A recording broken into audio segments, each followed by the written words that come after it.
Chapter 1. The unique mythical talent of all. Where on earth am I? Lin Hao exclaimed, gazing at the boundless azure sea, utterly bewildered.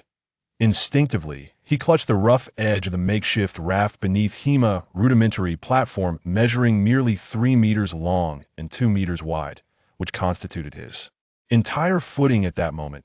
As he surveyed the ocean's surface, he noticed several similar rafts drifting sparsely, each occupied by individuals as lost and confused as he was. Amidst the cacophony in his mind, a semi-transparent panel suddenly materialized before his eyes. Welcome to the endless sea. Survival is your sole objective. The first 3 days are novice protection period. Calm waters, no extreme weather, and no monster attacks. Your task is to utilize the hooks and paddles on your raft to collect floating resources. Upgrade your raft. This is the essence of survival. You may attempt to collaborate with others, but more individuals do not necessarily equate to better outcomes. System? A survival game? Lin Hao's eyes widened as he rapidly tapped on the translucent panel. An astonishing revelation dawned upon him. Billions of individuals aged 18 to 48 had been inexplicably cast into this endless sea by an unfathomable force. Yet, he soon regained his composure. Being an orphan, he had no ties, rendering his situation indifferent to him. He glanced at the panel, which displayed 7 clearly delineated options: personal, vessel, map, team, friends, chat, trade. Upon selecting the chat option, he discovered a single regional channel, automatically showcasing the dialogues of those nearby approximately 1,000 individuals. Is this for real? The raft survival game has actually begun. Bro, what the hell is going on? Does anyone know the details? I've read novels, but I never imagined I'd find myself in this situation. Oh my, I was in the shower. Now I'm out here in the breeze, completely exposed. What's that compared to me? My wife is gone just like that. Dude, you had a rough, huh? Honey, where are you? I'm so scared. Enough with the nonsense. Let's discuss our talents. Let's band together. Frank talent. Deep sleep restores energy by 10 while sleeping, but sleeping already restores energy, right? This Frank is utterly useless. I'm a rank. Salt production from seawater. Can extract a small amount of salt daily. Wow, that's a godly skill. Where are you, girl? He'll protect you. Frank.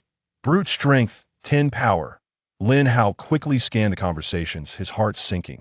The majority of the channel was filled with F and E rank talents, with the occasional Drank celebrated as a powerhouse. Crank or above. Not a single one. Of course, some may be concealing their abilities. He promptly accessed the personal panel. Name, Lin Hao. Talent, click to draw. Physique, 10 comprehensive physical strength. The initial average for humans is 10. Mentality, 10 comprehensive spiritual strength. The initial average for humans is 10. Talent levels range from F to SSS, legendary. Mythical, the probability for legendary is 1 in 100 million, and for mythical, 1 in 10 billion. How would you like to draw now? Extract. Congratulations on acquiring the mythical level talent. Infinite resources, the only one for all humanity. What the? Mythical. Lin Hao sprang up from the raft, nearly toppling into the sea. He stumbled a few steps before regaining his balance, his chest heaving as he gasped for air. 1 in 10 billion. The only one in the world. What kind of outrageous luck is this? He forced himself to take deep breaths. The frigid air helped him regain some composure. With fingers trembling ever so slightly, he tapped on the talent details. Infinite resources, mythical level. Effect 1. Infinite space, allowing for the limitless storage of inanimate objects. Effect 2.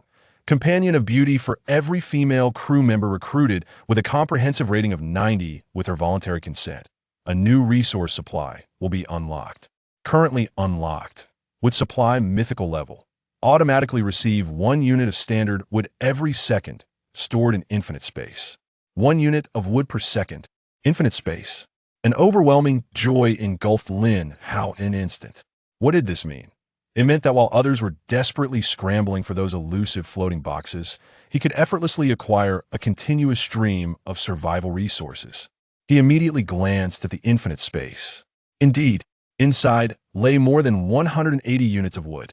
Almost as soon as he checked, the number flickered. 181. He opened the vessel panel. Small raft LV1 3M X 2M upgrade to LV2 requirement. Wood 0-100 upgrade. Lin Hao confirmed without hesitation that in the next moment, a miraculous scene unfolded. The space rippled slightly, and planks of wood materialized from thin air, as if controlled by an invisible hand. They flew precisely toward the edges of the raft, with a series of soft clicks, seamlessly interlocking, reinforcing, and extending. In mere seconds, a brand new 4M X2M LV2 raft appeared beneath him, sturdier than ever before. What the heck?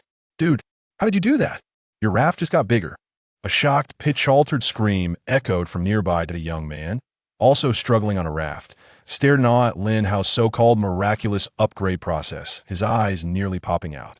Lin Hao cast him a glance, but chose to ignore him. His attention shifted to the oars and hooks aboard the raft.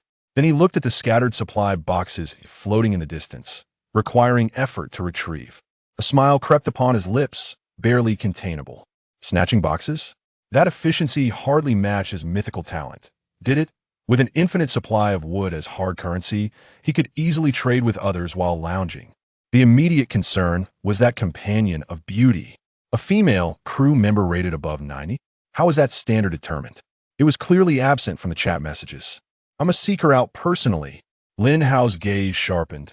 Brimming with anticipation, he seized an oar and rowed towards the nearest female survivor.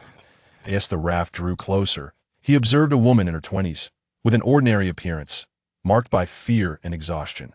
Focusing intently, she noticed a number materializing above. Her head, 0 points. Lin Hao was taken aback, momentarily stunned. While she may not have been a stunning beauty, surely she deserved more than a score of 0.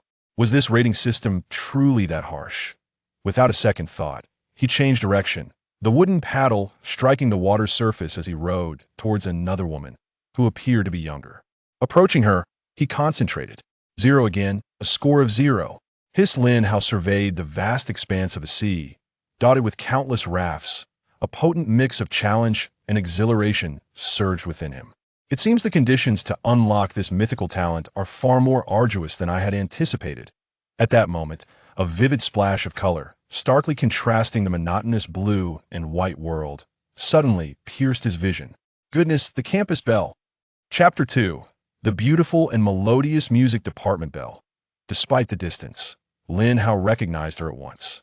It was her hair color that was simply too eye-catching, a flamboyant, dreamlike shade of cherry blossom pink. Against the backdrop of countless dull rafts and cerulean waters, she stood out like a lighthouse in the darkness. Xiaoying Luo, universally acknowledged as the campus beauty, a prodigy from the music department, an unattainable ideal for countless boys. Though they attended the same university, Lin Hao felt as though they inhabited entirely different worlds, having only glimpsed her from afar during campus events, never having exchanged a single word. To his utter astonishment, he encountered this goddess, once only admired in photos on the campus forum. In this endless sea, a profound absurdity and indescribable excitement surged within Lin Hao's heart. If even Xiaoying Luo could not attain a score of 90, then the unlocking conditions for this talent were surely beyond human reach. Almost instinctively, he fixated on her pink figure, his gaze sharp enough to pierce the very fabric of space. An invisible force seemed to be drawn by his intention. In the next moment, above Xia Yingluo's head, a colossal number, formed from radiant starlight, abruptly materialized, its brilliance dazzling 96. 96 points. Lin Hao's hand, gripping the paddle, trembled with excitement. The earlier gloom brought on by the 0 score evaporating instantly. He immediately altered his course, exerting every ounce of strength to row towards Xia Yingluo, the raft carving a long white streak across the tranquil sea. Before long, his arms were aching. Each stroke felt as if it were igniting his muscles. But a singular thought consumed him. He must get her on board. However, when he finally caught a clear glimpse of Xia Yingluo's face, his heart sank. Her small raft was already firmly encircled by 4 others from all sides, like prey surrounded by a pack of hungry wolves. Each raft bore a young man, their attire and demeanor suggesting they were likely from the same university. At that moment, they clamored eagerly towards the center, their voices mingling with flattery, boasting, and urgency. Yingluo, join my team. I possess a great talent, mighty strength. I can lift far more than others. Protecting you while fetching boxes will be absolutely no problem. A burly young man proclaimed, thumping his chest. Daha, what good is strength? Ingluo, do not heed his words. My talent is directional awareness E-rank. Amidst this vast ocean, I can vaguely sense the location of supply crates. Follow me, and the chances of finding valuable treasures will be maximized. An astute-looking boy with glasses adjusted his spectacles, his tone dripping with superiority. Ingluo, I possess the frank talent of plant affinity. Though it may seem useless now, in the future, I can make crops grow faster when I find seeds. Food is the key to long-term survival. A bashful boy blushed as he exclaimed, step aside. Ingluo, look at me. The last boy, his voice booming with an undeniable authority, declared, my talent is rapid healing D rank. I recover from injuries remarkably fast. In this cursed place, survival is paramount. Partner with me, and I assure your safety. Surrounded by them, Xia Ingluo's exquisite face was a canvas of confusion and wariness. She pressed her lips tightly together, her pink hair tousled by the sea breeze, her eyes darting anxiously among the four boys, filled with rejection. Clutching the grappling hook tightly, her knuckles turned slightly white from the pressure. Her body instinctively recoiled, seeking distance from these overly eager peers. Evidently, she regarded every invitation with skepticism. The arrival of Lin Hao immediately captured the attention of these four flower guardians. Upon noticing his noticeably larger level 2 raft, a flicker of surprise and caution crossed their faces. Lin Hao. The burly boy recognized him. Do you wish to join in?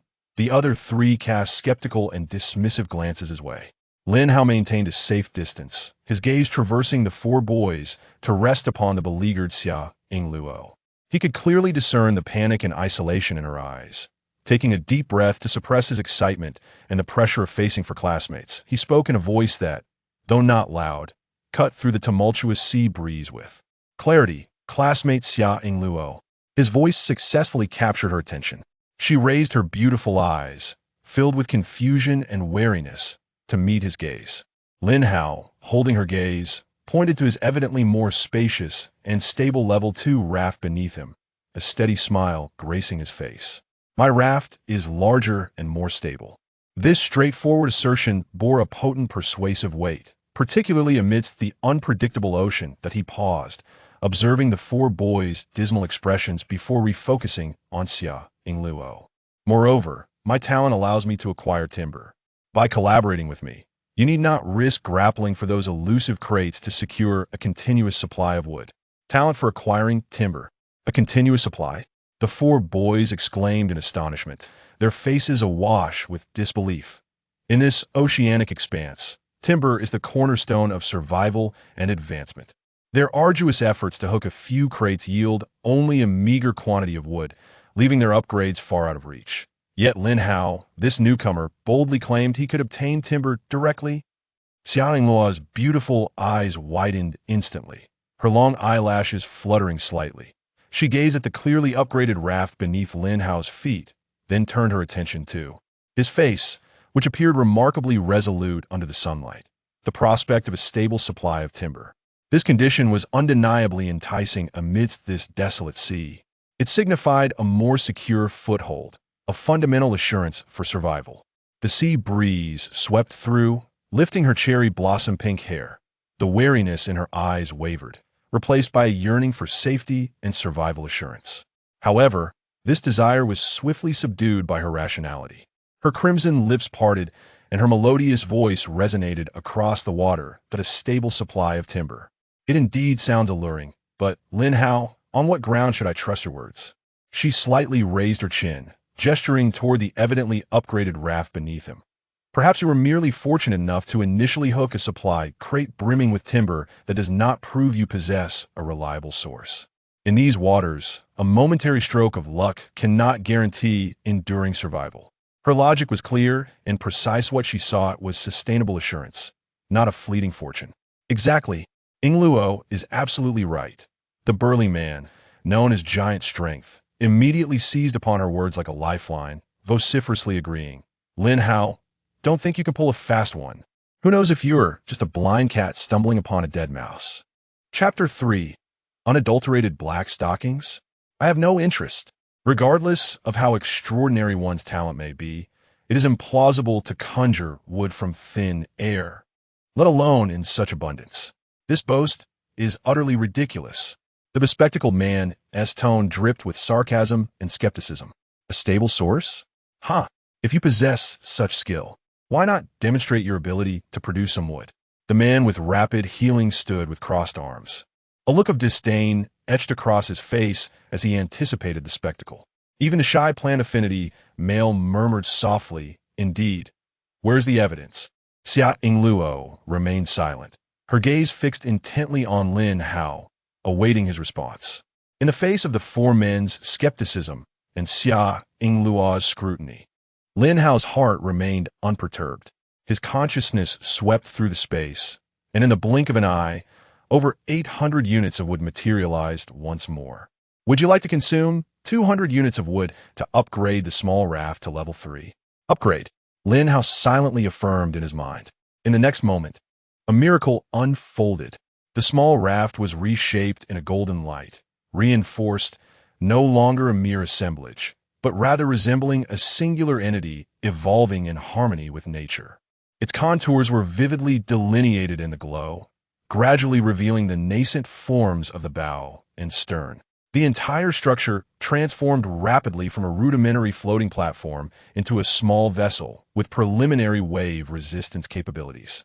After a little over a minute, a newly revitalized wooden boat emerged gracefully upon the ocean's surface. The half-meter-high gunnels provided an unprecedented sense of security and wave-breaking capability, while the deck became sturdier and more even, feeling exceptionally stable beneath one's feet. Even the simple single or had evolved into a pair of oars affixed to either side of the vessel's stern. What the hell? The muscular man's eyes were nearly popping out of his head. You truly possess such an abundance of wood. And it can be upgraded like this? But the bespectacled man's countenance darkened, his voice sharp with jealousy. Even if you have enough wood to upgrade, it does not elucidate what your talent truly is. Perhaps you were merely fortunate enough to stumble upon a colossal treasure chest at the outset. Who knows if your talent is something to be concealed, or if it comes at a dreadful cost. He attempted to sway Xia Yingluo with conspiracy theories. However, Xia Yingluo's heart was like a stone cast upon a lake, ripples of doubt unable to settle. Her gaze remained steadfast on the small boat, her mind racing with calculations. From the time of her arrival until now, it had scarcely been half an hour. With her exceedingly rare talent, she had managed to secure a mere supply box, containing only a bottle of water, a loaf of bread, and 5 units of wood, while many around her hadn't even managed to find their first box. Yet Lin Hao had upgraded his raft twice. More crucially, he had yet to disclose his talent.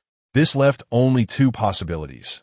Either his talent was subpar and he was too ashamed to reveal it, or it was extraordinary, and he preferred to keep it secret. Observing Lin Hao standing confidently upon that reassuring little boat, unruffled amidst the onslaught of challenges, Xia Yingluo almost instantaneously dismissed the first possibility. Her intuition told her that aligning with Lin Hao would undoubtedly be a wise choice. As this thought crossed her mind, her breath quickened slightly. Yet the harsh reality pulled her back. She found herself firmly ensnared between the 4 boys' rafts, as though bound by 4 shackles, leaving not even a sliver of space. Paddling closer to Lin Hao, such a notion was utterly impossible, unless the 4 willingly parted ways, or Lin Hao maneuvered his boat over. However, he seemed to be wary of the 4 individuals, maintaining a safe distance at all times. She attempted to push away the adjacent raft with a wooden paddle, but immediately provoked a warning from the burly man. "Yingluo, don't move recklessly. Be careful not to fall." A profound sense of helplessness and agitation surged within her. It was akin to a caged canary, able to see the vast sky of freedom, yet unable to escape. She could only lift her gaze, her beautiful eyes brimming with longing, urgency, desperation, and even a hint of pleading, transcending the 4 disdainful figures to seek Lin Hao at the bow of the boat. That glance seemed to silently scream, "I wish to board, yet I am trapped. Please help me." Lin Hao regarded Xia Yingluo, ensnared by the 4 rafts, and casting a look of entreaty, feeling a fleeting sense of exasperation. He comprehended the situation. These four fellows were blinded by lust. In this desperate sea, where resources were scarce and every second counted in the quest for supplies, they were squandering time in the most foolish manner.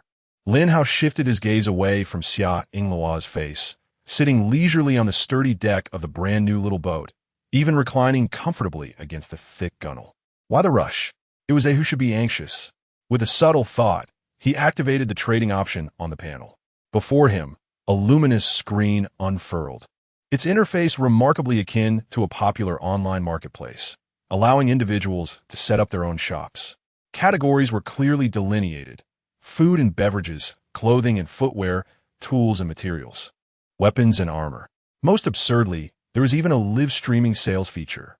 As he swiftly scrolled through the dazzling array of products, suddenly an exceedingly eye-catching and, one might say, absurd item caught his attention. Sensual Lady Original Flavor Battle Damaged High-Gloss Black Stockings, single piece, priced at 300 units of wood. Original Flavor Black Stockings? Battle Damaged Edition? Selling for 300 units of wood?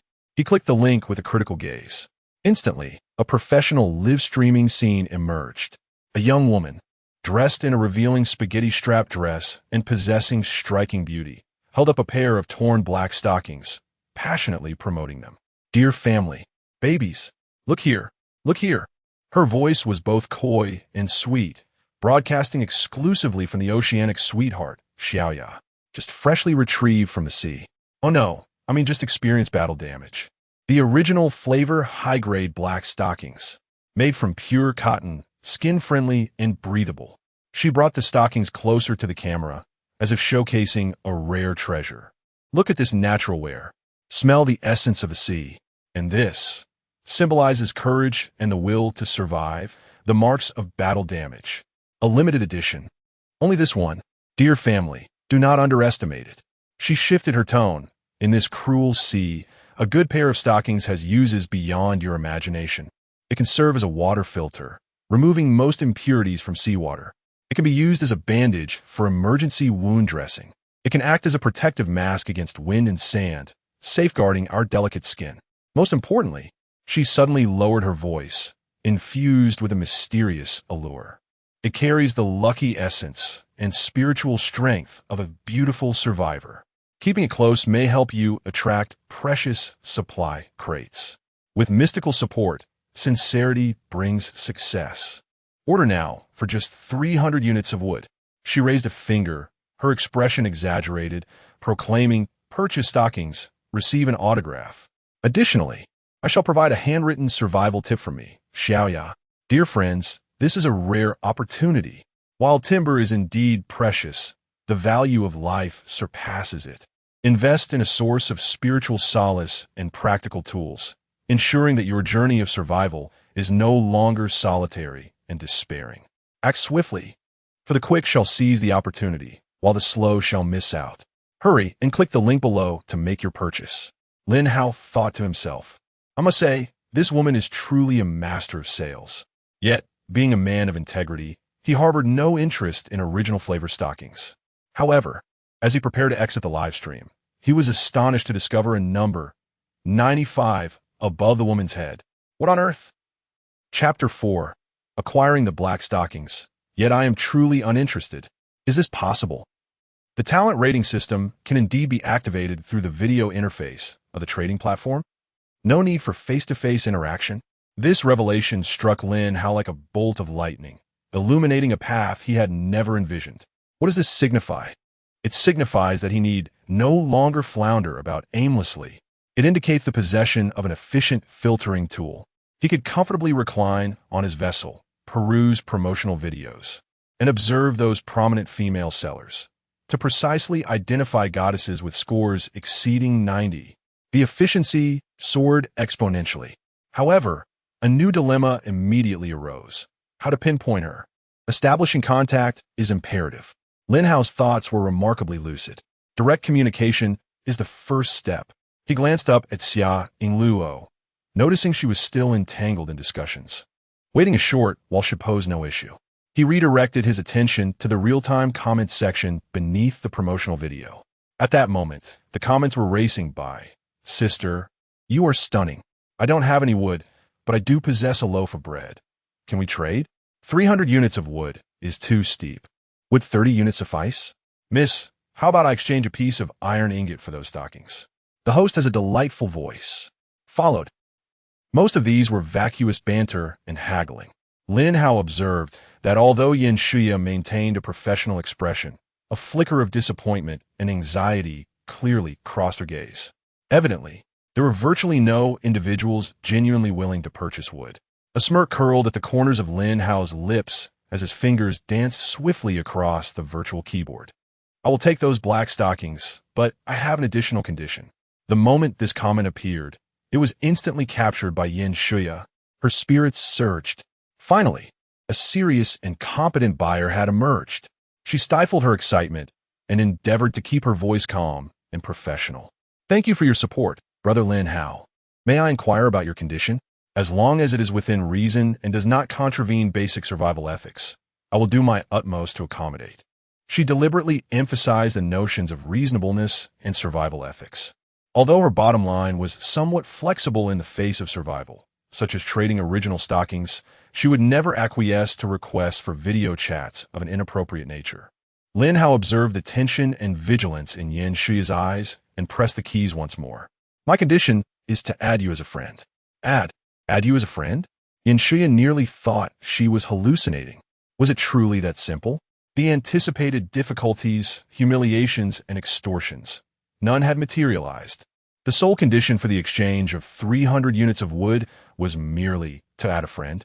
After a moment of profound astonishment, an indescribable sense of relief and gratitude washed over her. This condition was remarkably benevolent, almost akin to an indirect assistance. Of course, absolutely no problem. Yin Shuya responded almost immediately, her voice imbued with a hint of delight. Rest assured, as long as you do not intentionally harass me or send any inappropriate content, I promise not to remove you from my friends list. Integrity in transactions is paramount. Should you require anything further, do not hesitate to reach out to me. She swiftly maneuvered through the back end, sending a friend request to Lin Hao. Simultaneously, a flicker of curiosity arose within her regarding this enigmatic buyer. Who is he? What motivates such generosity? Could it be that he truly possesses a penchant for collecting authentic black stockings? On Lin Hao's end, upon receiving the system notification stating, Yin Shuya has requested to add you as a friend, he promptly accepted without a moment's hesitation. Instantly, a new name appeared in his friend list. Yin Shuya, accompanied by the striking score of 95, akin to a radiant badge of honor. Mission accomplished. Lin Hao effortlessly placed an order for the authentic black stockings, with 300 units of wood swiftly deducted as the stockings entered his space. He paid little attention to the transaction. His sole intention was to add a friend. However, the true challenge lay in how to physically approach this illustrious target with a score of 95. He swiftly navigated to his friend list and selected Yin Shuya. A menu of options appeared below. Note, private message, voice call, video call, and that crucial button, share location. Elated, Lin Hao immediately opened the private message window, his fingers dancing across the screen. Could you share your location? Please don't misunderstand. I merely wish to explore the functionality and accuracy of this feature. You may disable sharing at any time, and I assure you that I will not misuse this information. With the message dispatched, Lin Hao held his breath in anticipation. On the other end, Yin Shuya read the message, her delicate brows furrowing slightly. Sharing her location? This indeed struck a chord with her sense of security. Yet, the other party had just generously spent 300 wood on the stockings she desperately needed to liquidate, demonstrating both goodwill and capability. Moreover, she herself was quite curious about the practical effects of this feature. It was merely sharing a location. What harm could it truly bring? Furthermore, she could deactivate it at any moment. Yin Shuya quickly weighed the pros and cons. The pressure of survival, coupled with her curiosity about the system, ultimately overshadowed her unease. After a brief moment of hesitation, she made her decision. Yin Shuya has shared her location. Success. Lin Hao felt a surge of certainty and immediately clicked on the location icon. The screen before him transformed into a simplified circular maritime map. At the center lay a green dot representing himself. with numerous green dots indicating other survivors and yellow dots denoting supply boxes within a radius of 10 nautical miles, approximately 5 kilometers. However, Yanshuya's position was not represented by a mere point, but rather a small green arrow situated at the edge of the map, clearly marked. Distance, 173 nautical miles. 173 nautical miles. Lin Hao's pupils constricted sharply, as if doused with cold water. That equated to over 320 kilometers. This chilling figure instantly conveyed to him the vastness and cruelty of the endless sea, which is a small boat and a pair of paddles beneath his feet.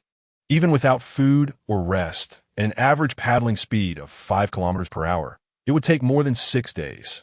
The weight of reality crashed upon him, dousing his prior elation with the starkness of this cold distance. Goodness, that is exceedingly far. Lin Hao couldn't help but mutter under his breath. However, after a fleeting moment of dismay, his gaze swiftly regained its sharpness and composure. At least, the direction has become clear.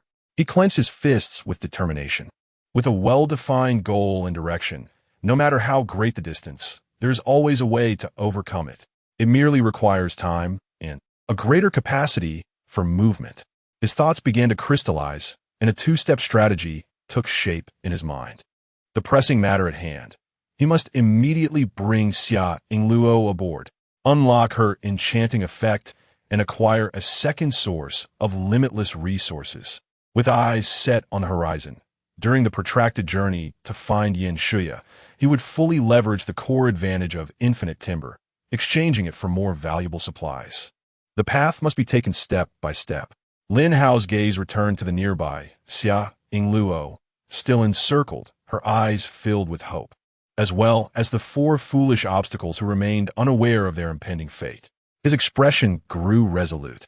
First and foremost, he must address the immediate predicament and invite our campus belle aboard. Chapter 5. What alliance have you consulted me personally?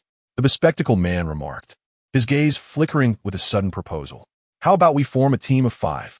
I have no objections. The plant man timidly raised his hand in agreement. I concur that collaboration would be more advantageous. The healer nodded, recognizing that his healing abilities could be of greater value within a team context. The 3 of them turned their eyes in unison towards the robust figure of the mighty man. The mighty man did not respond immediately. His gaze swept across the group before finally resting on Xia Yingluo. Not long ago, this acknowledged school beauty had summoned a dolphin with her ethereal voice, guiding a floating supply box to the raft side. In this vast ocean, such a talent was indeed priceless. To ally with a goddess of her stature was worth any amount of time invested. However, the current situation was clear. The other 3 were fixated on Xia Yingluo as well, making it difficult for him to monopolize her, especially with the newly emerged Lin Hao, whose raft had inexplicably reached level 3, presenting an even greater threat. It would be wiser to first form an alliance with the 3 before him, stabilizing the situation before plotting further. With this thought in mind, the mighty man replied solemnly, "All right, together, we 5 shall conquer any challenge this ocean presents." Xia Yingluo trembled in indignation. Throughout this entire process, had anyone ever considered her wishes? She felt like a commodity, a prized object to be contested and allocated. Instinctively, she glanced towards Lin Hao, the classmate with a level 3 raft. Beyond his composed demeanor and handsome appearance, he exuded a reassuring sense of strength. If given the choice, he had always been the teammate she desired. Xia Yingluo, the bespectacled man, interrupted her reverie. You see, everyone agrees. With the mighty brother rowing the boat, the healer ensuring our safety, and the plant brother, providing future possibilities along with my directional guidance and your extraordinary abilities, we will undoubtedly be the strongest team in this ocean. The mighty man stepped forward at an opportune moment, his towering figure imposing as he forced a smile he deemed friendly. Indeed, Xia Yingluo, fear not. With me around, no one will bully you. Your abilities are crucial, and I will protect you. The plant man remained silent, while the healer coldly added, Xia Yingluo, rational analysis dictates that this is your optimal choice. Going solo carries significant risks, especially in the early stages. Our team will maximize survival chances. 4 pairs of eyes for distinct thoughts, yet all with the same intent, firmly bound her to this so-called team. Xiaoying Luo felt a wave of nausea rise within her. Each of their words, each seemingly altruistic rationale, felt like a meticulously woven cage. Despair washed over her like cold seawater, gradually engulfing her ankles, her knees creeping ever upward. Her gaze remained fixated on Lin Hao, imbued with a flicker of faint hope, a silent plea for rescue. Meanwhile, Lin Hao was not idle. While observing Xiaoying Luo, his fingertips swiftly navigated the virtual screen. The replica Zhuge crossbow, effective range 50 meters, comes with 10 arrows, priced at 1,000 wood. Such an outrageous price, he thought. Yet his fingers hesitated not as they clicked to contact the seller. After a round of haggling, he finally managed to bring the price down to 500 wood. As the numbers danced in the air, the moment his wood accumulation reached 500, he deftly confirmed the purchase. A flicker of light appeared, and a meticulously crafted crossbow materialized in his hands, its weight exuding an air of lethal intent. Just as the 4 boys encircled Xiaoying Luo, with the muscular man already reaching for the rope at the edge of a raft, a sharp click echoed like thunder. Their bodies stiffened in unison, turning abruptly. There stood Lin Hao firmly on his broad little boat. Leaning slightly forward, the ancient yet imposing crossbow aimed steadily at them. The cold arrow shimmered ominously in the sunlight, precisely targeting their vicinity. Team up? Such lively chatter. Lin Hao's lips curled into a chilling smile. Did you ever consider Xiaoying Luo's opinion? Plant man. A startled cry erupted. Hands raised high, no. Don't point at me. I'm out. I'll withdraw immediately. It has nothing to do with me. The bespectacled boy's smile froze, becoming rigid. Lin Hao. It's a misunderstanding. A colossal misunderstanding. Let us talk this over calmly. We're all classmates. What can't we negotiate? Right? Impulsiveness is the devil. The healing boy forced a near sycophantic smile. Yes, yes. The glasses guy is right. Lin Hao, look, with your strength. Wouldn't it be better for us 6 to team up together? A strong alliance. Absolutely invincible. The muscular man's face turned ashen, his bulging muscles instinctively tensing. Even with 2 people between them, he felt a bone-chilling dread. He never anticipated that this classmate harbored such a deadly weapon. Put down your weapon. It's tough for everyone to be stranded at sea. We should help one another, he feigned calmness, but his tone betrayed his fear, and he dared not mention the 5-man team again. The cold crossbow, the silent arrow, Lin Hao, alone with his weapon, instantaneously turned the tide, shattering the so-called 5-man alliance into disarray, leaving behind nothing but raw terror and self-preservation. Xiaoying Luo watched in a trance, her heart racing, nearly leaping from her chest. The chilling crossbow was, in her eyes, a beacon piercing through the gloom. She gazed at Lin Hao, standing tall and commanding, and the icy veneer of despair in her eyes shattered, replaced by an overwhelming shock and a heartbeat of survival. He truly took action, in such a resolute, direct manner. He is so handsome. Lin Hao's gaze swept across the terrified faces of the 4, finally settling on the healing boy, the arrow's aim subtly adjusting, exuding a stronger sense of pressure. His voice remained steady, yet each word cut like a knife. Collaboration? The foundation of collaboration is respect, not coercion, and certainly not division. He slightly raised his chin, gesturing towards Xiaoying Luo, indicating that her choice must be hers to make. Now, suppress your thoughts. Release your encirclement. Immediately. The last 2 words fell like icicles striking the ground, sending a painful tremor through the eardrums of the 4. The plant man reacted the quickest and most decisively, rolling and scrambling towards his wooden paddle, frantically paddling away from Xiaoying Luo. The other 3, however, were not so swift. The bespectacled man forced a smile, attempting a final struggle. Lin Hao, remain calm. Please, remain calm. Look, we are all classmates. Being stranded in this foreign realm is already tragic enough. Why must we turn against each other? Can you truly bear to lay hands on us? The healing man hastily chimed in, his voice dry. Yes, yes. Weapons are far too precious. It would be a waste to use them on us. Let's speak amicably. They harbored a glimmer of hope that Lin Hao, no matter how ruthless, could not truly bring himself to harm his fellow classmates. The strength man, taking advantage of his distance, resolved to observe the unfolding situation. Yet what met their ears was the unmistakable sound of a trigger being pulled. Click. Chapter 6. The school bell boards the ship. Let us paddle together. A piercing, shrill cry cleaved through the ocean breeze. The wooden arrow transformed into an elusive gray shadow, flying straight toward the nearest healer. With a dull thud, the arrow sank into flesh. The healer's eyes bulged in horror, his body arched backward like a broken string, hands clutching desperately at the shaft embedded in his abdomen. Don't shoot me. Please don't shoot me. I'll leave. I'll leave this instant. The bespectacled man, witnessing this gruesome scene, succumbed to utter psychological collapse. He screamed and lunged for the wooden paddle, his hands trembling uncontrollably, causing the raft to spin wildly in place, his trousers soaked through, utterly humiliated. The giant man's lingering defiance was utterly crushed. Watching the arrow quiver in the healer's convulsing abdomen, witnessing the rapidly spreading crimson, he summoned every ounce of strength. Grasping the paddle with both hands, fiercely paddling away in a frantic escape. Fear gripped him, preventing him from daring to glance back at Xia Yingluo even once. Ha! Ha! The healer lay sprawled on the raft, each breath tugging painfully at his abdominal wound, bringing excruciating agony. Heal quickly. Please remove the arrow first. Ah! The healer emitted a desperate, agonized howl. Trembling, he summoned every bit of his strength to cling tightly to the exposed shaft of the arrow.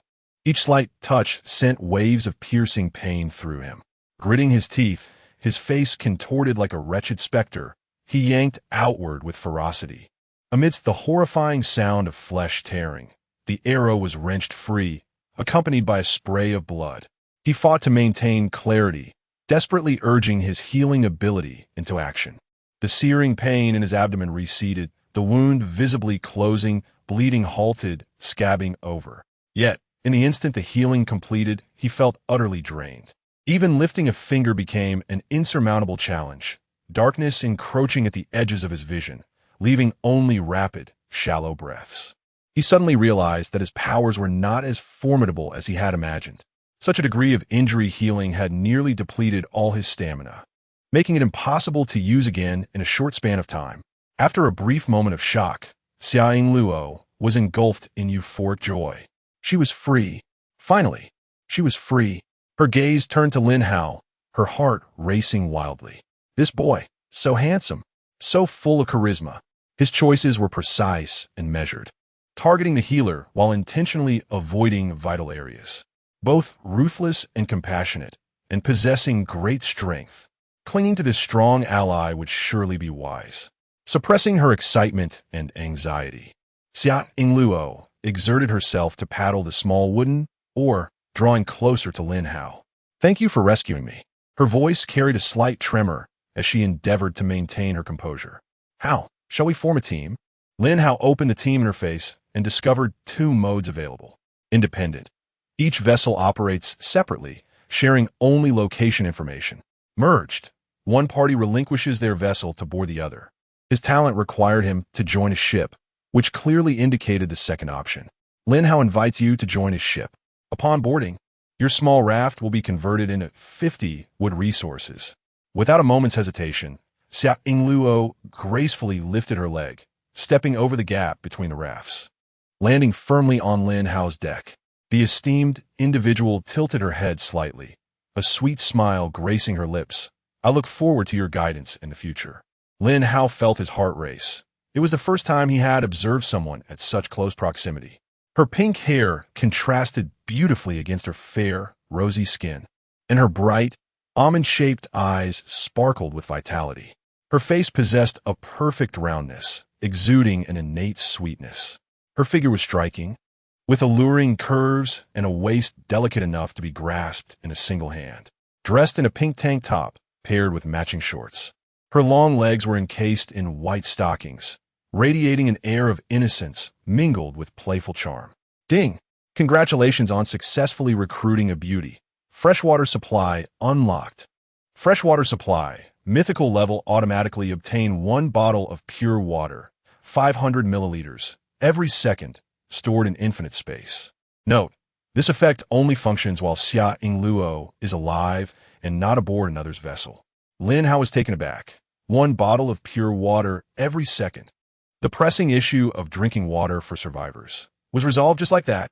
As for the note, he doubted anyone would willingly leave this ship. With a flicker of thought, a bottle of pure water materialized in his palm. Waha pure water? Does it really come in a 500 milliliter size? A multitude of thoughts flitted through his mind as he offered the bottle to Xia Yingluo. Are you thirsty? Huh? Thank you. Xia Yingluo was indeed a bit parched. She gratefully accepted the water, unscrewed the cap, and took a small sip. The icy, sweet liquid slid down her throat, prompting her to blissfully squint her eyes. This individual was indeed full of surprises. What is your ability? Lin Hao inquired casually. Xia Yingluo set down the bottle, her fingers absent-mindedly tracing the bottle's surface. Well, my current ability isn't fully developed. Essentially, I can use my song to convey my heartfelt wishes to nearby marine creatures, requesting their assistance. However, the effectiveness is somewhat unpredictable, she admitted, sticking out her tongue shyly. Establishing a mental connection through song that held considerable potential. Lin Hao astutely grasped the essence of her ability. How can you harness its full power? It can only be refined through practice and singing. Gradually building resonance with marine life, Xia Yingluo replied, her tone tinged with a hint of resignation. Lin Hao nodded slightly, recognizing that this ability needed her personal cultivation. And what about you? Xia Yingluo summoned her courage, her large eyes curiously fixed on Lin Hao, quickly adding, of course, if it's inconvenient to share, just pretend I never asked. My ability is the automatic acquisition of wood and fresh water, Lin Hao replied without hesitation. Oh my goodness, Xia Yingluo gasped, covering her mouth, her eyes wide with astonishment. Automatically acquired. That means we won't have to struggle to retrieve those floating resource boxes? We still need to collect the supply boxes. Wood and fresh water cannot procure everything. However, most of what you gather can be shared with you. I will only take what I require. Thank you. You are truly wonderful. Xia Yingluo cradled the water bottle, her heart brimming with joy. Following such an esteemed individual, the pressures of survival dissipated significantly, and an unprecedented sense of security enveloped her. Yet, this newfound ease did not lead her to complacency. She quietly clenched her delicate fist, a notion taking root deep within her heart. She, Xia Yingluo, would never be a mere ornamental vase, lacking in substance. Meanwhile, Lin Hao had already set his gaze towards the horizon. The target, a distant 173 nautical miles away, seemed unattainable, yet one must strive to approach it. Mustn't one? He adjusted the wooden paddle and resolutely began to row towards the 12 o'clock direction. Just as the oars broke the surface of the water, he inadvertently cast a glance at the black silk in the space around him. The moment he looked, he nearly gasped in astonishment.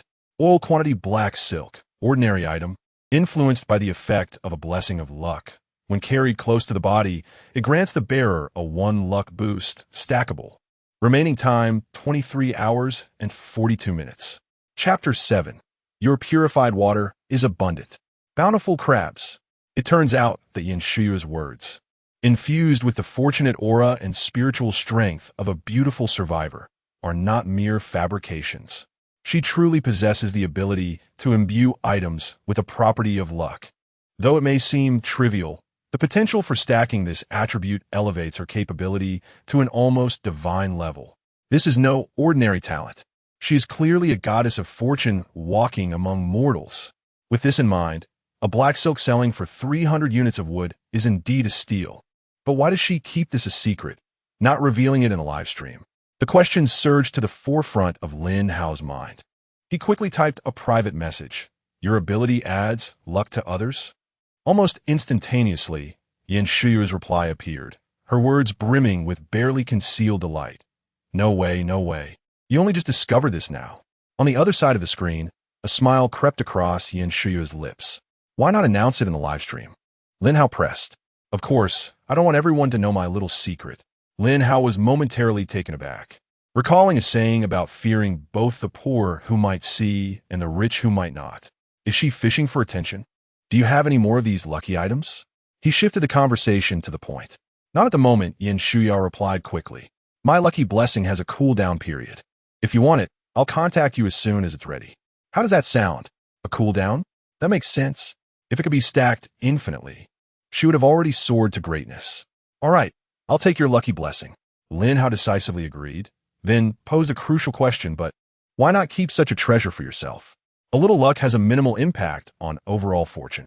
It's far more advantageous to exchange it for tangible resources, wouldn't you agree? Closing the chat interface, Lin Hao noticed that there were over 600 units of wood in his space, far more than he could ever use. Would you like to consume 400 units of wood to upgrade the small wooden boat to level 4? Upgrade.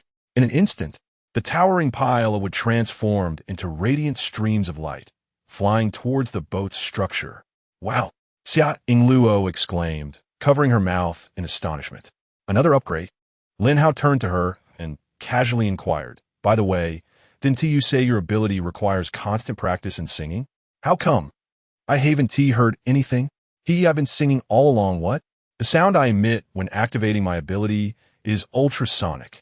Xia Yingluo explained with a smile. Ultrasonic. Lin Hao realized that each of these talented individuals possessed extraordinary skills. In comparison, he felt somewhat ordinary. He resolved to delve deeper into his own abilities. For instance, with infinite space, could he store seawater? Ding! Infinite space can only be used for storing inanimate objects. Inanimate objects? Is the ocean not alive? Lin Hao was suddenly filled with reverence for the vast sea.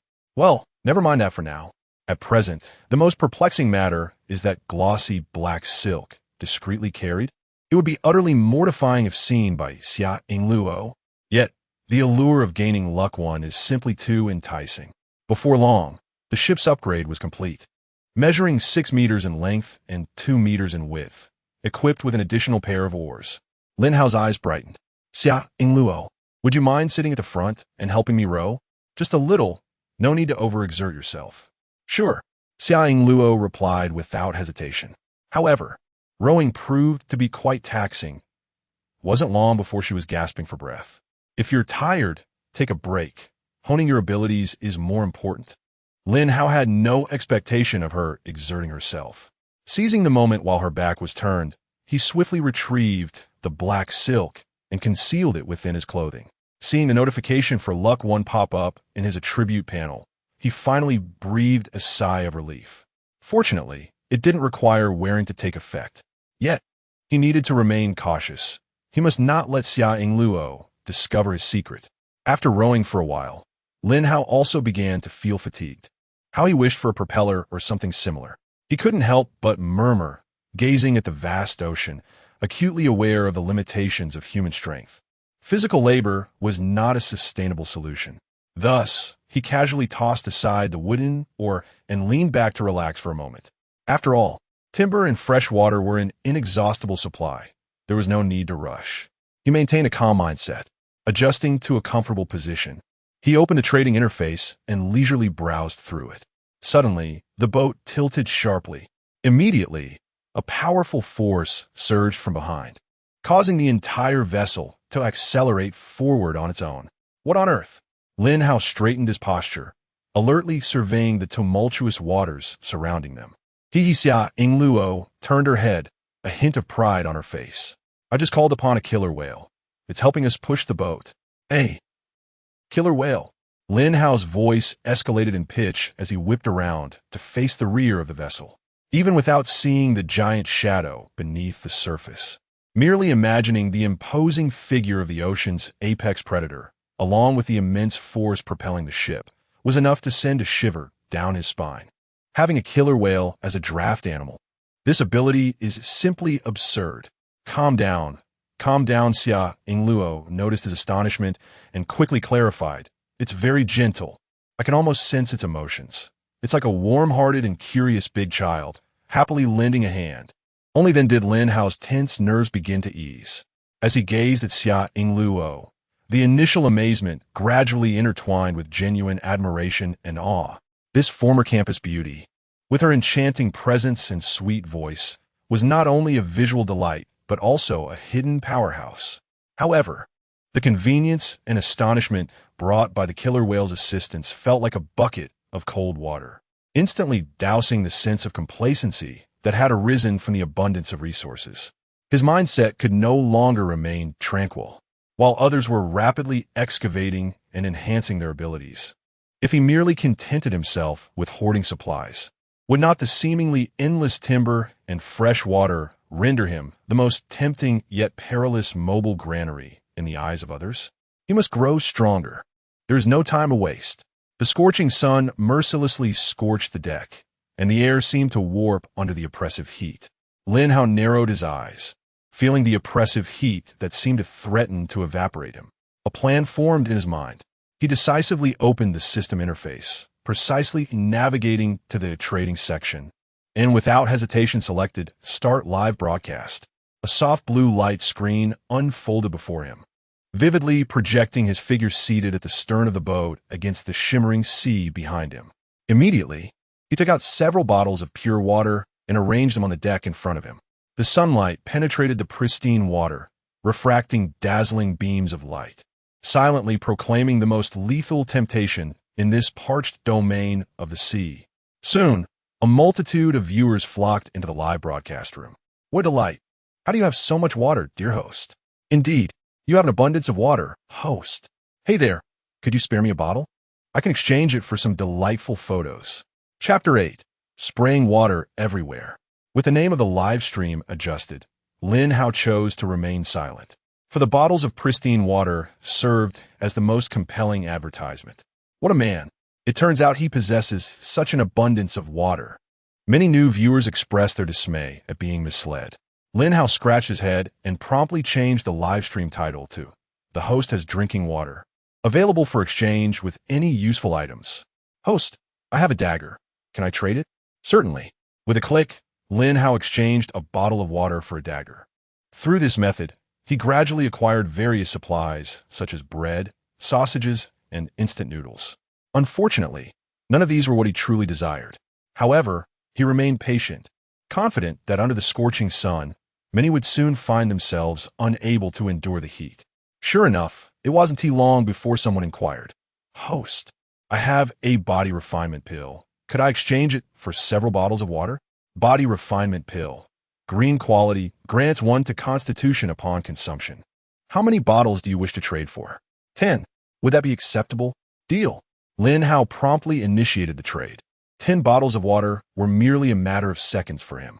To hesitate, even for a moment, would be to disrespect his exceptional talent. After receiving the body refinement pill, he swallowed it whole, feeling a surge of strength coursing through his body, although it only increased his constitution by 1 point. With a base attribute of just 10, it represented a significant enhancement of 10% to his overall physical capacity. Host, I possess a soul cleansing pill. Could I exchange it for 12 bottles of water? Deal. Soul cleansing pill. Green quality, grants 1 to spirit upon consumption. As the pill entered his system, a refreshing sensation surged into his mind, and Lin Hao felt invigorated, as though the world around him had been polished to brilliance. Even the distant cries of fellow survivors became crystal clear. Strength. This was the essence of power. Lin Hao clenched his fist, a newfound confidence swelling within him. At this rate of growth, becoming extraordinary was no longer a distant dream. Not far away on the ocean's surface, Tian Yuyu found herself troubled by a newly acquired blueprint. Gasoline propeller blueprint. Requires 200 units of steel and 10 units of plastic for synthesis. This blueprint held immeasurable value amidst the vast expanse of the sea. However, the 200 steel and 10 plastic required were astronomical figures. Exchange. She must acquire survival supplies. Water and food were the true currencies of survival. Scanning the trading channel, she found only a scant few selling water, their prices exorbitant. Often, a single bottle demanded hundreds or even thousands of units of wood. She attempted to negotiate with her blueprint, but the sellers possessed only a bottle or two of water, barely a drop in the bucket. In her moment of distress, A live stream channel caught her eye. The familiar silhouette of Lin Hao sat at the stern of a boat, and before him lay a staggering pile of gleaming, transparent water bottles. Lin Hao. Tian Yuyu's heart raced. Not only did he possess ample water, but he was also her student. A wave of hopeful familiarity surged within her. She quickly typed in a live stream chat. Lin Hao, I have an important blueprint. Could I exchange it for more water? The name Tian Yuyu caught Lin Hao's eye, causing his pupils to constrict and his heart to race uncontrollably for a moment. Tian Yu, a young lecturer from the School of Biology, widely acknowledged as a goddess, was rumored to be single. Would she meet the criteria? Acting faster than his thoughts, he swiftly sent a friend request, which was almost instantly accepted. Refreshing his friend list, he noticed a striking red 92 indicator next to Tian Yuyu's name, shining brilliantly. Indeed, Lin Hao's heart soared with joy. Previously, when he added Yin Shuyan as a friend, the score was displayed, leading him to speculate about this mechanism. Adding friends was another shortcut to filter out potential partners. Professor Tian, Lin Hao exclaimed, his voice brimming with the delight of reunion. I never expected to encounter you here. Lin Hao, Tian Yu responded, equally exhilarated yet slightly embarrassed. That's wonderful. Could you assist me, please? Of course. How much water do you need? 100 bottles. Would that be all right? Tian Yu asked cautiously, her gaze fixated on the towering mountain of bottled water on the screen. This number should be a trivial matter for him, right? 100 bottles of water? To Lin Hao, that was a mere trifle. Yet what he desired transcended mere transaction. Professor Tian, Lin Hao said with a casual tone, would you be so kind as to share your location? If we are nearby, it would be beneficial for both of us. Certainly, Tian Yu agreed without hesitation. She held Lin Hao in high regard, composed, academically outstanding, never absent, and she was aware of his status as an orphan, which stirred a sense of compassion within her. Location sharing activated. Lin Hao gasped, just a mile away. Indeed, the shared location had a tangible connection to reality. This revelation sent his heart racing. Pipi Xia, Lin Hao blurted out urgently, quick, have your orca companion turn around. Head in this direction. Summer Luo, engrossed in her singing, froze, suddenly turning her head with pouted cheeks, indignantly retorting, don't call me Pipi Xia. What's wrong? It's such a cute name. Lin Hao replied, puzzled. But Gu is not allowed. Summer Luo exclaimed, resembling a cat whose tail had been stepped on, her small feet stomping on the deck, her cheeks flushed. This nickname was a part of her embarrassing history. In high school, while the boys called her affectionately on the surface, they secretly mocked her with homophones that referenced that particular area. She had held onto this grievance to this day. Oh no! Summer Luo suddenly froze, realizing a perilous issue. She was currently facing away from Lin Hao. He wouldn't be staring directly at her, would he? The mere thought ignited a wave of heat that surged up her spine, rendering her entire backside as if it were being roasted over an open flame. This was all due to her attire before her journey.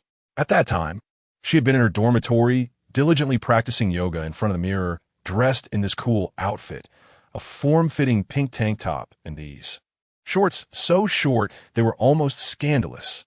The fabric, already flimsy against the sea breeze, now felt as insubstantial as a gossamer thread in her mortified perception, practically non-existent.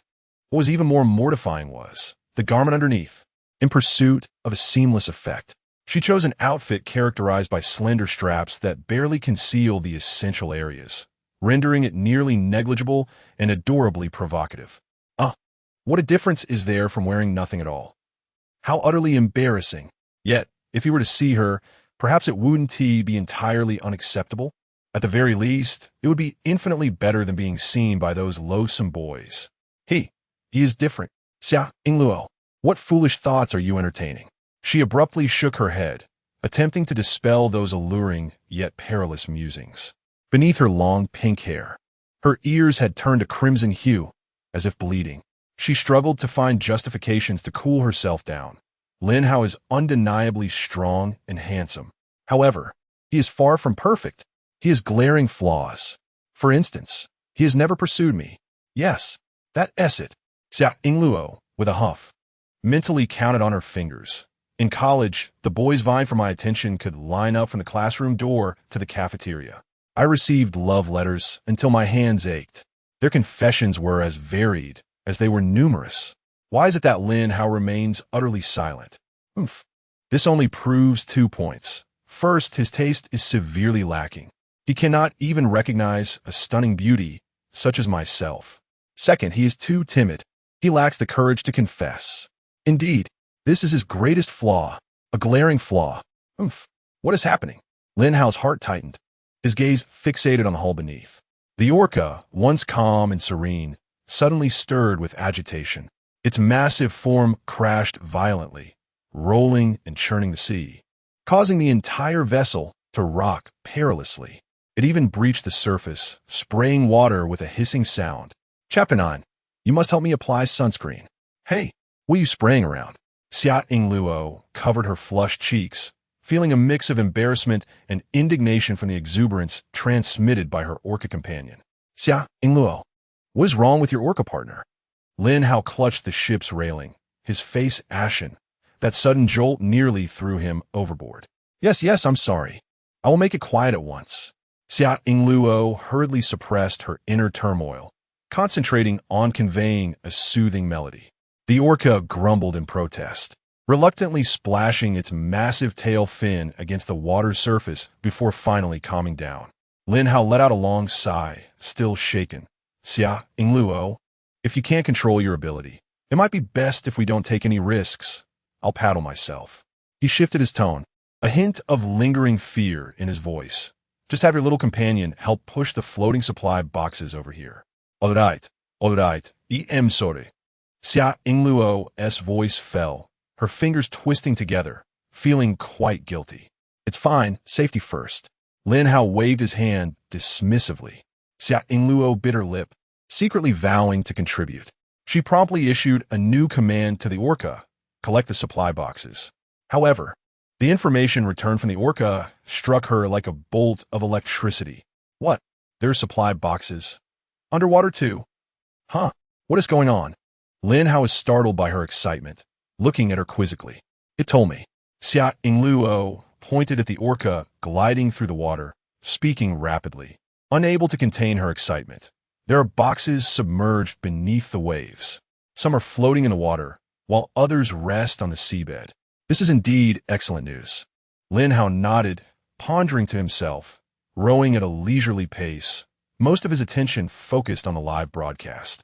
Meanwhile, Xia Ingluo busied herself. She knelt by the ship's edge, repeatedly leaning over to retrieve the small supply boxes gently nudged toward her by the orca's snout. These boxes were no larger than a palm and quite light, requiring little effort to haul aboard.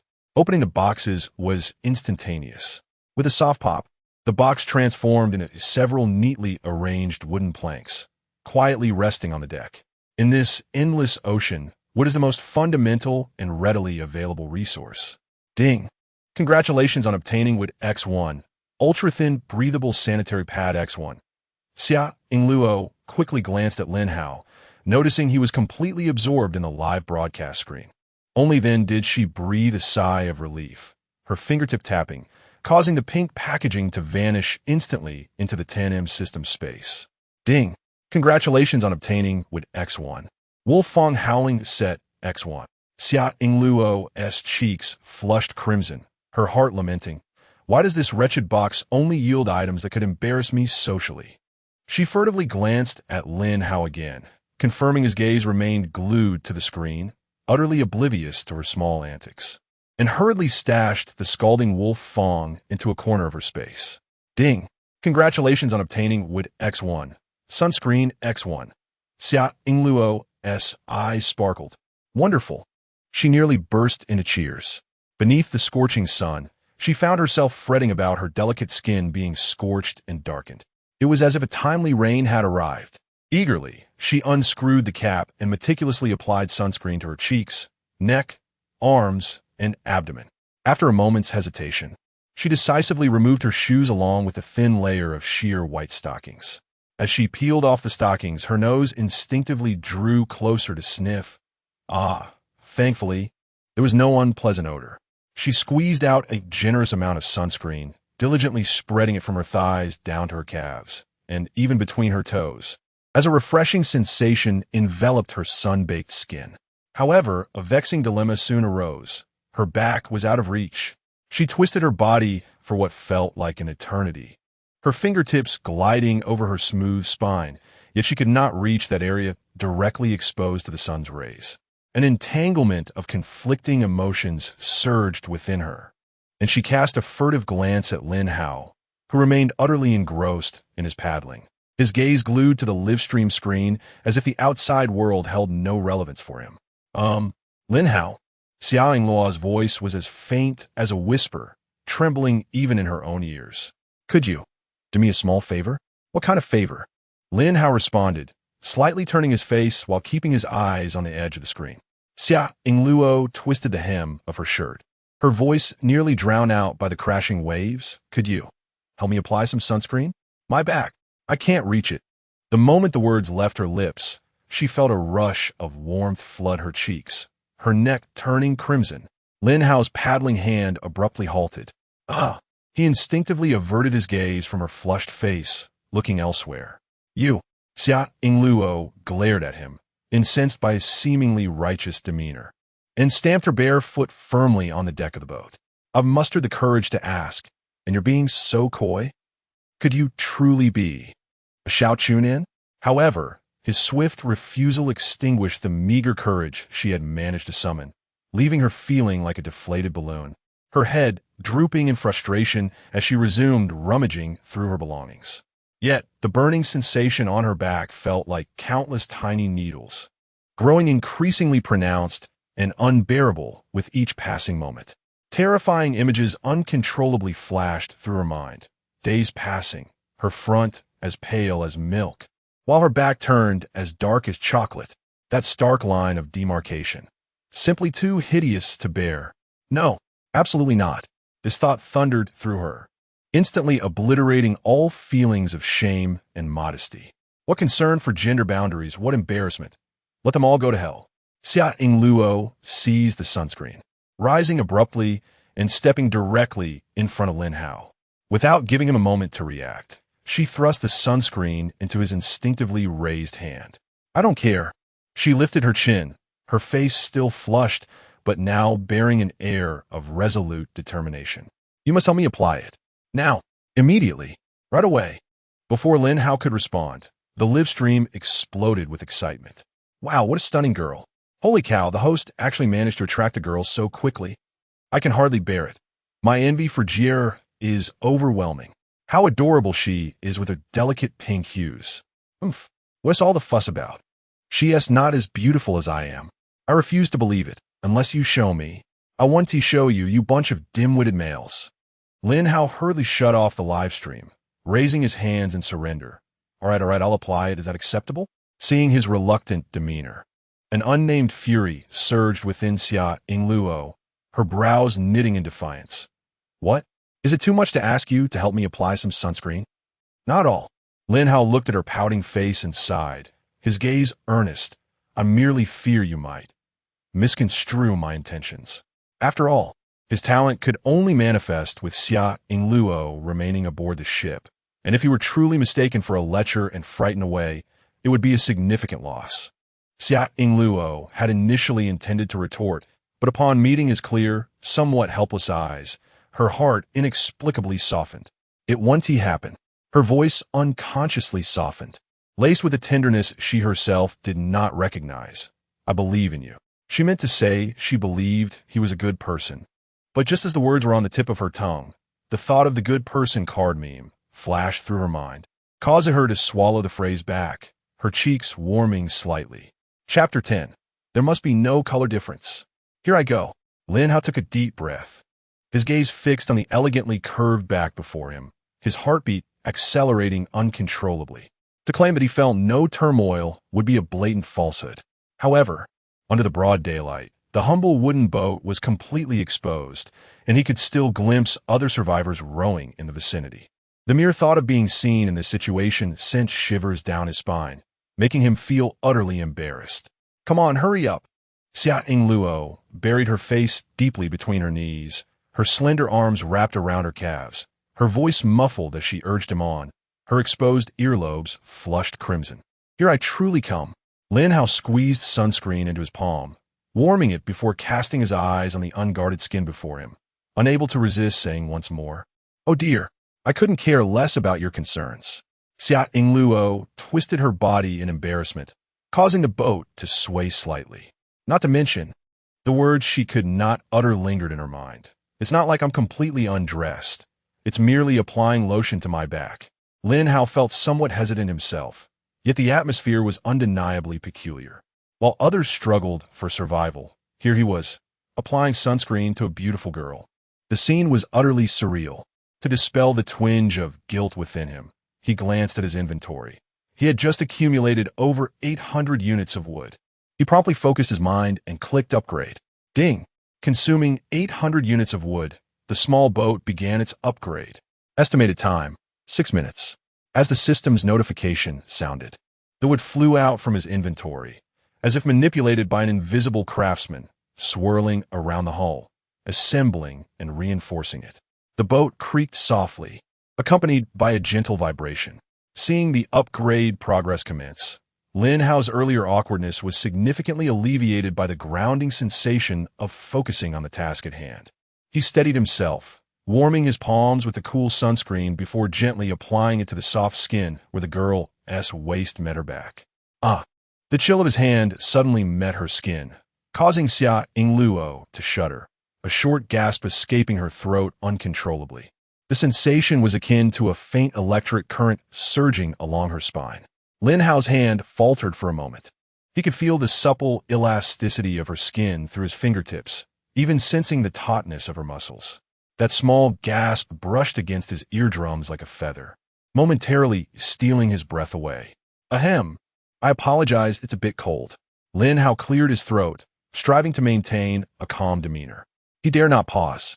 His fingers, still somewhat awkward, began to evenly spread the sunscreen across her smooth back. His fingertips traced the contours of her shoulder blades, slowly gliding down the spine, then spreading outward. He endeavored to keep his actions purely service-oriented, yet deeper contact was unavoidable. With each application, it felt as though he was strumming an invisible string. Xia Yingluo buried her face deeper, nearly gasping for air.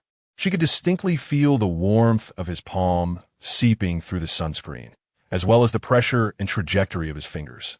The coolness of the lotion mingled with an odd tickling sensation, rendering her entire body rigid. Her heartbeat raced, pounding against her eardrums and drowning out the sound of the waves.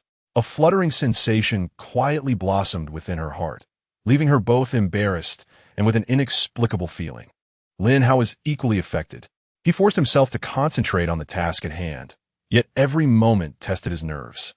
A faint scent, a blend of sunshine, seawater, and her unique fragrance lingered at the tip of his nose. He kept repeating upgrade, with safety first in his mind, attempting to redirect his focus to the expanding hull beneath them. The small wooden boat trembled slightly in the halo of the upgrade, its hull silently expanding, reinforcing, growing larger and sturdier beneath their feet. On board, only the subtle sounds of the sea breeze, waves, and the combination of what echoed, alongside the unspoken tension and awkwardness flowing between the two young individuals. Finally, it was done. Lin Hao straightened up as if granted a reprieve, instinctively wiping away non-existent sweat from his brow with the back of his hand. The few brief minutes had felt like walking a tightrope, every moment fraught with peril. He felt like a taut bowstring strained to its limits. Yet, her bashful voice broke through like a thunderclap, tightening his already frayed nerves anew. Thank you. Xia Yingluo's voice was muffled against her knees. She paused, as if summoning every ounce of strength to utter the latter part of her sentence. Could you also help me apply it? On the skin underneath my clothes? Huh, what did you say? Lin Hao turned abruptly, nearly convinced he had misheard, his eyes wide with disbelief. I'm in my back, underneath the clothes. Xia Yingluo hastily clarified. It's just that small patch of skin covered by the fabric. The area just below the shoulder blades. Lin Hao suddenly understood. Xiao Luo was wearing a delicate spaghetti-strap tank top, and most of her back had already been covered. What she referred to was merely a small area, just a palm-s width, concealed by a thin layer of cloth. Is that really necessary? Lin Hao stammered, struggling to regain his composure. The fabric should shield it from the sunlight. Yet, he realized, the material was too sheer. Moreover, Xiao Luo bit her lip, her voice imbued with a stubborn determination. But the sun is so harsh. UV rays might penetrate through even a little. What if? What if that tiny area gets tanned and doesn't match the rest of my skin tone? How unsightly. Her voice dwindled to a whisper. Yet her reasoning was remarkably steadfast. After all, the rest of her back had been covered. It was just that minuscule patch left. If it was tea applied, it would be awkward. She was determined to avoid any color discrepancy at all costs. Lin Hao clenched his jaw, his fingertips delving beneath the fabric, meticulously applying sunscreen to that last bit of exposed skin. Fortunately, the fabric is pliable, allowing her to complete the task without having to undress. As the final trace of coolness envelopes her skin, Xiao Luo's taut nerves finally relax, and she exhales a long sigh of relief. The moment she raises her head, however, she is startled to perceive that the hull appears to have expanded once more, and she cannot help but exclaim, "Ah, the boat has grown larger. The wood has become sturdier." Chapter 11. The Cold, Slippery Tentacles. I am referring to the ship. The ship. Xiao Luo realized the ambiguity in her words and hurriedly clarified. However, her explanation only served to thicken the air with tension, creating an awkwardness palpable enough to carve out an apartment on the vessel. Ahem. Lin Hao cleared his parched throat, forcibly redirecting his focus back to the space. Gazing at the propulsion blueprint he had acquired from Teacher Tion. 200 units of steel, 10 units of plastic. These materials are rather challenging to procure. Xiao Luo took a deep breath, redirecting her gaze towards the ocean surface, concentrating on sensing the marine life. Yet, the once enthusiastic orca had vanished, compelling her to once again raise her voice, sending out a call to the sea. This ability does not seem to resonate with all marine creatures. It appears to necessitate a certain spirituality from the other party. After a brief moment, a profound consciousness reverberated back from the depths of the ocean. This presence was more substantial than that of the orca, its emotions enigmatic and shrouded in an ineffable scrutiny. The entity swiftly approached, casting a colossal shadow beneath the small boat. Suddenly, an astonishingly thick tentacle burst forth from the water with a splashing sound. Following this, a massive head slowly surfaced, two enormous eyes fixating on the diminutive human aboard the vessel. Lin Hao's pupils dilated in shock, nearly gasping. It's a giant crab. This octopus is larger than the boat. Don't be alarmed. Don't be alarmed. It means no harm. Xiao Luo quickly interjected, fearing that his overreaction might startle the behemoth. In that moment, she could distinctly sense the creature's consciousness, devoid of aggression, imbued instead with a desire for exploration. The great octopus curiously scrutinized the human that had beckoned it, a dexterous tentacle reaching out tentatively. Rather than recoiling, Xiao Luo extended her hand, gently caressing the cold, slippery tentacle. The other tentacles immediately sprang to life in the water, dancing joyfully and stirring up waves, as if celebrating the arrival of a new friend. You have 8 tentacles. I shall call you Xiaoba from now on. Xiao Luo happily bestowed a name upon it. The great octopus immediately dived back into the ocean, exuding the exuberance of a child rewarded. Lin Hao's taut nerves finally relaxed, unable to suppress a chuckle as he gave Xiao Luo a thumbs up. Not long after, the surface of the sea churned again, and Xiaoba's smooth head broke through the water surface. A tentacle grasped a large metal box, gently placing it on the deck of the small boat. The box, forged from cold, hard metal, gleamed with a muted luster, starkly contrasting with the rough wooden crates from before. Even the typically composed Lin Hao found his curiosity piqued, leaning in to examine it closely. "Shall you open it, or shall I?" Xiao Luo inquired, stroking Xiaoba's icy tentacle. Lin Hao glanced at Xiaoba, quickly waving his hand in refusal. No, I fear Xiaoba might have a serious conversation with me using its large tentacles. Not at all. Xia Yingluo playfully patted Xiaoba's tentacle. Our Xiaoba has such a lovely disposition, doesn't it? Flattered, Xiaoba became even more animated, several tentacles joyfully splashing the water, half of its body draped over the boat's edge, its head curiously leaning closer to the box. Fortunately, the vessel now measures a substantial 8 meters in length and 2.5 meters in width. With sufficiently high bulwarks that little 8's affectionate gestures posed no risk of capsizing. You should take the helm, Lin Hao insisted once more. Although he possessed a slight advantage in luck, it paled in comparison to the extraordinary prowess of a player like Little 8.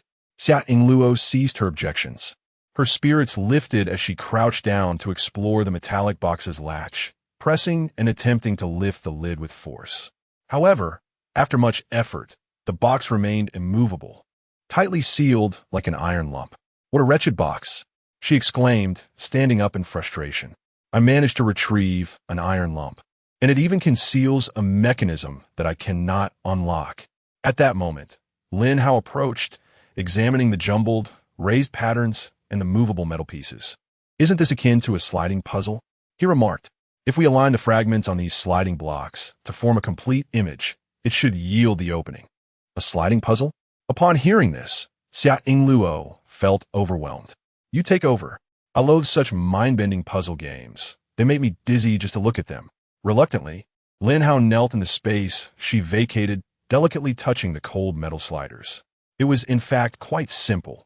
First, he observed the distribution of the pattern fragments, labeling the 8 sliders with numbers 1 to 8 according to their correct positions, then calculated the number of inversions. An even number, indicating that the puzzle is solvable. As he spoke, his fingers deftly manipulated the sliders, producing a crisp sound as they glided. He prioritized securing the first row. 1, 2, 3. Excellent. The first row is in place. Next, he shifted the 4th slider to its proper position, quickly assessing the 7th. His gaze swept over the remaining sliders. The 7th could not yet move to the lower left corner, so he treated 1, 2, 3, and 4 as a unit, shifting them to the right by 1 space to clear the lower left position. His fingers moved with precision, executing the mental strategy he devised. All right, the 7th moves into the lower left corner, then I restore 1, 2, 3, and 4 to their positions. Finally, just 5, 6, and 8 remain. Done. With a few final nimble adjustments, a crisp, melodious click resonated as the mechanism unlocked. Wow! Xia Yingluo's eyes widened in astonishment, and she clapped her hands excitedly. You are incredible. You resolved it so swiftly. It was merely a game, Lin Hao replied nonchalantly, stepping aside. Let us see what's inside. I am quite curious.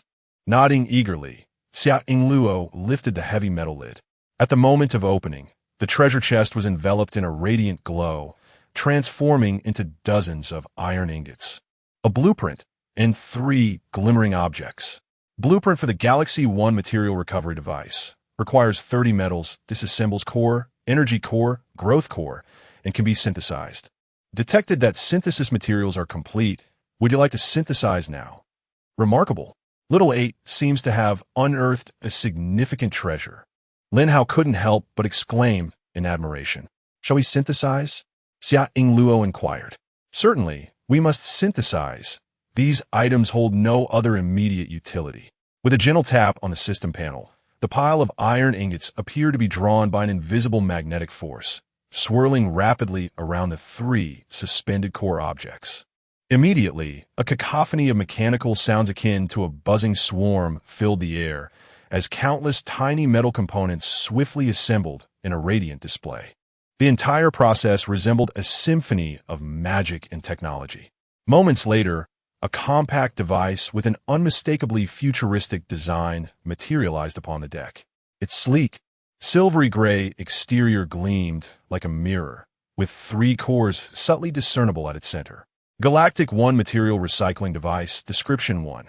Capable of disassembling eligible items, indicated by a green light, into fundamental materials such as metals, plastics, and rare elements. Description 2. This device possesses growth characteristics. As it consumes metallic materials, its processing capacity, conversion efficiency, and range of disassemblable items will progressively enhance. Chapter 12. An awkward posture, yet capable of growth. This is undoubtedly a treasure. Lin Hao eagerly grasped an empty plastic bottle and inserted it into the device's top opening. Buzz! A green glow emanated from the surface of the apparatus, accompanied by the faint sound of mechanical workings within. Moments later, with a soft click, a small plastic cube was ejected. Decomposition successful. Obtained 0.1 units of plastic. Such efficiency. Remarkable. Lin Hao gazed at the plastic cube, his eyes sparkling. This indicated an endless source of materials. What an adorable little robot. Xia Yingluo was equally captivated by the enchanting process and the charming appearance, unable to suppress her exclamation. The two turned to each other simultaneously, their arms instinctively lifting, their faces radiating pure joy. However, recalling the earlier embarrassment, their raised arms froze mid-air, and the smiles on their faces transformed into subtle expressions. Their gazes darted away as if struck by an electric shock. One feigned concentration on the deck by his feet, while the other tilted her head toward the sky. Xia Yingluo's gaze drifted towards the sea. I shall continue hunting for treasure chests, this marvelous device. I leave it in your capable hands. All right. Okay. Lin Hao promptly averted his gaze, lowering his head to fiddle with the futuristic recycling apparatus. Finally, the materials needed for the thruster seemed to be within reach. He casually shoved the dagger he had previously exchanged into the opening. The device flashed green, and the familiar sound of precise operations resonated. Seconds later, a sharply defined metal cube was ejected. Decomposition successful. Obtained 0.3 units of metal. Quite intriguing. Lin Hao's interest peaked. He tentatively grabbed a packet of instant noodles and stuffed it inside. Buzz! A blinding red light suddenly illuminated. Beep beep. Unable to decompose. The apparatus shuddered violently, emitting a short, sharp sound akin to a snort. The packet of instant noodles was disdainfully ejected, striking him squarely in the face. Behind him, Xia Yingluo's muffled yet distinct laughter resonated. Lin Hao caught the sliding noodles, observing the device as the red light dimmed, resembling a sulking contraption. He chuckled wryly, scratching his nose in bemusement. This little fellow is picky, and with quite the temper, it seems, harboring a sense of retribution. Yet, rather than inciting anger, this emotional display filled him with delight. It indicated that this device was far more than just a cold mechanical creation. Subsequently, Lin Hao fully embraced the role of a scrap dealer, diving headfirst into the live broadcast. His objective was clear. He welcomed anything bearing metal. A rusty iron sword? Exchange. A chipped axe? Exchange. Even when someone brought a mouth organ and a few metal trinkets, he accepted them without hesitation. For him, these items transformed from mere tools or playthings into gleaming bundles of raw materials. Soon, the corner of the cabin was piled high with a mountain of debris. As he sat cross-legged beside the Galaxy One, resembling an efficient assembly line worker, diligently feeding items into the device one by one. Buzz, buzz, buzz. The device emitted a green light in a rhythmic pattern, continuously producing metallic and plastic cubes at an astonishing efficiency. Decomposition successful. Gained 1.2 units of metal. Decomposition successful. Gained 0.3 units of metal. Decomposition successful. Gained 0.1 units of plastic. Lin Hao watched as the foundational material blocks accumulated at a visible pace, his heart ablaze with excitement. This efficiency surpassed the collection of standard metal materials by several magnitudes. The apparatus, aptly named Galaxy No. 1, gleamed before him like a golden deity of fortune. As time passed and temperatures soared, the sun blazed overhead. When the last metallic cube clinked to the ground, Lin Hao exhaled deeply. He had not only gathered the 200 units of steel and 10 units of plastic required for the propulsion system, but had also amassed a slight surplus. What delighted him further was that, amidst the junk auction in the live stream, he had fortuitously exchanged for a small vial of precious gasoline. Although it was but a modest amount, it should suffice for a mile of travel. He had also acquired a considerable quantity of body refinement pills and soul cleansing pills, elevating his physical attributes to 20 and mental attributes to 18. Power surged within him, his muscles subtly swelling under the heat, as if containing explosive energy. His mind was crystal clear, perception expanding like invisible ripples, capturing every detail of the surrounding environment with exquisite clarity. On this sweltering sea, both his physical and mental states reached unprecedented heights. Materials complete. Shall we synthesize the gasoline propeller? Synthesize, Lin Hao confirmed without hesitation. Buzz. Soon, a propeller gleaming with a metallic sheen took shape. Gasoline propeller synthesis successful. Lin Hao promptly accessed the ship options to install it. At the stern, the deck structure silently opened a perfect fitting slot. The brand new propeller slid precisely into the interface, locking into place with a satisfying click, seamlessly integrated into the hull. An indescribable thrill and anticipation surged within Lin Hao. The key to conquering this boundless ocean was firmly in his grasp. He inhaled deeply, suppressing his excitement, and carefully poured the gasoline into the fuel inlet. Confirming everything was in order, he grasped the cold starter pull ring and yanked it forcefully. Boom! The ferocious engine roared, abruptly tearing through the stifling afternoon heat of the sea. The little wooden boat, which had been languidly bobbing on the waves, suddenly lifted its bow. In the next moment, the entire vessel shot forth like an arrow released from a bow, racing across the water at a speed unmatched by any nearby raft. The waves split on either side, soaring high and forming two brief yet magnificent water wings. This sudden roar and swift movement ignited an explosion in the surrounding waters. What the hell? What the hell? How did he even get a propeller? This is outrageous. Oh my God, who created a speedboat? This is absurd. Absolutely absurd. My little raft just leveled up to 2. The sudden and immense force propelling the vessel forward caught Xia Ingluo off guard, eliciting a startled cry from her as she instantaneously lost her balance and staggered backward.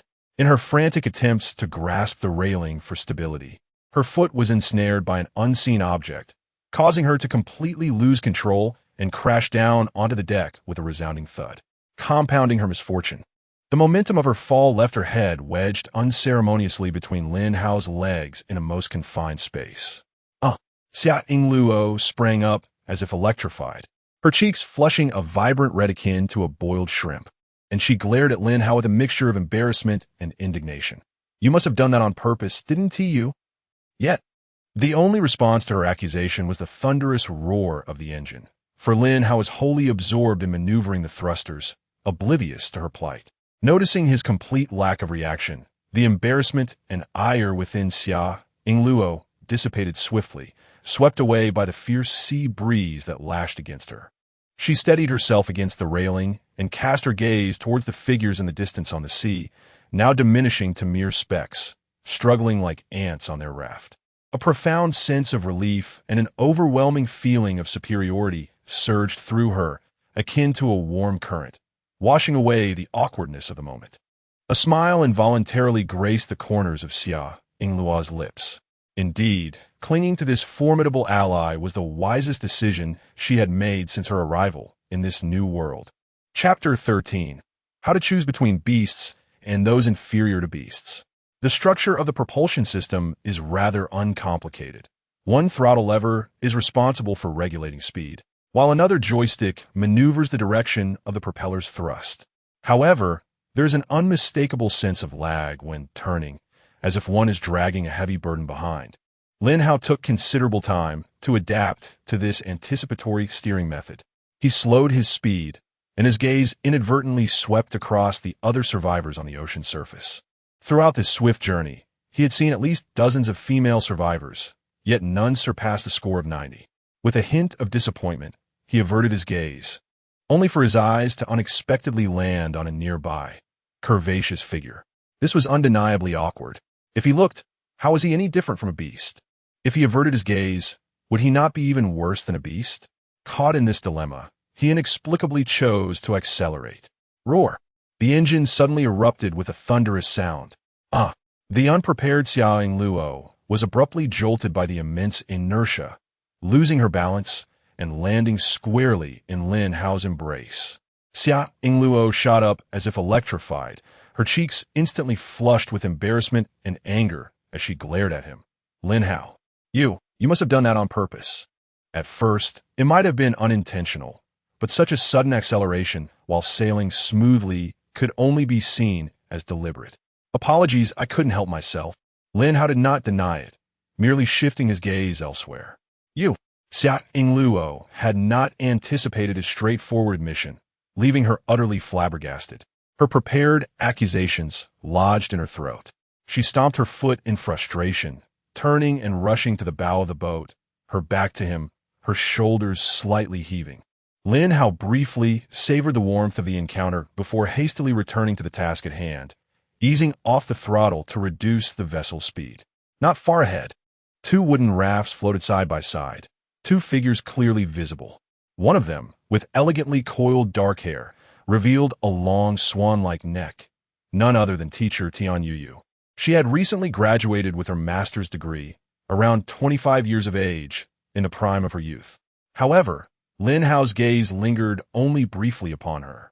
It was as if an invisible hook had ensnared his attention, fixing it firmly on another girl. Sunlight cascaded upon her, outlining an almost flawless profile.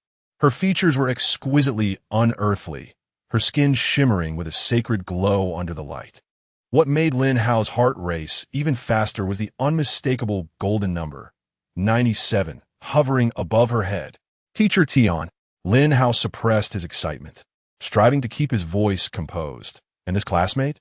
Are you both all right? A flicker of surprise crossed Teacher Tian's eyes, followed by a gentle smile.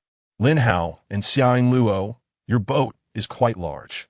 The girl with the score of 97 also raised her head, her calm gaze settling on Lin Hao. Her eyes were clear, yet seemed to possess a penetrating quality that made Lin Hao's heart inexplicably tremble. Meanwhile, at the bow of the boat, Xia Yingluo turned around. The blush on her face had yet to fully fade, and her expression carried a hint of discomfort. As her gaze swept over the stunning girl on the raft, her pupils contracted slightly, then quickly darted to Lin Hao, whose unabashed expression elicited a delicate huff from her petite nose. Allow me to introduce, this is classmate Chu Shi. Tian Yu interjected, her tone laced with gratitude, for she had just helped me out of a predicament involving a few troublemakers. Oh, Xia Yingluo's sharp gaze fixed on Chu Shi, her footsteps subtly shifting as she unobtrusively positioned herself in front of Lin Hao, asking, from our school? I have never seen you before, her voice tinged with open scrutiny. She hails from a neighboring school, Tian Yuyu quickly supplemented. Lin Hao's eyes brightened, suppressing his excitement. He proposed, how about teaming up? Strength in numbers. We can look out for each other. This. Tian Yuyu's expression grew troubled as she instinctively turned to seek Chu Shi's opinion. Yet, Chu Shi remained silent, her gaze like an invisible thread, slowly traversing the faces of Lin Hao, Xia Yingluo, and Tian Yu, exuding an enigmatic calmness that made it difficult to discern her thoughts. We could start as a casual team. Lin Hao, noticing the atmosphere growing tense, hastily suggested a compromise to break the stalemate. I have no objections. But classmate Chu Shi helped me. Tian Yu looked once more towards Chu Shi, her heart filled with conflict. Xia Yingluo suddenly let out a cold snort. Her chin raised defiantly. If you're unwilling, just say so. What are you putting on a sour face for? Juicy Fawen Sly. Her long eyelashes casting a small shadow beneath her eyes. She didn't even glance at Xia Yingluo, merely bent down to pick up a simple paddle resting at the edge of the raft, deftly stirring the water. With a splash, she subtly pushed the raft, which silently drifted away, creating a small distance from the raft occupied by Tian Yuyu in the blink of an eye. The action was crisp and decisive, imbued with a sense of unspoken detachment. Chu Shi. Tian Yu instinctively reached out, her fingertips grasping futilely at the air. Gazing at Chu Shi's calm, yet distant silhouette, the words of persuasion ultimately lodged in her throat, transforming into a soft sigh. This person, Xia Ingluo watched as she effortlessly maneuvered the raft away, her temper flaring anew. Unable to restrain her voice, it's utterly absurd. Can't even say a word? Is there no sense of courtesy? Ingluo. Tian Yu abruptly interrupted her tone uncharacteristically urgent and tinged with sorrow. Stop it. Juicy. She's not ignoring you. Tian Yu took a deep breath, lowering her voice. She is mute. What?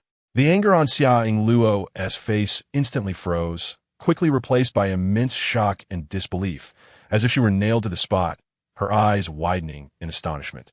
She stared blankly at Tian Yu, then abruptly turned to the frail silhouette that had already paddled several meters away. Lin Hao was also taken aback. 97 points? A presence more resplendent than Xia Ingluo, such an almost perfect girl, yet astonishingly. She is mute? The stark contrast rendered him momentarily speechless. As he gazed in astonishment at she's retreating silhouette, an eerie silence enveloped the surface of the sea, punctuated only by the gentle lapping of waves against the boat's hull. After a few seconds, Xia Ingluo seemed to snap back to reality as if scalded. A torrent of intense emotions, a blend of shame and panic, engulfed her. What had she just uttered?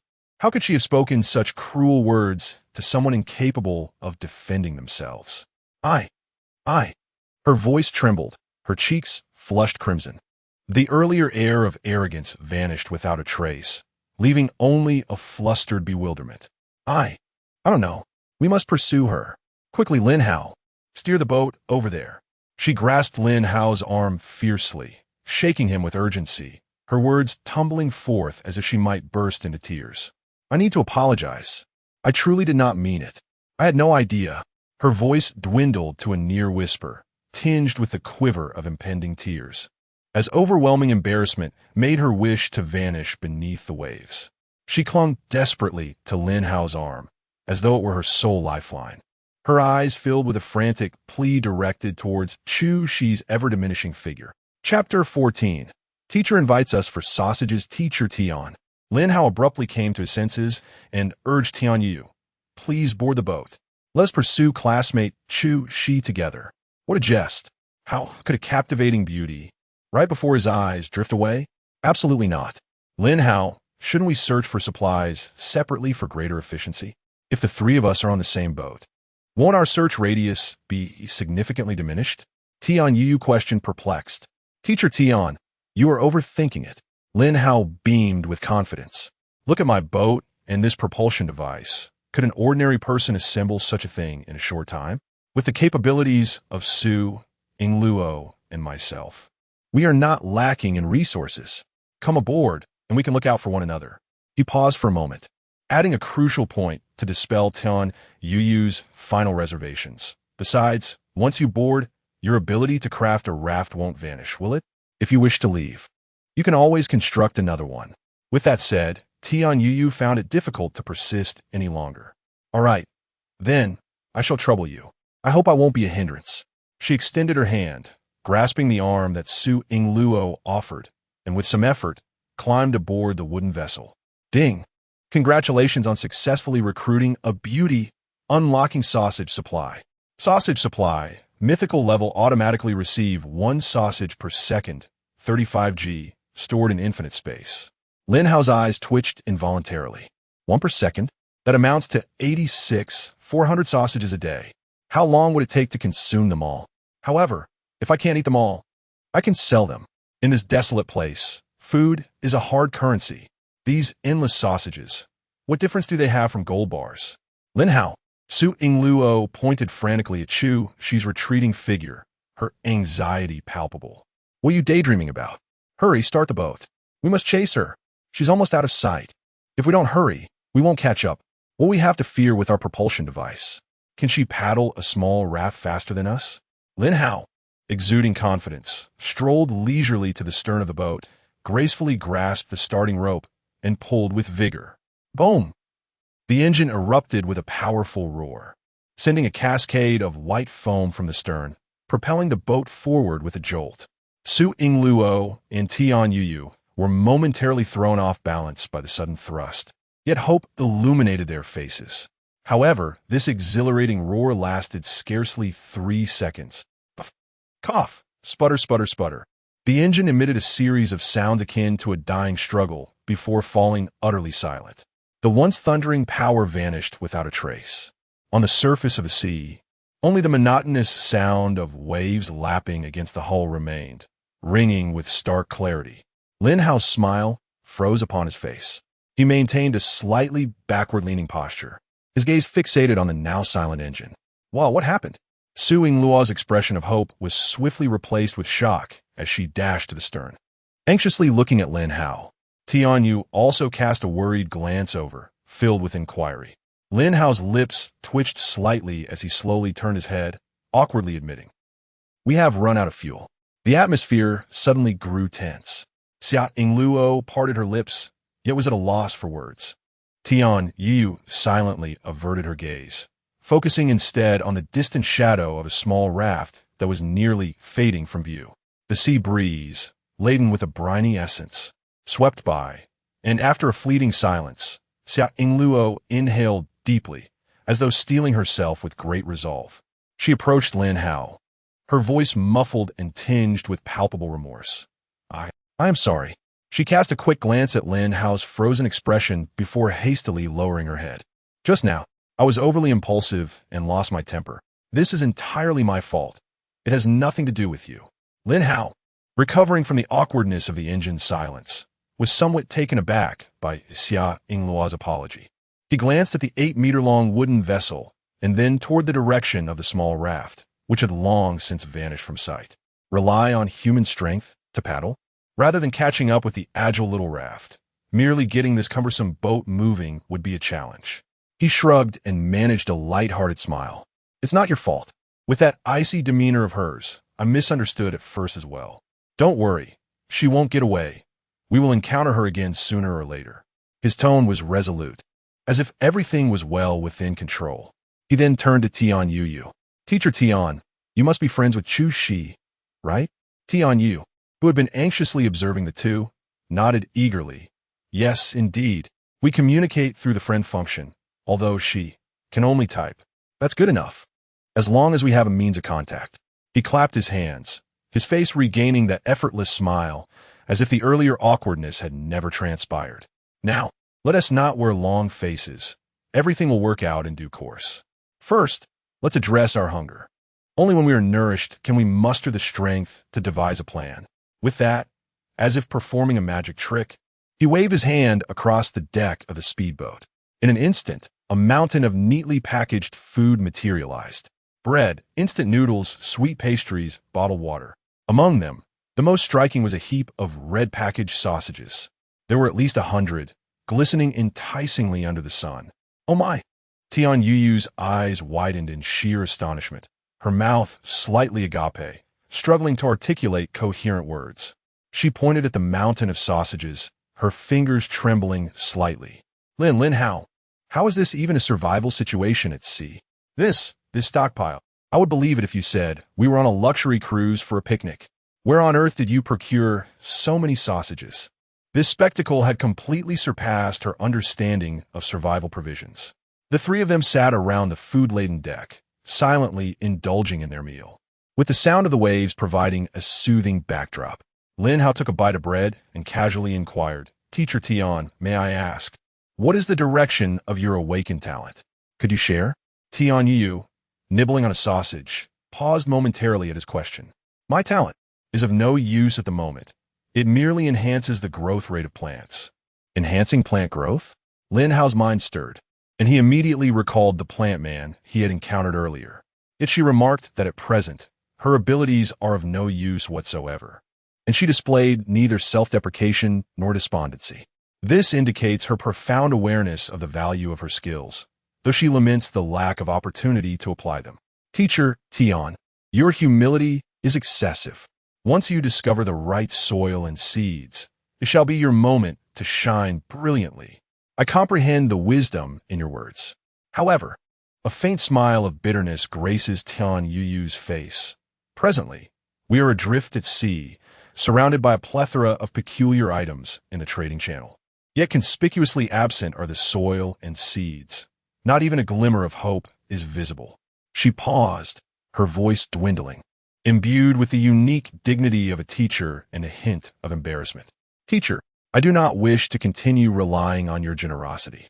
Observing her discomfort, Lin Hao's lips curled into a subtle smile. He had eagerly awaited this very statement. Chapter 15. Do not scare me. I am afraid. Teacher Tian, if you feel uneasy, could you assist me with a favor? What favor? With a sweeping gesture, Lin Hao conjured several bottles of pure water that instantly filled half of the modest cabin. You see, this is our most abundant resource. Help me sell these waters in exchange for what we truly need. My heavens! Teacher Tian was momentarily petrified. Just recently, she had exchanged 100 bottles of water for her blueprints, and now he had produced several hundred more. How much water does he possess? Beside them, Xiaoying Luo was equally astonished. Lin Hao had mentioned being able to automatically acquire wood and water, but he never indicated it was measured by the ton. This was simply outrageous. The mountain of water before them was so vast that the three of them could not finish it in a month, even if they drank freely. Teacher Tian, Lin Hao's voice drew them back from their astonishment. Let's prioritize exchanging for gasoline and metal objects, then for body-refining pills and soul-cleansing pills. For other valuable items, you can decide as you see fit. Oh, certainly. No problem. Teacher Tian, as if awakening from a dream, nodded repeatedly. And what about me? Xiaoying Luo gazed at the pile of water, then at Teacher Tian, who was preparing to go live. A sudden impulse to promote arose within her. However, Lin Hao's expression turned serious. You must prioritize enhancing your abilities. No matter how plentiful our supplies, they're merely bait. Our most significant weakness is our combat prowess. He paused, his tone somber. I fear. You are worried that someone might come rob us? Xiaoying Luo instantly grasped his concern. Lin Hao nodded. Do you remember those 4 classmates from earlier? This is merely the beginning of our journey. In this world, there are no laws, no moral constraints. In just a few days, chaos may ensue. It's a thought I dare not entertain. A chill ran through Xiaoying Luo's heart. She realized she had been comparatively fortunate, as those 4 classmates had only spoken threateningly without taking action. A surge of gratitude welled within her. Thank you, Lin Hao. If it weren't for you, there's no need for such politeness. Lin Hao waved his hand, interrupting her. We are a team. Aiding you is tantamount to aiding myself. To survive in this vast ocean, we cannot rely solely on individual strength. It would be wonderful if we could bring Chu Shi aboard too. Teacher Tian suddenly interjected, her voice tinged with hope. Both Lin Hao and Xiaoying Luo turned to her in unison. She is incredibly capable. Teacher Tian's eyes sparkled as she recounted her previous encounter. Surrounded by 3 ruffians, just when she was in dire straits, Chu Shi appeared as if sent from the heavens. She nimbly maneuvered between several rafts, unarmed, and swiftly dispatched the 3 youths, sending them fleeing in terror. Chu Shi, is she really that formidable? Lin Hao was taken aback, astonished. She sounded like a master of martial arts from a wuxia film. Teacher Tian nodded vigorously. Then what are we waiting for? Lin Hao decisively proclaimed, Teacher, quickly, we need gasoline. With gasoline, we could pursue her immediately. Teacher Tian's spirits lifted, and she promptly began her live broadcast. The allure of her beauty, combined with the rarity of pure water, drew an influx of viewers into the stream, causing the popularity to soar. Watching from the sidelines, Lin Hao felt a twinge of envy. He realized he could not compete with her charisma. The 3 swiftly divided their tasks. Lin Hao transformed into an assembly line worker, tirelessly dismantling the various supplies traded by Tian Yuyu using the Galaxy One. Gasoline was urgently needed, and steel was also in short supply. After upgrading the small wooden boat to level 5, further enhancements would hinge on this crucial material. Just as everything seemed to fall into place with meticulous order, an ominous shadow crept closer. 5 wooden rafts formed a loose encirclement, gradually converging. On board stood 5 men, their eyes glinting with unmasked greed as they scanned the supplies and the 2 beautiful women aboard. The leading tattooed youth forced a hollow smile and called out, Brother, your boat upgrades quite swiftly. What is your secret? Care to share with us? Tian Yu's urgent private message arrived almost simultaneously. Be careful.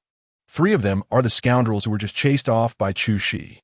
Lin Hao's heart sank, his gaze turning as cold as steel, cutting sharply across the 5 ill-intentioned faces.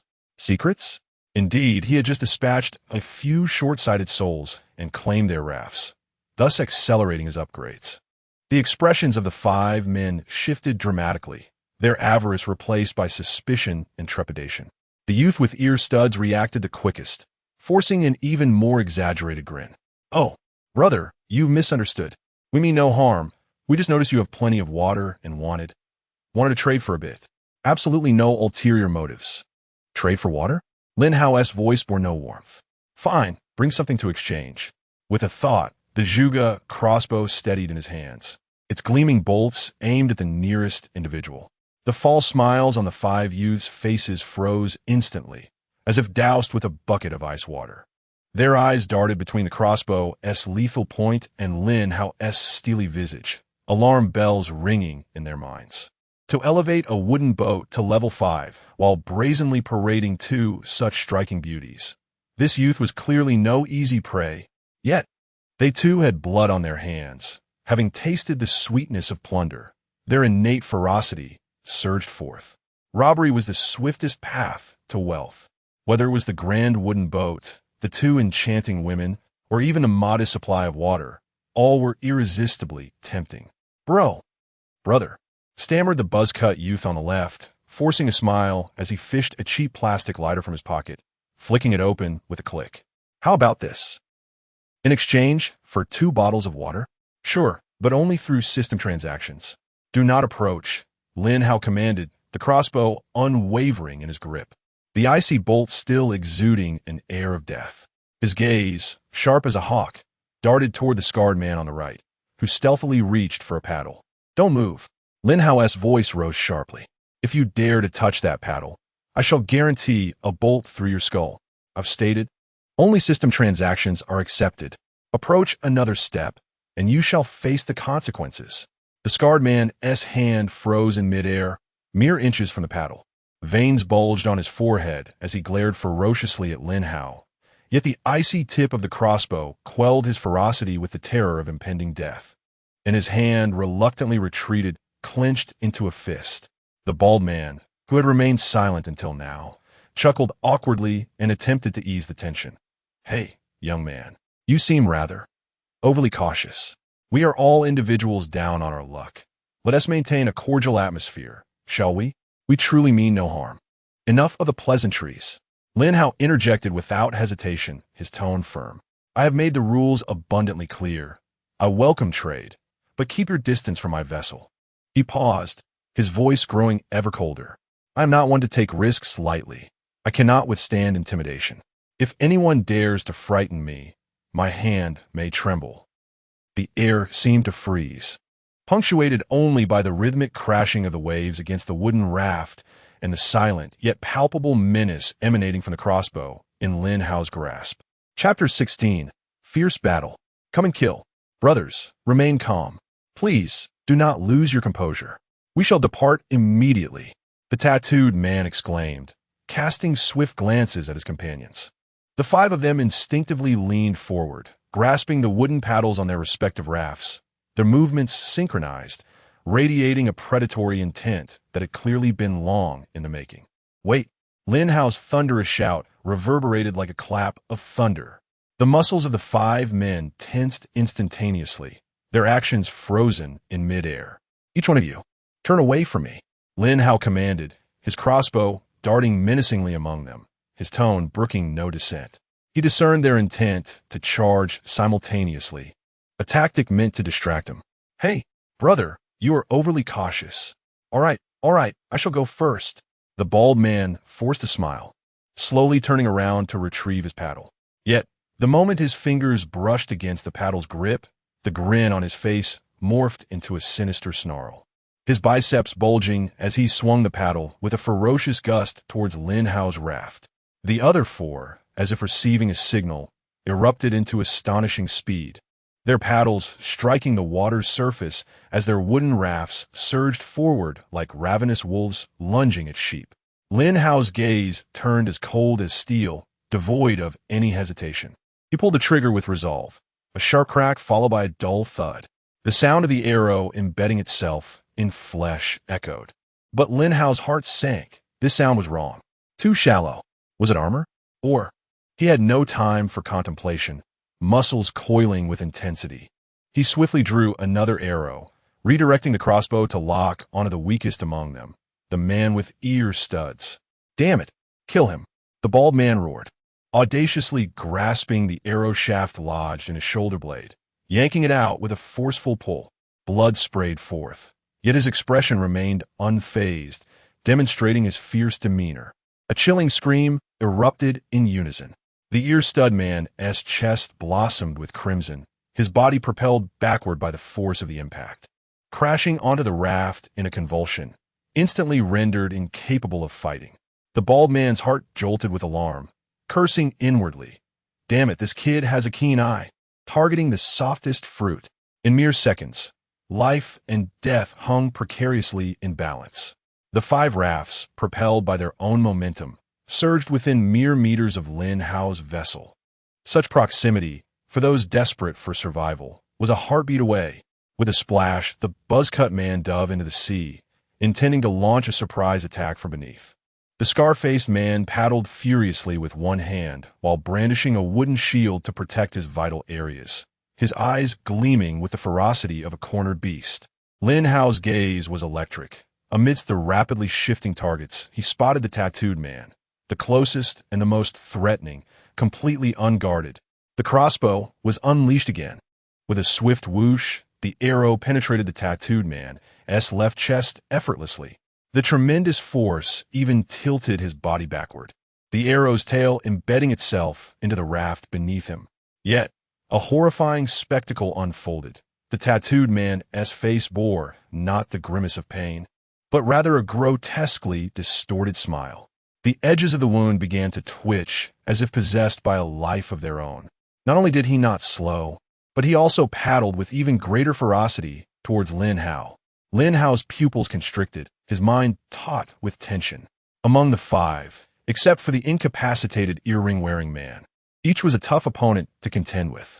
Without hesitation, he re-aimed his crossbow at the bald man, this resilient target. Swish! Swish! 2 arrows struck precisely beneath the bald man's ribcage.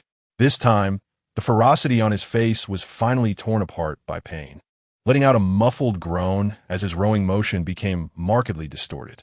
However, this delay allowed the tattooed man, the scar-faced man, and the crew-cut man to reach the vessel. Just at that critical moment, splash!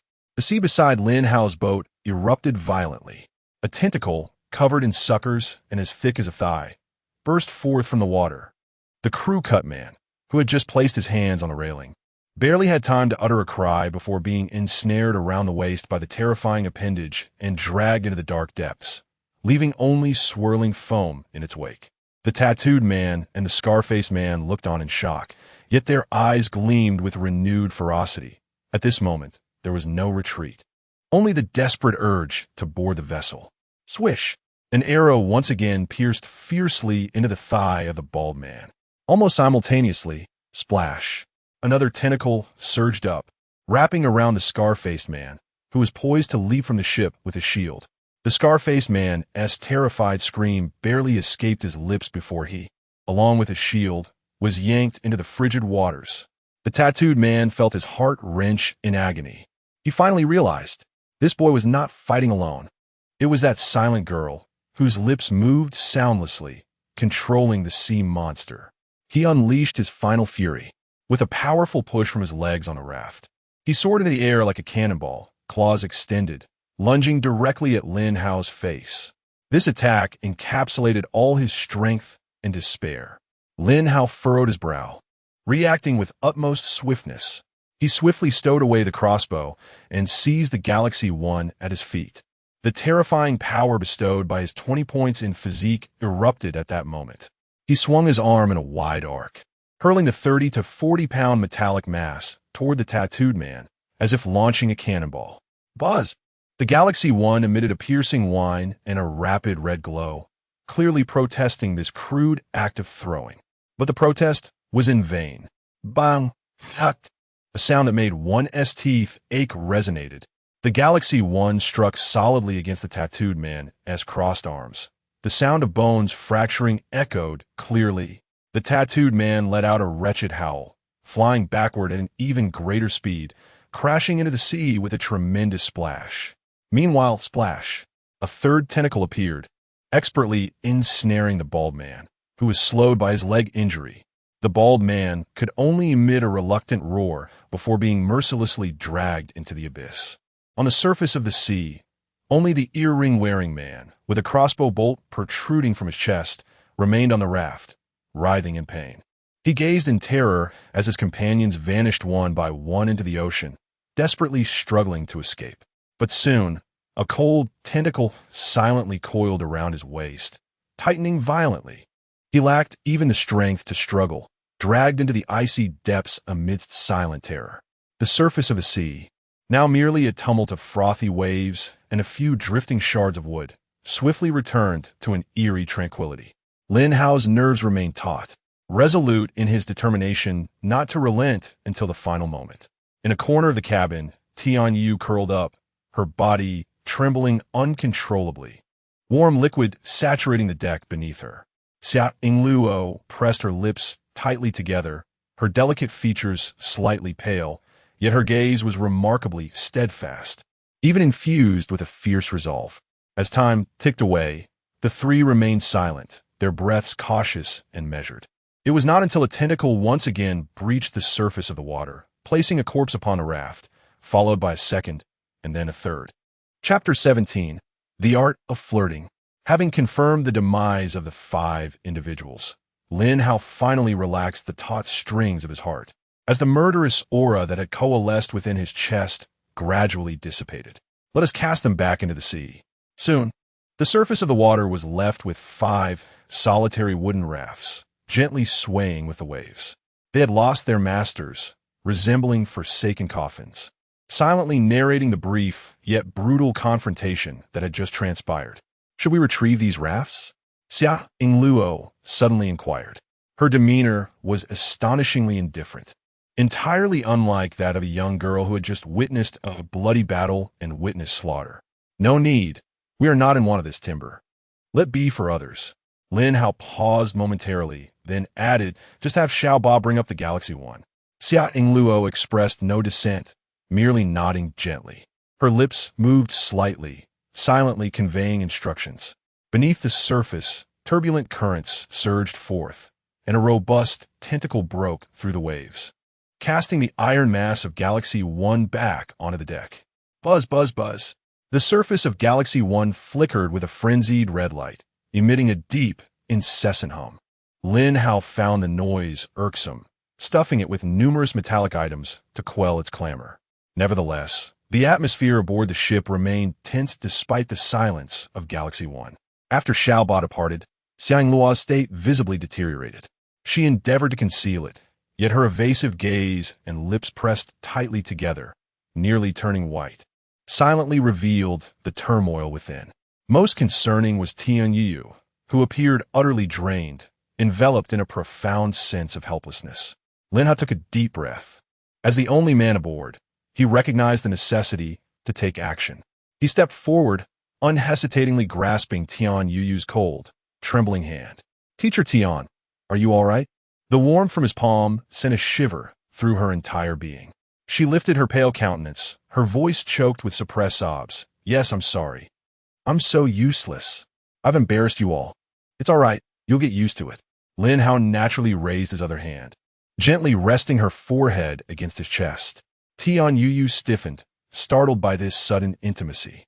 Yet, almost instantly, the dam she had forcefully erected crumbled entirely. She did not wail, but her shoulders trembled violently, and scalding tears surged forth silently, instantly soaking the fabric of Lin Hao's shirt. The searing wetness penetrated through the material, burning against his skin, conveying her unspeakable despair, fear, and shame. Lin Hao did not release her hand, nor did he utter superfluous words. He merely embraced her tighter, using his presence and warmth to create a brief yet sturdy refuge for her amidst this vessel stained by blood and sea. Not far away, Xia Yingluo witnessed this scene, her mind buzzing as if something deep within her heart had shattered. The physiological discomfort following the act of killing, intertwined with the sharp and unfamiliar emotions that surged forth at this moment. Bittersweet like acid, yet cold and forsaken, intermingled fiercely, leaving her almost breathless with agitation. She desperately suppressed her feelings, her nails digging deeply into her palms, oblivious to the pain. Tian Yuyu's emotions began to stabilize, only to abruptly realize that she was in the embrace of a student, and there was a damp patch on the deck. A wave of intense embarrassment surged over her, and she erupted with an unprecedented strength, pushing Lin Hao away as if jolted by electricity. Her face burned fiercely as she frantically sought words to mask her awkwardness. Yet her gaze inadvertently caught sight of Xia Yingluo's evidently distressed state. "Thank you. I'm fine now," Tian Yu spoke, her voice still somewhat unsteady. Quickly pointing towards Xia Yingluo, "You should check on Yingluo." Upon witnessing Xia Yingluo's condition, Lin Hao understood immediately. Without hesitation, he strode forward and firmly pulled the tense girl into his embrace. Xia Yingluo was taken aback by this sudden hug. After a brief moment of shock, an intense resistance erupted like a volcano. She struggled fiercely, using both hands and feet, attempting to escape from this warm confinement. "Let go of me, you lecherous wolf," she shouted in a fit of anger. Lin Hao suddenly exerted force, gripping her shoulders tightly, pulling her slightly away to gaze intently into her eyes. "Do you truly believe that I embraced you for ulterior motives?" Xia Yingluo collided with his eyes, as if struck by a current. In them, there was no trace of frivolity or desire, only a profound concern and unwavering resolve. All her struggles and cries were instantly caught in her throat. She froze, as if ensnared by a spell, becoming quiet. "Now, can you tell me what exactly is going on?" Lin Hao's voice lowered, imbued with a soothing gentleness. "Tell me what is going on." Xia Yingluo lowered her head, her gaze fixated on the patterns of the deck, feeling her cheeks ignite, the heat radiating all the way to her ears. Lin Hao refrained from pressing further, simply observing her flushed ears. After a moment, he spoke with a tone of assured analysis. "Your ability, when used, resonates emotionally with marine creatures, even influencing one another, correct?" Xia Yingluo's body subtly stiffened, yet she remained silent. Lin Hao continued, "During the battle, just now, the murderous intent emanating from you was even more intense than mine. Yet when Xiaoba left, that aura vanished as swiftly as if a different persona had taken over." His words acted like a key, unlocking the chaotic locks of Xia Yingluo's heart. She suddenly understood that Lin Hao's embrace, much like that of teacher Tian, was devoid of any ambiguity or frivolity. It was purely an attempt to comfort them. A warm current surged from the depths of her heart, oddly relaxing her taut nerves. "Rest assured, I am not." She instinctively began to assert that she was not as pitiable as teacher Tian, only to realize the impropriety of her words, abruptly changing her statement. Her voice tinged with a barely perceptible panic. I just feel a bit unwell. Truly no need to comfort me. Please let go of me." Surprisingly, Lin Hao did release his embrace. Xia Yingluo looked up in astonishment. "You really let go when I told you to? How could this person act so irrationally?" Yet what met her gaze was a mischievous smirk that was utterly infuriating. Those eyes seemed capable of penetrating all her FAAs, revealing the dependencies and desires within her heart that she herself had yet to untangle. "You." Just as Xia Yingluo's indignation began to surface, Lin Hao swiftly reached out once more, irresistibly drawing her back into his embrace. "You scoundrel! Deceitful rogue! You merely wish to take advantage of me. Let go of me." Xia Yingluo, both embarrassed and furious, struggled like a feral cat, using all her strength to fight back, throwing punches and kicks. However, this time, the arms encircling her felt as unyielding as forged steel, not budging an inch. Lin Hao ceased to speak, resting his chin gently atop her head, responding to her every resistance with a silent yet resolute embrace. Ultimately, Xia Yingluo's taut body surrendered completely, relinquishing her futile struggle. Burying her flushed cheeks in the crook of his neck, feeling the steady and powerful rhythm of his heartbeat again and again. Chapter 18. Offshore Platform. So many beauties. Haven't you had enough? I'm almost suffocating. The voice of Xia Yingluo echoed dully. Oh! Lin Hao quickly released his embrace. Indeed, he felt a slight urge to engage in something more, but upon catching a glimpse of Tian Yuyu, who was turned away from them a few steps ahead, reason prevailed.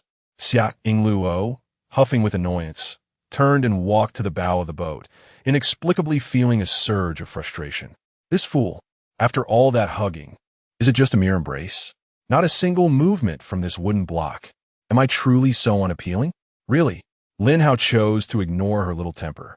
Making his way to the stern to open the trading panel, his gaze swiftly scanning through line after line of information. He was resolute. As long as the prices were reasonable, he would make his purchases without hesitation. Metal objects, ropes, rubber, a small amount of food, supplies flowed into his space like a stream. Unfortunately, after scouring the entire trading area, he still found no trace of gasoline. The materials should be nearly sufficient. He estimated in his mind, quickly bringing up the ship management interface. Small wooden boat LV5, 8MX2, 5M, components, gasoline propeller, no fuel. Requirements to upgrade to LV6. Wood 1600, steel 100. Materials detected as complete. Would you like to upgrade now? Upgrade. The moment the command was issued, the materials transformed into streams of light, merging into the structure of the vessel. Tian Yu watched in astonishment, while Xia Yingluo remained unfazed. The two stood at the bow, deliberately keeping their distance from Lin Hao, and an unspoken awkwardness hung in the air. Lin Hao relished the tranquility, seizing the opportunity to continue his shopping spree and stockpiling supplies. At that moment, the private chat channel flickered with a message from Yin Shuya. Boss, would you like some Lucky One black stockings? Lin Hao's heart raced, his fingers quickly typing a response. What do you want? I want water. And if you have food, that will be even better. 10 bottles of water and 10 sausages. Deal. The transaction concluded, and a pair of black stockings appeared in his hand, which he swiftly tucked into the inner pocket of his clothing. Hopefully, this lucky two would prove beneficial. He did not wish to encounter those reckless marauders again, as it would not only dampen his spirits, but also waste precious time. After a moment of contemplation, he inquired, is there any limitation to your lucky blessing? Can it only bless stockings? Other items are not permitted? Yin Shuya almost instantaneously replied, yes. It must be something I carry closely, something imbued with my essence. Lin Hao frowned. But don't you have rings, earrings, or necklaces? Wouldn't those be more convenient? Boss, are you suggesting that I wear my stockings? Oh, Lin Hao's lips twitched, and he immediately denied it. You're overthinking it. I'm trading them as a gift. Gifting my stockings to another girl? Isn't that a bit inappropriate? Boss? Oh, Lin Hao felt that continuing this conversation was a waste of time. So he promptly closed the private chat interface, preferring not to see it. He lifted his gaze to the sky, observing that the sun had already descended near the horizon, with at most a couple of hours remaining before darkness enveloped the world. There was no time to waste.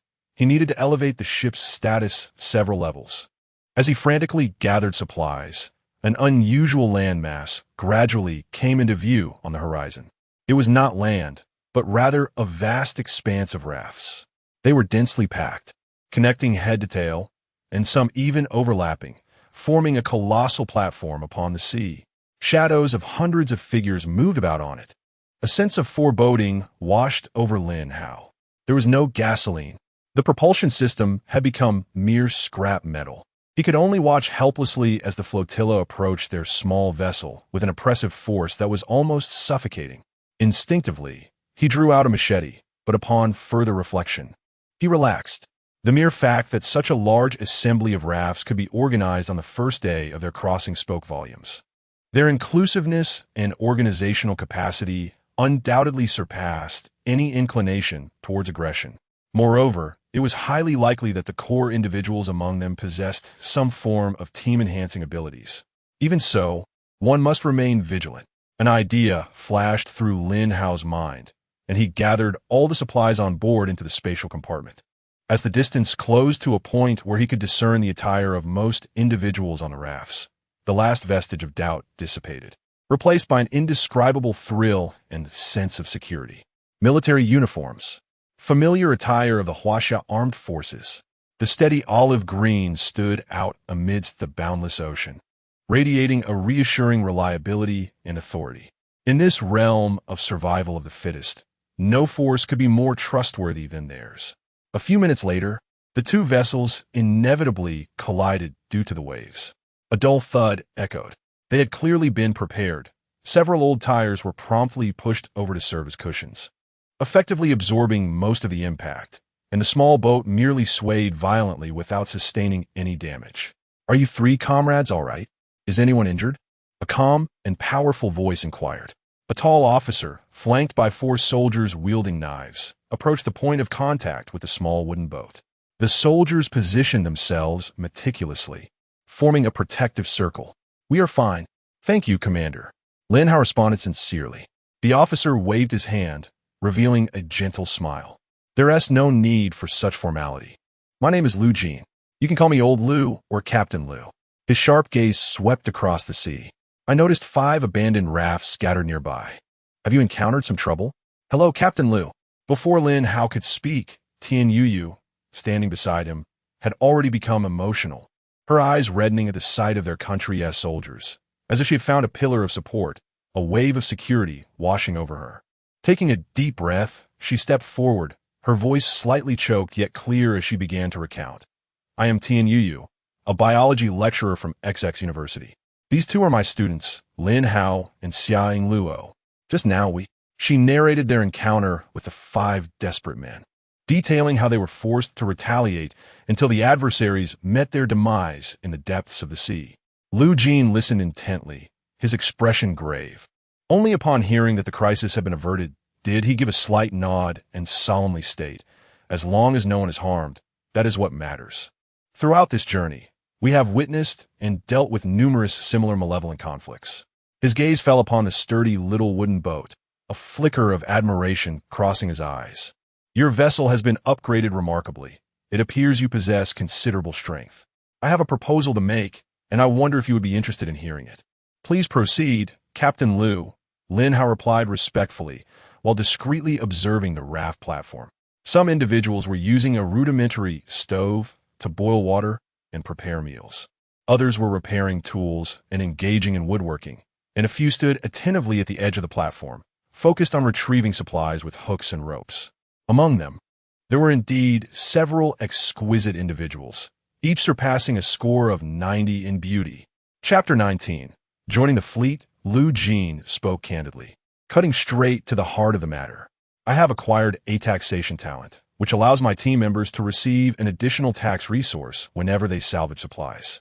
This tax is generated out of thin air and will not affect the quantity of items members themselves collect. It serves as a beneficial enhancement for the team.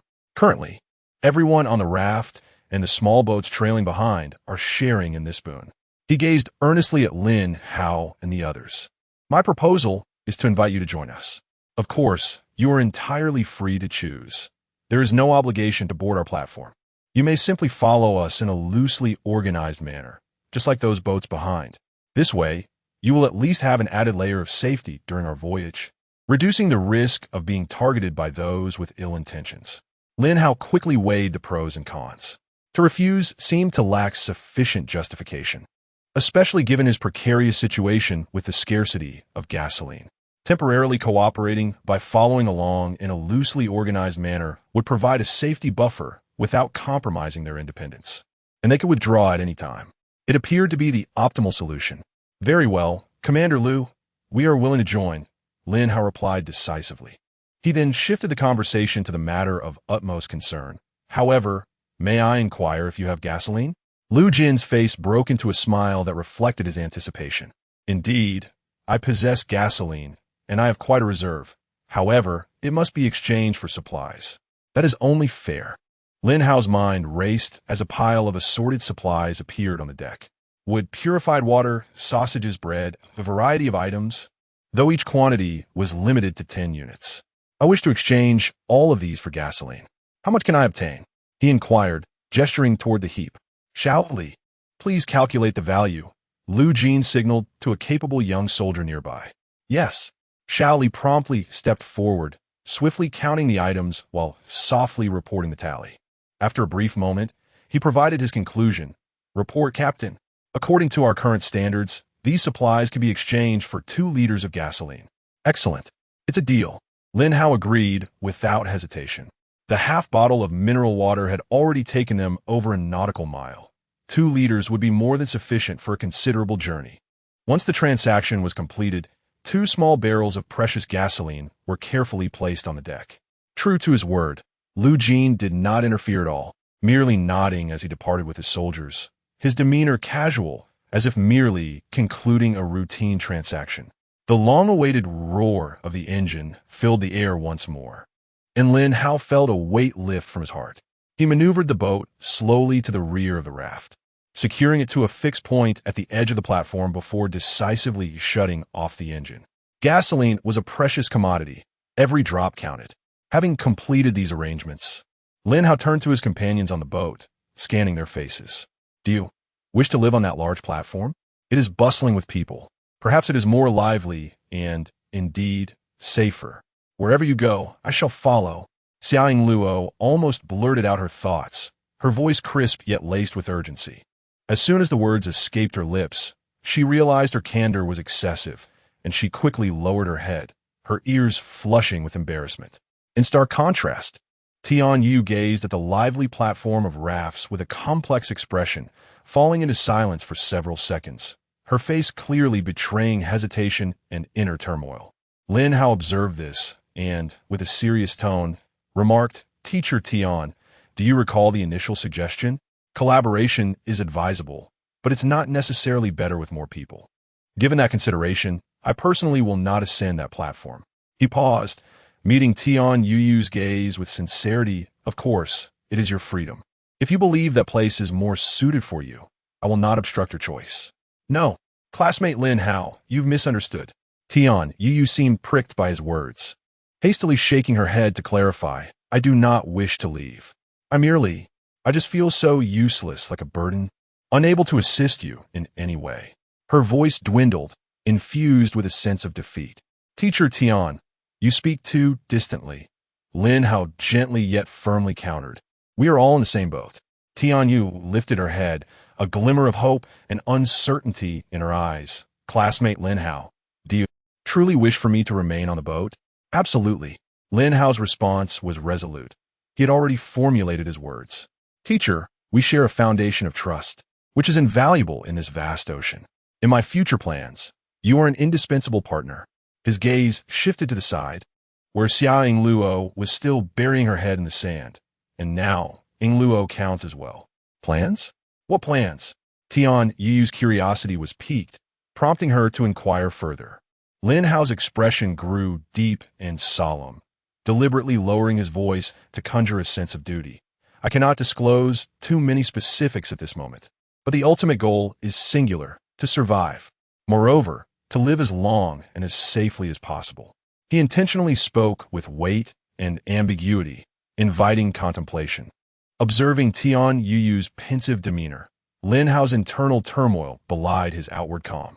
The dangers of his talent had long been a thorn in his heart.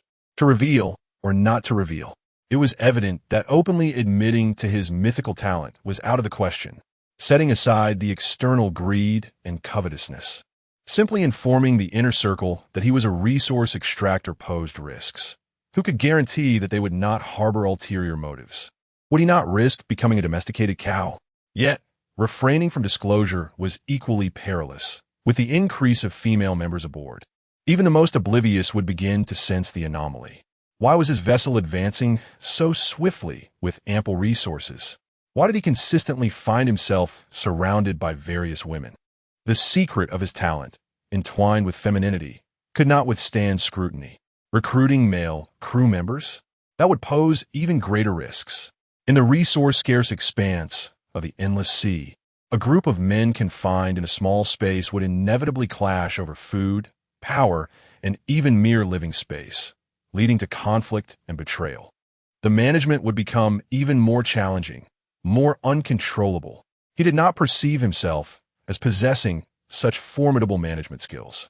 After much contemplation, he concluded that until his personal strength was sufficiently formidable, he could only strive to maintain an air of mystery. Fear arises from the unknown, and so does reverence. Tian Yu's gaze was firmly fixed upon Lin Hao's face, his profound eyes seemingly shrouded in an impenetrable mist. She endeavored to discern a flaw, a hint that could elucidate the so-called plan he spoke of, yet her efforts proved futile. Within those depths lay only a tranquil abyss, elusive and unfathomable, yet strangely evoking a sense of peculiar reassurance. Chapter 20. The Cabin. A cozy abode. Tian Yu was acutely aware that her abilities were currently of little use. Even if she managed to ascend to that seemingly stable grand platform, what difference would it make? Resources would undoubtedly be prioritized for combatants and core producers, relegating her to a marginal role, struggling for survival. In contrast, staying aboard Lin Hao's small, yet independent vessel, abundant in supplies and infused with a sense of humanity, was evidently the more sensible choice. Her only lingering concern was the heavy weight of helplessness. I simply do not wish to become a burden. Lin Hao perceptively detected the struggle and self-denial in her words. Rather than offering verbal reassurances, he extended his hand, firmly pressing down on Tian Yu's slightly trembling shoulder with an undeniable strength. Teacher Tian, do you recall the critical 3-day novice protection period mentioned in the system prompt? He paused deliberately, allowing the oppressive atmosphere of the 3-day deadline to permeate the air. Extreme weather and monstrous invasions were the true tests. Populous areas were not necessarily safe. His words struck like a clarion call, abruptly resonating across the dusky sea, causing both Tian Yu and Xia Yingluo to tense instantly. "Aye, we will follow you. We won't go anywhere," Xia Yingluo exclaimed impulsively, only to feel a wave of embarrassment wash over her, her ears flushing with heat. "You are right." Tian Yu inhaled deeply, as if resolving to commit to something, her fingers unconsciously tightening around the hem of her clothing. "As long as you do not disdain us, teacher, I shall not leave either." She endeavored to straighten her back, yet the inferiority stemming from her perceived inadequacies rendered her even more fragile than Xia Yingluo at that moment. Seeing that his alarmist rhetoric had taken effect, Lin Hao smiled. "All right, I did not intend to frighten you. Rather, I wish for you to understand that staying is indeed the right choice." He then shifted the topic, gesturing towards the cabin. "Let us set aside this discussion for now and take a look at our new home." Upon upgrading to level 6, the wooden vessel revealed a rectangular cabin in its midsection, undoubtedly the most exhilarating news before the onset of night. The internal space measured approximately 4 meters in length and 2.5 meters in width. Each side featured a 1-meter-wide, thick wooden plank serving as a bed, leaving a narrow passageway in the center. While modest compared to others, this cabin, which offered shelter from the elements, could be considered a mansion. Lin Hao eagerly opened the trading panel, feverishly stocking up on supplies. Before long, the cabin was brimming with bedding, blankets, various textiles, and even a few soft cushions. The two women gasped in delight, instantly transforming into two joyful little bees, diligently arranging their hard-won cozy nest. Observing their busy, jubilant figures, Lin Hao suddenly felt that his earlier alarmist comments were somewhat unnecessary. Compared to that open grand platform, who would wish to depart from this warm, intimate cabin? Glancing around at the vast accumulation of resources within the space, wood, pure water, and over 10,000 units of ham, he continued his shopping spree. Not long after, the materials for the next upgrade were gathered. Ding! Consuming 3,200 units of wood and 200 units of steel, the wooden ship begins its upgrade. Estimated time, 30 minutes. The hum resonated, and the vessel's structure visibly transformed once more. It was upgrading again. Tian Yu and Xia Yingluo, who were in the midst of arranging the bedding, froze simultaneously, gazing at the freshly laid covers with a mix of amusement and dismay. Alas, their efforts were in vain. When the ship expanded, everything would have to be redone. Lin Hao extracted a pile of supplies and placed them in the corner of the cabin. "Take these. You can exchange them for anything." After speaking, He turned and slipped out of the cabin. The commotion of the ship's upgrade attracted numerous gazes from the raft platform. The disciplined soldiers merely cast a fleeting glance of surprise before resuming their tasks. Conversely, the survivors who clung to the rafts regarded the scene with envy, jealousy, and longing, their eyes fixated like tangible entities. Wow, who is this newcomer? The speed of the upgrades is astronomical. Such a grand ship. When will I ever possess my own cabin? Look at those metallic components. They must be of superior quality. At least level 6. No, given the current momentum, it could very well be level 7. Boss, do you need more hands on your ship? I'm strong and can work hard. One individual shouted hoarsely. Such a large vessel with only 3 people? What a waste of space. Take me aboard. I can keep the deck spotless. Boss, I have a D-grade talent for rapid repair. May I serve on your ship? Lin Hao stood at the bow, indifferent to the fervent calls. His gaze swept across the raft platform, landing particularly on a few goddesses in the distance. Unfortunately, they were all preoccupied, seemingly uninterested in his vessel. To invite them directly would be far too obvious. Lin Hao suppressed that thought, opting for caution. He could not act hastily. He turned and re-entered the cabin, looking at Tian Yuyu, who was organizing the supplies, and casually inquired, Teacher Tian, have you contacted Chushi? Do we have her exact location? We do, but we are sharing locations. If we pursue her, she will surely notice, Tian Yuyu replied, pausing her actions. A look of concern crossing her face. That's fine, just be honest with her. We would like to invite her aboard, Lin Hao said candidly. Our ship is growing larger, and we certainly need to augment our crew. Tian Yu nodded, a glimmer of understanding in her eyes. All right, I will give it a try. Before long, with a crisp click, the ship's upgrade was complete. The cabin visibly expanded, and the air was filled with the scent of fresh timber. Tian Yuyu and Xia Ingluo exchanged smiles, resigned to their fate as they busily rearranged the bedding and miscellaneous items once more. After a flurry of tidying up, the modest cabin finally began to resemble a home again. A wave of fatigue washed over them, and the two nestled on the newly arranged boards, whispering softly to each other, occasionally stifling light laughs that echoed warmly in the quiet cabin. On the other side, Lin Hao lay alone on the hard wooden planks, his fingertips gliding swiftly over the trading channel screen. Outside the cabin, the sky had completely surrendered to a deep indigo, with only a faint glow remaining where the sea met the horizon. On the vast platform of rafts ahead, the cacophony of voices gradually subsided, leaving only the relentless sound of waves lapping against the hull, producing a monotonous and hypnotic rhythm. Amidst this drowsy ambience, Lin Hao's gaze suddenly fixated on an entry, wind power generation device blueprint. His heart skipped a beat. Electricity. This was a luxurious safeguard for survival at sea. Synthesis requirements: 100 steel, 50 wood, 50 plastic, 10 rare metals. However, the price elicited a sharp intake of breath, 10,000 units of wood. Such audacious demands. In an instant, Lin Hao deduced that the seller was undoubtedly inflating the price. Without hesitation, he initiated a private chat. I want the blueprint. What do you need? Speak plainly. The response came almost instantaneously, the urgency palpable in the words. Food, water, ideally a sleeping bag, and some wood too. Chapter 21. Rebuilding the homestead, why not? Lin Hao understood that this was a seller urgently in need of essential survival supplies. He offered 500 units of timber, 10 bottles of purified water, and 10 sausages. Although I do not possess a sleeping bag, I do have a brand new thick blanket. Would you consider a trade? Feng Xiao was huddled on the cold, damp wooden raft, her flimsy clothing utterly inadequate against the night sea breeze, her teeth chattering from the chill. Upon reading this response, a flicker of hope ignited in her dim eyes. These terms exceeded her expectations by far. 10 sausages, could you possibly add a bit more food? Just a little, please.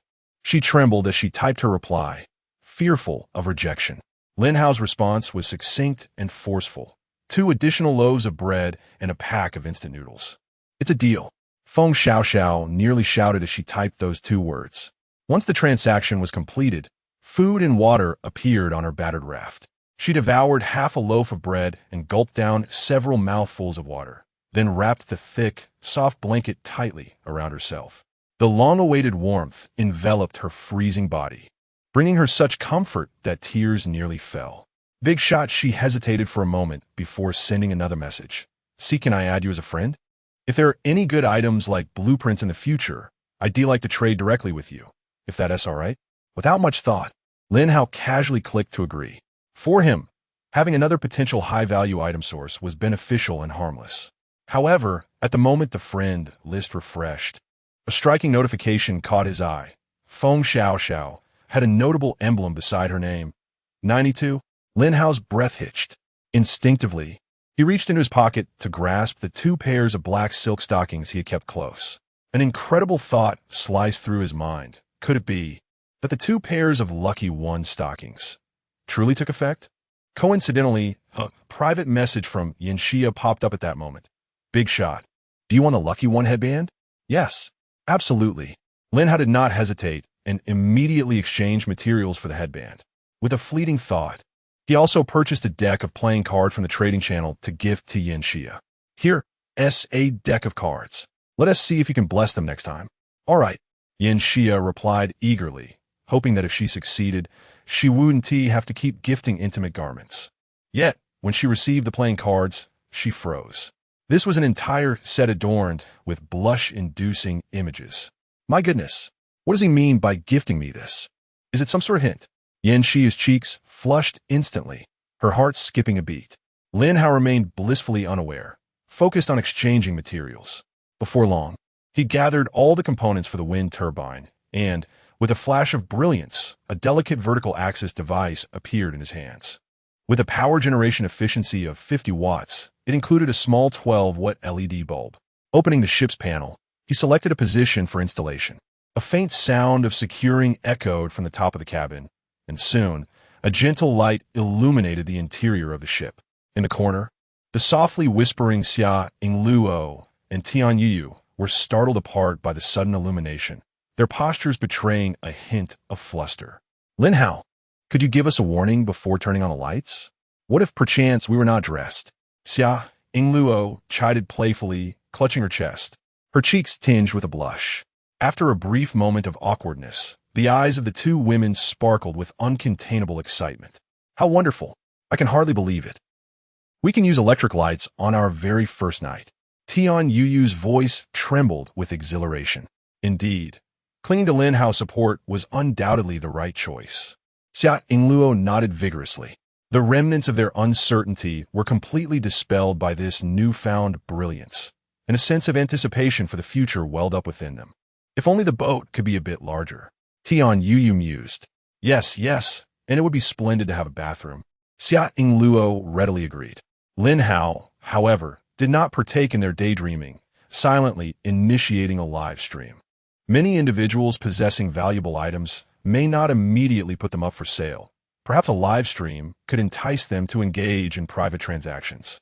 Yet, he did not expect that the live stream, which had been rather lackluster during the day, would erupt into fervor amidst the stillness of the night. What the heck? What the heck? What the heck? The streamer even has electric lights? This backdrop. It's not a raft. It's a cabin. Incredible. My friend. Damn, the disparity is too stark. I'm still using glow sticks. Heavenly crab. What? West 8. Lin Hao stared at the torrent of comments cascading before him, utterly bewildered. He swiftly assessed the situation and decisively set the threshold for commenting. A donation of 10 would to send a message. The world instantly quieted. The comment section was left with only a few paid messages. Good heavens. The first paid live stream. This maneuver has dazzled me. The big shot must be rolling in resources. I have a barrel of gasoline. Interested in a chat? Gasoline. These 2 words acted like a shot of adrenaline. Invigorating Lin Hao. How much gasoline do you possess? Lin Hao immediately cut to the chase. Approximately 20 liters, came the reply. 20 liters. Lin Hao suppressed his racing heart and responded. What do you desire in exchange? 5,000 wood. Any shortfall can be compensated with other resources.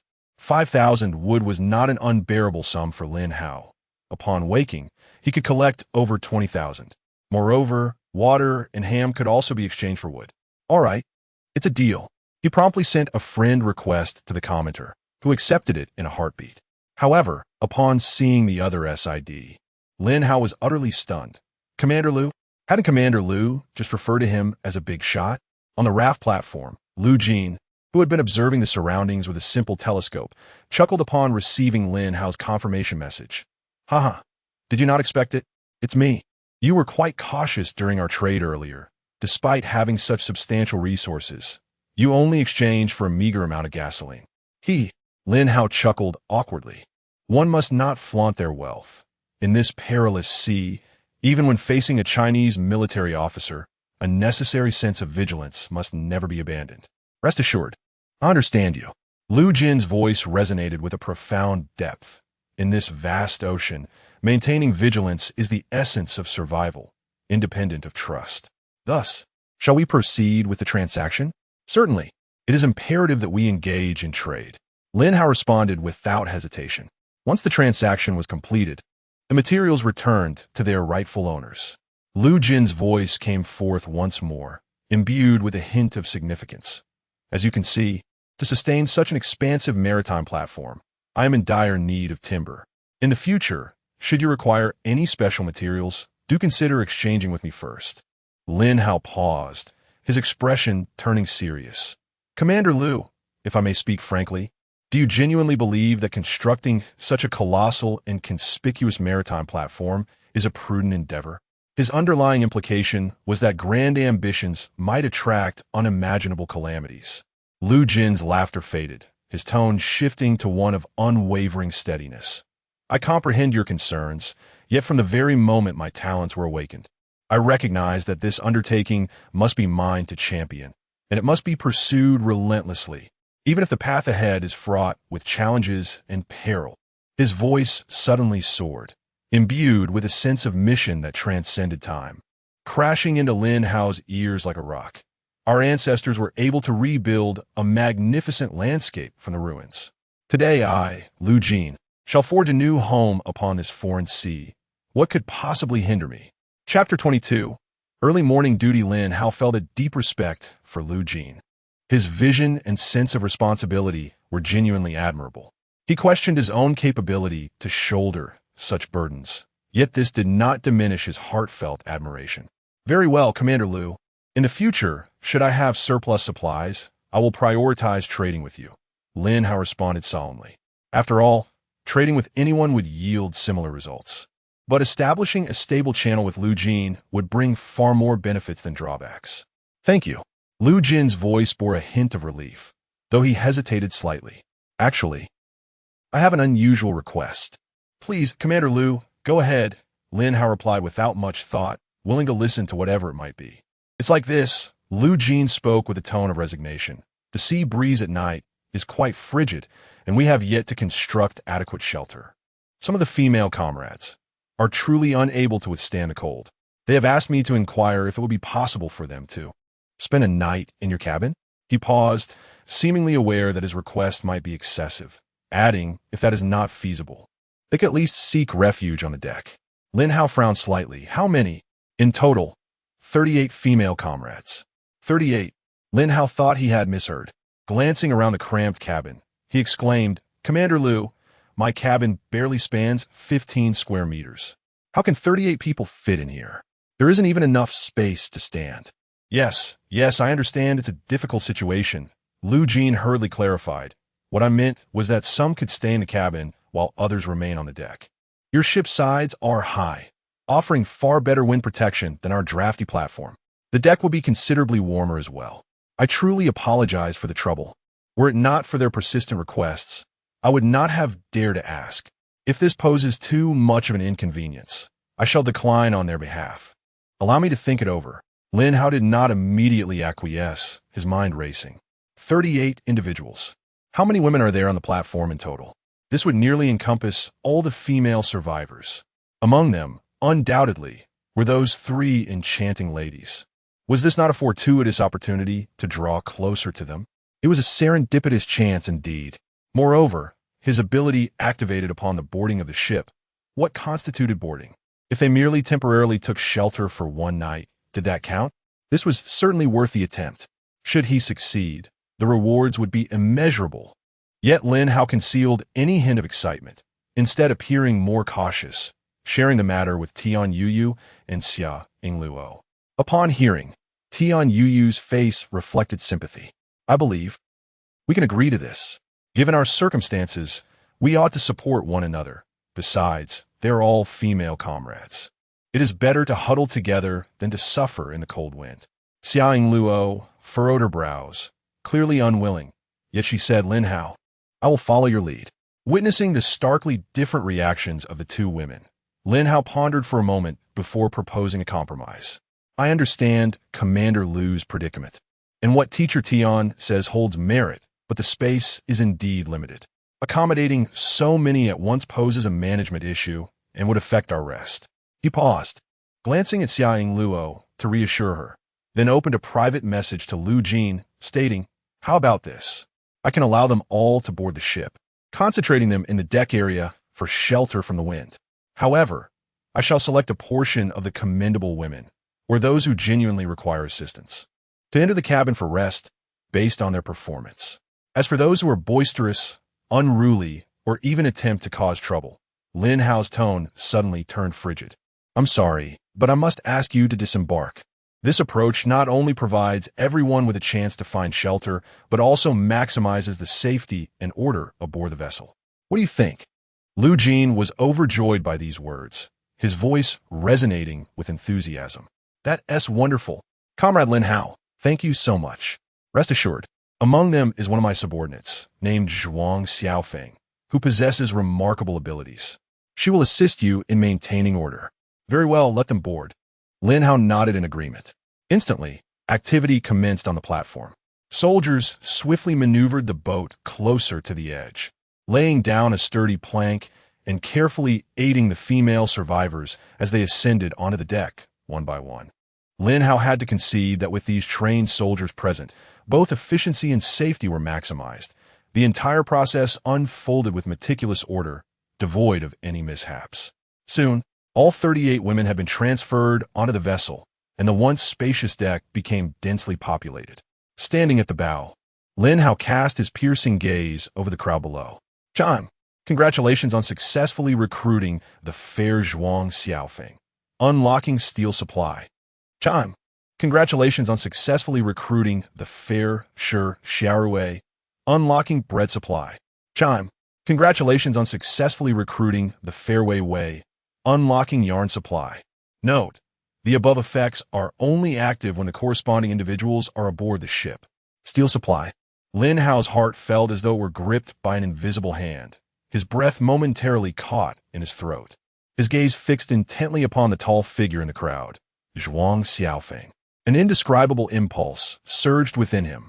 He yearned to rush down and render this woman, Zhuang Xiaofeng, unconscious, ensuring she could never leave this ship. Steel. What does steel signify in this vast ocean? It represents a sturdy hull, powerful weaponry, and crucial mechanical components. Its strategic value is incomparably greater than mere bread and yarn. System. I'm logging in at 8. Lin Hao lamented inwardly. Among these 3 women, the one least likely to remain on the ship long-term and the least inclined to willingly attach herself to him was precisely this officer, Zhuang Xiaofeng. Yet she, of all people, had unlocked the most vital and essential steel supply. Once she departs, the likelihood of the other women unlocking this function is minuscule. As Lin Hao wrestled with these conflicting thoughts, Zhuang Xiaofeng had already parted the crowd and strode confidently towards him. Hello, I am Zhuang Xiaofeng. Commander Lu has assigned me to assist in maintaining order. Her voice was clear and crisp, carrying the distinct assertiveness of a soldier. Her posture as upright as a pine tree. Upon seeing her face, Lin Hao felt as though the system had played a cruel trick on him. Zhuang Xiaofeng was not the commanding figure he had imagined. Rather, she possessed a face that was strikingly delicate, almost dazzling. Yet, tempered by the formidable aura of resolve emanating from her brows, coupled with her sun-kissed complexion, she appeared both stunning and imbued with a sense of strength. Greetings, Lin Hao. He struggled to suppress the tumultuous waves of emotion within, extending his hand. Their hands met briefly before parting, and Lin Hao distinctly felt the thick calluses on the other's palm. This was a true soldier, far from a mere ornament. I am sincerely grateful for your agreement to allow us on board to escape the cold and endure this challenging night. You have truly lent us a great favor. Zhuang Xiaofeng expressed with heartfelt appreciation. It is but a trifling effort. There is no need for such formality, Lin Hao replied, striving to maintain a calm tone. Yet internally, he found it impossible to achieve tranquility. Good heavens, how am I to retain her?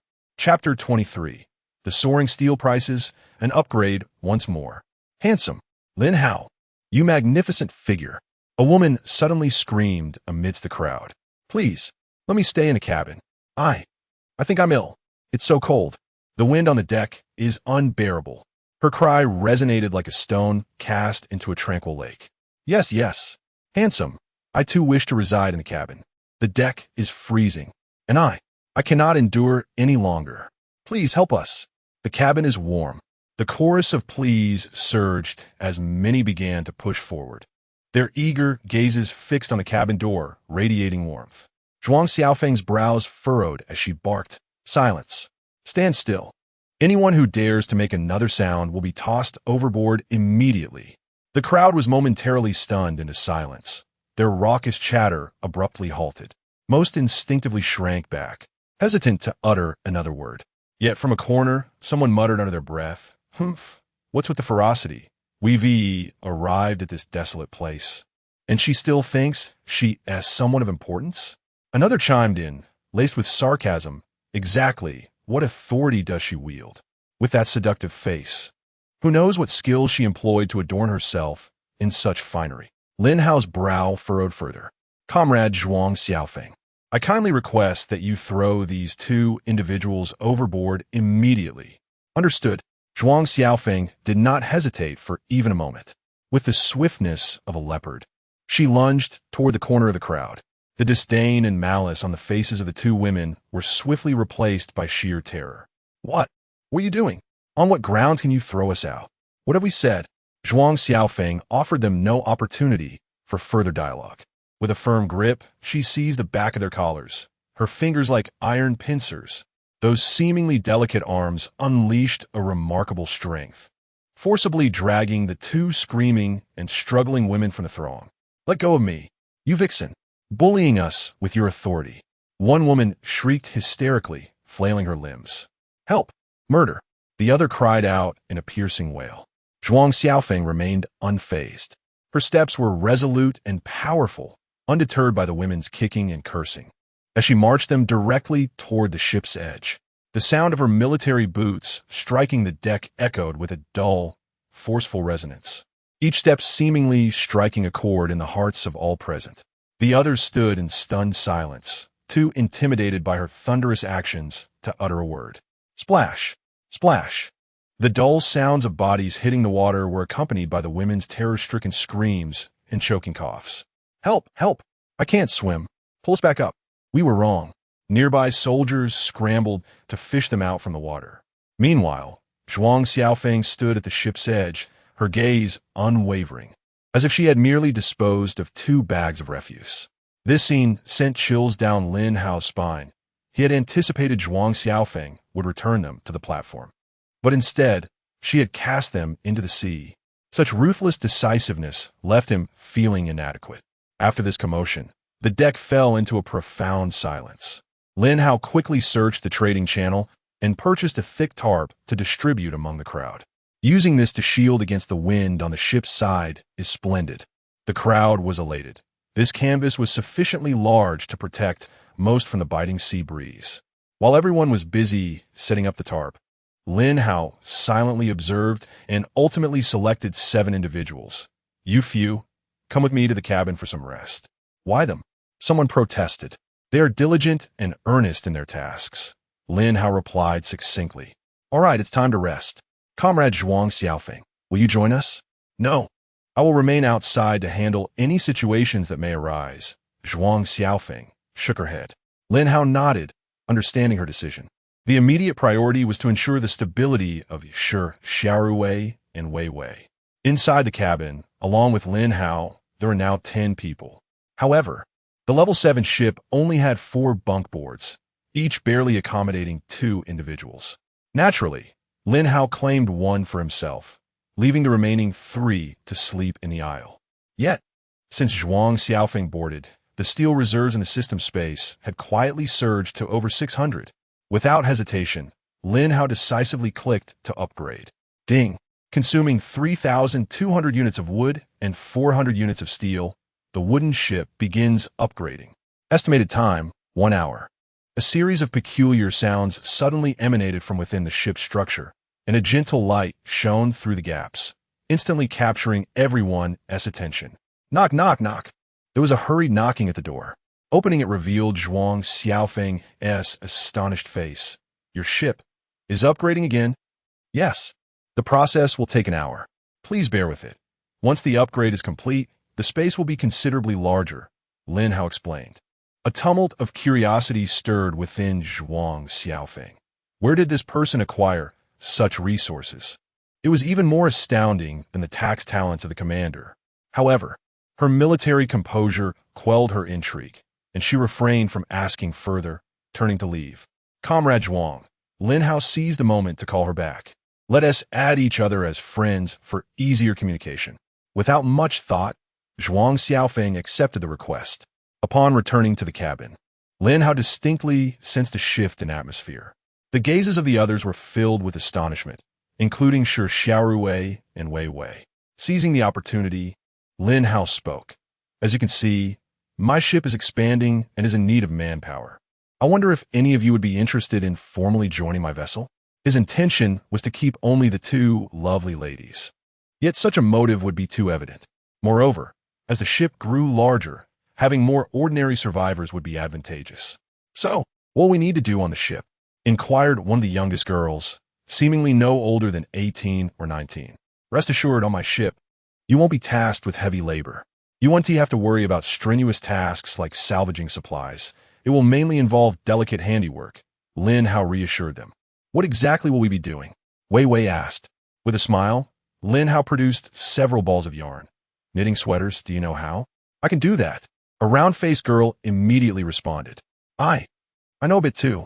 Another, more reserved girl raised her hand. There will also be some everyday tasks, such as boiling water and cooking.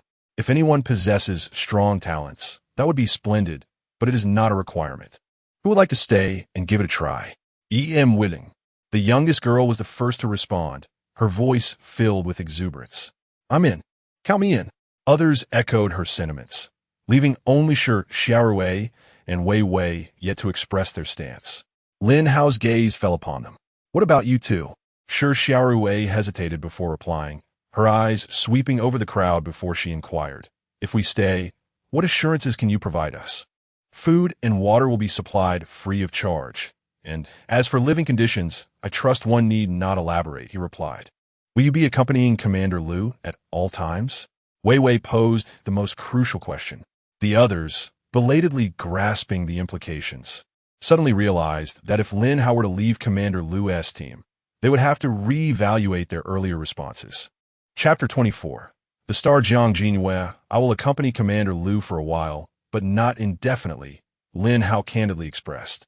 Shi Xiaorui, Wei Wei, and the others fell into silence, the air thick with a subtle deliberation. Understanding their hesitation, Lin Hao added, how about this? You need not decide immediately. Before departing from Commander Liu's raft group, you are free to come and go from my vessel. All right, let it be as you say, Shi Xiaorui nodded first, and this compromise visibly relieved the others, forcing them to abandon the orderly and powerful presence of the military in favor of the solitary Lin Hao would indeed have been too great a burden. The sharp military uniforms, amidst the unfamiliar vastness of the sea, naturally exuded a reassuring aura. Lin Hao felt a slight relaxation within. As long as they remained temporarily, there was hope.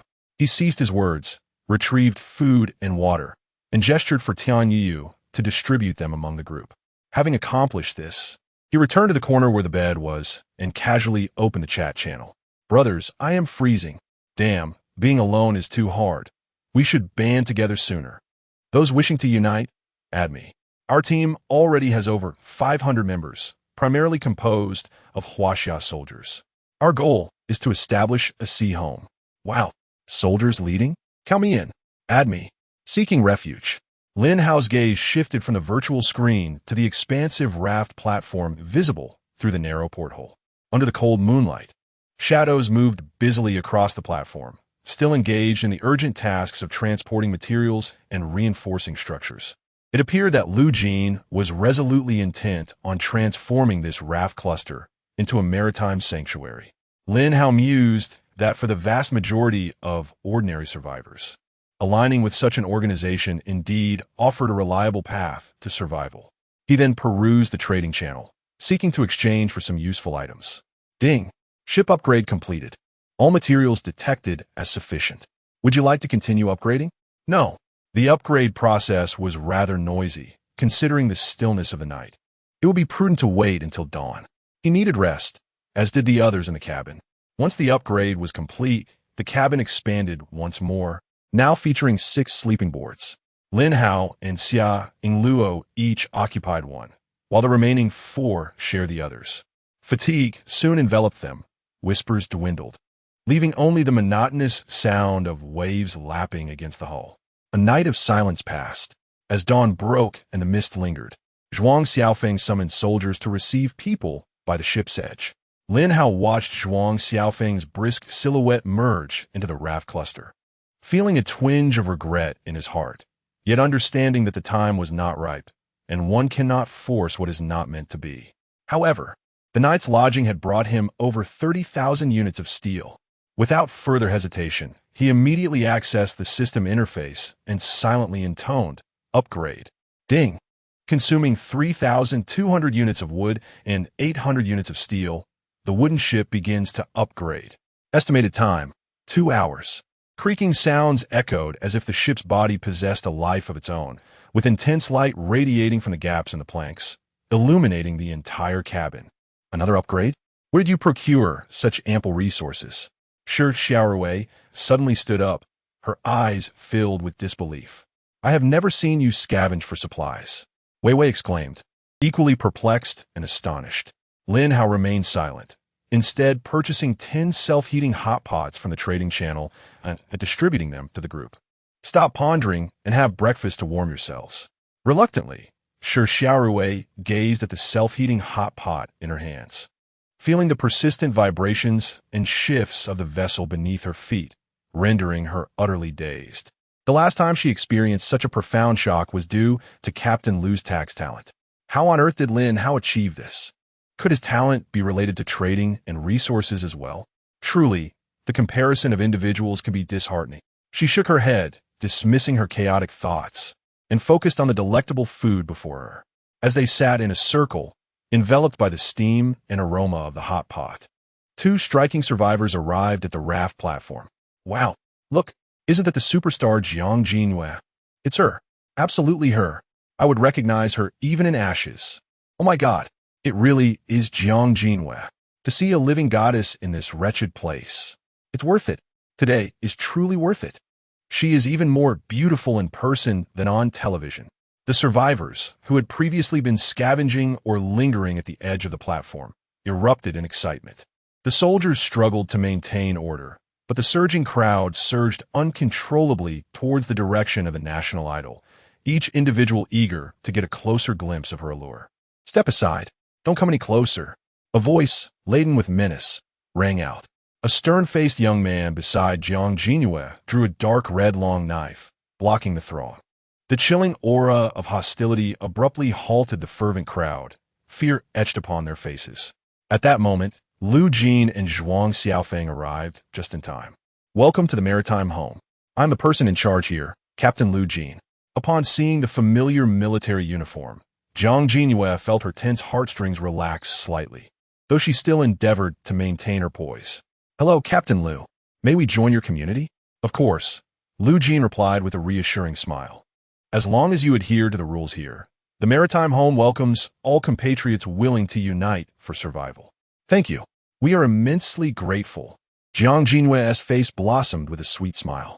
May we take a look around first to familiarize ourselves with the environment? Certainly, Lu Jin nodded, signaling for 2 soldiers to accompany them for protection. As soon as Lu Jin departed, the crowd's excitement began to resurge. Jiang Jinhua, goddess, Could you please give me an autograph? Of course, Jiang Jinhua took the paper and pen, skillfully signing her name with an impeccable smile. Jiang Jinhua, can we take a picture together? I adore you. A burly man excitedly approached, activating the camera interface on his device. Not a problem. Jiang Jinhua accepted the request graciously, adjusting her pose and flashing a flawless smile at the lens. While fulfilling her fans' wishes, she soothingly reassured them, "Everyone, please remain calm. I will be living here from now on, and we will see each other often, all right?" That's fantastic. The crowd erupted in cheers. As the enthusiasm of the crowd began to wane, Jiang Jin, you finally exhaled a sigh of relief, gently massaging her somewhat stiff cheeks. Beside her, Jiang Ran murmured, "You need not force yourself like this. This place is not the world you once knew." "I understand. Thank you, brother," Jiang Jin replied. Her voice softened with genuine gratitude. "Without you, I might have." Jiang Ran waved his hand to interrupt her, saying, "It is my duty to protect you. As long as you are well, that is sufficient. What are your thoughts on this place? Do you think we can stay here long-term?" Jiang Jinyu inquired. "The Huaxia soldiers are still trustworthy." Jiang Ran observed the bustling green figures. "At the very least, we can remain here for a while to assess the situation." Jiang Jinyu nodded in agreement. The two walked slowly across the expansive platform, taking in their new surroundings. In the center of the platform, soldiers were energetically directing personnel as they constructed rows of wooden house frames. "They are building houses.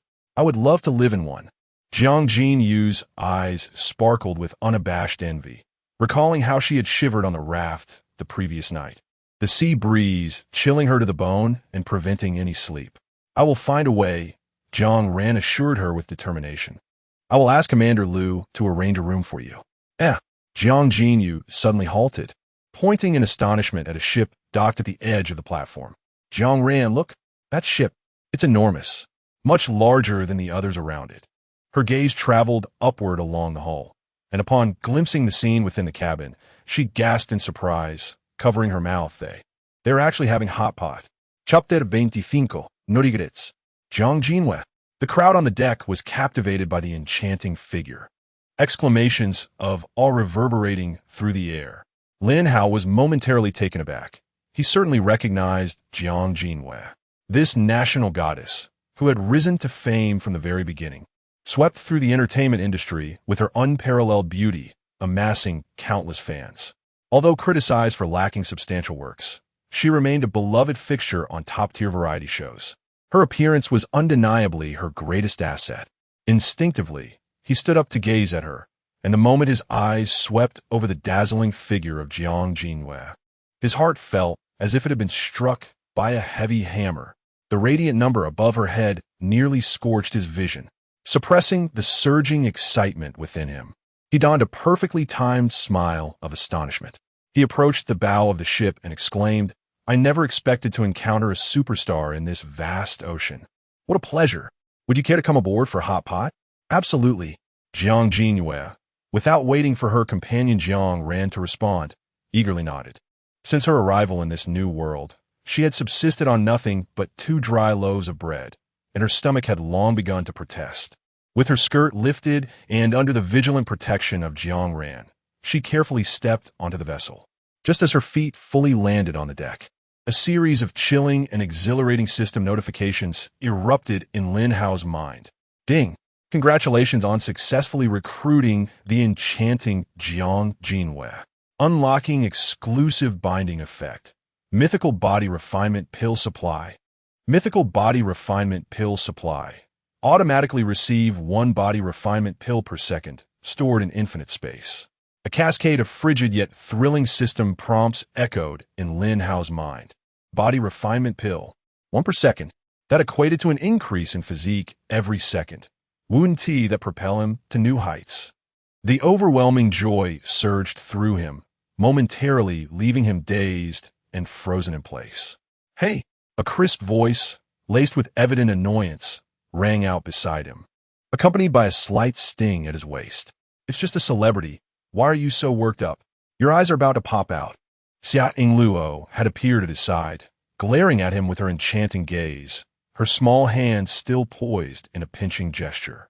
Lin Hao snapped back to reality, taking in Xiao Luo's indignant yet slightly aggrieved expression, and couldn't help but smile. This girl had been somewhat sullen since the moment Shi Xiaorui and the others boarded the ship last night, secluding herself in a corner. Now, upon seeing Jiang Jinwei, had she finally reached her breaking point? He quickly adjusted his mindset, momentarily suppressing his elation over the body refinement pill, realizing he needed to placate the little vinegar jar in front of him first. Everyone, don't just stand there. Let us welcome Miss Jiang and her companion. Lin Hao promptly purchased another batch of self-heating hot pots from the system, instructing Tian Yuyu and the others to serve the newcomers. At the same time, he discreetly grasped Xia Yingluo's wrist and whispered, "Come with me." Without waiting for a response, he firmly led her towards the cabin. "What are you doing? Let go of me." Xia Yingluo was startled by the sudden action and instinctively struggled. However, Lin Hao's grip was as strong as iron. And with so many people on board, she felt it unwise to make a scene, thus reluctantly allowing herself to be drawn into the cabin. The hatch closed, isolating them from the clamor outside and the enticing aroma of hot pot. The dim light within the cabin was pierced only by a sliver of morning sun filtering through the porthole. "Do you have something you wish to say to me?" Lin Hao released her hand, turned around, and gazed at her with a tranquil expression, a hint of a smile gracing his lips. Xia Yingluo had no desire to be there. Now cornered by him, she felt a mix of anger and embarrassment, her cheeks flushed. "I have nothing to say. Let me out," she exclaimed, attempting to sidestep Lin Hao to reach the hatch. "Really?" Lin Hao's voice deepened, imbued with an understanding that seemed to penetrate everything. "Yingluo, as more people board the ship, our opportunities for solitude may diminish." This statement struck Xia Yingluo like a needle, piercing a hidden vulnerability in her heart. She hesitated then. Like a cat whose tail had been stepped on, she abruptly turned around, her eyes reddening. "Who cares about being alone with you? Go find someone else to be with. Move aside." She stamped her foot, reaching for the doorknob. However, Lin Hao was quicker. He stepped forward, his right arm shooting out like lightning, slamming firmly against the hatch. His tall figure loomed closer, trapping Xia Yingluo between him and the door. Xia Yingluo gasped, her back pressed tightly against the door, her heart racing. She had not anticipated Lin Hao's assertiveness. The sudden pressure rendered her mind blank, utterly unprepared. The proximity was alarming. She could distinctly feel the warmth emanating from his chest, the faint scent of sweat lingering in the air. His heated breath brushed against her forehead, sending a shiver through her. The dim cabin was illuminated only by his unwavering gaze, which firmly locked onto her flustered eyes. "What do you want?" Xia Yingluo's voice trembled, her hands instinctively pushing against his solid chest in an attempt to shove this wall of a man away. But it was as futile as an ant trying to shake a tree. "Lin Hao, I warn you, don't do anything reckless." Lin Hao inhaled deeply, gently lifting Xia Yingluo's chin, compelling her gaze to meet his. "Look at me." A shiver coursed through Xia Yingluo, and all her rebellious thoughts strangely subsided in that moment, leaving her to passively drown in his profound stare. She naturally felt an affinity for Lin Hao. Yet, this affection was intertwined with gratitude akin to a drowning person clutching a lifeline, dependence on a crucial resource for survival, and the instinctual fluttering that arose in the presence of an admirable man. Was it genuine affection, or merely the instinct of a castaway grasping a piece of driftwood? She was uncertain. What she knew for certain was that Lin Hao provided a sense of security, a temporary harbor in the boundless ocean. "Have you ever contemplated a question?" What question? Xia Yingluo's heart raced, instinctively responding. Lin Hao took another deep breath, as if he intended to etch the harshness of this apocalyptic world into his very lungs. He then articulated his innermost thoughts, word by word. The existence that cast us all into this ocean, like mere pawns, possesses a power beyond comprehension. In other words, for such an entity, extinguishing our lives and erasing our existence is as effortless as crushing an ant. Xia Yingluo was utterly bewildered. This diverged dramatically from the conversational direction she had anticipated. Wasn't this supposed to be about emotions? Wasn't there to be an explanation? How had the discourse suddenly veered towards the insignificance of life and death? Overwhelmed by astonishment, she found herself momentarily speechless, gazing at him in confusion, instinctively countering. No. It can't be. Wait, let me finish, he urged. In truth, from the very moment I arrived here, I became acutely aware of this reality. Lin Hao, could perish at any moment in this place. Therefore, I wish to leave no regrets. Chapter 26. The Intense Cold of Heat. Xiang Luo's thoughts came to a complete standstill. Not wanting to leave any regrets? What regrets? Towards her? What did he intend to do? Countless thoughts erupted in her mind, rendering her incapable of comprehending the implications behind his words. Instinctively, she sensed that Lin Hao's current state was exceedingly perilous, akin to a wild beast poised to pounce, and the reckless light in his eyes left her flustered, as her mind became a chaotic whirlpool, desperately attempting to decipher something from those eyes. Without any warning, Lin Hao's face suddenly loomed large in her vision, a wave of warmth, infused with the scent of the sea and his unique essence, enveloped her. In the next heartbeat, a searing softness pressed heavily against her slightly parted lips. Xiang Luo's pupils dilated to their utmost extent. All thoughts, all questions, all fears and grievances, in that moment, were utterly obliterated by this unexpected contact. The world seemed to have been muted. Even the cacophony of the ocean outside vanished. Her mind was a blank slate, overwhelmed by a sensation that was as electrifying as a branding iron. This was not a gentle exploration, but rather a possessive declaration, a fervent outpouring. His lips bore an intense heat, infused with a desperation that seemed to consume her whole. A potent masculine aura instantly invaded all her senses, radiating an undeniable aggressiveness. Xiang Luo felt as rigid as stone, her blood rushing to her violated lips, both hot and numb. Her hands, pressed against his chest, forgot to push him away, instead futilely clutching at the fabric of his shirt. Confusion, shock, and a tidal wave of sensory overload.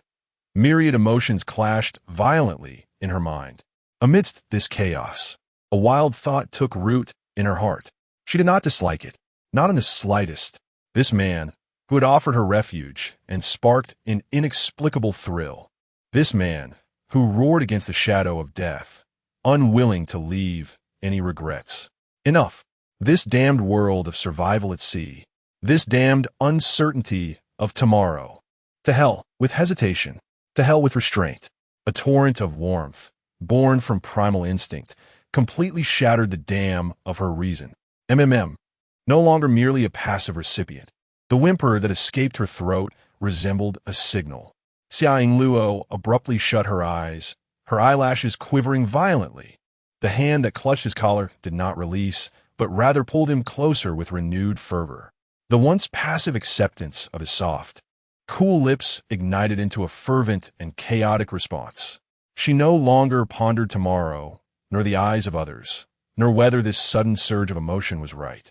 All she knew was that, at this moment, she needed to reciprocate this heat, to seize this fervor that brought her solace amidst the abyss of despair.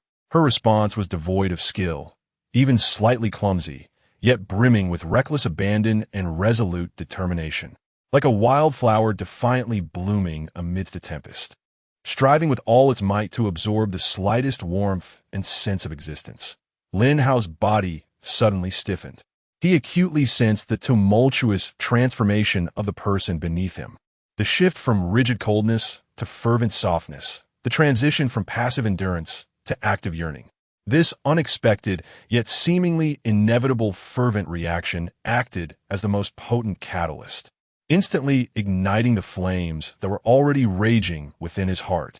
Luo, a low, raspy call, imbued with surprise and an even more intense desire, was swallowed by the entangled lips and teeth of the two. One hand remained assertively pressed against the door, securing this world that belonged solely to the two of them, while the other instinctively slid down, tightly encircling the delicate, soft waist, drawing her even closer. The air within the cabin felt as if it had been ignited. The temperature soaring dramatically. Heavy breaths intermingled, indistinguishable from one another. The entanglement of lips and tongues bore the taste of Na'vi, exploration, and fervent demand. producing subtle sounds that left one flushed with embarrassment. Summer Ingluo felt as though she had plunged into a sea of molten lava, floating amidst the scalding magma, her very soul trembling. Yet, just as that hand began to drift down along her waistline, sending waves of electricity through her body, she abruptly awoke. An overwhelming sense of shame and panic regarding their surroundings instantly crushed all confusion. No, with all her strength, she unleashed an astonishing force, forcefully pushing him away.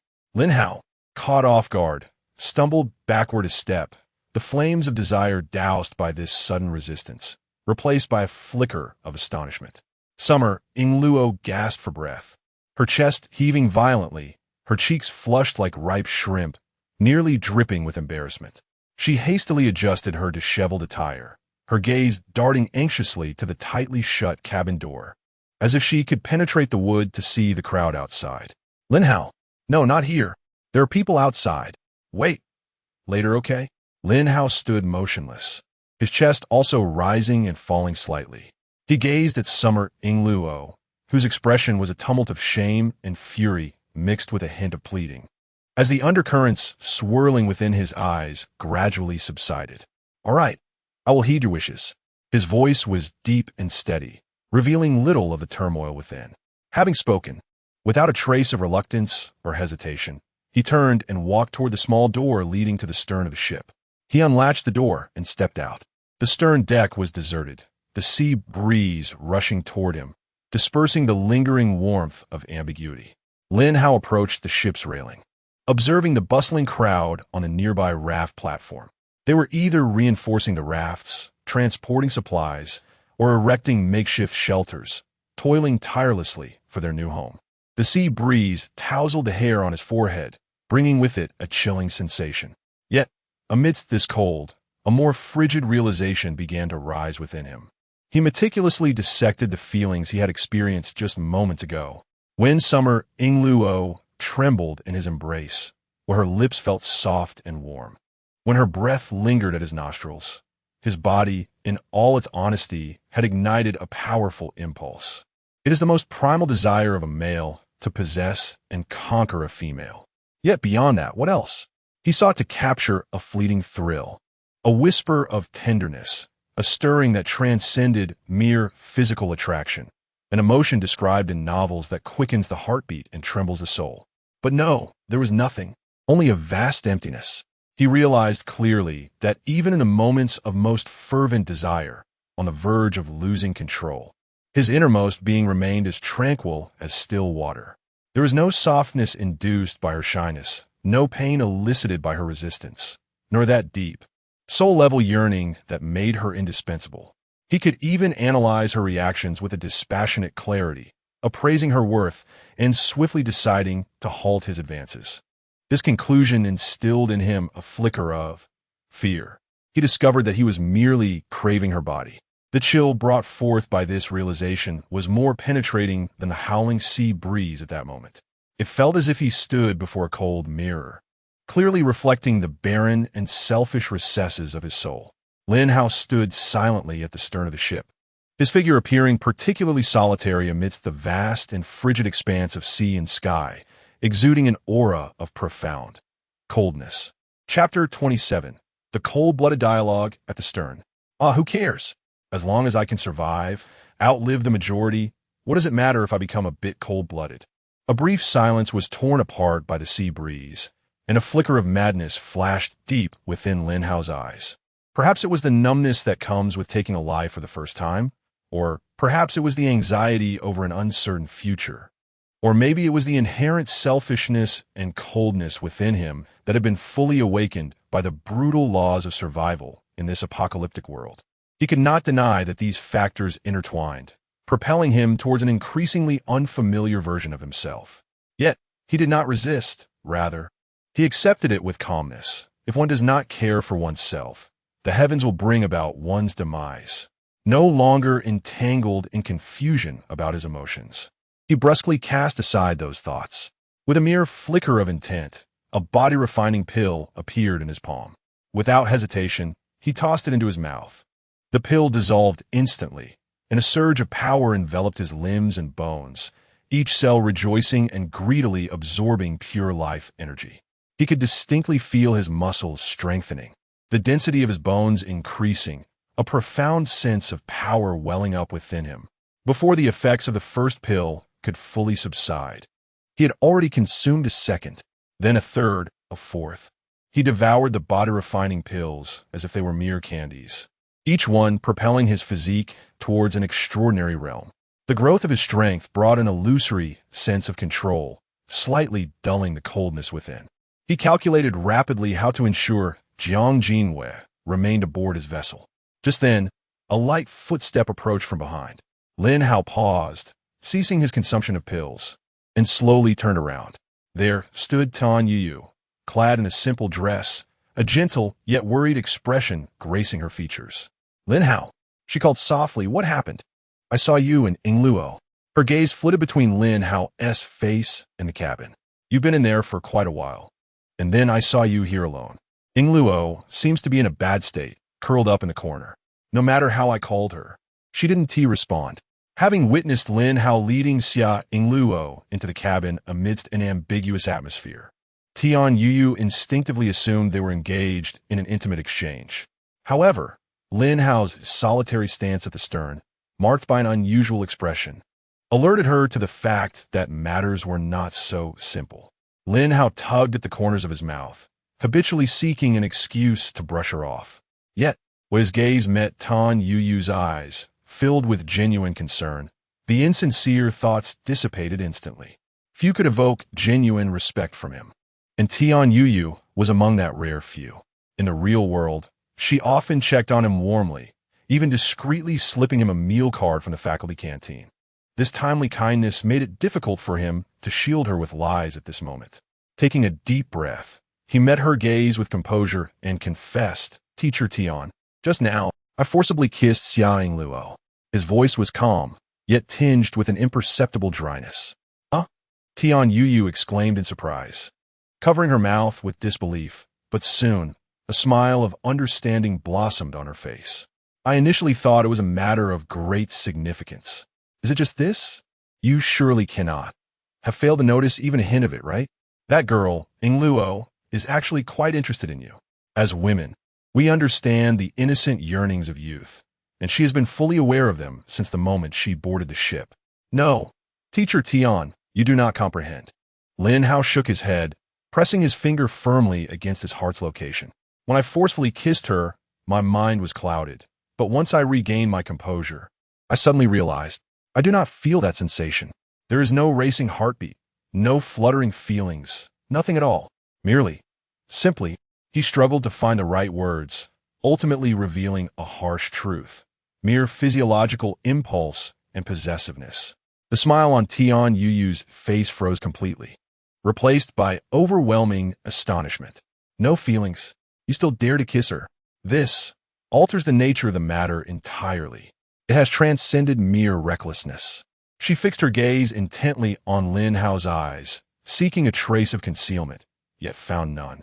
His expression was brutally honest, imbued with a self-destructive sincerity, as if he longed to lay bare his cold heart before her, bloodied and exposed.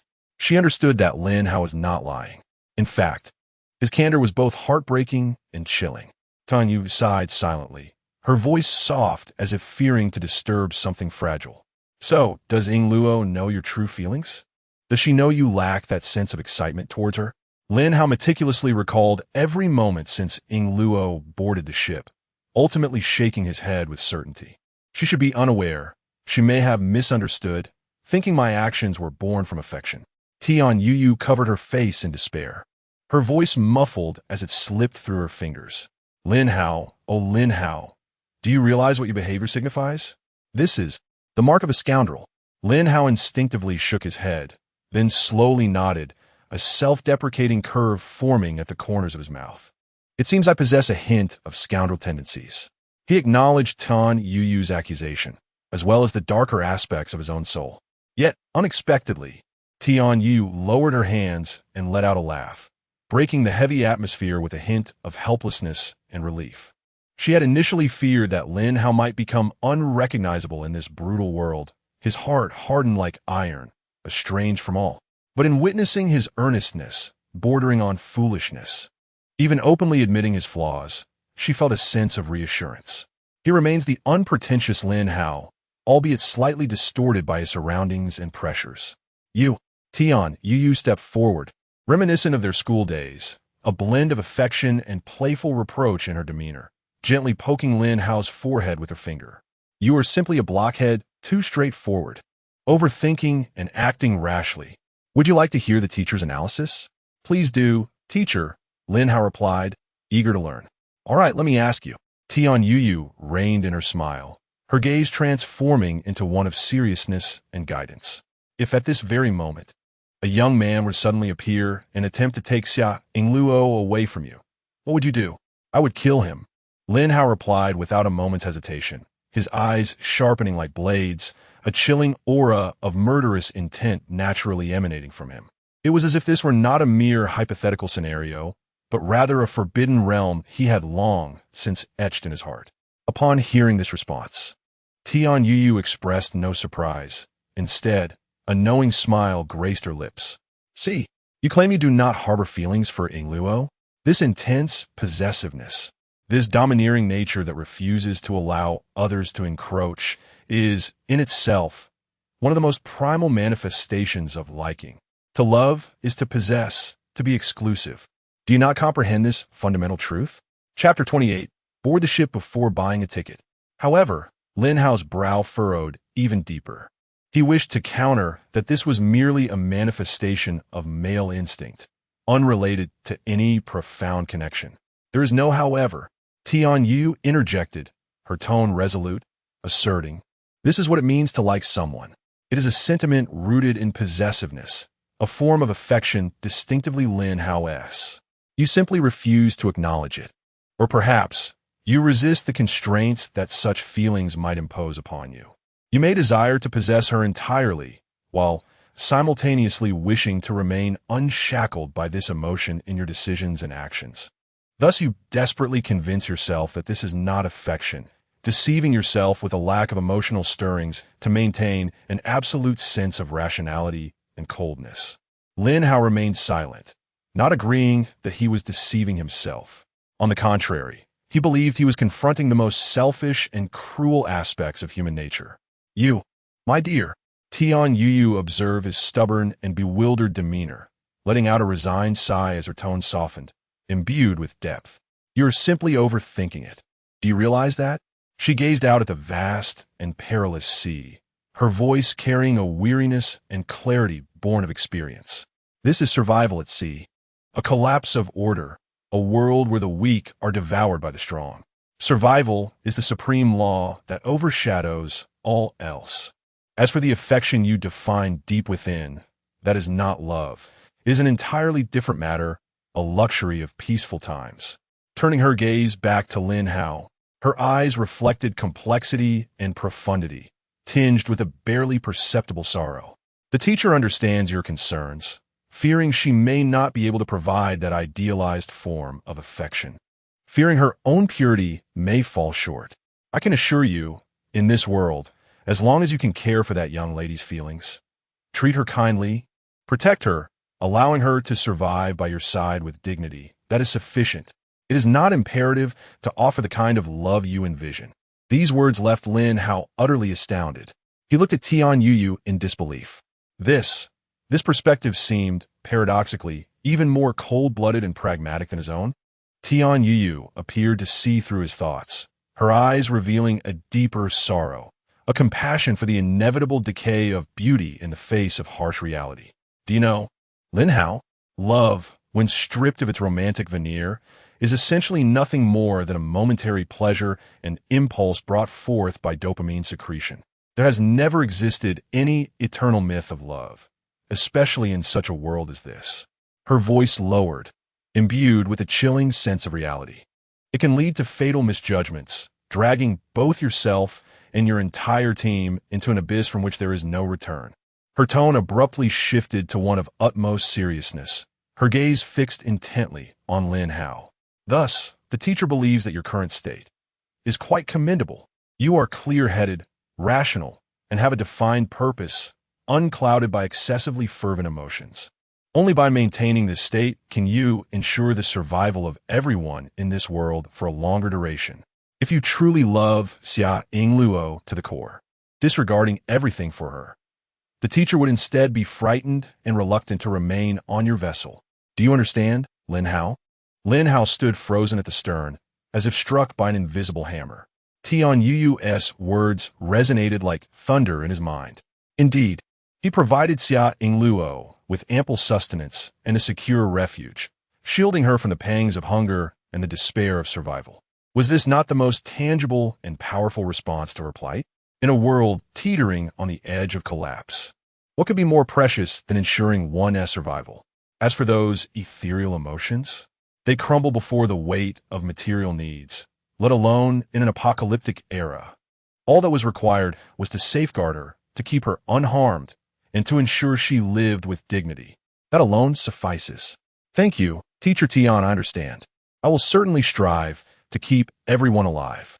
No sooner had he spoken than a sharp crack echoed. The sturdy timber of the ship's rail beneath his palm crumbled to dust under his unconscious grip. Splinters cascaded down, whisked away by the sea breeze. Tian Yu gasped in astonishment, taken aback by the spectacle. She distinctly felt that, at the moment Lin Hao uttered those words, a formidable aura suddenly erupted from him. This presence was rife with aggression, yet simultaneously imbued with a profound sense of security. Lin Hao, you have come to understand, teacher. I am truly delighted. Tian Yu's voice trembled slightly, laced with relief. The teacher believes in you. She believes you will protect Yingluo and every soul aboard the vessel. Of course, Lin Hao's response was resolute. His gaze abruptly shifted to Tian Yu, no longer bearing the acquiescence of a student, but rather a sharp intensity filled with possessiveness that pierced into her very depths. Teacher Tian, should any man attempt to take you from my side, I would not hesitate to eliminate him. Tian Yu was rendered speechless, her mind a blank slate. She had never anticipated that this conversation concerning Xia Yingluo would culminate in such an astonishing manner, drawing her into the eye of the storm. What does this mean? Does it imply that in Lin Hao's perception, she, Tian Yu, is akin to Xia Yingluo, an object he must possess? Yet, to her own astonishment, in the face of this nearly domineering declaration, she felt neither anger nor fear, but rather an inexplicable sense of reassurance. She had been worried that she, a burden, would weigh Lin Hao down in their struggle for survival at sea. She feared abandonment or silently vanishing during a crisis. Lin Hao's words, though shocking, sliced through the fog in her heart like a cold light. She was not useless. She held value, even if that value was crudely defined as belonging to him. More importantly, she understood Lin Hao. He might be cold-blooded, perhaps domineering, and his understanding of emotions might differ from the norm, yet he was certainly not devoid of principles. His unwavering dedication to promises instilled in her an instinctive belief that even if he proclaimed possession, he would never trample upon her will with ease. This peculiar trust enveloped her in a complex tranquility, devoid of panic, as if the dust had finally settled. "Oh, you Lin Hao!" Tian Yu feigned anger, casting him a reproachful glare, attempting to shatter the eerie atmosphere with playful chastisement, her delicate fists landing gently yet firmly against his solid arm. "Now that you've grown wings, you dare to jest with the teacher, do you?" Lin Hao remained utterly still, allowing her fists to fall. The fog had lifted. The path ahead was clear. He understood what needed to be done next. He would transform this vessel into the most formidable fortress upon the sea, seeking and capturing all the enchanting souls that met the system's criteria.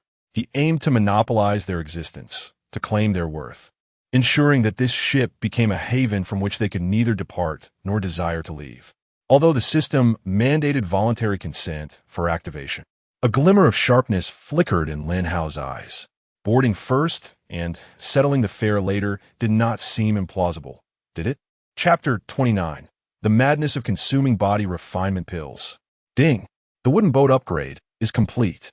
Wooden boat LV9, 16M X4M, cabin 8M X3, 5M, 8 sleeping berths, component, gasoline propeller engine, Upgrade to LV10 requirements. Wood 3200, steel 1600. Materials detected as complete. Shall we proceed with the upgrade? Estimated time, 3 hours. Yes. With a mere thought, Lin Hao confirmed the upgrade.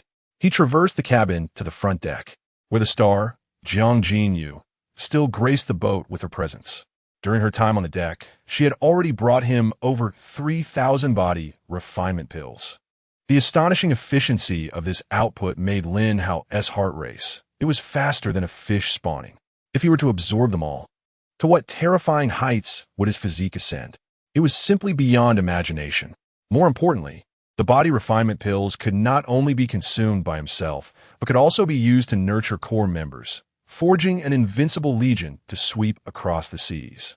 Regardless of the circumstances, he must keep Jiang Jinyu aboard. Lin Hao no longer hesitated. He got straight to the point, dear star. I wish to formally invite you to join my vessel. What do you think? Jiang Jinyu felt a surge of joy. She had been contemplating this matter for some time. This ship was grand and sturdy, far surpassing the crowded and chaotic raft platforms in terms of enduring storms and living comfort. Currently, the ship was populated entirely by women, creating a safer and more serene atmosphere than below. The only aspect she needed to confirm was the character of this young captain. She pondered for a moment before posing her most pressing question. Captain Lin, will you always remain with Leader Lu's raft group? Lin Hao decisively shook his head. I will be leaving soon. The ship is growing larger, and the raft group can no longer hold me. Jiang Jinyu lightly furrowed her brow. This was indeed a difficult choice. In terms of character and order, Leader Lu was evidently more trustworthy. Yet regarding personal strength and potential, the speed at which Lin Hao's ship upgraded and the resources displayed were simply astonishing. Just after completing one upgrade, he was already preparing for another. After a moment of contemplation, she tentatively inquired, Captain Lin, I see that all the members on this ship are women. Could it be related to your talent? Lin Hao felt a slight chill within. What a perceptive woman. She had quickly touched upon his core secret. Maintaining an impassive facade, he replied nonchalantly, women possess delicate thoughts. Making management easier. They're the optimal choice for me. Jiang Jinyu did not comment on his answer, but presented another crucial condition. Then, if I desire my brother Jiang Ran to stay aboard as well, would you agree? Her gaze fixated on Lin Hao, scrutinizing his reaction. Previously, Lin Hao would have unhesitatingly refused, as the ship did not require an uncontrollable powerful male. However, the continuous influx of body refinement pills had bestowed him with formidable confidence. As long as he could retain Jiang Jinyu, the perpetual source of pills, having one more Jiang Ran was inconsequential. Nevertheless, he feigned a touch of hesitation and asked, what is your relationship with Jiang Ran? Jiang Jinyu broke into a radiant smile.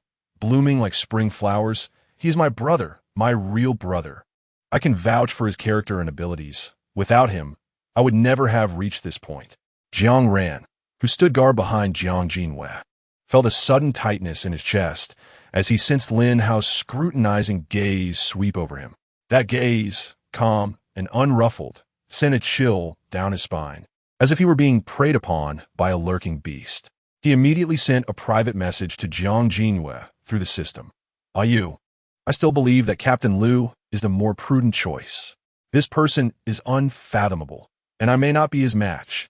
A flicker of genuine astonishment crossed Jiang Jinyu's eyes.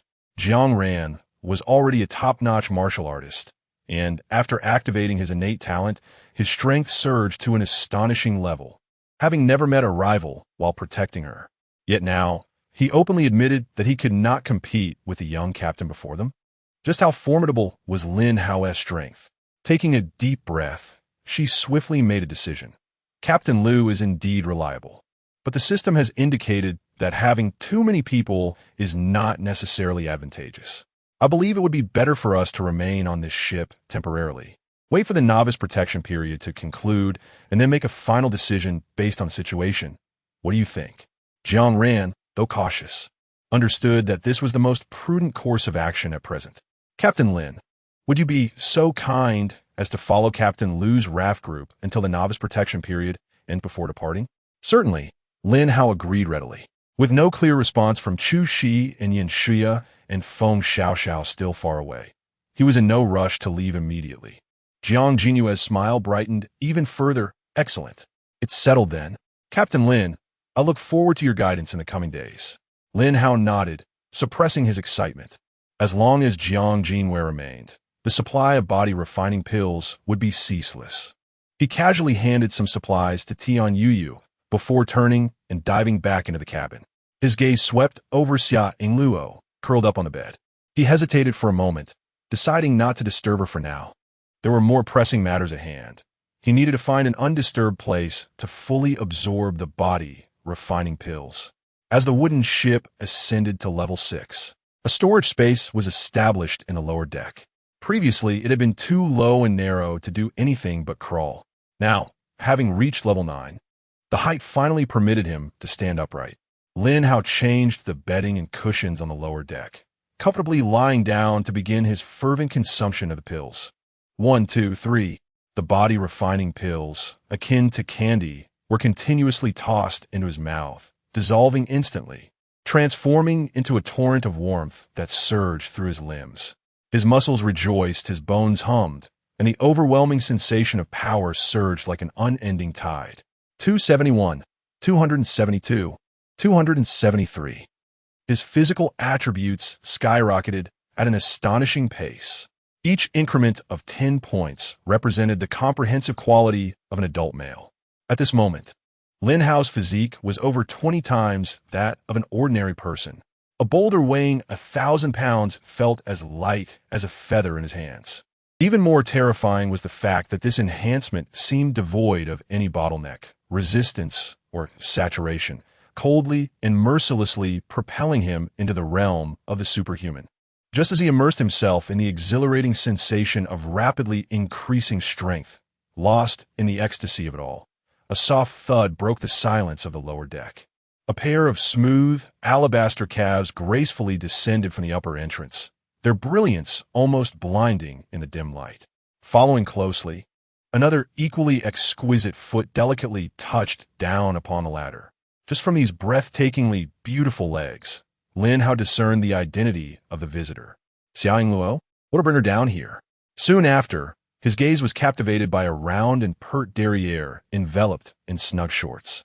The delicate fabric seemed to outline every enticing curve, exuding a lethal allure in the muted illumination.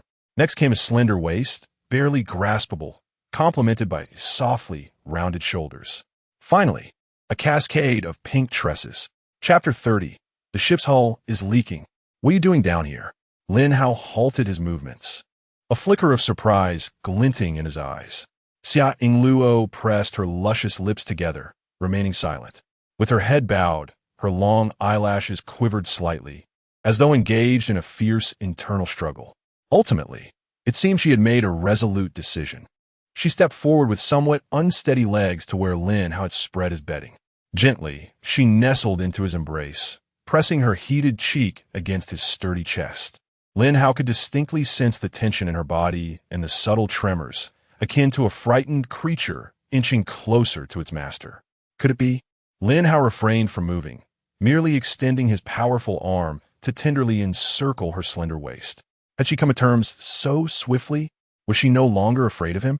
Xia Yingluo remained silent, yet buried her face deeper, as if wishing to conceal herself entirely. Fear gripped her heart.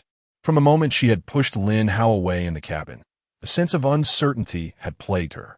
She dreaded that her rejection might disappoint him, leading him to lose interest in her, perhaps even abandon her, especially since he had not sought her out afterward, nor cast even a glance in her direction. As if nothing had transpired, the sensation of being left aside gnawed at her heart like a venomous serpent, causing her to toss and turn in the corner of the bed, spiraling into increasing panic. She curled up there, lost in thought for what felt like an eternity. Reflecting on this harsh world, on the imminent specter of death, she realized that Lin Hao was her only anchor and the keeper of her heart. Finally, clarity dawned upon her. In a world teetering on the brink of destruction, why cling to such meaningless pride? Moreover, she did not truly despise Lin Hao. In fact, there was a vague, inexplicable affection brewing within her. Beneath her initial fright there seemed to be a hidden fluttering of emotions. She ought to feel elated. Lin Hao undoubtedly harbored feelings for her. His playful teasing yesterday, holding her on his lap. Just moments ago in the cabin, he had been so engrossed, so assertive, only to be abruptly interrupted by her. Surely, that must have pained him. Yet, he had ultimately respected her wishes, stopping when she asked him to. What reason did she have not to admire such a man? Powerful, enigmatic, and yet respectful when it mattered most. He had crawled to the bottom of the ship, likely because her rejection had hurt him, and he wished to avoid being seen. Perhaps even testing her to see if she would take the initiative. Thus, with a heart full of trepidation, a flicker of courage, and a sense of uncertainty about the future, she approached. Summoning all her courage, she abruptly lifted her head, her glistening eyes shimmering with a blend of shyness and determination. Lin Hao, do you like me? The moment the words left her lips, her cheeks burned with heat, a blush creeping all the way to her ears and neck, as if they might bleed. Of course I do. Lin Hao's response came without hesitation, low and resolute. After teacher Tian's guidance, the confounding haze of infatuation had long since dissipated. Rather than chase ephemeral feelings, he chose to safeguard her through tangible actions. As he gazed at the nervous yet expectant expression of the girl in his arms, Lin Hao's lips curled into a gentle smile, tinged with a hint of nostalgia. In truth, I had harbored a secret admiration for you back in school. You were so beautiful, radiating a light of your own, and your singing was simply enchanting. The boys who secretly adored you could form a line stretching from the classroom door to the school gate. If it weren't for this phenomenon of universal time travel, I doubt I would ever have the chance to hold you like this in my lifetime. He has feelings for me. He truly has feelings for me. Summer Ingluo's heart felt as though it had been struck by a bomb of sweetness, bursting open in a euphoric explosion. The waves of bliss and happiness completely engulfed her, washing away all her previous anxieties and grievances in an instant. She felt as if she were floating, on the verge of melting into his embrace. Oomph. The overwhelming joy made her feel like a proud little peacock, unable to suppress a couple of playful hums. Even her nervousness and shyness were significantly diminished, replaced by a sweet sense of validation and a hint of playful arrogance. She deliberately tilted her chin, her pink strands of hair brushing against Lin Hao's jaw. I knew it. With such innate beauty and unmatched charm, how could you possibly not like me? At least you have some discernment. Receiving such a clear and heartfelt affirmation filled her with newfound courage, causing her voice to take on a charming lilt. Yet, as they prepared to take the next step, an instinctive fear of the unknown quietly surfaced. Her long eyelashes trembled anxiously as she spoke in a voice barely above a whisper, tinged with a subtle plea. Lin Hao, could you be a bit gentler? I'm a little afraid of pain.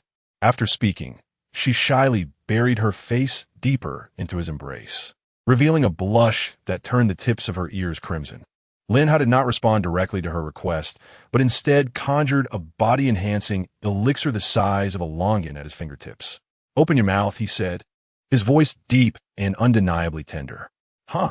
Summer Ingluo instinctively parted her rosy lips. Lin Hao gently placed the elixir into her mouth. It dissolved instantly, transforming into a warm and peculiar flow that slid down her throat, quickly spreading throughout her limbs. Summer Ingluo's beautiful almond-shaped eyes widened in astonishment as she felt the strange changes within her. What is this? She asked, her voice unclear, only aware of a gentle power flowing through her body, bringing an indescribable sense of comfort. Lin Hao lowered his gaze, observing the vibrant expression on her face. His fingers lightly brushed against her delicate cheek, his eyes holding a teasing glint, yet imbued with utmost seriousness. I'm giving you something beneficial to strengthen your body, he said, his voice dropping even lower, laced with suggestive raspiness. Otherwise, I fear that if I were to exert even a slight force. Summer Ingluo understood the underlying implication, and her previously calm cheeks flushed once more, resembling a boiled shrimp. Embarrassed yet annoyed, she playfully pounded her small fists against Lin Hao's chest, her voice a mix of urgency and shyness, tinged with playful reproach. You mustn't say such embarrassing things. You're terrible. Lin Hao, unhurried, continued to feed her the elixir, one piece at a time. Xia Yingluo felt as though a flame flickered within her, growing ever more intense, yet lacking an avenue for release. No, don't do that. Lin Hao's lips curled into a smirk of mastery over the situation, but his movements abruptly halted. He feigned alarm and exclaimed, "Oh no, this boat. It has a leak. Scoundrel, scoundrel, scoundrel. In truth, I am the true villain." A true villain? But, Chapter 31. The Campus Bell, Su Qiuya. A chilling notification echoed in his mind just as Lin Hao concluded his battle. He held Xia Yingluo tightly in his embrace, feeling their heartbeats gradually settle into a tranquil rhythm. After a moment of tenderness, they discreetly donned their garments and returned to the brightly lit cabin. Yet, upon entering, they were met with a series of meaningful glances. Aside from Jiang Ran, who was absent, everyone else was present, their gazes fixated squarely upon the two. Xia Yingluo's face flushed crimson, reaching her ears, as she wished fervently to find a crevice in the ground to vanish into. Even Lin Hao, known for his thick skin, felt a twinge of discomfort under their scrutiny. Tian Yuyu adjusted her rimless glasses, a mischievous glint shining through the lenses. "Oh, so you two were down here. I thought you had fallen into the sea." "Teacher Tian," Xia Yingluo exclaimed, her embarrassment causing her to stomp her foot. However, the strain in her legs nearly caused her to stumble, only for Lin Hao to catch her in nick of time. Unable to withstand the collective gaze any longer, she darted like a startled rabbit to the corner of the bed, wrapping herself tightly in a blanket. Lin Hao cleared his throat awkwardly, adopting a serious demeanor in an attempt to uphold the captain's authority. "With such a commotion from the upgrade, aren't you curious about the ship's new form? What are you all doing standing around?" Laughter erupted as the group stifled their giggles, with Shi Xiaorui and Wei Wei exchanging knowing glances. Tian Yu, with a hint of mischief in her tone, remarked the noise was indeed significant, quite thunderous, but there were some more subtle sounds. Lin Hao wisely chose to refrain from further engagement, hastily redirecting the conversation. "I'll go check on the ship." With that, he practically fled to the deck. Taking a deep breath to steady his nerves, he solemnly opened the system panel. Description 1. The warship features a narrow, elongated, streamlined design, offering significant advantages in speed and maneuverability, ideal for combat and pursuit. The cruise ship is designed to be wider and more comfortable, maximizing space utilization, with well-equipped living facilities for smooth sailing. Description 2. Choosing either evolutionary direction will grant a complementary hybrid power system, diesel, gasoline, coal, electricity, enhancing range and power efficiency. The cold text materialized before his eyes. A warship or a cruise ship? Standing at the bow, Lin Hao gazed out at the vast ocean, his fingers unconsciously tapping the railing. It was likely that 99% of people would unhesitatingly opt for the warship, right? In this predatory world of survival at sea, greater speed equated to enhanced chances of survival. The warship was nearly the optimal choice. However, he had an endless supply of body-enhancing elixirs. With his current physical strength, even small-caliber bullets would struggle to penetrate his defenses. Such formidable power imbued him with confidence. What he sought was no longer mere survival, but rather a comfortable home. No longer wavering, he made his choice. Selection: cruise ship. Notification: evolution direction confirmed. Cruise ship. As the announcement resonated, the entire vessel was enveloped in a gentle glow of white light, signaling the commencement of its evolution, which was anticipated to last 3 hours. Amidst this ethereal illumination, Lin Hao observed a group of individuals approaching the edge of the raft platform.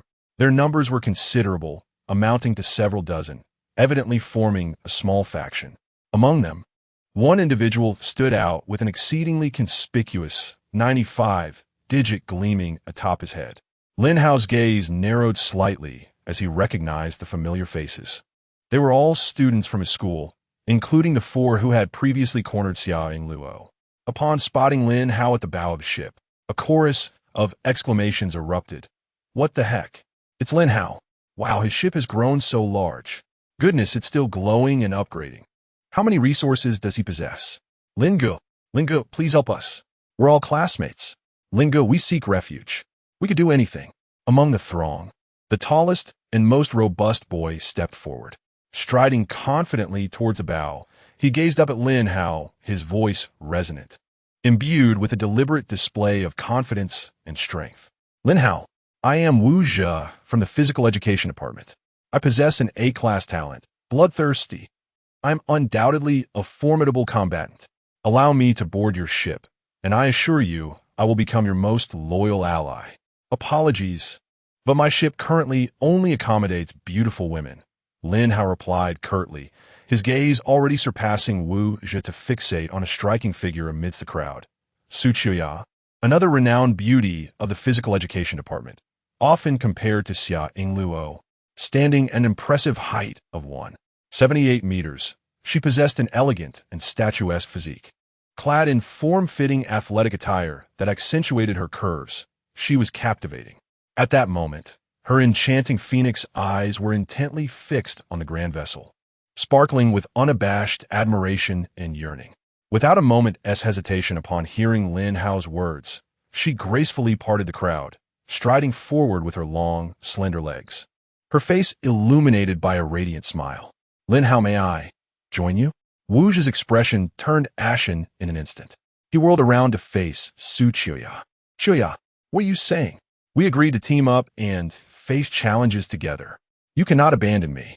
He reached out, attempting to grasp her arm, but she effortlessly sidestepped, avoiding his touch. Su Qiuya maintained her sweet smile, yet her eyes conveyed a sense of calm detachment. Tilting her head slightly, she spoke with a hint of feigned innocence. Wu Zhe, you heard him. Lin Hao only wishes to welcome beautiful women aboard. If he declines your request, what can I possibly do?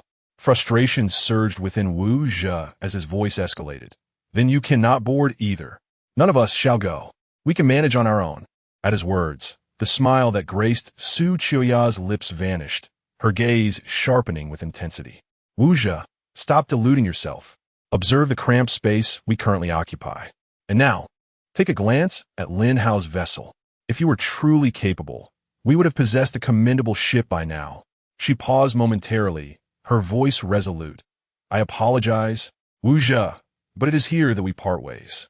I wish you good fortune.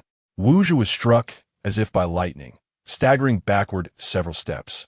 No, Qiuya, you cannot treat me this way. I prioritized all the food, fresh water, and even that precious protective vest for you. I have done so much for you. How could you? Su Qiuya, her face etched with impatience, interrupted Wu Zhe with a voice cold and clear. Oh, those items? Very well. She swiftly emptied all the supplies from their surroundings onto the ground. Here they are, all returned to you. We are square now. No. Chapter 32, A Clash of Two Campus Beauties. Lin Hao, may I come up now? Do I need to climb the rope ladder myself? Su Qiuya, pointing at the rope ladder hanging from a ship's side, her face adorned with a radiant smile, as if the previous events had never transpired. Lin Hao observed her demeanor, a blend of playfulness and charm, and couldn't help but chuckle inwardly. Who would have thought that there would come a day when he would be the object of affection from such a high-caliber beauty? That Wu Zhe? Merely a sycophant. However, as long as he could unlock the supply of resources, her character was inconsequential. Without further ado, Lin Hao tossed down a sturdy hemp rope. Su Qiuya's eyes sparkled with excitement as she deftly wrapped the rope around her waist, contemplating. This ship has upgraded swiftly. Its individual prowess is indeed commendable. Lin Hao exerted a casual, single-handed tug, and Su Qiuya felt an irresistible force lift her effortlessly from the wooden raft. Just as her feet touched the deck, her body swayed slightly, and she let out a soft gasp. Oh no, it was as if she had lost her balance, and she gracefully leaned towards Lin Hao. Enveloped in a fragrant breeze, Lin Hao, taken aback, extended his arm to steady her shoulder. Through the fabric of her athletic attire, he could feel the well-defined contours of her muscles. This athletic campus beauty was evidently in excellent shape. Thank you. Su Qiuya regained her balance, a delicate blush painting her cheeks. I'm so sorry. I'm a bit dizzy. I haven't eaten much since yesterday. Please forgive me for the embarrassment. She lowered her gaze, her long eyelashes fluttering, exuding an air of vulnerability. Ah, such theatrics. Lin Hao found himself increasingly speechless, though his expression remained composed. He chose not to expose her little act, and instead retrieved a bountiful assortment of food and water from his storage, presenting it to her. Bread, energy bars, canned fruits, jerky, and several bottles of purified water, an abundant and varied selection. Su Qiyu gazed at the pile of supplies, her eyes sparkling with barely contained delight. The food and water surpassed anything Wu Zhe had ever gifted her by at least tenfold.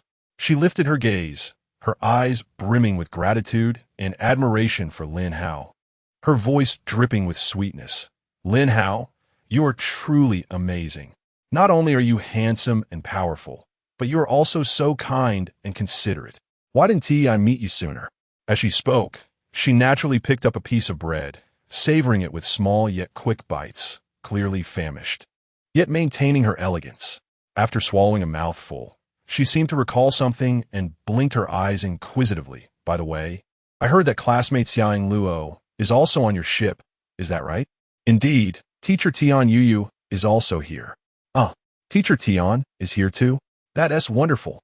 Being with familiar teachers and classmates in this strange world brings me so much comfort. Her tone radiated joy, as though the person who had abandoned her companions moments ago was an entirely different individual. Lin Hao glanced down at the reluctant classmates on the wooden raft before shifting his gaze to the system panel. Ding!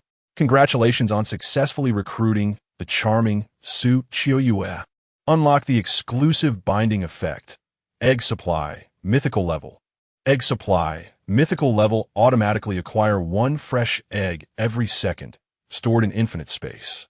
Eggs. These are the epitome of protein supplementation. An endless supply of eggs is sufficient to elevate life aboard the ship to a new level. Without hesitation, Lin Hao turned and strode into the cabin. Wow, Lin Hao, is that an egg? Fresh eggs. Tian Yu looked at Lin Hao as he produced 20 eggs, her eyes widening in astonishment. Yes, just acquired them, Lin Hao replied succinctly, along with a frying pan and some wood. I'll leave it to you to prepare some fried eggs for everyone to enjoy. Fantastic. The girls in charge of logistics instantly cheered with excitement as they hurried to start a fire. It smells so good. What is happening outside? Xia Ingluo, drawn by the commotion, curiously peeked out from her blanket. When her gaze pierced through the crowd and landed on that tall, familiar figure, she froze. Su Gui. Xia Ingluo exclaimed in disbelief. How did you end up here? Su Qiyu turned at the sound, her smile laced with a hint of provocation and mischief. My dear Ingluo, it's such a delight to see you here. Xia Ingluo shot a frantic look at Lin Hao, her eyes filled with urgency. Lin Hao, how could you bring her here? She, pointing at Su Qiyu, she seemed overwhelmed with grievances yet momentarily speechless. An invisible tension filled the air, the glances exchanged between the two girls clashing fiercely as if sparks could ignite. Lin Hao observed the volatile scene. Feeling a headache coming on, he had not anticipated these two had a history. Naturally, he felt more inclined towards Xia Ingluo, but Su Qiyu, she was the legendary hen that laid an egg every second. What is going on? He inquired in a deep voice, his gaze shifting between the two. She is nothing but a wicked woman. Xia Ingluo's eyes reddened with urgency. She is the best at feigning innocence to deceive people. Back at school, she often toyed with others' feelings, leading those boys around in circles. Lin Hao, you must not be fooled by her appearance. Oh dear, Ingluo, how your words wound me. Su Qiyu immediately adopted a pitiful expression, looking at Lin Hao with feigned sorrow, her voice soft and sweet. Lin Hao, can you believe? Is it my fault that I look like this? If others are kind to me, what can I do? Must I make myself ugly to appease them? This is such an injustice. She gently bit her lower lip, her eyes shimmering with a look that evoked sympathy. Ha! Shameless! Xia Ingluo, incensed by her audacity, exclaimed as her face flushed with anger. All right. Everyone meeting in this dreadful place is fate. It's not as if there is any deep-seated hatred, right? Lin Hao stepped closer to the fuming Xia Ingluo, taking her small hand in a comforting gesture. Xia Yingluo instinctively wanted to retract her hand, but upon catching Su Qia's gleeful gaze, a powerful sense of possessiveness swiftly overcame her shyness. She did not retreat. Instead, she tightly embraced Lin Hao's arm with both hands. Lin Hao, this woman is quite cunning, filled with schemes and devious tactics. You must, under no circumstances, allow yourself to be deceived by her facade. Su Qiya observed this scene, a playful smile curling at the corners of her lips. That smile blossomed on her radiant face, akin to a stunning flower adorned with venomous thorns. Ah, you, Xia Yingluo, who usually pretends to be a delicate flower, have learned to cling to others in just one day? Your movements are indeed swift. Despite your current predicament, you still have the audacity to feign superiority and criticize me? Truly, a paradox. She watched the two with keen interest, as if witnessing a splendid performance, her gaze clearly conveying, "You are no different." Let's see how this unfolds. In the atmosphere, the silent clash between the two young women grew increasingly intense. Even the aroma of fried eggs seemed to be dulled by this invisible tension. Lin Hao felt the pressure on his arm and glanced at Su Qia's calculating eyes. Overwhelmed by the complexity of the situation, it appeared that the tranquil life aboard this vessel was merely the prelude to an unfolding drama. Chapter 33. The evolution of the cruise ship completed. With a chilling, prompt echoing, the once crude wooden structure was supplanted by a splendid new metallic framework, revealing a sizable white cruise ship majestically afloat on the sea. The system interface unfurled clearly. Cruise ship level. LV, 11 dimensions. 20m x 5m cockpit. 5m x 2. 5m on the bow. Upper cabin. 12m x 4m. An open space designated as a dining and leisure area. Lower cabin. 16m x 4. 5m, comprising 4 independent bedrooms. Power system. Hybrid fuel propulsion system, compatible with diesel, gasoline, coal, and electricity. The ship's upgrade was complete, igniting a wave of exhilaration among the crew. "Wow, this is absolutely magnificent," Shi Xiaorui exclaimed, covering her mouth, reluctant to disembark even if urged. "The lower deck houses bedrooms? The upper deck is a dining area? This is hardly different from a luxury yacht." Wei Wei gestured excitedly. "Lin Hao, how on earth did you achieve this?" Su Qia's eyes sparkled, her voice sweetly attempting to draw closer. Before she could approach, Xia Yingluo, like a protective kitten, nimbly stepped in front of Lin Hao. "Keep your distance from Lin Hao, and stop calling him Lin Hao brother. It's utterly nauseating. It gives me goosebumps." As if oblivious to Xia Yingluo's protest, Su Qia's gaze remained fervent as she focused on Lin Hao. "Which bedroom will you assign me? If there aren't enough rooms, I wouldn't mind sharing with you." "Absolutely not. You can sleep on the deck." Xia Yingluo's cheeks flushed crimson with indignation, wishing she could toss Su Qiya overboard at that moment. Lin Hao, feeling exasperated, rubbed his temples and decided to inspect the new ship's structure. He descended the gangway and entered the lower cabin. This area was meticulously divided into 5 distinct sections. The engine room at the stern, followed by 4 orderly bedrooms. He pushed open one of the doors and was quite satisfied with the interior space. Each bedroom measured nearly 4 square meters, spacious and bright. Accommodating 2 people was no problem, and if squeezed, 3 or 4 could fit comfortably. After a brief discussion, the accommodation arrangements were swiftly determined. Room 1, Lin Hao and Xia Yingluo. Room 2, Tian Yuyu, Su Qiu, Jiang Jinwei. Rooms 3 and 4. The remaining 7 girls distributed among them. Upper cabin, Jiang Ran, serving as the dining and leisure area. Spacious enough for his activities, Lin Hao retrieved some supplies and entrusted them to Tian Yuyu and Xia Yingluo, instructing them to lead the other girls in arranging their new homes. The deck soon buzzed with activity, filled with the sounds of moving items and excited chatter. Gazing upon the emerging maritime haven before him, Lin Hao felt a weight in his heart. The steel consumption was alarmingly rapid. The quantity of steel required for subsequent upgrades was astronomical. It was imperative to bring Zhuang Xiaofeng aboard without delay. He cast a glance toward the platform. Unless unforeseen circumstances arise, it is likely that this evening The homeless female survivors will once again gather on the ship in search of refuge. At that point, I shall see if there is an opportunity to be seized. First, I need to address this matter. Lin Hao's gaze fell upon the stern of the vessel. The hybrid propulsion system had supplanted the previously singular gasoline engine. This antiquated apparatus had become redundant. Rather than allowing it to rust, it would be far more advantageous to harness its residual potential and exchange it for something of greater value. He decisively initiated a live broadcast, and viewers began to stream in. Frog Fun. Host, your ship's upgrade speed is astonishing. We have toiling away just to reach a level 3 wooden boat, and you've already ascended to a luxury yacht. The disparity between individuals is greater than that between man and dog. I'm in tears. Host, does the yacht still require crew? I can serve tea, fetch water, and warm the blankets.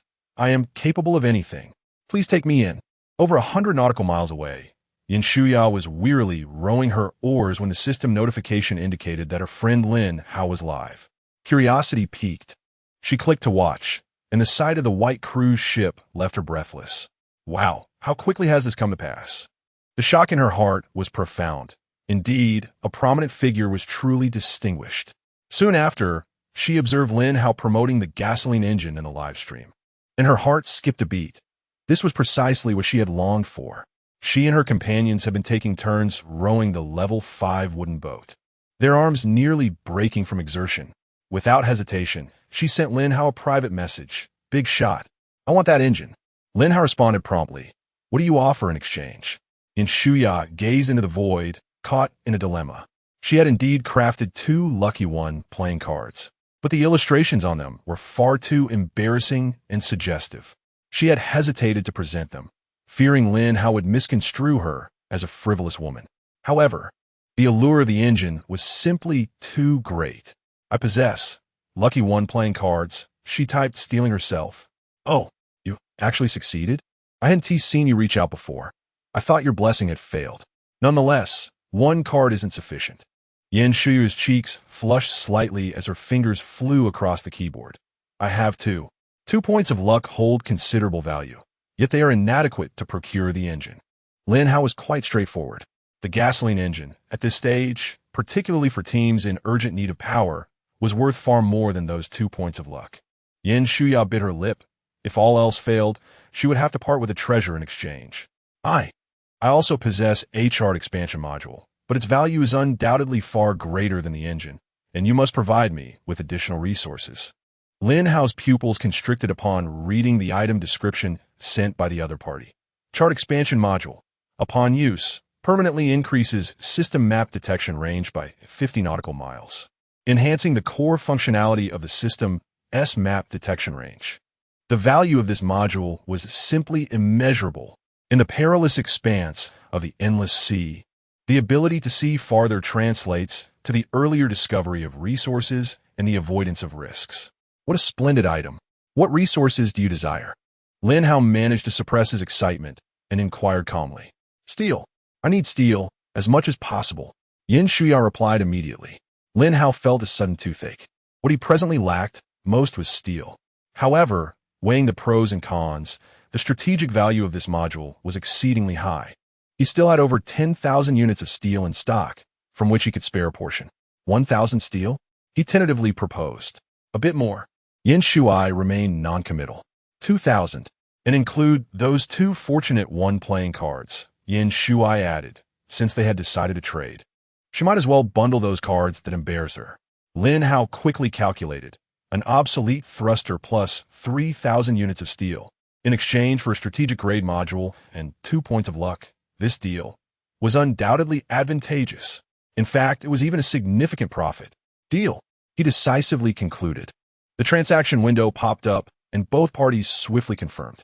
Upon receiving the Sea Chart expansion module, Lin Hao immediately clicked to use it, and the system's Sea Chart instantly expanded 5-fold. The map was now densely populated with green and yellow dots. Yet, when he brought out those 2 lucky playing cards, he was momentarily taken aback. The design was somewhat. Chapter 34. Is Xia Ingluo jealous? Lin Hao returned to his room and extracted a pair of black stockings and a hairband from the pocket of his jacket. One of the stockings had lost its lucky charm, and he intended to return it to Yin Shuya, as it was, after all, her personal possession. Just then, with a gentle creak, Xia Yingluo pushed the door open, her gaze abruptly fixating on the items in his hand. Xia Yingluo's cheeks flushed crimson, and she instinctively lowered her head, her toes unconsciously scuffing the floor as she spoke with a hint of shyness and reproach. How? How annoying. Why did you buy this? Lin Hao was taken aback, following her gaze to the stockings in his hand, and quickly realized, Yingluo, you're misunderstanding. I didn't buy this for you. What? Xia Yingluo suddenly lifted her head, the blush on her face fading swiftly, replaced by a barely perceptible hint of disappointment. Who is it for then? A pang of unease struck her heart. Could it be for that wicked woman, Su Qiuyue, or one of the other girls on the boat? Seeing the expression on her face, Lin Hao understood her thoughts had veered off course and hastily clarified, it's not for anyone else either. It's for myself. For yourself. Xia Yingluo was left utterly speechless, her mouth slightly agape as if she had heard an absurd tale. Countless bizarre images flashed through her mind, and her gaze towards Lin Hao brimmed with shock and a touch of peculiarity. Why you? She struggled to form a coherent sentence, her face growing increasingly flushed. Stop. Hold on. It's not what you think. Lin Hao chuckled helplessly. This is not an ordinary pair of stockings. Let me explain. He fumbled to produce another pair of stockings, the effect of which still remained, and pulled up the item information. Oil black stockings, common item. Influenced by the lucky charm effect. When carried closely, it grants the bearer a luck 1 bonus, remaining time, 2 hours 37 minutes. See? Luck 1. Lin Hao pointed at the information bar. This is merely a beneficial item. It has nothing to do with whether I wear it or not. I just keep it in my pocket. Xia Yingluo glanced at the system description, then looked back at Lin Hao with a hint of skepticism. The shock and blush on her face gradually receded, but her brow furrowed slightly, her expression turning somewhat complex. Oh, so that is how it is. An item that increases luck. So, she paused, her eyes sweeping over the black stockings in Lin Hao's hand. Her voice tinged with a hint of jealousy. You've been carrying around stockings worn by other women? Lin Hao felt a chill run down his spine and hastily raised the 2 playing cards. From now on, I'll just switch to playing cards. Same effect, and much more convenient.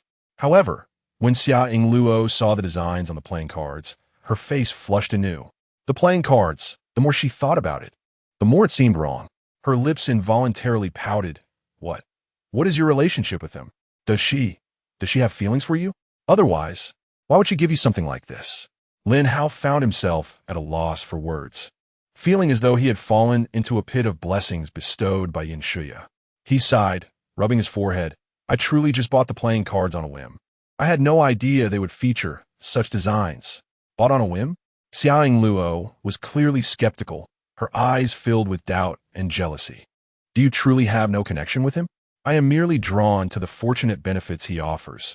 Beyond that, there is absolutely nothing else. Lin Hao earnestly assured her.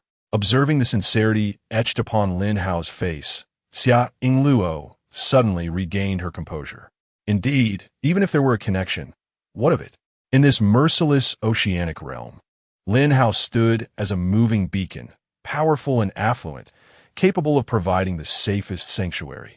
How could such a man not attract countless gazes of those seeking to attach themselves to him, especially from those cunning women?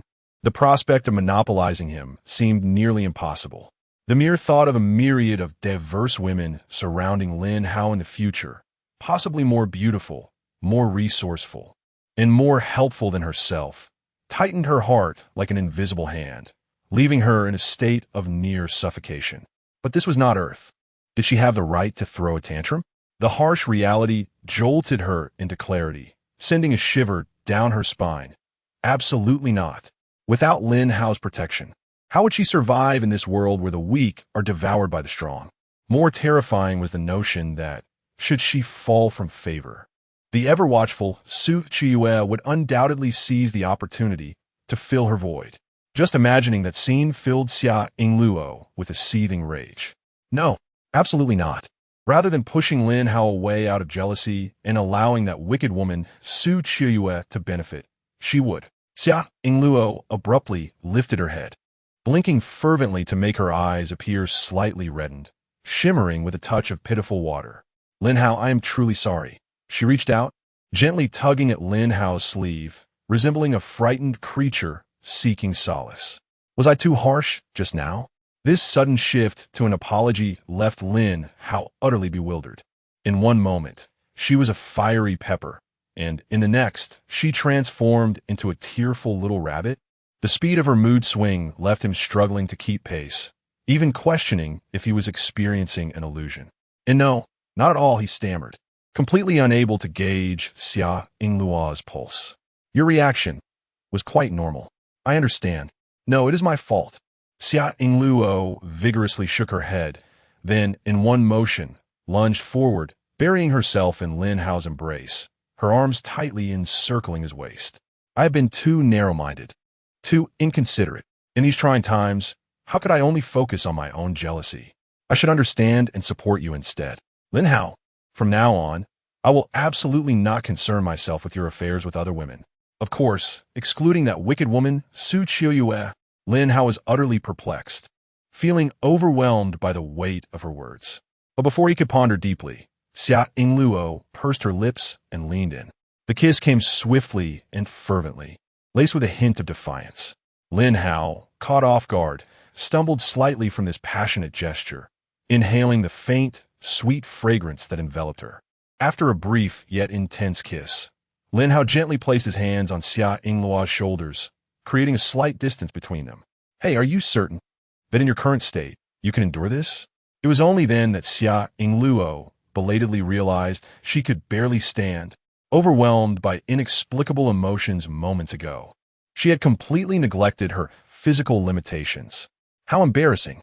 A wave of shame and anger surged within her. Yet after mustering her determination, how could she possibly retreat now?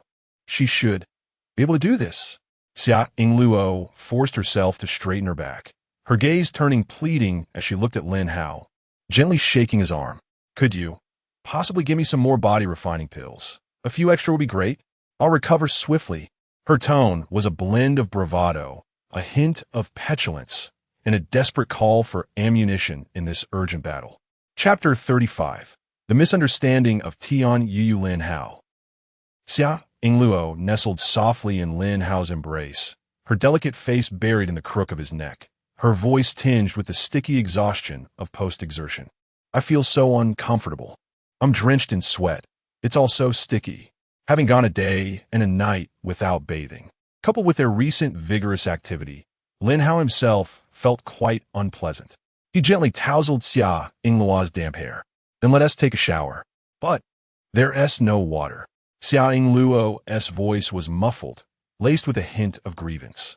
In the vastness of the sea, fresh water was more precious than food, a lifeline. Bathing was nothing short of a luxurious fantasy. Lin Hao smiled slightly. No worries, we have plenty of water. Xia Ingluo looked up in confusion as Lin Hao nimbly leapt off the bed.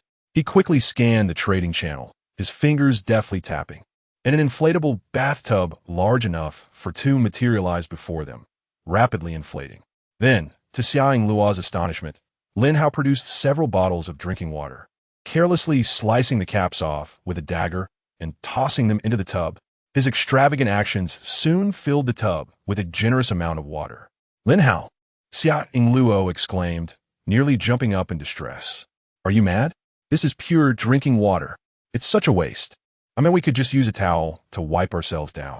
She gazed at the clear water in the tub, feeling as if her heart was bleeding. How much food and supplies could be exchanged for this? Lin Hao paused, turning to face Xia Ingluo, whose face was etched with concern, a cryptic smile playing on his lips. You're right, he said, his tone leisurely. Just as Xia Ingluo breathed a sigh of relief, thinking he had understood her concern, he added, indeed, we shouldn't waste water resources, so, to conserve it, let us wash together. What? Wait, As evening approached, thanks to Tian Yu and the others' efforts, the spacious upper deck had begun to take shape as a dining area. Though the long tables and benches were crudely assembled from wood, exuding a sense of rustic simplicity, Having such a dining space was a luxury that those struggling on small rafts could scarcely dream of. In stark contrast to the rough furniture were the exquisite utensils placed before each person, delicate porcelain plates, gleaming knives and forks, and even dainty glass cups. All luxuries procured from the supply crates. While they appeared refined, their worth was likely less than a bottle of pure water. The food was evenly distributed on each plate: a loaf of bread, a sausage, 2 fried eggs, and a bottle of water. Simple, yet it represented a feast that many longed for but could not obtain. As the group sat around the long table, meant for 13, one seat remained conspicuously empty. No one dared to inquire about Ing Luo's whereabouts. An unspoken silence pervaded the air, each person gazing down at their plates, the sounds of chewing kept to a minimum. Occasionally, someone would glance up, their eyes briefly darting towards Lin Hao, only to swiftly avert. The reason was all too evident: the prolonged, vigorous activities from the afternoon had certainly made quite the commotion. The oppressive gasps, the creaking protests of the wooden bed, and ultimately, the pleading tone tinged with tears. Lin Hao hastily devoured his dinner, fleeing to the stern of the boat as if escaping. The glances at the dining table, laden with unsaid words, were far more daunting than the tempestuous seas. The evening breeze, infused with a briny scent, finally provided a slight reprieve to his flushed ears. Leaning against the side of the boat, he cast his gaze towards the nearby cluster of rafts, which had significantly expanded in size. In just a day, 200 to 300 survivors had congregated, a dark mass clinging to the rudimentary rafts. At the center of the platform, 7 or 8 newly constructed wooden cabins stood out prominently. These soldiers possess remarkable skills. Lin Hao mused softly, his tone imbued with a hint of complex admiration. The ability to construct a shelter upon the ocean using only their hands and ingenuity, without relying on system blueprints, was a testament to their resilience in survival. Yet, his doubts deepened. Was such a gathering truly safe? Perhaps the answer would be unveiled the day after tomorrow. This uncertainty was a significant reason for his reluctance to part from the rafts. At that moment, a faint sigh drifted from behind him. Without needing to turn, Lin Hao recognized the footsteps of Tian Yuyu. The sound halted beside him. "Lin Hao, you are quite..." Tian Yuyu paused, seemingly weighing her words, and ultimately spoke with a hint of reproach. "Ing Luo is, after all, her first time. Why couldn't you be a little gentler?" Her cheeks flushed with a rosy hue in the setting sun, clearly embarrassed to voice such sentiments. Lin Hao awkwardly touched his nose. Could he really be blamed? Xiaoying Luo had been even more proactive, but such thoughts were best left unspoken, so he offered a vague reply. Understood." Tian Yuyu adjusted her glasses, her expression turning serious. "I came to tell you that she has joined another team, so it's fine." Lin Hao interjected with a wave of his hand, his tone calm. "Everyone has their aspirations. If it's meant to be, we'll meet again." He was not overly concerned about Chu Xi's decision. Tian Yu nodded, falling into a brief silence. She observed the sharp contours of Lin Hao's profile, inhaling deeply before posing the question that had lingered in her heart for so long. "Lin Hao, please be honest with me. Is your talent, perhaps?" Lin Hao's heart leaped. Indeed, he could deceive others, but how could he possibly conceal it from Tian Yuyu? She understood him too well. He opened his mouth, pondering how to articulate this talent. Yet, Tian Yu seemed to have made a certain resolve. Her cheeks flushed a deeper crimson. Her gaze flickered, imbued with a peculiar blend of embarrassment and understanding, as she hastily whispered, If it is indeed so, then you cannot be blamed." Lin Hao was taken aback, failing to grasp her meaning. Tian Yuyu's voice dropped even lower, nearly drowned out by the crashing waves, and she slightly turned away, unable to meet Lin Hao's eyes. "You need not regard me as your teacher." Upon uttering those words, her ears burned with heat. Lin Hao was utterly bewildered. An ominous premonition surged within him. He tentatively inquired, "Teacher Tian, what do you mean by that?" Tian Yu seemed to muster all her courage, casting a fleeting glance at him before quickly lowering her head, her fingers nervously twisting the hem of her garment. Her voice was scarcely above a whisper. I'm not much older than you. I have read quite a few of those online novels as well. If you're your talent truly is. Something like being blessed with many children or achieving dual cultivation of yin and yang. And if you require that, you can. Just let the teacher know. She took a deep breath, summoning her last vestige of courage, and spoke rapidly. Teacher, it is not impossible for the teacher to agree. After all, we are no longer on Earth. There is no need to concern ourselves with those mundane conventions.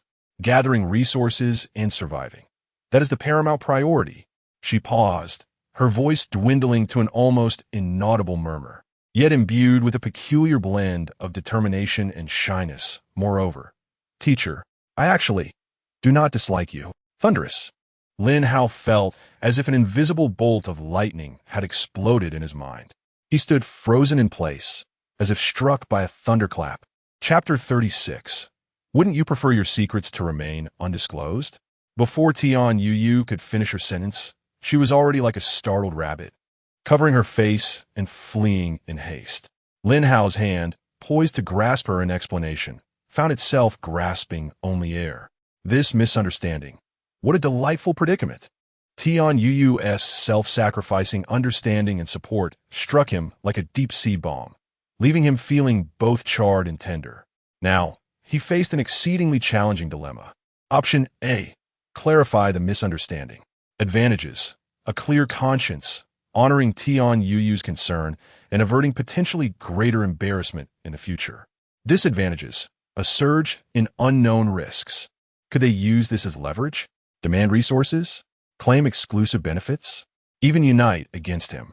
While the likelihood may be low, it undoubtedly spells trouble. Option B. Embrace the error, refraining from explanation. Advantages. A perfect guise. In the future, regardless of any actions he undertakes that may seem irrational or misinterpreted, he could easily attribute them to his exceptional talent.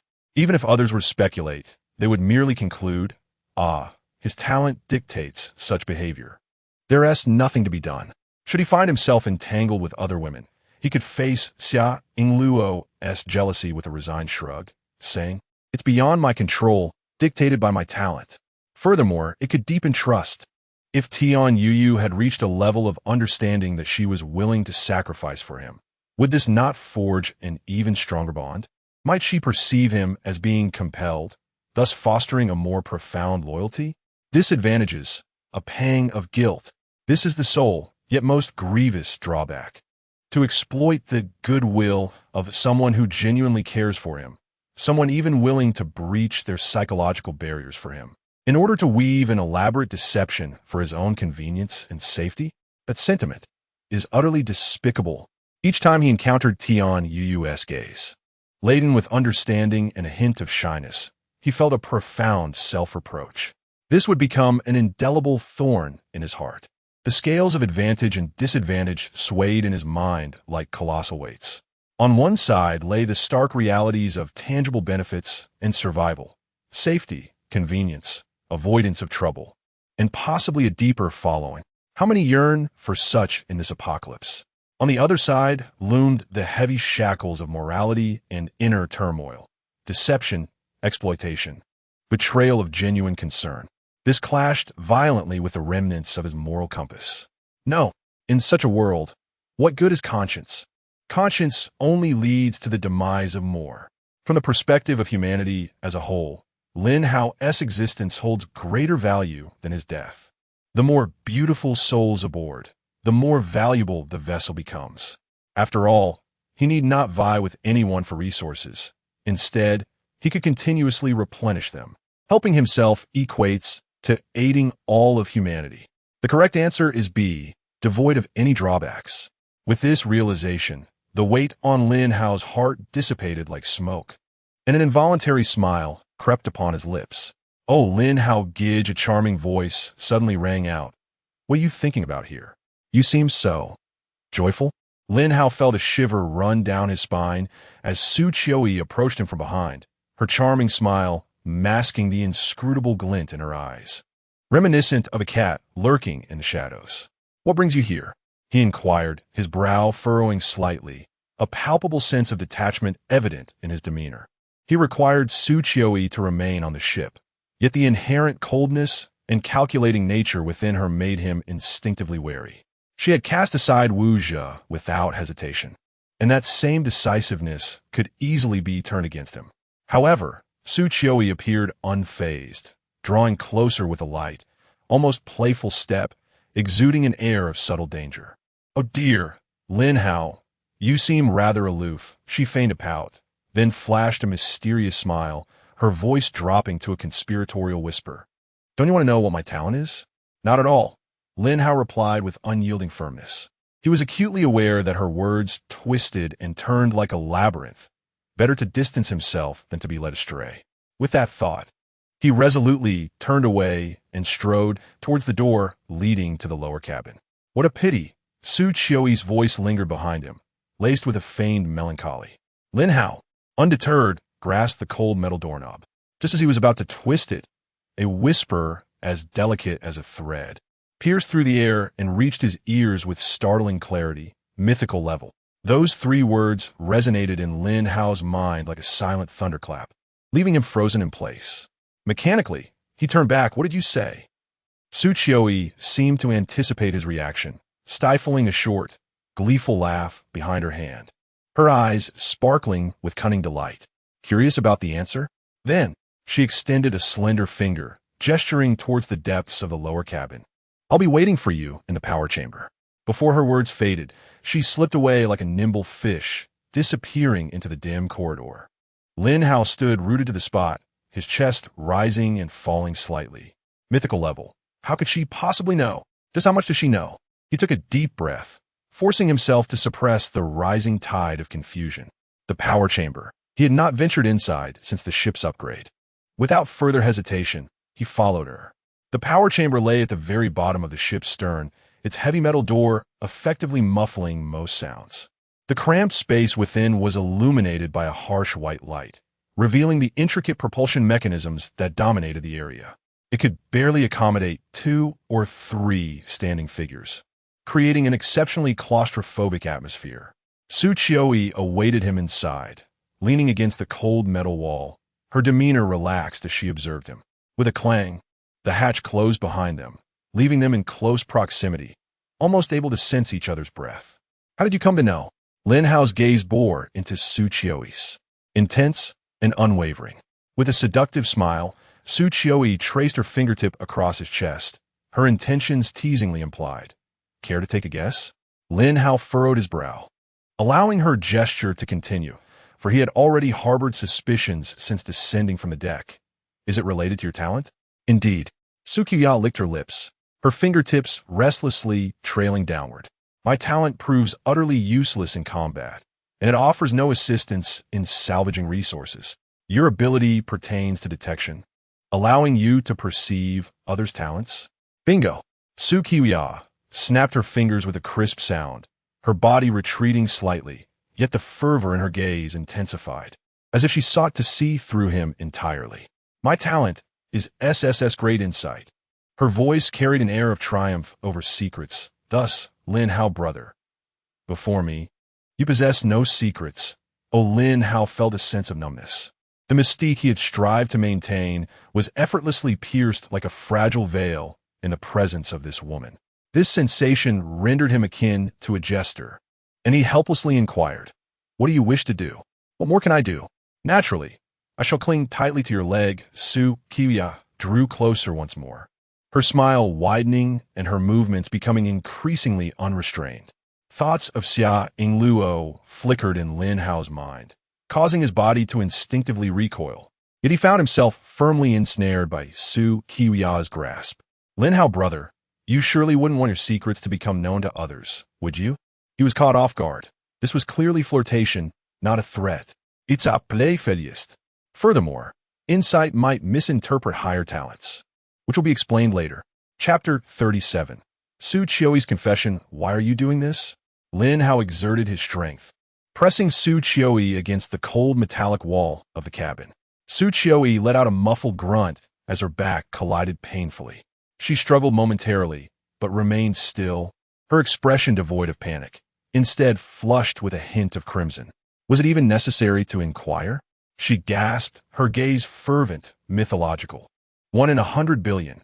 and you alone among all humanity. If I were not moved, that would indeed be strange, wouldn't it? Lin Hao furrowed his brow. If you can perceive my talent, you should understand. You need only stay quietly aboard the ship, and I shall ensure you are well taken care of. Why sacrifice yourself? Sacrifice? Su Qiui seemed to have heard a jest. How could this be termed sacrifice? Suddenly, she became strikingly earnest. Do you truly believe that after meeting you, I could ever fall for another man? No, Lin Hao replied, bewildered. We've only known each other for a few hours. Do you call this love? Why not? Su Qiui met his gaze, her eyes aflame. To fall in love, to feel one's heart race, is not that a fleeting moment? Her unabashed declaration took Lin Hao by surprise, rendering him momentarily speechless. Do you think I am mercenary? She spoke rapidly, and while it was not entirely incorrect. But isn't love at first sight merely a desire for beauty? You are handsome, exceptionally capable, and indeed the only one of your kind. That I have managed to keep my feelings in check until now is a testament to remarkable restraint. Wouldn't you agree? Her words were heartfelt and devoid of frivolity. Yet they only intensified Lin Hao's unease. But he attempted to counter. All right. Su Qiui suddenly softened her tone, a hint of exasperation and an unusual fondness lacing her words. I am truly frightened of you. A man like you is indeed a rare breed. Clearly. Her gaze subtly drifted downward. Lin Hao's tense reaction betrayed his physiological honesty. However, this only makes me like you more, she remarked with a mischievous smile. Then her demeanor shifted to seriousness. Please set me down, all right? I wish to share my story with you. Lin Hao gazed at her rare earnestness. After a moment's hesitation, he slowly released his grip. Su Qiui leaned against the wall, her voice calm, as if recounting another tale. When I was very young, my parents divorced. My mother, strikingly beautiful and fiercely independent, raised me alone. All that I am, my skills in reading people, my manner of speaking and acting, leveraging my own advantages, were all taught to me by her. She noticed the flicker of something unusual in Lin Hao's eyes and quickly added, yet, she imparted these lessons not to harm others, only to protect oneself. Just think, a single girl without a father's protection and blessed with a mother of extraordinary beauty would face countless malice and covetous gazes. My mother taught me how to deflect those malicious stares and outstretch claws with minimal cost, or redirect them elsewhere. Her eyes sharpened with intensity. However, I never actively solicit material possessions. When others insist on giving me something, I accept it, considering it a form of protection fee. When parting ways, I always return it intact. This is the bottom line set by my mother. Protecting oneself? Lin Hao's voice carried skepticism. This seems more like playing with fire. A slight misstep. This is my mental armor. Su Qiui interjected resolutely. Thus, I trained vigorously in martial arts. I began practicing combat sports in elementary school, earning awards in the provincial youth category, and I entered university based on my athletic prowess. I need tangible strength to resort to force when gentleness fails. She slightly raised her chin, embodying defiance. In essence, I am a person plagued by an acute sense of insecurity. Fortunately, through these methods, I have indeed avoided genuine harm, be it psychological or physical. Lin Hao fell silent. He had not anticipated that this seemingly confident, even reckless woman harbored such a survival logic beneath the surface. Twisted, perilous, yet steeped in the melancholy of struggle for existence. Su Qiui took a deep breath. However, the absolute disparity of power between genders cannot be altered by mere effort, especially here in this damned sea. The law of the jungle is amplified infinitely. My sense of security has plummeted. I am desperately searching for someone who can truly reassure me. Someone who allows me to relax my guard and cease my constant vigilance to protect myself. Commander Liu? He is strong and upright, but he represents the collective, embodies order. He cannot provide me with that unique, absolute sense of security that belongs solely to me. Her gaze once more locked onto Lin Hao's face, ablaze with intensity. Until I met you, Lin Hao, the moment I laid eyes on you, I knew I'd found it. You are the one who can quell all my anxieties, the one worthy of my complete trust, the one I would stake everything on, even if you can perceive my talents. Lin Hao remained composed. How can you truly discern my character? What gives you such certainty? Su Qiyu suddenly revealed a sly and enigmatic smile. Who said I am unaware of your character? Have you forgotten? We are alumni? Senior Lin Hao? Lin Hao was taken aback. She added triumphantly, though we were in different classes. Isn't it difficult to inquire about a strikingly handsome, solitary, and somewhat mysterious senior? Did you inquire about me? Lin Hao was genuinely astonished. At school, due to his impoverished background, he had lived like a mere shadow. In winter, he could not afford to bathe, his clothes faded and patched, rendering him a peculiar figure in the eyes of his classmates.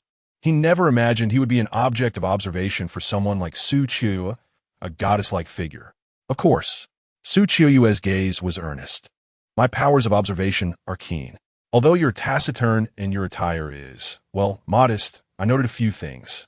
First, you never bully the weak. Once, I saw you quietly assist a bullied junior in picking up their books. Secondly, your academic performance is commendable, particularly in the sciences, which attests to your intelligence and focus. Thirdly, and most crucially, your gaze is remarkably pure yet resolute, imbued with an indomitable spirit. If it were not for... She paused, her tone laced with a subtle hint of regret and coldness. If it were not for the unfortunate circumstances of your family's financial situation, I might have sought to draw closer to you long ago. I understand this may sound pragmatic and materialistic, but Lin Hao, a relationship devoid of a solid foundation is akin to a mirage, dissipating with the slightest breeze. I wish to avoid us both sinking deeper into a quagmire. Thus, I refrained from. Lin Hao's emotions were in turmoil. Beneath Su Qiyu's polished exterior lay a meticulousness, calculation, and clarity that far exceeded his expectations. She resembled a butterfly navigating through a thicket of thorns, using her beauty and danger to shield her fragile wings. Given your awareness of my character, Lin Hao spoke in a low voice, tinged with fatigue. There is no need for such concern. As long as you remain compliant and refrain from causing trouble, with your abilities and worth, I will naturally regard you as an invaluable partner, offering you protection and kindness. No, Lin Hao, you still do not grasp the essence of who I am. Su Qiyu slowly shook her head, her eyes filled with a determination akin to a moth drawn to fire. A person like me either harbors distrust towards everyone, isolating myself and employing all means for self-preservation, or, once I choose to believe, I commit wholly and unreservedly. I yearn for a passionate love that defies all odds more than anyone else. It is the sole light I wish to grasp in my otherwise dreary existence, even if it may scorch me. She gazed at Lin Hao, her eyes shimmering with an almost pleading intensity. As for your feelings towards me, I implore you, please refrain from speaking of it now. She suddenly stepped closer.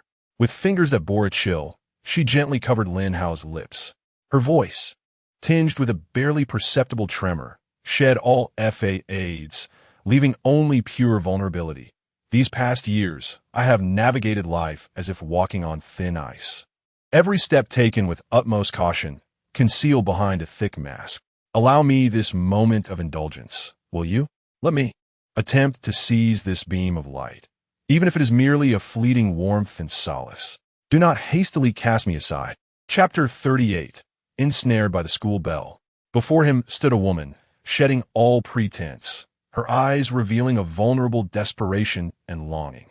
The trembling plea, "Don't be so quick to dismiss me," grazed his taut nerves like a feather. Rationality cautioned him, yet deep within, a more primal and fervent impulse was ignited. To endure any longer?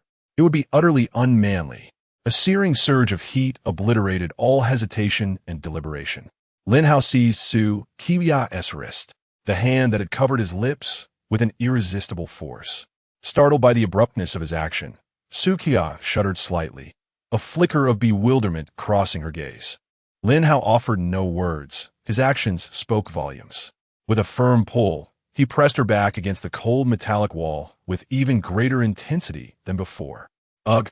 Su Qiyu's back collided once more with the wall, yet this time, she did not cry out in pain.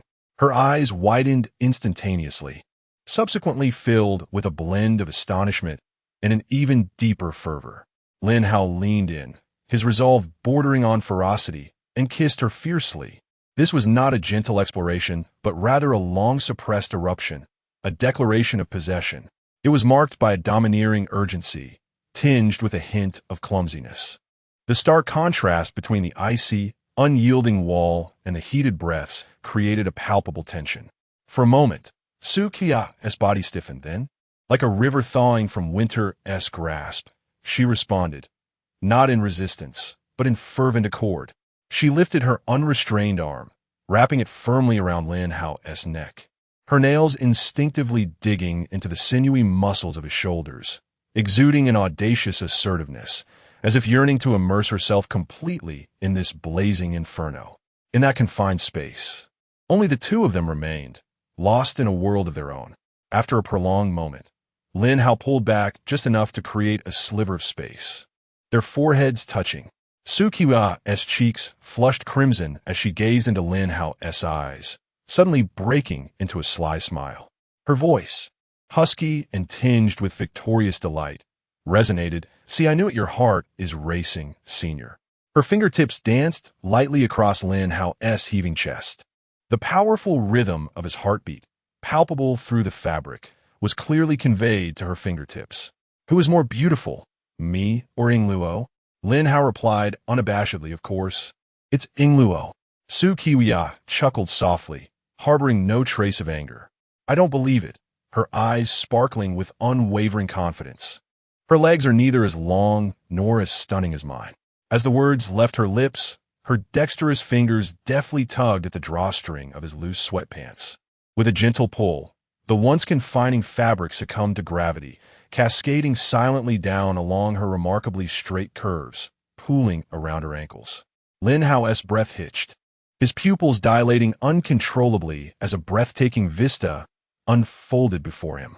What lay before him were legs of perfect proportion, long, symmetrical, every inch a harmonious blend of strength and grace.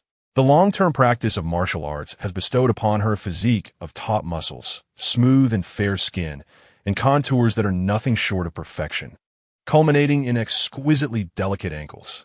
There exists not a trace of superfluous fat, only the beauty born from relentless forging, brimming with explosive vitality.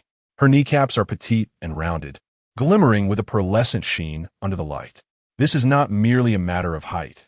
It is a masterpiece, painstakingly sculpted by the Creator, a tangible manifestation of strength and beauty.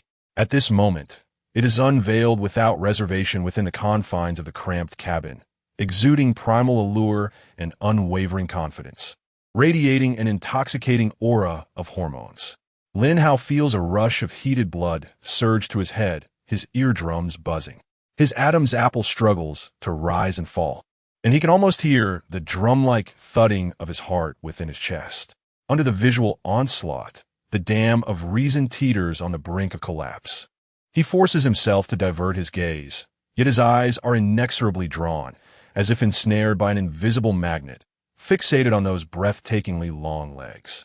Su Qiya seems oblivious to his embarrassment, even intentionally adjusting her posture slightly to accentuate her flawless lines under the illumination.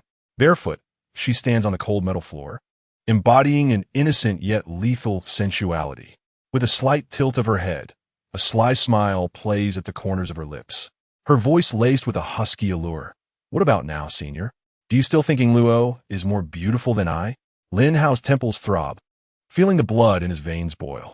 He takes a sharp breath, his gaze deepening with a dangerous intensity, akin to a predator poised to pounce. The facade of composure he had previously maintained crumbles, leaving only an overwhelming desire to conquer and possess. He steps forward, emanating an aura of formidable pressure, his voice low and gravelly. You're playing with fire.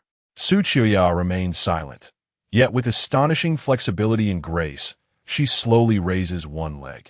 This leg, long and powerful, boasts the elegant lines forged through years of martial training. It resembles a nimble and aggressively poised serpent, traversing over his shoulder and beyond the tips of his hair in a moment that catches Lin Hao completely off guard. Finally, with a hint of coolness and undeniable weight, it firmly presses against the cold wall of the cabin behind him. Thud! The pose is incredibly bold, exuding an overwhelming sense of pressure. She nearly unfurls completely, presenting herself to Lin Hao in a manner that is both sacrificial and assertively commanding. Lin Hao freezes instantly. He tilts his head slightly back, his gaze following that taut, power-infused leg upward, ascending past the rounded kneecap and gliding over the enticing curve of the thigh. It ultimately rests upon Su Qiuya's face.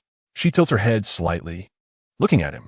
The blush on her cheeks remains, yet her eyes are no longer filled with the earlier allure or cunning. Instead, they burn with something far more direct and fervent. An invitation, a challenge, a desperate offering, and an unwavering resolve that threatens to pull him into the abyss. Lin Hao's heartbeat, after a brief pause, explodes forth. It races faster and more fiercely than before, pounding against his chest like a drum. An indescribable impulse suddenly engulfed his entire being. He had never imagined that one day he would be so forcefully confronted by the campus bell. With a dramatic leg sweep, the visual impact and psychological shock of this posture were more profound than any words could convey.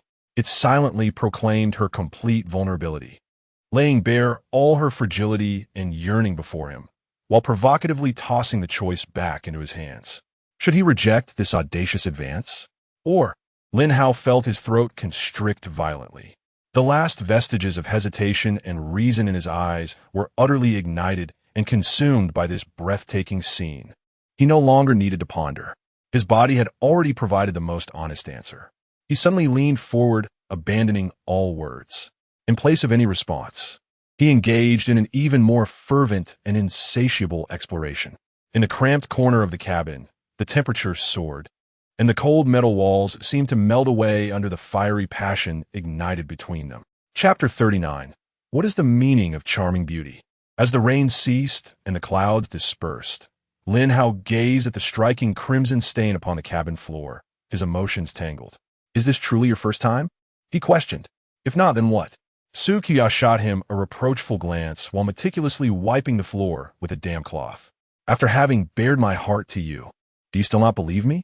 In silence, Lin Hao retrieved a considerable amount of supplies and placed them upon the deck. Su Qiuya did not hesitate. She accepted them into her spatial storage. You are the only person I genuinely care for, she declared, tilting her face upwards with a radiant smile. And I shall not return these to you. They were always yours, Lin Hao replied, somewhat resigned. I merely benefited from a stroke of fortune. Unexpectedly, Su Qiuya leaned in closer, affectionately wrapping her arms around his neck. How could you say such a thing? Her eyes sparkled with excitement. This should be something we create together. Now, do share what rewards the system has bestowed upon you. Are you not able to see my talent? Lin Hao asked, puzzled. I only know your talent is charming beauty, Su Qiuya elucidated. The more women around you, the greater the rewards, though I am unaware of their specifics. Charming beauty? Lin Hao was momentarily taken aback. His innate ability. Was it not boundless resources? What was happening? Was she testing me? Or perhaps her talent was flawed? If you choose not to divulge, then so be it. Lin Hao's silence sparked a hint of discontent in Su Qiuya. After all, she had been so candid. Why was he still on guard? The system rewards me with an egg every second, Lin Hao disclosed candidly. An egg every second. Su Qiuya's eyes instantly lit up, her earlier displeasure dissipating. That amounts to 60 eggs a minute, 360 an hour. If we value each egg at 1 yuan, that totals over 80,000 in a day. Who knew I was worth such a sum, hee? Suddenly, she mischievously blinked. By the way, what was the reward after your encounter with Xia Yingluo? The reward after that encounter? Lin Hao felt a peculiar sensation. If she were feigning ignorance. Her performance was remarkably convincing. 1 bottle of purified water per second, he replied. A bottle of water costs 8 jiao. Su Qiuya proclaimed triumphantly, lifting her chin. I have one, haha. Lin Hao could only muster a weary retort, as a more pressing dilemma surfaced in his mind. How would he explain this matter to Xia Yingluo? She had repeatedly cautioned him that anyone was acceptable, save for Su Qiuya. Should she discover this? The image of Xia Yingluo erupting in fury loomed vividly in Lin Hao's mind. At that moment, a private message from Lu Jin suddenly appeared. Comrade Lin Hao, Could you possibly allow those ladies to stay on your boat for another night? Certainly, he replied. Turning to Su Qiya, he inquired, where will you stay tonight? Perhaps you should join me and Ing Luo in the master bedroom. It would be a good opportunity to be honest with her. Su Qiya's expression was one of shock. Are you not afraid of Ing Luo getting jealous? If she were to make a scene, what must be faced must be faced. It is better to endure a brief pain than a prolonged one. Lin Hao felt apprehensive, yet he could only brace himself for the inevitable. Casting the blame upon talent, one would seek the assistance of Tian Yuyu for comfort, while attempting to console oneself. Surely, Ing Luo could comprehend this, or so one would think. However, Su Qiya resolutely shook her head. No, I do not wish for Ing Luo to know, at least not at this moment, and you are not to inform her. Why? Lin Hao inquired, genuinely astonished this time. She certainly did not possess my level of rationality. Su Qiya sighed, her gaze becoming intricate and profound. Ing Luo's feelings for you are more pure, yet also fragile. Very well, then where will you stay tonight? Lin Hao felt a wave of relief wash over him. The prospect of delaying matters further was indeed appealing. Right here will suffice. Although the space is limited, it is far more comfortable than a small raft, Su Qiya stated, surveying the small yet sturdy cabin with an air of calm. I shall prepare a separate bedroom for you as soon as possible. Lin Hao did not dwell on this matter for long. He opened the cabin door and stepped outside. Fortunately, it was night, and the corridor was engulfed in darkness, with everyone else occupied on the deck. Thus no one noticed this exchange. Upon reaching the deck, he observed the women boarding the ship with the assistance of the soldiers. Some had already been assigned to the second-level cabin, while others were being guided by Tian Yuyu into the first-level cabin. Lin Hao made his way directly to the bow, addressing Zhuang Xiaofeng. Comrade Zhuang, do you truly believe constructing a platform on water is the right course of action? Zhuang Xiaofeng glanced at him, responding, we have discussed this internally. Only through trial can we ascertain the correctness of our approach. Yet the system's regulations clearly state that more individuals do not necessarily equate to better outcomes. I cannot shake the feeling that your actions might provoke some dreadful entity. Lin Hao remarked. Zhuang Xiaofeng furrowed her brow. Recognizing the validity of Lin Hao's concerns, there were dissenting voices within their ranks, but Lu Jin had ultimately convinced everyone. We are not placing all our bets on one outcome. While we construct the water platform, we are simultaneously upgrading the vessels. Before the novice period concludes, we will distribute personnel across the various ships. It appears you all had a contingency plan in place. Perhaps I have been overly cautious. Lin Hao chuckled. Do you have a better suggestion? Zhuang Xiaofeng countered. I have no alternative proposals. Lin Hao shifted his tone, but I wish to offer my assistance. When the time comes, my ship can help accommodate some of the crew. Zhuang Xiaofeng's eyes lit up. Really? That would be immensely helpful. They indeed had plans, including the requisition of non-military vessels, but they had not anticipated Lin Hao's proactive offer. However, I hope you can arrange for as many women as possible. My ship has a larger complement of female crew members, Lin Hao added. That may prove difficult, Zhuang Xiaofeng frowned. In the event of an unforeseen incident, concentrating all the women in one location could pose greater risks. Are you concerned that I cannot protect everyone? Lin Hao discerned her apprehension.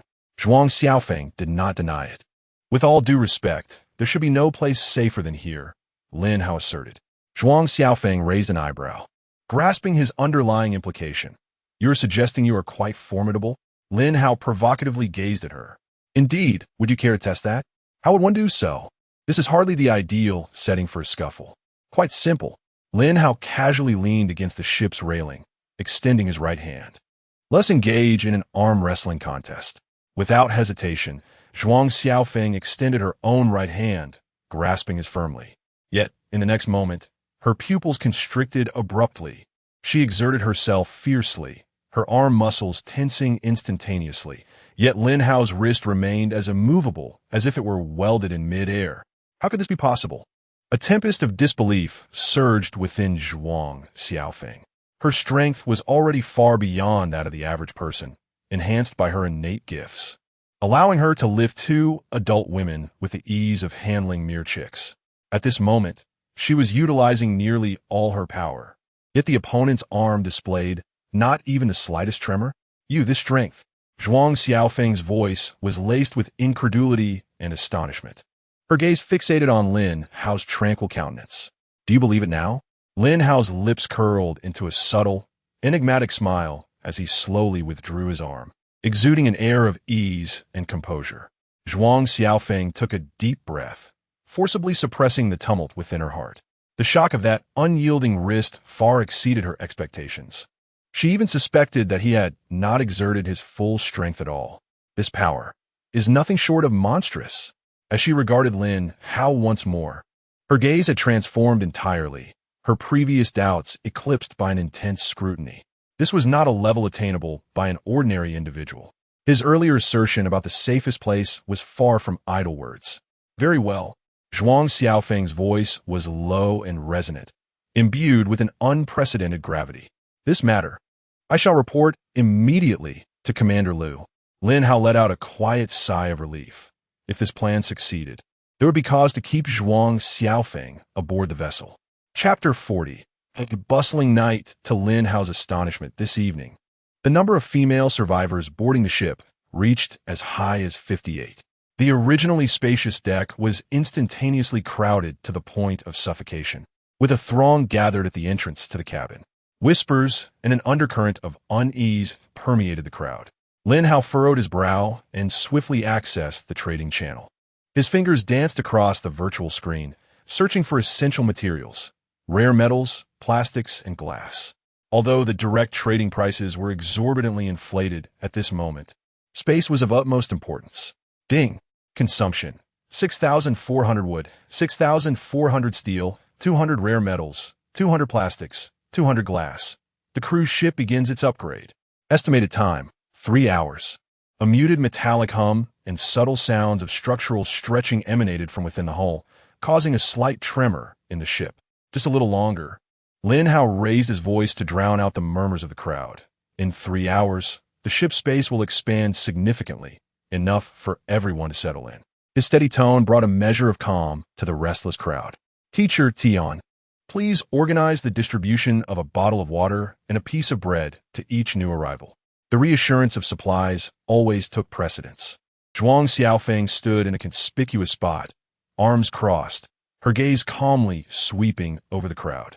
Her silent presence, as steadfast as a rock, instinctively subdued those who harbored grievances or sought to incite unrest. Under the dual influence of the material comfort and Zhuang Xiaofeng's intangible intimidation, the crowd eventually fell into complete silence, waiting in an orderly manner.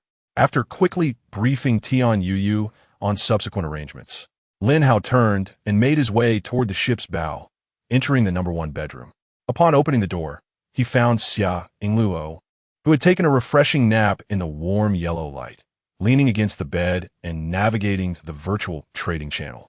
Upon hearing the door creak, she immediately looked up, and her face blossomed into a radiant smile, akin to a delicate butterfly fluttering towards him, wrapping her arms tightly around his waist. Lin Hao, you're back. I have the most marvelous news. Her voice brimmed with uncontainable excitement. Marvelous news? Lin Hao asked, slightly taken aback, as he embraced her in return. What treasure have you unearthed? Not quite. Xiao Yingluo's eyes sparkled as she gazed up at him, resembling a child presenting a newfound gem. It's Xiaoba. It just informed me that it has discovered an underwater treasure nearby. An underwater treasure? Lin Hao's spirit lifted at once as he swiftly pulled up the system panel and displayed the nautical chart. Xia Yingluo leaned closer, her faint floral fragrance brushing against his ear as her delicate fingers pointed to a region on the chart. It should be around here, not far from us, approximately 10 nautical miles away. Lin Hao rapidly magnified the coordinates to pinpoint the location.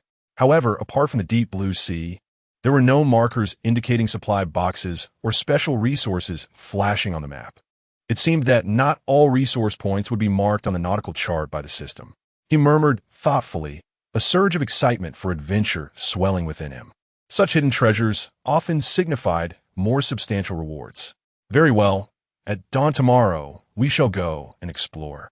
And what about my reward? Xia Yingluo blinked her large eyes playfully, her fingers gently poking at his chest in a teasing manner. Lin Hao chuckled, pinching her delicate cheek, his hand wandering to her waist. What do you desire, m? Xia Yingluo, like a startled fawn, laughed while dodging and pleading, don't. I still. It hurts. Her cheeks flushed slightly as she shot him a reproachful glance, then turned serious. Could you spare me some water? I wish to purchase a few things. Would 1,000 bottles suffice? Lin Hao asked nonchalantly. In an era where water resources are exceedingly scarce, 1,000 bottles of pure water would incite frenzy among a small team. Xia Yingluo's eyes widened in astonishment. That's more than enough. With a mere thought, Lin Hao conjured bottle after bottle of purified water, swiftly stacking them to occupy a considerable corner. Here are 1,000 for you. If it's insufficient, feel free to ask for more. Thank you. You're the best. Xia Yingluo exclaimed joyfully, jumping up and planting a kiss on his cheek. Gazing at the mountain of water, she felt a surge of emotions. Without Lin Hao, she could hardly fathom how to survive on this vast sea. Lin Hao smiled, patting her back, and began browsing the trading channel himself. Currently, he possessed only over 20 liters of gasoline, a paltry sum for the upgraded cruise ship he needed to replenish soon. Fortunately, coal and diesel were relatively easy to acquire on the trading channel, and after some transactions, the space was filled with fuel. 3 hours passed swiftly. Ding! Cruise ship upgrade complete. Cruise ship level. LV. 12 dimensions. 25m x 6m cockpit. 5m x 3m, top of the bow. Upper cabin. 16m x 5m. Open space. Lower cabin. 20m x 5m, including 5 private bedrooms. The humming of the ship's body ceased. Its texture now more stable and robust. Lin Hao distinctly felt the space had expanded significantly. He exited the bedroom and observed the previously crowded deck and corridors. Under the guidance of Tian Yuyu and Zhuang Xiaofeng, the crowd was orderly entering the lower cabin. Although not everyone had a soft bed, at least there was a place for everyone to lie down. After reorganizing and ensuring everything was temporarily stable, Lin Hao finally relaxed. He returned to his rejuvenated and slightly more spacious first bedroom. Xia Yingluo had already stored most of the water, leaving a few bottles outside. Leaning against the headboard with a hint of shyness as she gazed at him, Lin Hao approached, shedding his clothes and sliding into the sheets, gently embracing her soft body. What's the matter? Is there another surprise? Xia Yingluo remained silent, but her small hand had stealthily ventured forth, radiating warmth against his body. Lin Hao stiffened slightly. Surprised. Didn't you say you still hurt? Yes, a little, she replied, her voice barely above a whisper.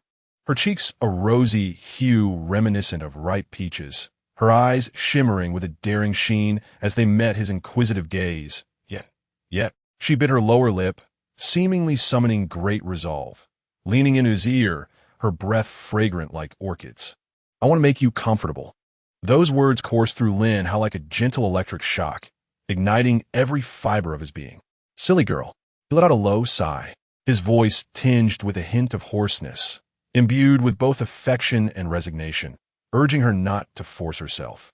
Do not compel yourself, Xia Yingluo immediately retorted, as if fearing his refusal, her delicate hand restlessly gliding downward, fingertips infused with tentative and unrefined courage. I can assist you. Her movements, though clumsy, were irresistibly alluring, radiating a fervent devotion akin to a sacrificial offering, mingled with a shyness that beckoned. Lin Hao inhaled deeply, suddenly tightening his embrace, drawing her further into his warmth. He lowered his head and seized her enticing red lips with fervor. Xia Yingluo emitted a soft whimper, subsequently melting into the intensity of his passionate kiss. Outside the cabin, the weary survivors succumbed to slumber, their breaths harmonizing in a rhythmic cadence. Inside the cabin, the sheets slipped away, entwined figures rising and falling beneath the dim light.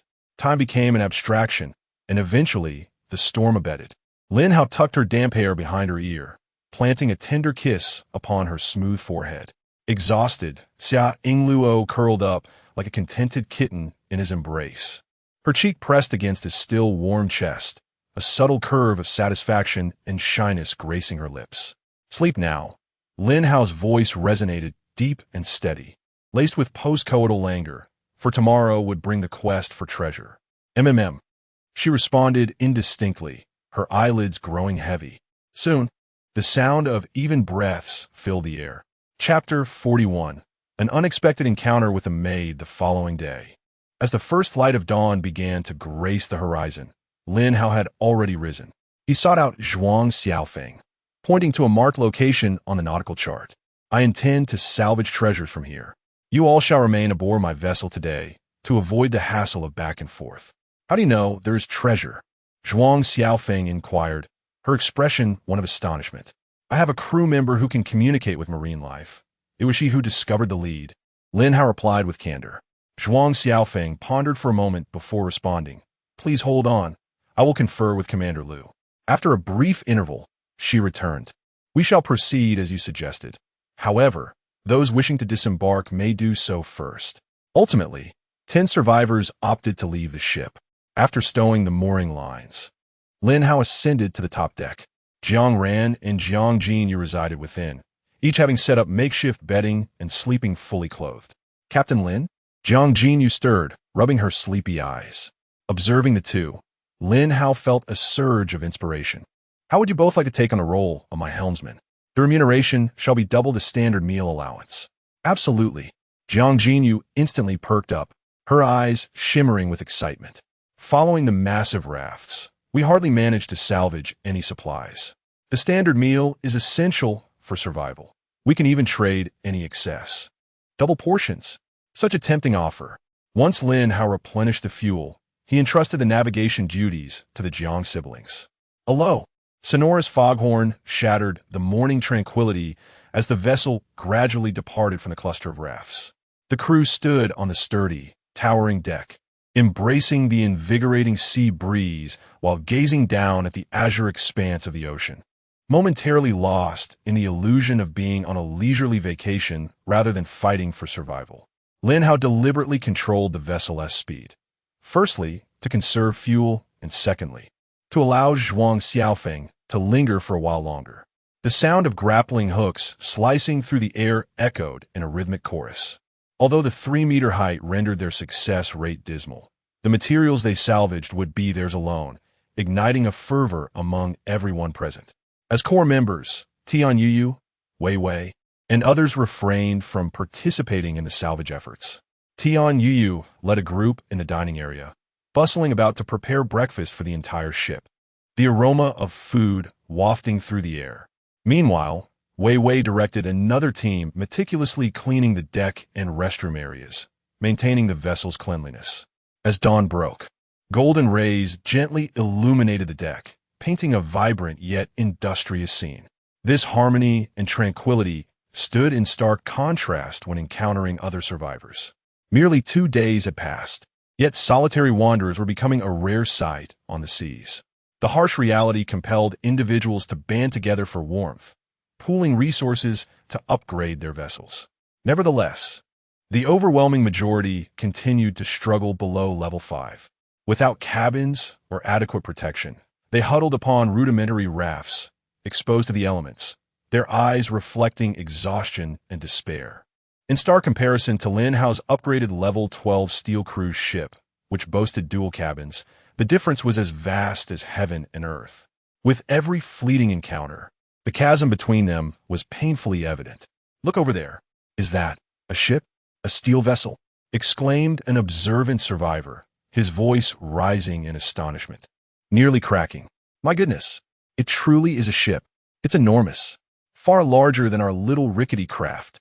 The individuals on the nearby raft rose to their feet, stretching their necks, their eyes brimming with disbelief. Boss, look here, one exclaimed, waving his arms excitedly and shouting with all his might, Boss, do you need more people on your boat? I could do anything. Please take me in. This cry ignited a spark, causing several nearby small boats to stir with fervor. Boss, choose me. I can fix things. I have tools. Boss, I'm a doctor. I possess first aid knowledge. Boss, I'm strong. I can carry and lift. Just give me some food. Boss, look at us. We're few in number and take up little space. Please take us along. The beautiful women aboard the vessel pleaded. Help us speak to the captain. We are willing to surrender our supplies. A young woman, her voice tinged with tears, cried out, "Boss, I'm a woman. I can cook and take care of others. Please let me on the boat. I truly can't hold on any longer." The cacophony of voices, filled with desperation and longing, echoed across the water. Lin Hao stood at the bow of the ship, disregarding the chaotic pleas around him, calmly surveying the sea. Soon, his gaze locked onto the solitary figure in a small boat. It was a young woman, her graceful figure and exquisite features standing out distinctly among the grim faces of the survivors. A mark on her head. As the vessel slowly approached, Lin Hao called out, "That beautiful lady in the maid's outfit. Do you wish to come aboard?" Mu Qingyuan sprang up, her eyes alight with overwhelming joy. "Boss, please take us. Please." The three men beside her hastily rose, their faces etched with longing.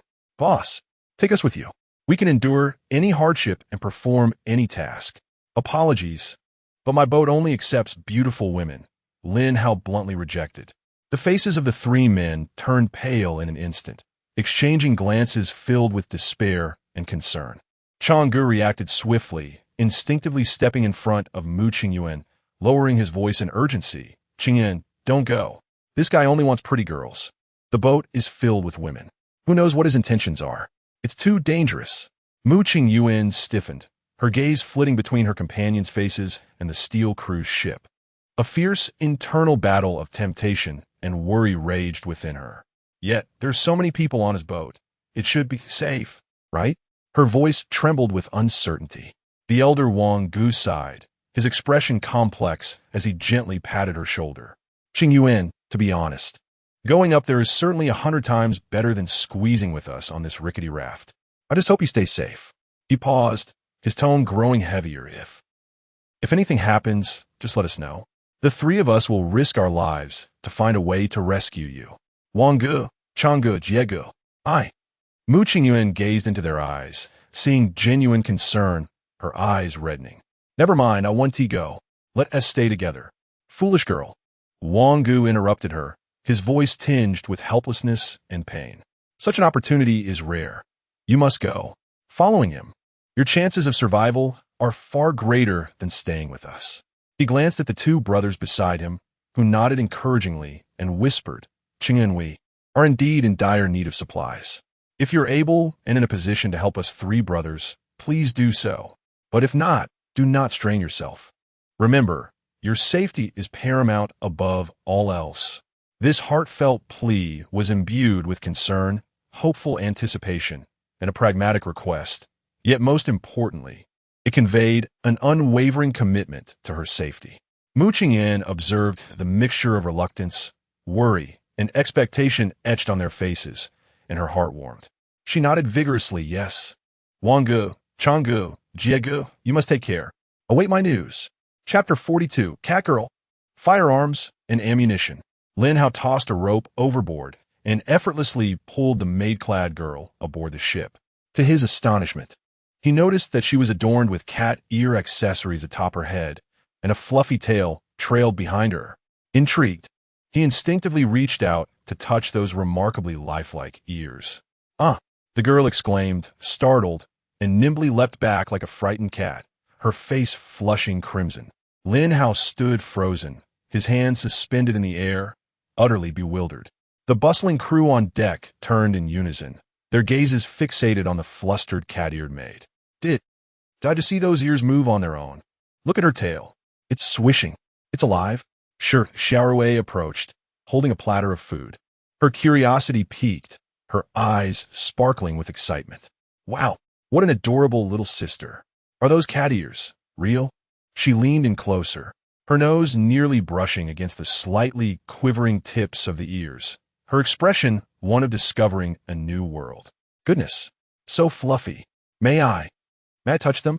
She instinctively reached out, only to have the girl retreat in alarm. "No, please don't touch." The girl clutched her ears tightly, her tail erect with tension, resembling a frantically bristling feather duster. "My heavens, a living cat girl. I've only ever seen such wonders in anime. How extraordinary is this? A talent? Her blushing face is so adorable. That tail seems delightful to touch. Ahem, I mean very special. I long to pet it." Mu Qingyuan, overwhelmed with embarrassment, wished to vanish into a crack in the ground, helplessly glancing at Lin Hao, who had pulled her aboard, her eyes pleading for rescue. Lin Hao surveyed the chaotic scene, then glanced at the blushing cat-eared girl, his lips twitching in amusement. Ahem, everyone quiet down. This is our new member. By the way, what is your name? I am Mu Qingyuan. The girl's voice was barely audible, as she nervously twisted the hem of her maid dress. This was the effect of her talent. She had been working a cat-eared maid CAF, and suddenly, upon opening her eyes, she had truly become a cat girl. Wow, transforming into a cat girl through talent? How remarkable! Lin Hao disregarded the ongoing commotion and led Mu Qingyuan to Teacher Tian Yuyu. Teacher Tian, I leave her in your capable hands. She will assist you in the dining area from now on, and as for her salary, a double standard meal. Double? Thank you, Captain. Mu Qingyuan's cat ears perked up in excitement. Although she was unaware of the value of a standard meal, 2 portions surely could not be disappointing.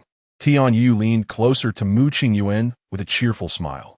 Don't be afraid, little Qingyuan. Everyone here is very easy to get along with. However, could I touch your ears later? Just once. I promise to be gentle. Startled, Mu Qingyuan's tail curled into a question mark in nervousness. After arranging for Mu Qingyuan, Lin Hao finally found the time to check the system panel. Ding! Congratulations on recruiting the lovely Mu Qingyuan. Unlocking exclusive binding effect. Coffee supply. Mythical level. Coffee supply. Mythical level automatically obtains 1 packet of instant coffee, 30 g per second, stored in infinite space. Lin Hao. Coffee? Instant?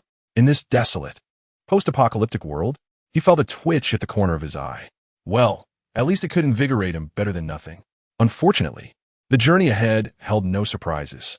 Not a single beauty scoring above 80, let alone 90, had graced his presence. It was only as the sun approached its zenith that the vessel slowly arrived at the designated sea area. Xia Yingluo had long been standing quietly at the bow, her hair dancing in the sea breeze. With her eyes gently closed, she maintained a close connection with Xiaoba. This octopus companion had been following them all along, far more reliable than the elusive orca. Before long, Xiaoba's robust tentacles began to haul one heavy crate after another, thumping them onto the spacious deck. There were at least a dozen crates. Aside from a particularly conspicuous golden chest, the rest were heavy iron boxes. Lin Hao pried open one of the iron boxes with a crowbar. Hiss! My heavens! This is... The moment the iron box opened, gasps of disbelief and astonished exclamations erupted. Inside lay neatly arranged firearms and ammunition. Zhuang Xiaofeng's pupils constricted suddenly. Almost instinctively, she stepped forward and shouted, "Everyone, step back. Don't touch anything." She abruptly turned to Lin Hao, her voice trembling with excitement and her words spilling forth rapidly. "Captain Lin, it's an AK-47 assault rifle, and accompanying 7.62mm ammunition. Quickly, gather them up at once. This cannot be allowed to circulate." Lin Hao's heart raced, and without a moment's hesitation, he willed the heavy military supplies to vanish from the deck, safely stored in his infinite space. He quickly counted, and the result made him gasp. A total of 20 brand new AK-47s and 10,000 golden bullets. The impact of this number was more staggering than witnessing the physical items. It was worth noting that the vast majority of survivors could barely manage a single cold weapon for self-defense. Yet they had acquired enough firepower in one fell swoop to arm an elite squad. This was an unparalleled strategic reserve. Possessing these weapons instantly granted unimaginable deterrence and survival capital in this chaotic sea. The deck fell into a deathly silence, everyone stunned by the immense haul. The overwhelming joy was soon replaced by a heavy pressure and complex thoughts about the future. Zhuang Xiaofeng took a deep breath, suppressing the racing of her heart. "Captain Lin, what do you plan to do with these weapons? How will you allocate and manage them?" Lin Hao's gaze swept across the astonished faces of the crowd, filled with anticipation, and even a hint of fear, finally resting on the lone, unopened golden chest. Its presence, now accentuated by the shock of the armaments, demanded attention. The matter of the weapons could wait. First, he would examine this golden chest. He approached the treasure chest, which, unlike the iron box before it, emanated an aura of ancient nobility. The chest was adorned with intricate and enigmatic carvings, reminiscent of some long-lost runes. Most intriguingly, it lacked a keyhole. Instead, it featured a complex and exquisite metallic mechanism. This mechanism was composed of several layers of interlocking rings, each inscribed with star-like gradations. The rings could rotate, exuding an air of precision and mystique. At first glance, it appeared deceptively simple. Xia Yingluo leaned in to examine it closely, believing that aligning the rings according to the patterns on the chest would suffice. "Give it a try," Lin Hao remarked with an odd expression. Without much thought, Xia Yingluo knelt down and began to turn the rings. However, she soon realized something was amiss. The rings did not operate independently. They interlocked and constrained each other. After considerable effort, she managed to align one ring correctly. Yet as she attempted to adjust the next, a click echoed. The previously aligned pattern instantly misaligned. She tried again, with the same disheartening outcome. It always seemed to fall just short, as if the intricately designed gears were being forcibly thrown out of sync, leading to an endless cycle of misalignment. Chapter 43, Galaxy Number 5. Enough. Yet another perplexing mechanism. Xia Yingluo stamped her foot in frustration. Lin Hao understood well. The intricate mechanism was a web of interlinked logic, solvable only through the formulation of equations. However, he was disinclined to exert himself. His gaze swept across the deck. Whoever can unlock this chest shall be rewarded with 100 bottles of water. 100 bottles of water? Wow, count me in. Let me give it a try. I excel in mathematics. Under the allure of substantial rewards, the crowd erupted in excitement, hastening towards the treasure chest. Lin Hao leisurely stepped aside, issuing a command to set sail back. Immersing himself in thought, he noted the ample materials for upgrades and decisively clicked to proceed. Ding! Consuming 10,000 units of timber, 10,000 units of steel, 400 units of rare metals, 400 units of plastic, and 400 units of glass. The cruise ship begins its upgrade. Estimated time, 3 hours. A gentle glow enveloped the entire vessel, as the ship's structure began to reorganize under an unseen force. At that moment, Zhuang Xiaofeng wove through the crowd and approached Lin Hao once more, her expression urgent. "Captain Lin, have you given any thought to that batch of firearms?" Lin Hao discerned her eagerness. "I have considered it. I can sell half to you." "What?" Zhuang Xiaofeng's face reflected disbelief. In this ruthless maritime realm, to possess such weaponry and willingly relinquish half so nonchalantly was astonishing. Little did she know, for Lin Hao, who held an infinite supply of body refinement elixirs, these rifles were merely transitional tools. However, Lin Hao shifted the conversation. "I have an additional condition." "What condition?" Zhuang Xiaofeng nodded immediately. Lin Hao smiled. "I require you to stay on this ship to assist me in training a battalion of female soldiers." "Why?" Zhuang Xiaofeng was once again taken aback. This was entirely unexpected. Quite simply, for self-preservation. Lin Hao shrugged, his tone candid. "The majority aboard my ship are women. They need strength to protect themselves. Yet none are adept with firearms. You are a professional and a female officer, making you the perfect candidate."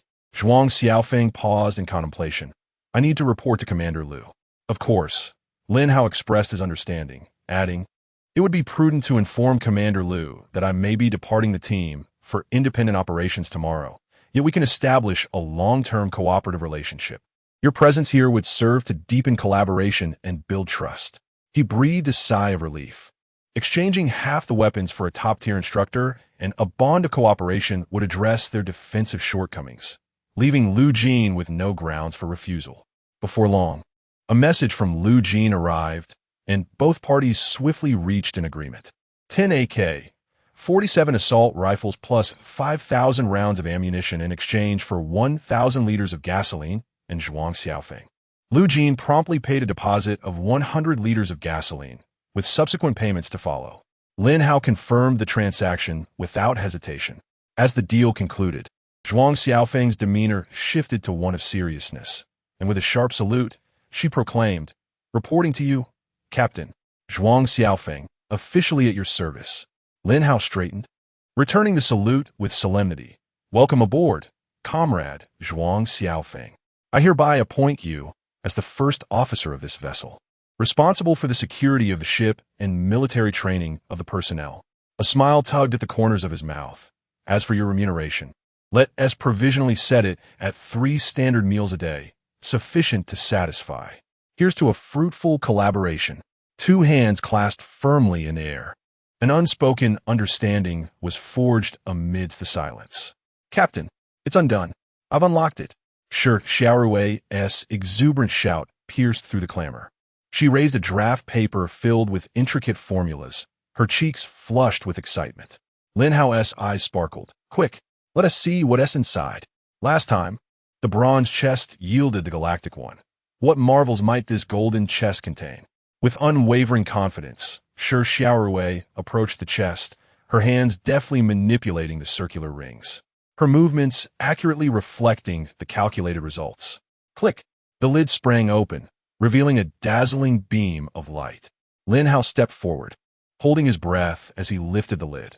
Inside lay a glowing blueprint and 3 uniquely shaped crystals, each pulsating with extraordinary energy. Acquired blueprint for the Galactic 5 energy conversion device. Acquired conversion core X1, splitting core X1, linking core X1. Acquired rare metal X500. Lin Hao's gaze was instantly captivated by the blueprint. Galactic 5 energy conversion device blueprint. Requires 100 rare metals conversion core, splitting core, linking core to synthesize.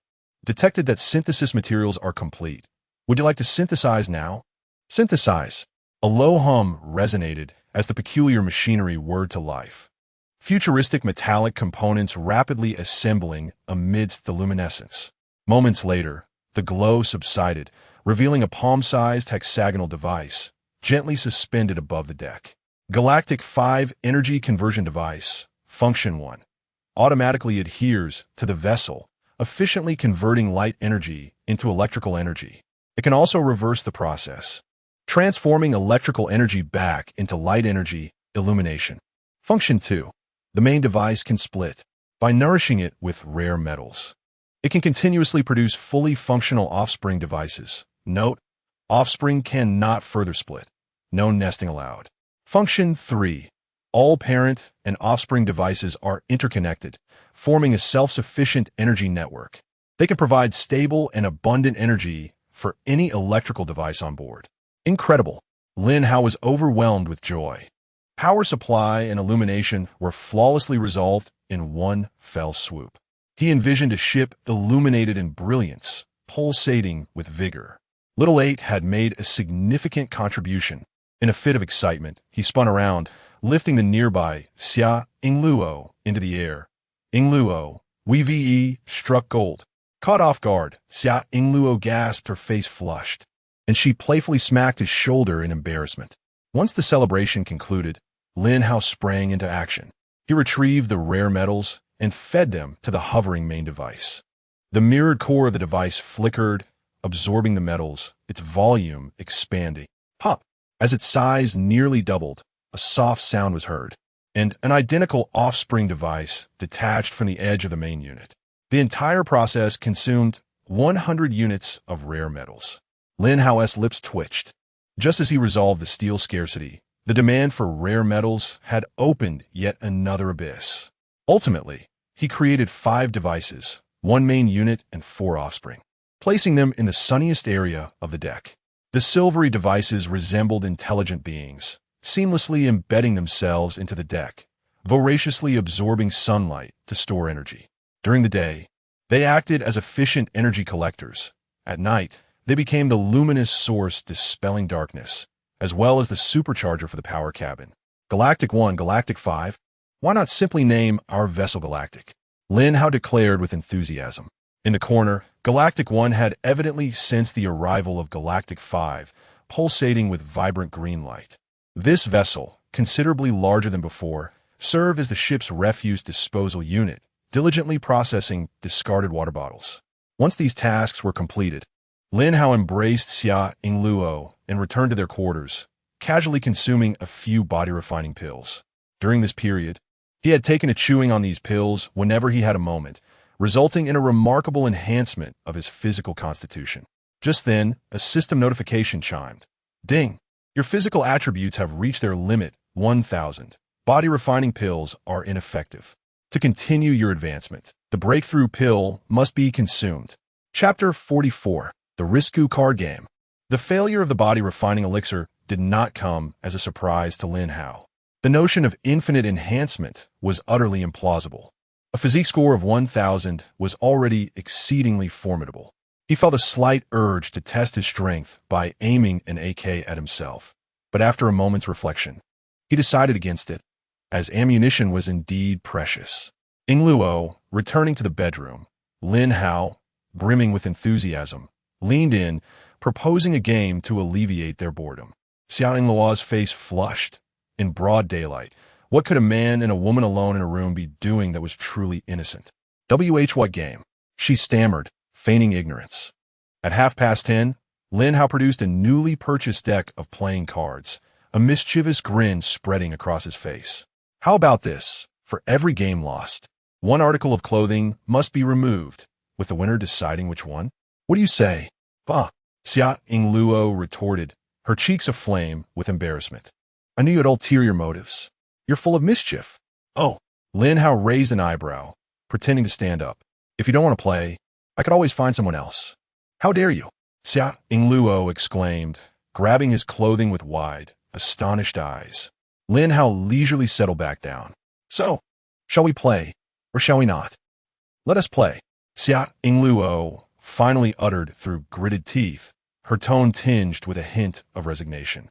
The two sat cross-legged on the floor, facing each other. The rules were simple. The jokers and various face cards counted as half points. Exceeding 10.5 resulted in a loss, while the higher score under 10.5 would win. The game commenced.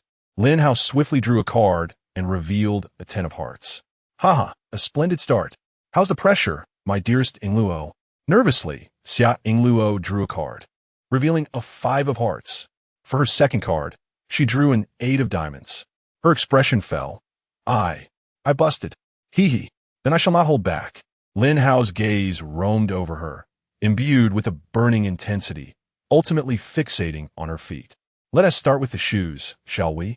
The left foot. Xia Luo, as if granted a reprieve, swiftly kicked off her left shoe, revealing a delicate foot swathed in white silk, her toes curling slightly in discomfort, leaving a faint imprint on the floor. Continue, she huffed, puffing out her cheeks defiantly. In the second round, Xia Luo drew first, obtaining a 6 and a 4, a total of 10, promptly deciding to stand. Lin Hao, left with no choice, went all in, only to bust at 17. Yay! Xia Luo cheered excitedly. Luck is turning. It's your turn now. Lin Hao shrugged nonchalantly. All right, a wager is a wager. What shall I remove, Your Majesty? Please instruct. Her gaze roamed over him. T-shirt, casual pants. Her face grew warm, and she ultimately pointed at his feet. Take off your shoes. The left one. Lin Hao chuckled in disbelief and swiftly slipped off his left sneaker. In the third round, Xia Luo's luck soared. She drew a queen and a 10, achieving an immediate total of 10.5. Total victory, she exclaimed, slapping her cards onto the floor, her face flushed with excitement and triumph. Lin Hao, glancing at his meager score of 7, raised his hands in mock surrender. Impressive, impressive. It seems Lady Luo has the luck on her side. What shall be your decree for my removal this time? Xia Luo's gaze boldly rested upon his upper body, captivated by the firm, fluid contours of his muscles subtly revealed beneath his T-shirt, her heartbeat inexplicably quickening. She licked her slightly dry lips, her voice trembling slightly. Take off your T-shirt. Wow. Lin Hao raised an eyebrow, clearly intrigued by the challenge. Yet his actions spoke louder than words, with deftness. He grasped the hem of his T-shirt and swiftly lifted it upward.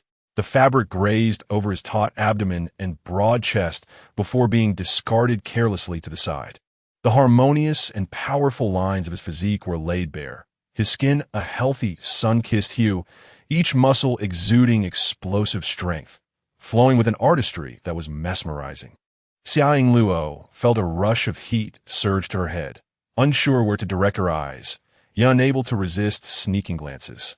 The sound of her heartbeat echoed in the quiet bedroom, reverberating against her eardrums.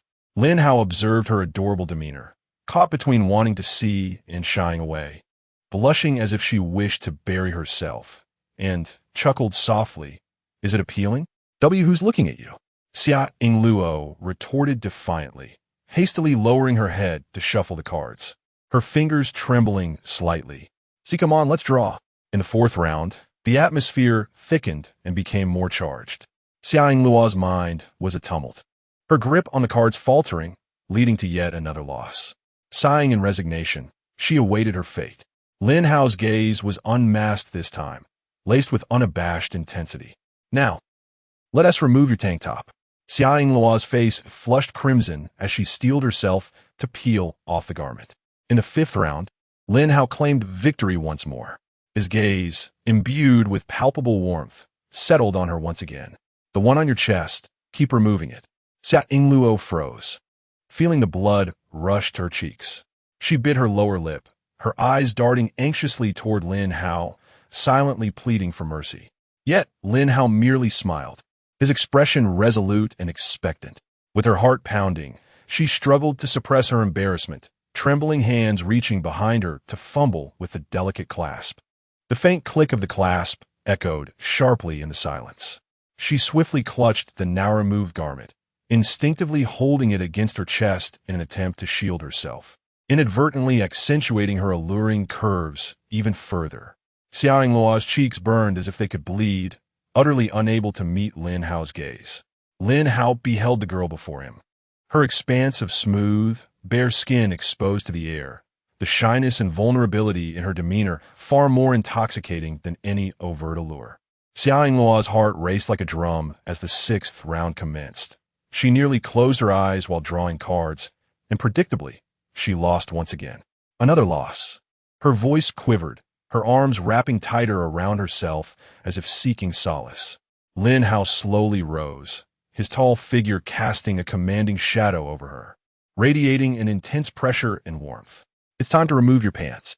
However, Xia Yingluo, in a fluster, raised her tear-brimmed eyes, grasping a final lifeline, but I still have one shoe on. She wiggled her foot adorned with a white sock and a right shoe. Submit to the wager and accept the consequences.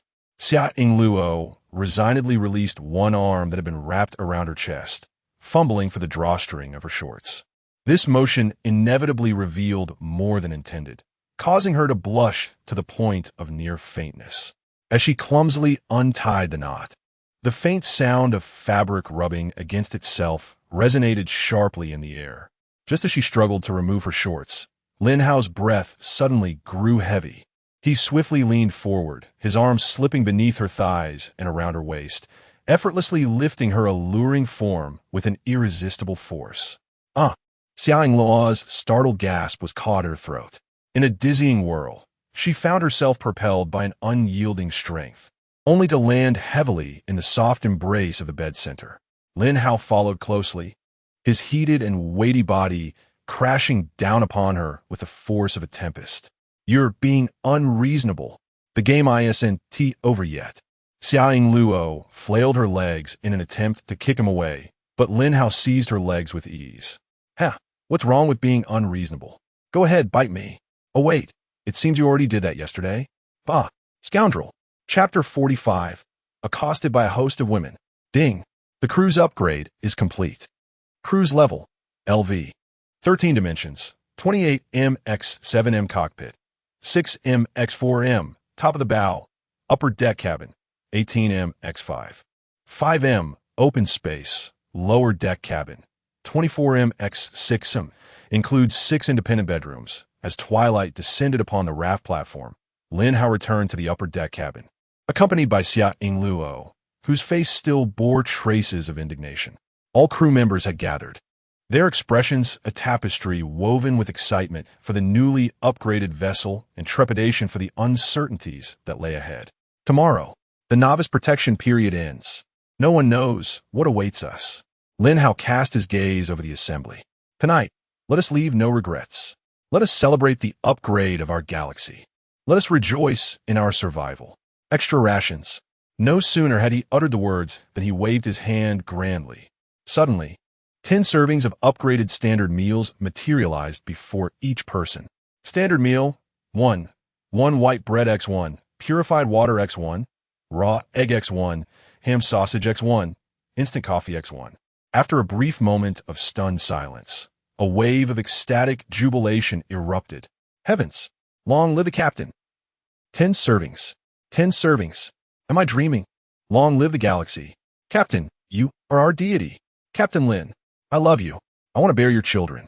Cheers resonated through the galaxy, drowning out the sound of the waves and attracting envious glances from countless onlookers on the raft platform. Suddenly, a clear, playful voice rang out. The captain is right. Leave no regrets. Sisters, mere declarations of love lack sincerity. How about each of us bestowing a passionate kiss upon the captain? What a splendid idea. Agreed. Kiss him. Kiss him. Boom. Lin Hao barely had time to utter a word of protest before being engulfed by an enthusiastic throng of women. The fragrant air, melodious laughter, and countless soft bodies and arms ensnared him at the center. Hey, have you all lost your minds? Stop it. Don't touch him. Xia Yingluo, furious, charged into the fray like a small bull, but was pushed aside by the exuberant crowd, futilely waving her fists. Lin Hao wore an expression of despair. With his formidable strength, breaking free from this gentle tempest would be effortless. Yet, he feared that even a slight exertion would send these girls flying like kites with severed strings. Reluctantly, he remained rooted, enduring the storm. Shi Xiaorui tiptoed and quickly pecked his left cheek, leaving a faint pink mark.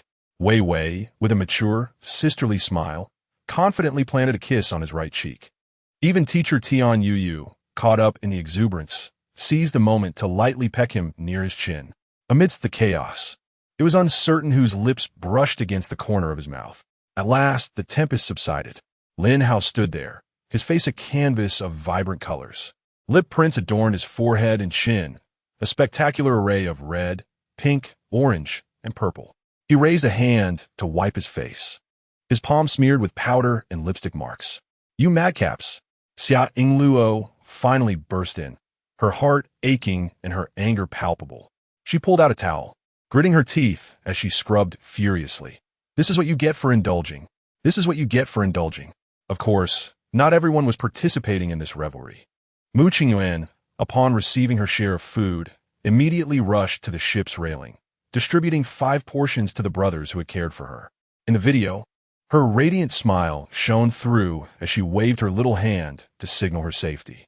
Su Qiya stood at the entrance, capturing this beautiful moment with the system's recording function. Zhuang Xiaofeng leaned against the staircase, arms crossed, her cold, alluring face adorned with a mischievous smirk.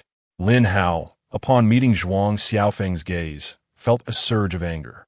First mate, are you aware of your serious dereliction of duty? Where is the captain's authority? Where is the order? I shall deduct 1 standard meal from your rations.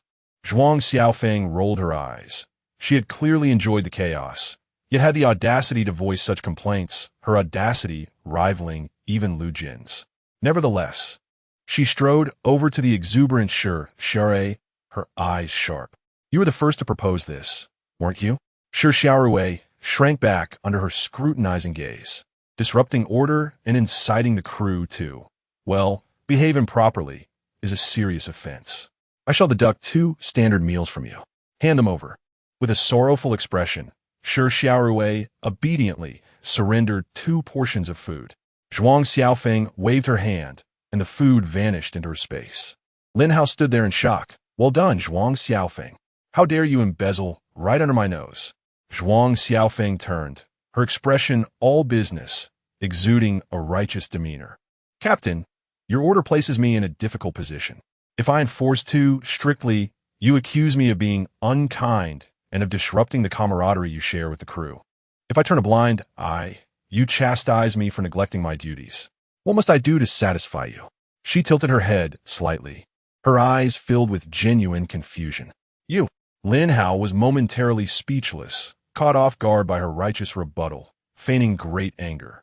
You dare to defy the captain? How audacious! I punish you to clean the toilets. Reflect on your attitude. You may not emerge until it is spotless. Understood, Captain. Zhuang Xiaofeng brought her legs together and executed a crisp military salute, as though she had received the most crucial battle command.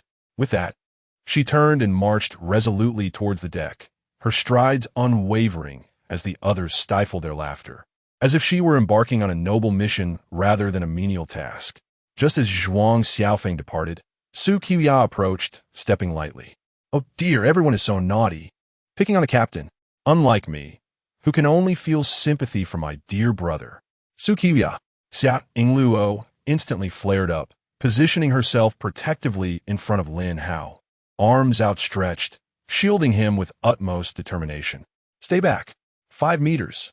No, 10 meters. This is my bottom line. It must be guarded fiercely. Yingluo's sister Su Qiya raised her hands in surrender, feigning innocence. I swear on my conscience.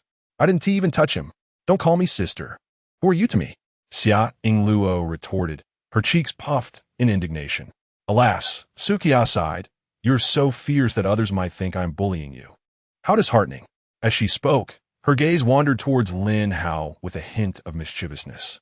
Lin Hao observed the spectacle of the two women at odds, his lips twitching uncontrollably. Just as he had escaped the tempest of lip prints, he found himself ensnared in a turbulent sea of jealousy. What a splendidly eventful day it was. Su Qiya, sensing the moment to withdraw, elegantly tossed her long hair and said, I shall take my leave now. It seems this wicked woman is only fit to accompany the engine in the power cabin. With that, she swayed her hips and departed with an enchanting grace. Lin Hao instinctively glanced at her long legs, particularly striking in the setting sun. Hey, are you still looking? Xia Yingluo abruptly turned, grasping the soft flesh at his waist and twisting it fiercely. Tell me, do you prefer her long legs? Xia Yingluo's jealousy flared, her small fists waving animatedly. How could that be? Her legs are as slender as bamboo. What is there to admire? Lin Hao's gaze fell upon Xia Yingluo's well-proportioned, curvaceous legs. I prefer yours. Plump and adorable. They feel delightful to touch and are full of vigor when you run. Plump, plump. Xia Yingluo's eyes widened in disbelief, her face flushing crimson. Lin, how? She enunciated with a gritted jaw. Seizing a piece of bread from her standard meal, she hurled it at Lin Hao with great force. I'll show you plumpness. I'll show you what feels delightful. I'll show you vigor in running. Perverted wolf. You twisted aesthetic fool of a captain. Chapter 46. The beautiful instructor's training under the moonlight. With a resounding slap, Lin Hao struck her pert backside. Xia Yingluo froze in place, as if time had come to a standstill. The next moment, amidst the stifled laughter of onlookers, her cheeks flushed crimson, and with a startled cry, she covered her face and hurriedly fled. After dinner, Lin Hao made his way to the stern of the ship, where he found Zhuang Xiaofeng diligently attending to her punishment task. She was meticulously cleaning the edge of the toilet hole that led directly to the sea. All right, Lin Hao remarked, bemused. It's already quite clean. I was merely jesting. Why take it so seriously? At his words, Zhuang Xiaofeng suddenly straightened up, reporting to the captain. Obeying orders is a soldier's duty. The toilet has been thoroughly cleaned. You could sleep in there without issue. Lin Hao was caught off guard by her sharp retort, his brow twitching in response as his gaze fell upon her with a hint of vengeance. Under the dim light, her figure was outlined with striking clarity. She was of similar height to Su Qiya, yet her physique was more balanced and powerful. Beneath her military uniform lay an astonishingly proportioned silhouette. Her shoulders were broad, her waist exquisitely narrow, seamlessly connecting the contours of her firm bosom and hips, while her long legs were straight and exuded a sense of strength. She resembled a finely forged blade, both elegant and powerful. As his gaze traveled upwards, he was further captivated by her face, which possessed an undeniable allure. Without a trace of makeup, she exuded an almost otherworldly natural beauty. Her willow-shaped eyebrows were slender and gracefully arched, untouched by any embellishment, reminiscent of an ink-wash painting. Her skin was delicate and fair, glistening with a warm sheen under the light, entirely unblemished by the elements as one might expect of a soldier. Her lips, tinted a natural rose hue, curved slightly upwards, suggesting an elusive hint of a smile, even when her expression remained neutral. Her eyes were breathtaking, with slightly upturned corners, deep-set irises that conveyed a penetrating sharpness when meeting another's gaze. Yet, in the ebb and flow of her expressions, a natural charm radiated like ripples on water. This was Zhuang Xiaofeng, a visage of enchanting allure embedded within a body honed by rigorous military discipline. The juxtaposition of seduction and resilience was astoundingly harmonious within her. Reporting to the captain, Zhuang Xiaofeng's cool voice shattered the silence. The lighting here is dim, and I feel a bit uncomfortable. I would like to return to my cabin to rest. Lin Hao's lips twitched. It was evident that this woman intended to spar with him indefinitely. However, he was disinclined to engage further. Retracting his gaze, he produced an AK-47 and 500 rounds of ammunition, presenting them to her. Zhuang Xiaofeng's pupils dilated, momentarily stunned. A warm current surged unexpectedly within her heart. Such unreserved trust even moved her. "Captain," her voice carried a subtle tremor. "You are giving this to me just like that? Aren't you afraid I might turn against you?" Lin Hao waved his hand dismissively. "I trust the soldiers of Huaxia, and besides, I will need your expertise tonight to teach us how to handle firearms." Zhuang Xiaofeng's chest rose and fell slightly as she firmly closed her legs together, executing a precise military salute. "Rest assured, Captain, Zhuang Xiaofeng will give her utmost effort." Lin Hao nodded and promptly summoned Tian Yuyu and Xia Yingluo, distributing an AK-47 and 500 rounds of ammunition to each. With a swift motion of his hand, 100 body refinement pills materialized before the three. Zhuang Xiaofeng's breath caught in her throat. The value of the body refinement pills far surpassed that of firearms, especially in such a substantial quantity. Who would unconditionally bestow such treasures upon others? Even Lu Jin would not. The significance of the body refinement pills is self-evident. Lin Hao's gaze swept over the trio, lingering momentarily on Zhuang Xiaofeng's face. "Therefore, I ask you all to maintain confidentiality for the time being." This remark was primarily directed at Zhuang Xiaofeng, who was ultimately under Lu Jin's command. While Lin Hao trusted Lu Jin's character, he was also acutely aware of the necessity to keep certain trump cards concealed for a while longer. Zhuang Xiaofeng was deeply shaken, her eyes reflecting unprecedented respect for Lin Hao. She straightened her back and declared resolutely, "Rest assured, Captain, as long as it does not contravene my principles, Zhuang Xiaofeng will unconditionally obey all your commands." Lin Hao nodded. "Very well, let us commence. You are now the instructor. We shall follow your lead." In an instant, Zhuang Xiaofeng transformed from a subordinate into an assertive instructor. "Understood." Her voice was cool and commanding. "Everyone, stand at attention. Arms at the ready." She was the first to raise her AK-47, her movements fluid and precise, each detail executed flawlessly. Observe closely the fundamental shooting stance. Feet shoulder-width apart, with a slight bend in your knees for balance. The buttstock must be firmly pressed against your shoulder. Otherwise, the recoil could shatter your collarbone. Her tone was stern, her gaze piercing as it scanned the three. Lin Hao and the others quickly emulated her stance. Tian Yuyu struggled the most, the weapon feeling cumbersome in her hands. Xia Yingluo, however, exhibited a competitive spirit, forcefully pressing the buttstock into her shoulder. Zhuang Xiaofeng first approached Tian Yuyu, patiently adjusting her footing and center of gravity. "Relax. Being too rigid will lead to imbalance." She placed her hands gently on Tian Yuyu's waist and shoulder, applying subtle pressure to correct her stance. Tian Yuyu's cheeks flushed slightly as she murmured her thanks. Next, Zhuang Xiaofeng moved to Xia Yingluo. "Your posture is incorrect." Zhuang Xiaofeng immediately identified the issue. "Your upper body is too upright. The recoil will topple you." She reached out, pressing firmly on Xia Yingluo's lower back, applying downward force. "Engage your core and lean slightly forward. Imagine you are charging ahead." Xia Yingluo felt a shiver run through her body as Zhuang Xiaofeng's calloused hand pressed against her sensitized area, causing her ears to flush with warmth as she instinctively attempted to shy away from the slightly imposing touch. "Do not move." Zhuang Xiaofeng's voice brooked no argument.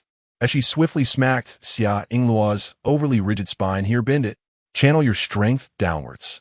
The strike was firm, imbued with a soldier's unique vigor, causing Xia Yingluo to stifle a grunt, yet comply without hesitation. Finally, she stood before Lin Hao. Among the three, Lin Hao's stance was the most commendable, his strength well controlled. However, Zhuang Xiaofeng's keen eyes detected subtle discrepancies. "Captain, while your shoulder is pressed firmly, it still lacks sufficient tightness." She extended her right hand, directly placing it over Lin Hao's left hand, which was tightly gripping the front stock of the gun. Adjusting his left hand slightly forward, she pressed her thumb into the space created. As she spoke, her commanding strength guided Lin Hao's fingers to subtly reposition on the cold metallic stock.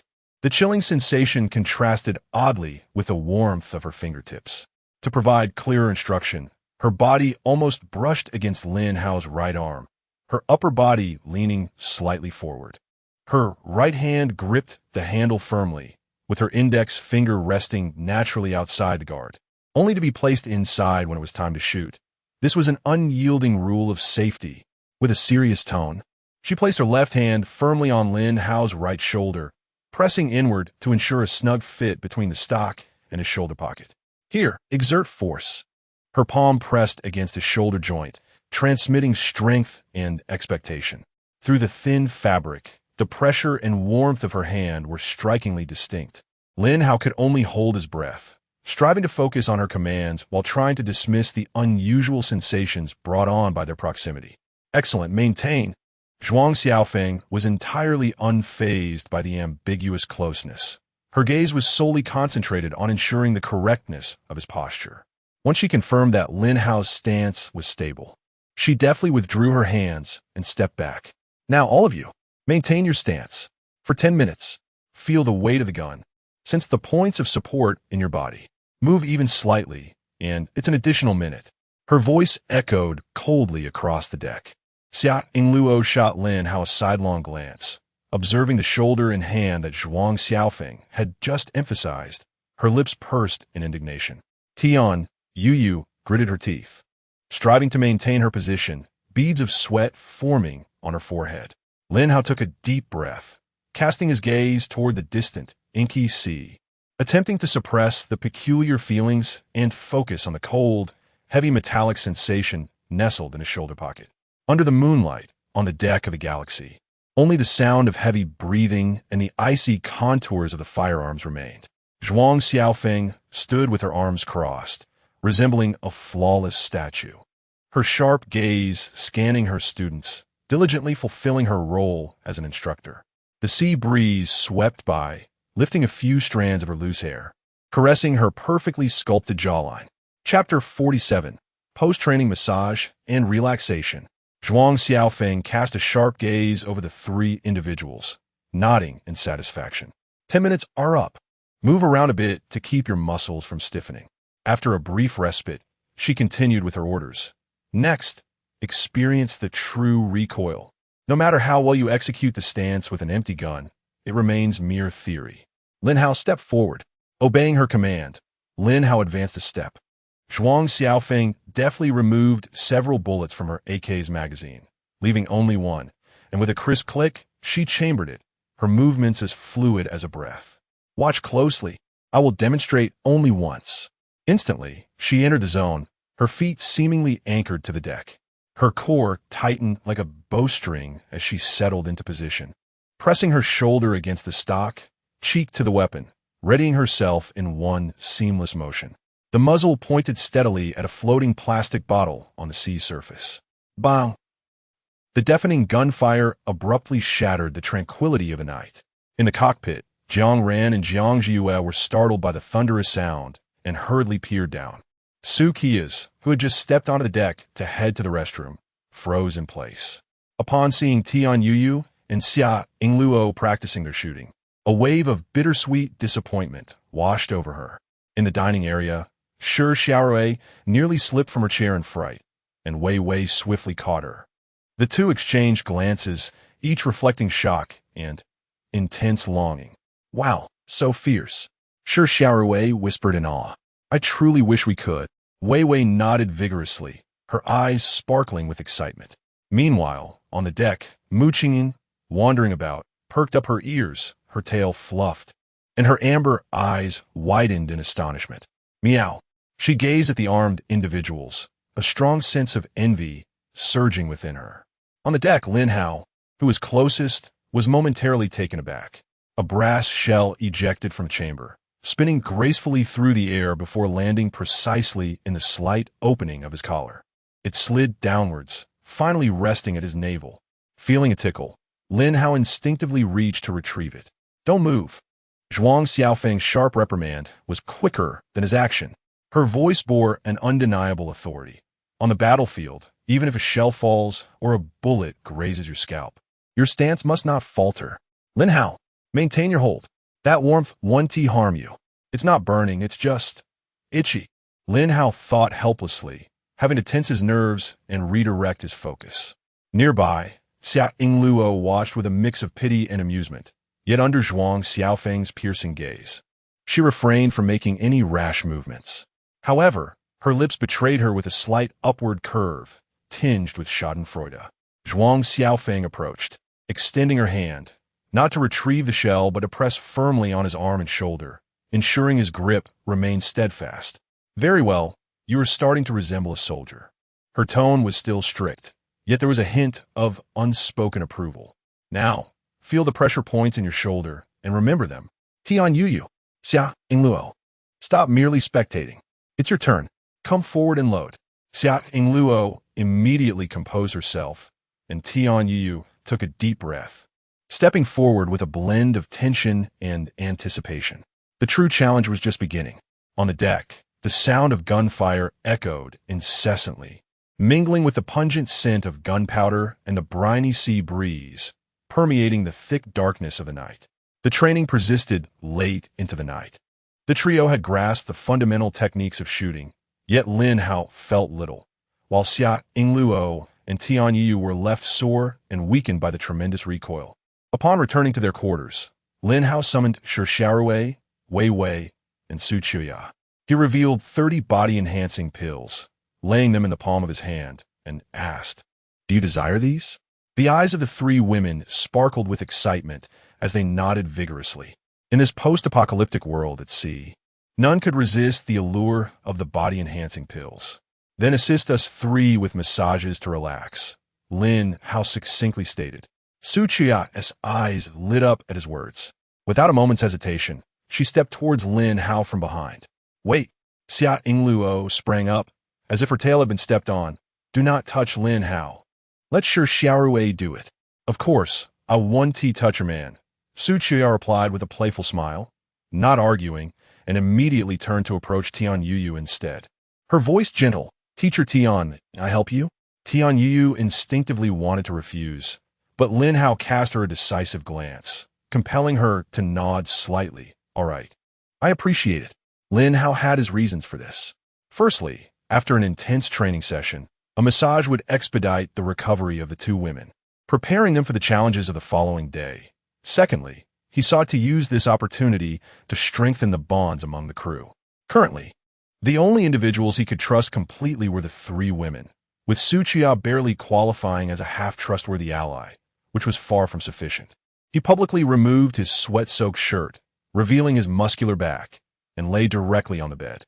Shi Xiaorui gazed at the defined muscles of his back, her cheeks flushing slightly.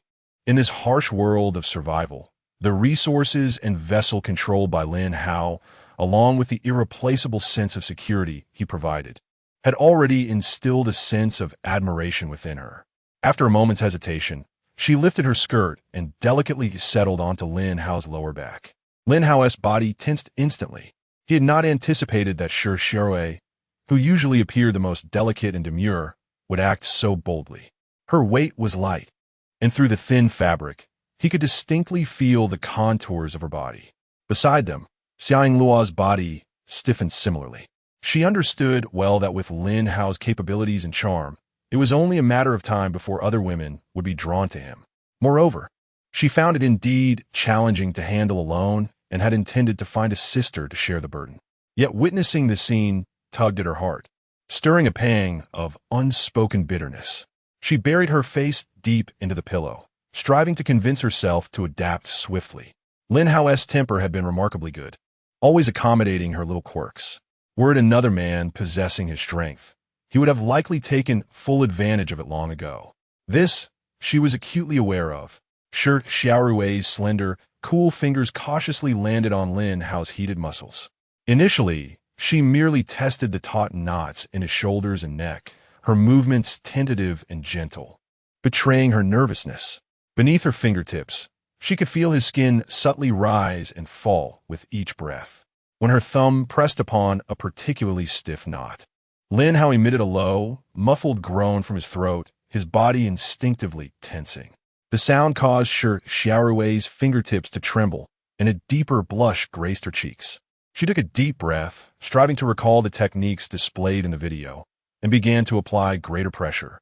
The palms of her hands glided along the muscles flanking his spine, pressing gently, yet purposefully. Chapter 48.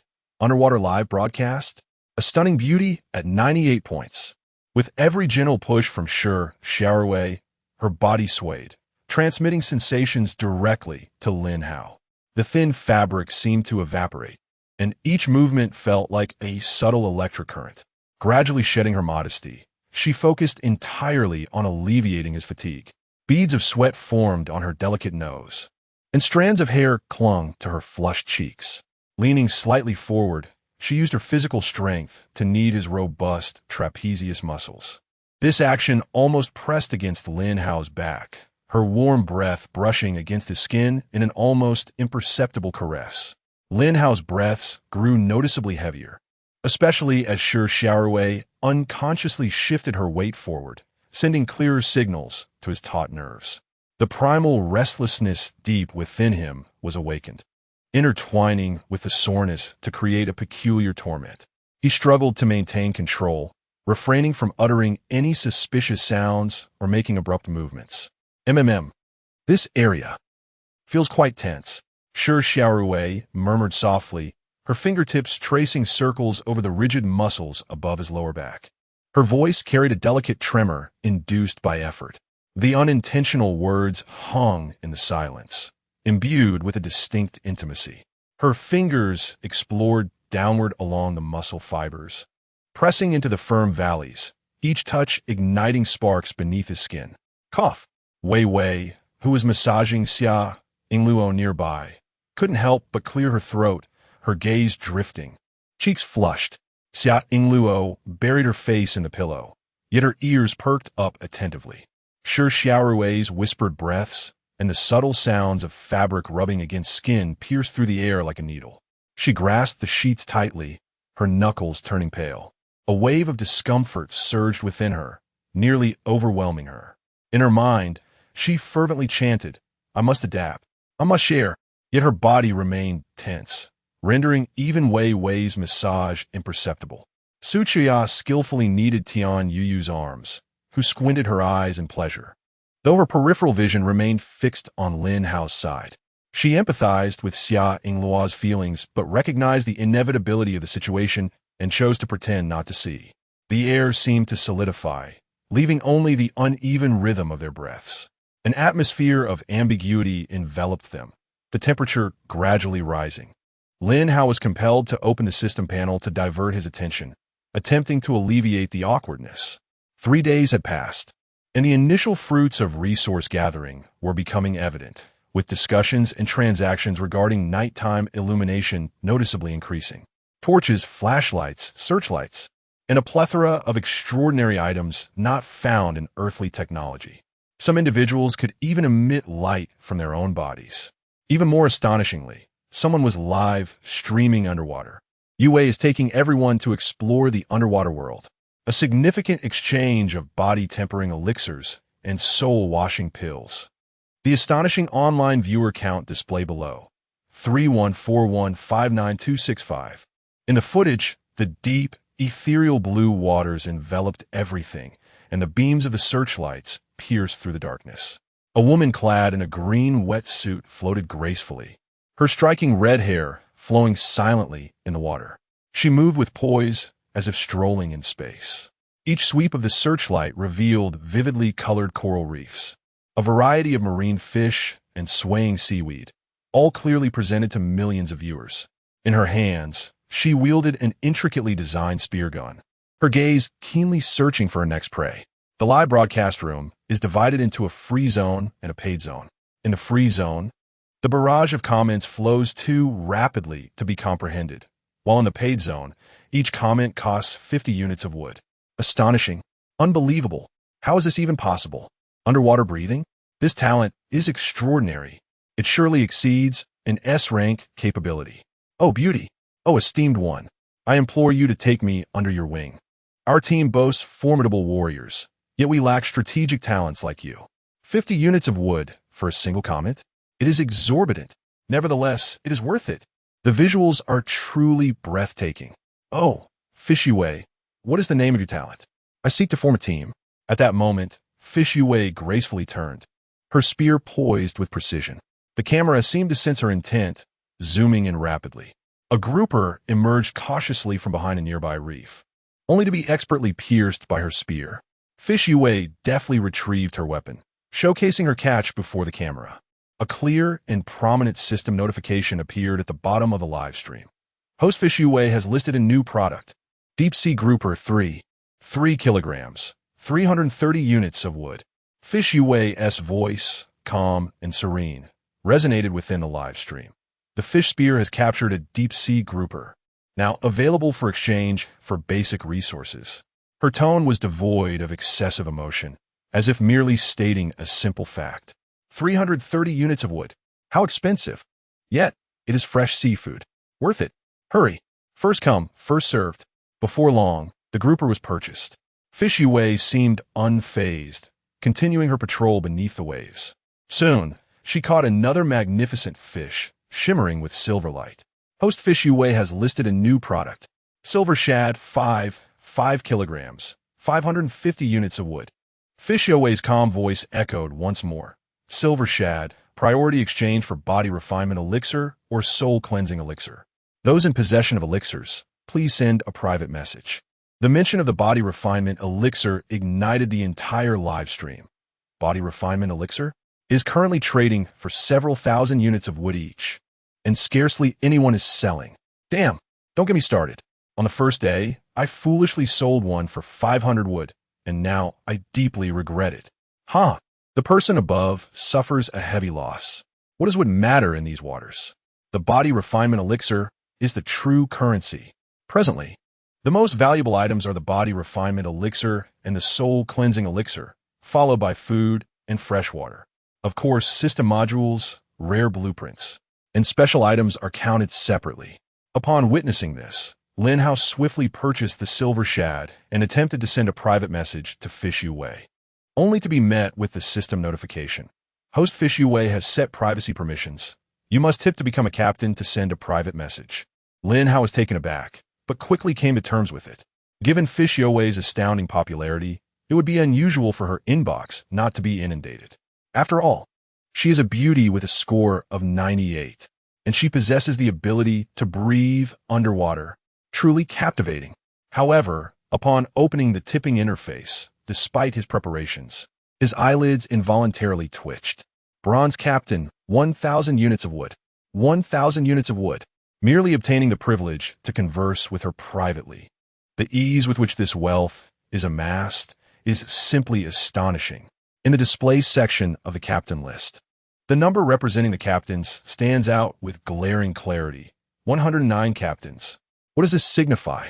It indicates that Yue, by merely establishing this threshold for private messages, has effortlessly accumulated a staggering 109,000 units of wood, and without any platform deductions.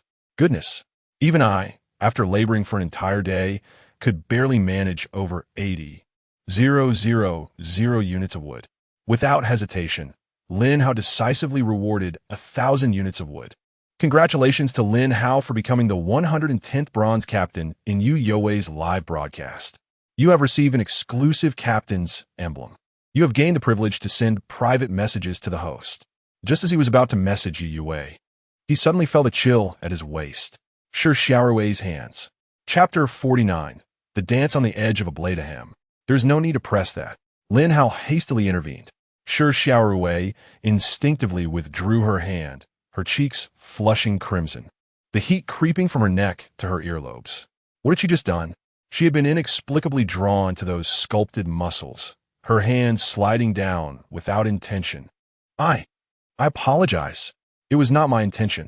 She lowered her gaze in a flurry, unable to meet anyone's eyes, feeling the heat radiate from her face as if every gaze was a piercing arrow. Wei Wei observed the scene with keen clarity, her complexion slightly reddened, and inwardly scoffed. She usually presents herself as such a demure girl, yet here she is bold enough to act so shamelessly in front of so many. Xia Ingluo, witnessing Xiaorui's embarrassment tinged with a hint of pity, found herself grappling with an uncontrollable thought. Xiaorui, being the youngest and so soft-hearted, even if there was something between her and Lin Hao, it hardly seems capable of stirring a tempest. She truly is the ideal candidate to play the role of a younger sister. Oh dear, Xia Ingluo, what absurd thoughts are you entertaining? The overwhelming sense of shame compelled her to shake her head, attempting to dispel this perilous notion. Yet deep within, her tolerance for Xiaorui began to entwine like creeping vines. She squeezed her eyes shut, striving to conceal the tumult of emotions within. Lin Hao redirected his attention to the system panel and sent a private message to Yu Wei. I possess a considerable number of body-refining pills. May we become friends?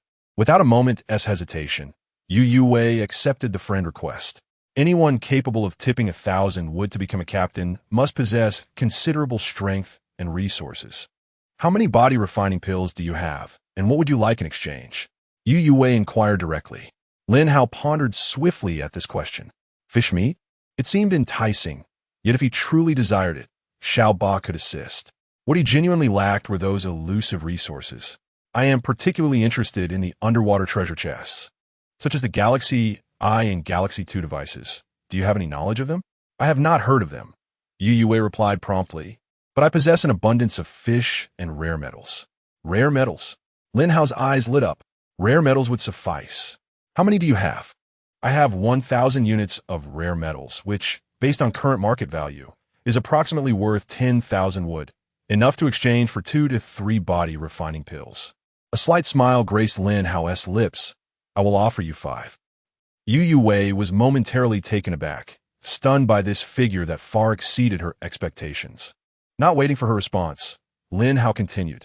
However, I have one condition: location sharing. Location sharing? Yu Wei snapped back to reality. It was merely an attempt to either win her over or monitor her movements. In these perilous waters, location information is indeed sensitive, yet 5 body-refining pills. She found it hard to refuse. Very well, Yu Wei replied, but you must also enable location sharing on your end.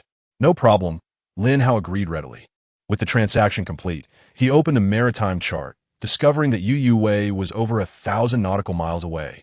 The maximum cruising speed of the galaxy is 15 knots, meaning it would take over 70 hours to reach her at full speed. Yet, he felt no disappointment. As long as he knew her location, there would always be a way to draw closer. Chu Shi, Yin Shuya, Feng Xiao, and Yu Wei are his upcoming targets. After shutting down the livestream, Lin Hao felt a wave of relief and anticipation wash over him. However, his expression soon transformed into one of peculiar discomfort. Xiaorui was indeed pressing on his back with both hands, refraining from any further transgressions. Yet, he could distinctly sense a warm part, brushing against his thigh through the thin fabric, a sensation that was almost imperceptible. That touch, Lin Hao's body instantly stiffened. Previously engrossed in conversation, he had completely overlooked this subtle contact. Now, however, all his senses were heightened.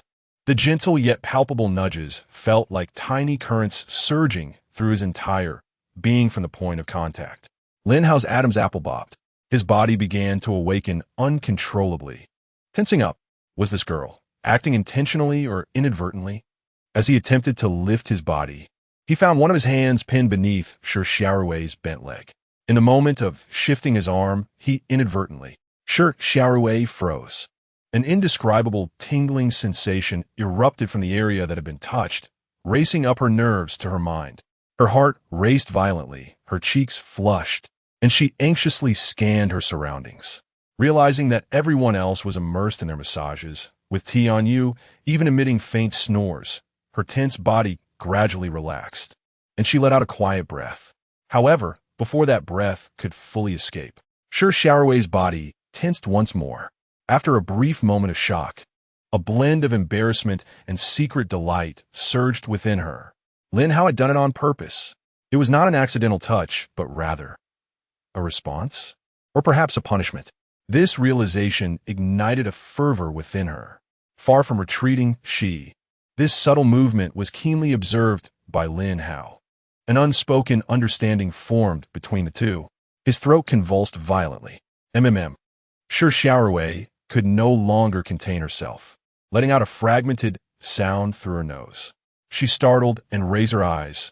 Xia Yingluo remained with her eyes closed, Wei Wei focused on her massage, and Tian Yu continued to snore. The rhythmic clapping from Su Qiuya conveniently masked the earlier commotion. Safe. Shi Xiaorui released a sigh of relief, beads of sweat forming on her skin, feeling a sense of fortunate survival.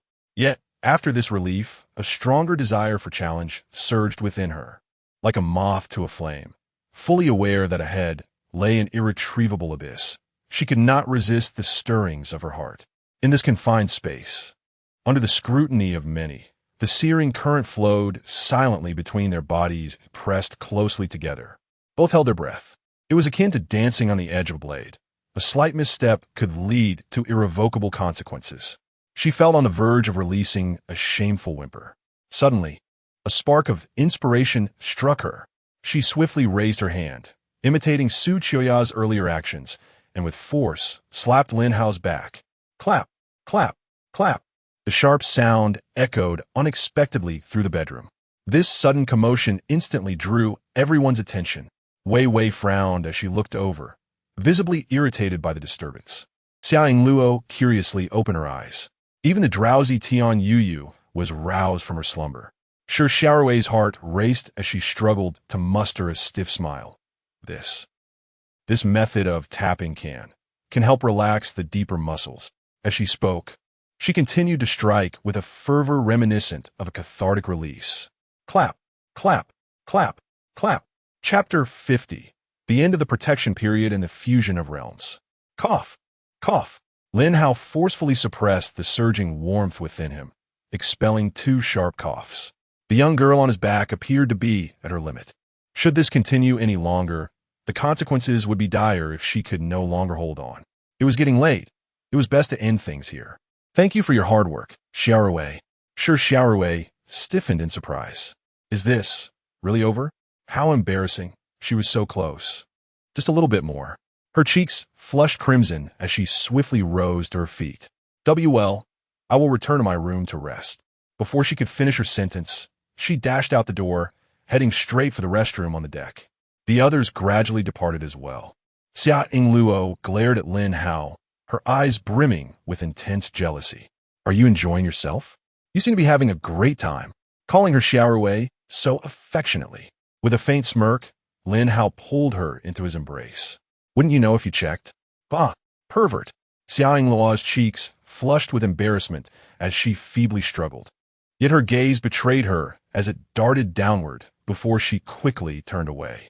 Are you still a man? How can you endure this? Lin Hao responded calmly. Shouldn't you be praising my self-control? Be serious. Xia Yingluo's expression grew complex, as if she had made a firm decision. What do you think of Shi Xiaorui?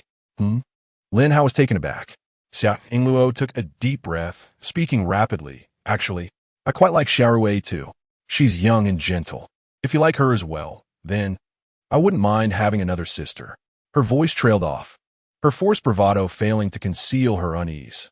Lin Hao was momentarily stunned, staring at Xia Yingluo in disbelief. After a brief moment of shock, a wave of complex emotions surged within him, accompanied by a heavy sense of responsibility. He tightened his embrace, holding her securely, his voice low and serious. Yingluo, I'm sorry. This isn't fair to you. All I can promise is to keep you alive, to provide you with the best life. So you won't have to worry or be afraid. Leaning against his chest, Xia Yingluo nodded gently. Yes, I know. Teacher Tian Yuyu has already told me. Tian Yuyu mentioned it. Lin Hao's heart raced. Why would she do such a thing? Was she testing Yingluo?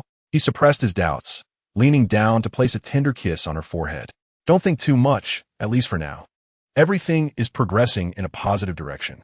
Sleep now, Xia Yingluo softly murmured in agreement, her eyes fluttering shut as she drifted into a deep slumber.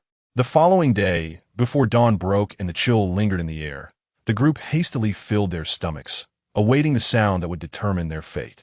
Lin Hao, Zhuang Xiaofeng, Tian Yu, and Xia Yingluo stood at the edge of the deck, clutching AK rifles, bracing themselves for what lay ahead. Not far away, the crowd on the raft platform had already dispersed, with hundreds of small wooden boats scattering, preparing for the impending challenge. Ding! The protection period for novices has ended. The fusion process of realms has commenced. Fusion period, 30 days. Current status, rel projection overlay in progress. Rules, only the overlapping areas of the realms, marked in red on the map, can undergo physical interaction and attacks. The current number of human survivors stands at 9 billion. The number of lizardman survivors also reaches 9 billion. Rewards for slaying the alien race include spatial fragments, body-tempering elixirs, and soul-cleansing potions. The multiracial language communication protocol is now in effect. The convergence of realms has begun. A hum reverberates. It feels as if the entire world has been cast into a kaleidoscope, causing instant disarray in the visual senses. A layer of shallow azure water emerges upon the cerulean sea, two bodies of water interpenetrating, the light and shadow distorting, leaving one dizzy and nauseous. The once desolate sea surface is now filled with countless translucent phantoms. Rafts, vessels, and even floating islands of various shapes hover like specters between the realms of the real and the ethereal. Those fearsome figures covered in scales are none other than the ecstatic lizardmen. Lin Hao gazes in astonishment as the bow of his ship effortlessly passes through the illusory form of a lizardman skiff. There is no collision, no splash. Only a lizardman on that small vessel, baring its fangs, suddenly turns its head, its bloodshot vertical pupils fixated on him. It excitedly opens its maw filled with sharp teeth, letting out a hoarse and frenzied roar. Kill, kill, kill. Fresh flesh and blood. So many humans, ha ha ha, delectable. Tear them apart. Steal everything. Leave none. The greedy and violent howl pierces through the eardrums and hearts of all, bringing an icy chill and an uncontrollable dread. Check the map. Zhuang Xiaofeng's voice is grave. In haste, everyone pulls up the system's sea chart. A scarlet circle appears, rapidly expanding like oil droplets on water. Wherever the crimson hue spreads, the translucent phantoms swiftly solidify.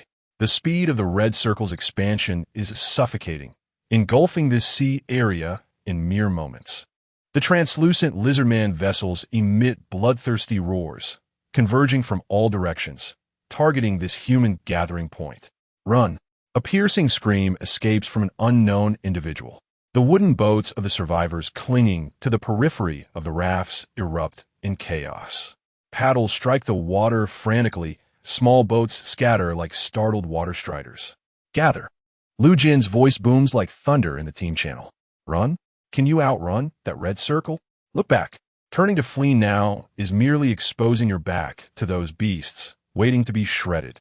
The soldiers respond swiftly, unhesitatingly converging towards the center. The vessels pivoting to form a makeshift, yet resolute defense line. However, the onlookers have already been consumed by fear, descending into chaos. Some are desperately rowing outward, while others are aimlessly whirling in place. A glint of cold light flashes in Lu Jin's eyes as he suddenly draws an AK rifle, its muzzle angled towards the hazy sky. The rapid, violent gunfire erupts, tearing through the air. This sudden sound is like an invisible hammer, striking heavily upon the ears of every fleeing survivor. All the small boats attempting to escape come to a jarring halt. Faces filled with terror abruptly turn towards the source of the gunfire. The The cacophony of cries and curses ceases abruptly. Wah! What the hell? Their SA gun. A gun. An automatic rifle. An AK. Damn it. Why didn't TU reveal it sooner? With such an entity present, what is the point of retreat? Return to the platform. Quickly return to the platform. Follow the formidable figure wielding a firearm. The small boats that had previously scattered in all directions now resembled iron filings drawn to a magnetic pole, swiftly turning their bows. The oars moved with greater urgency and fervor than in their desperate flight, hastily converging towards Lu Jin's tightening defensive perimeter. Lin Hao calculated the time, and without hesitation, placed 6 AKs and 3,000 rounds of ammunition into the transaction box. Lu Jin was evidently taken aback by this sudden trade request. One could even hear him drawing a sharp breath in the channel. Yet his reaction was swift, and he promptly pressed the confirmation button. There were no pleasantries exchanged, no expressions of gratitude. The shared resolve to stand together and fight to the end surpassed 1,000 words. Chapter 51. A true man engages in close combat. Attention, everyone! Immediately enter the cabin. The crimson circle draws nearer. Time is but a fleeting moment. Captain, I must stay.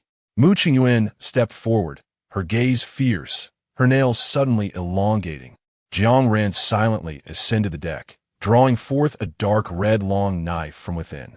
Lin Hao's eyes swept over the two, nodding in agreement. Captain, I can assist in controlling. Wei Wei mustered her courage and stepped forward, a thread of water coalescing at her fingertips. Lin Hao shook his head. Your water to silk control is commendable, but it lacks lethality. The cabin needs you more. Watching Wei Wei vanish behind the cabin door, his gaze returned to the outside. That scarlet hue finally engulfed their coordinates. The instant the crimson circle enveloped them, every translucent phantom solidified in an instant, their colors turning blindingly fierce and grotesque. A deafening roar erupted, nearly overturning the waves. The already restless lizard men, like sharks catching the scent of blood, surged forward eagerly. Their robust claws raked fiercely against the ship's railing, leaving deep gashes. Some, relying on brute strength, leapt directly, their heavy bodies crashing down onto the deck with a sound like thunder. Tat tat tat. The AK in Zhuang Xiaofeng's hands was the first to spit fire, shattering the scales of several lizard men attempting to climb over the railing, who then fell back into the sea with piercing cries. Tian Yuyu and Xia Yingluo swiftly followed suit, firing their weapons. Nearby, the cacophony of gunfire echoed violently across the surface of the sea. Yet, at the eye of the storm, Lin Hao remained unperturbed. His gaze, sharp as an eagle's, locked onto the largest lizard man on the deck. Bang! A deep, resounding explosion suddenly erupted. It was not the sound of gunfire, but rather the lament of the deck beneath Lin Hao's feet. A spiderweb-like fissure appeared in an instant. In the wake of this thunderous sound, Lin Hao's figure vanished. No, he moved with such incredible speed. He became a black lightning bolt, tearing through the air, propelled by that terrifying force. There were no flashy techniques, only a straightforward, powerful kick. This strike, infused with 80% of his strength, was enough to shatter mountains. Crack! The unmistakable sound of bones shattering rang out. In the next moment, the massive body, weighing hundreds of pounds, was launched as if struck head-on by a speeding locomotive. It soared high, tracing a parabolic arc, accompanied by a chilling sound as it crashed into the sea dozens of meters away. A colossal splash erupted heavenward. Time seemed to freeze in that instant. On the deck, the gunfire ceased abruptly. Zhuang Xiaofeng and the others, guns raised, fingers still poised on the triggers, found their gazes fixed upon the towering column of water. Within the cabin, dozens of eyes widened in astonishment, mouths agape, forgetting to breathe. The lizard men, who had been roaring just moments before, suddenly froze in place. In their cruel, bloodthirsty vertical pupils, only boundless fear remained. Their mightiest leader had just been kicked away like refuse. Gulu, a lizard man closest to Lin Hao, emitted a fearful gulp from its throat.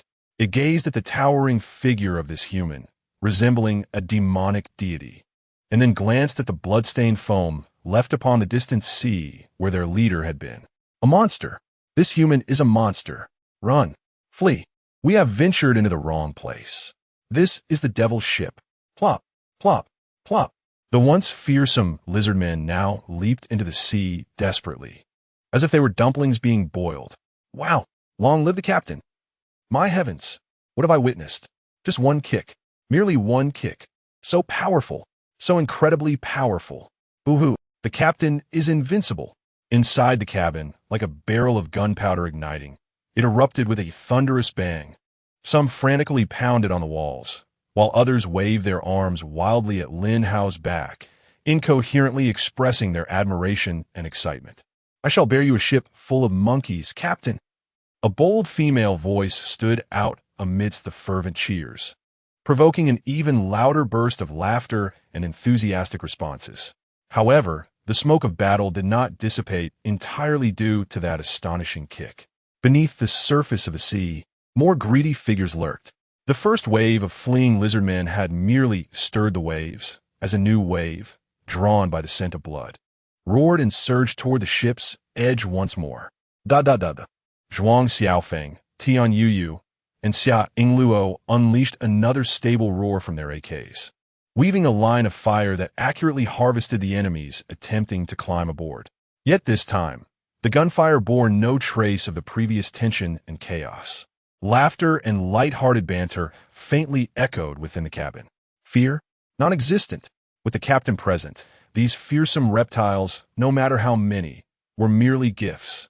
Confidence, like sunlight, dispelled all shadows. However, Lin Hao felt somewhat helpless. The effect of that kick had far surpassed his expectations. He had not anticipated that such a meager physicality could yield such an exaggerated crushing effect. It seemed he would need to be more cautious. Lin Hao mused, observing a lizard man lunging onto the deck with bared fangs and claws. His gaze shifted to one of focus and inquisitiveness. The previous kick had been delivered too swiftly for him to gauge its depth.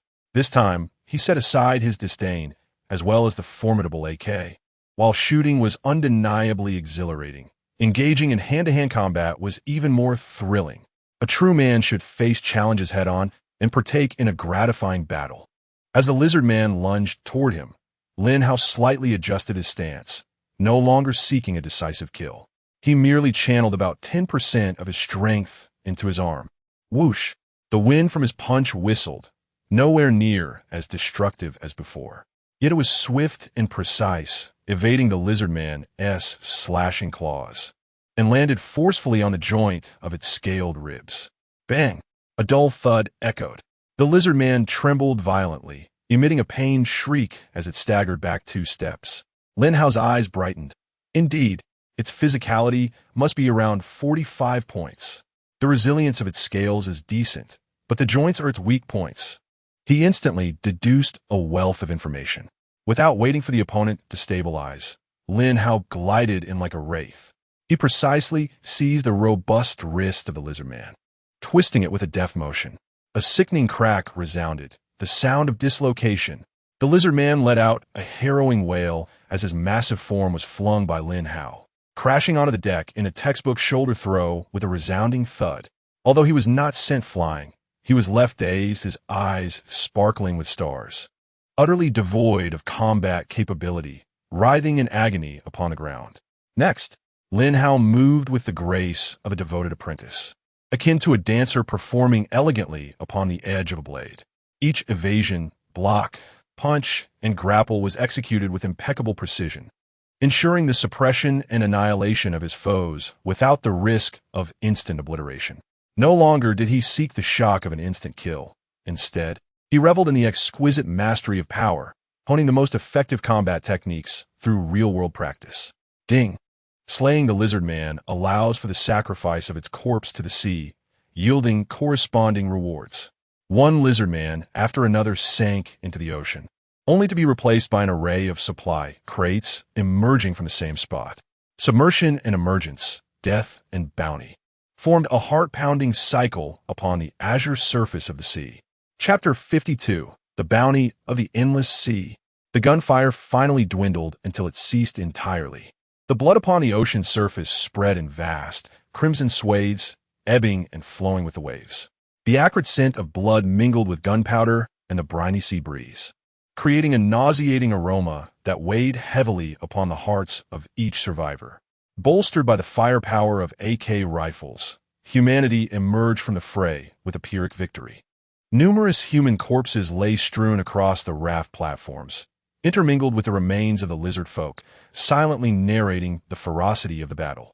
The precise casualty figures had yet to be accounted for, but the somber atmosphere permeated the air. More broadly, the grim statistics appeared on the map interface. Current number of human survivors, 8 billion. Current number of lizard folk survivors, 7 billion. In a mere half day, humanity had diminished by 1 billion. The lizard folk had perished by over 2 billion. This staggering figure, suffocating in its enormity, struck like an invisible hammer, leaving one momentarily dazed. These were not mere cold statistics, but lives extinguished in an instant. The brutality of war and the insignificance of survival were magnified in the torrent of numbers. There was no time for fear, no time for sorrow, and certainly no time for remembrance. Almost at the moment the last lizard folk fell, all gazes greedily turned towards the sea. An abundance of supply crates bobbed atop the waves. Crates! Quickly, seize the crates. Damn it, don't push me. I saw it first. The Alliance, which had just fought side by side, crumbled into chaos. The parasites piloted their small boats, racing madly towards the floating supply crates. Hooks flew wildly, oars clashed, and the air was filled with shouts, pushes, and the sounds of colliding vessels. The scene spiraled into utter chaos. Everyone stop. Distribute orderly. Lu Jin stood at the bow, his expression grim, firing warning shots into the sky. Bang, bang, bang. The gunfire briefly suppressed the turmoil, but mere seconds later, a renewed frenzy erupted. In the face of the allure of survival resources, the deterrent power of the gun seemed woefully inadequate. As the situation threatened to spiral completely out of control, a flicker of helplessness and resolve flashed in Lu Jin's eyes. Damn it, let us grab. We'll take as much as we can, he bellowed to his subordinates. The soldiers immediately discarded their weapons, taking up hooks and oars, joining the chaotic scramble for resources. Order disintegrated under the pressure of survival. Lin Hao's boat also drifted alongside many supply crates. Although he lacked for resources, he would not yield them easily. Wei Wei, let us see your performance. Yes, Captain. Wei Wei darted to the edge of the boat like a nimble swallow, her gaze focused, her fair palm slightly extended. A nearly transparent line of water shot forth from her hand. Whoosh! The water line traversed several meters with pinpoint accuracy, deftly wrapping around a supply crate. The wooden box was swiftly drawn onto the deck by the water line. The entire process was seamless. This efficiency surpassed that of hooks by more than 100-fold. Hooks required aiming, throwing, laborious dragging, with the success rate left to chance.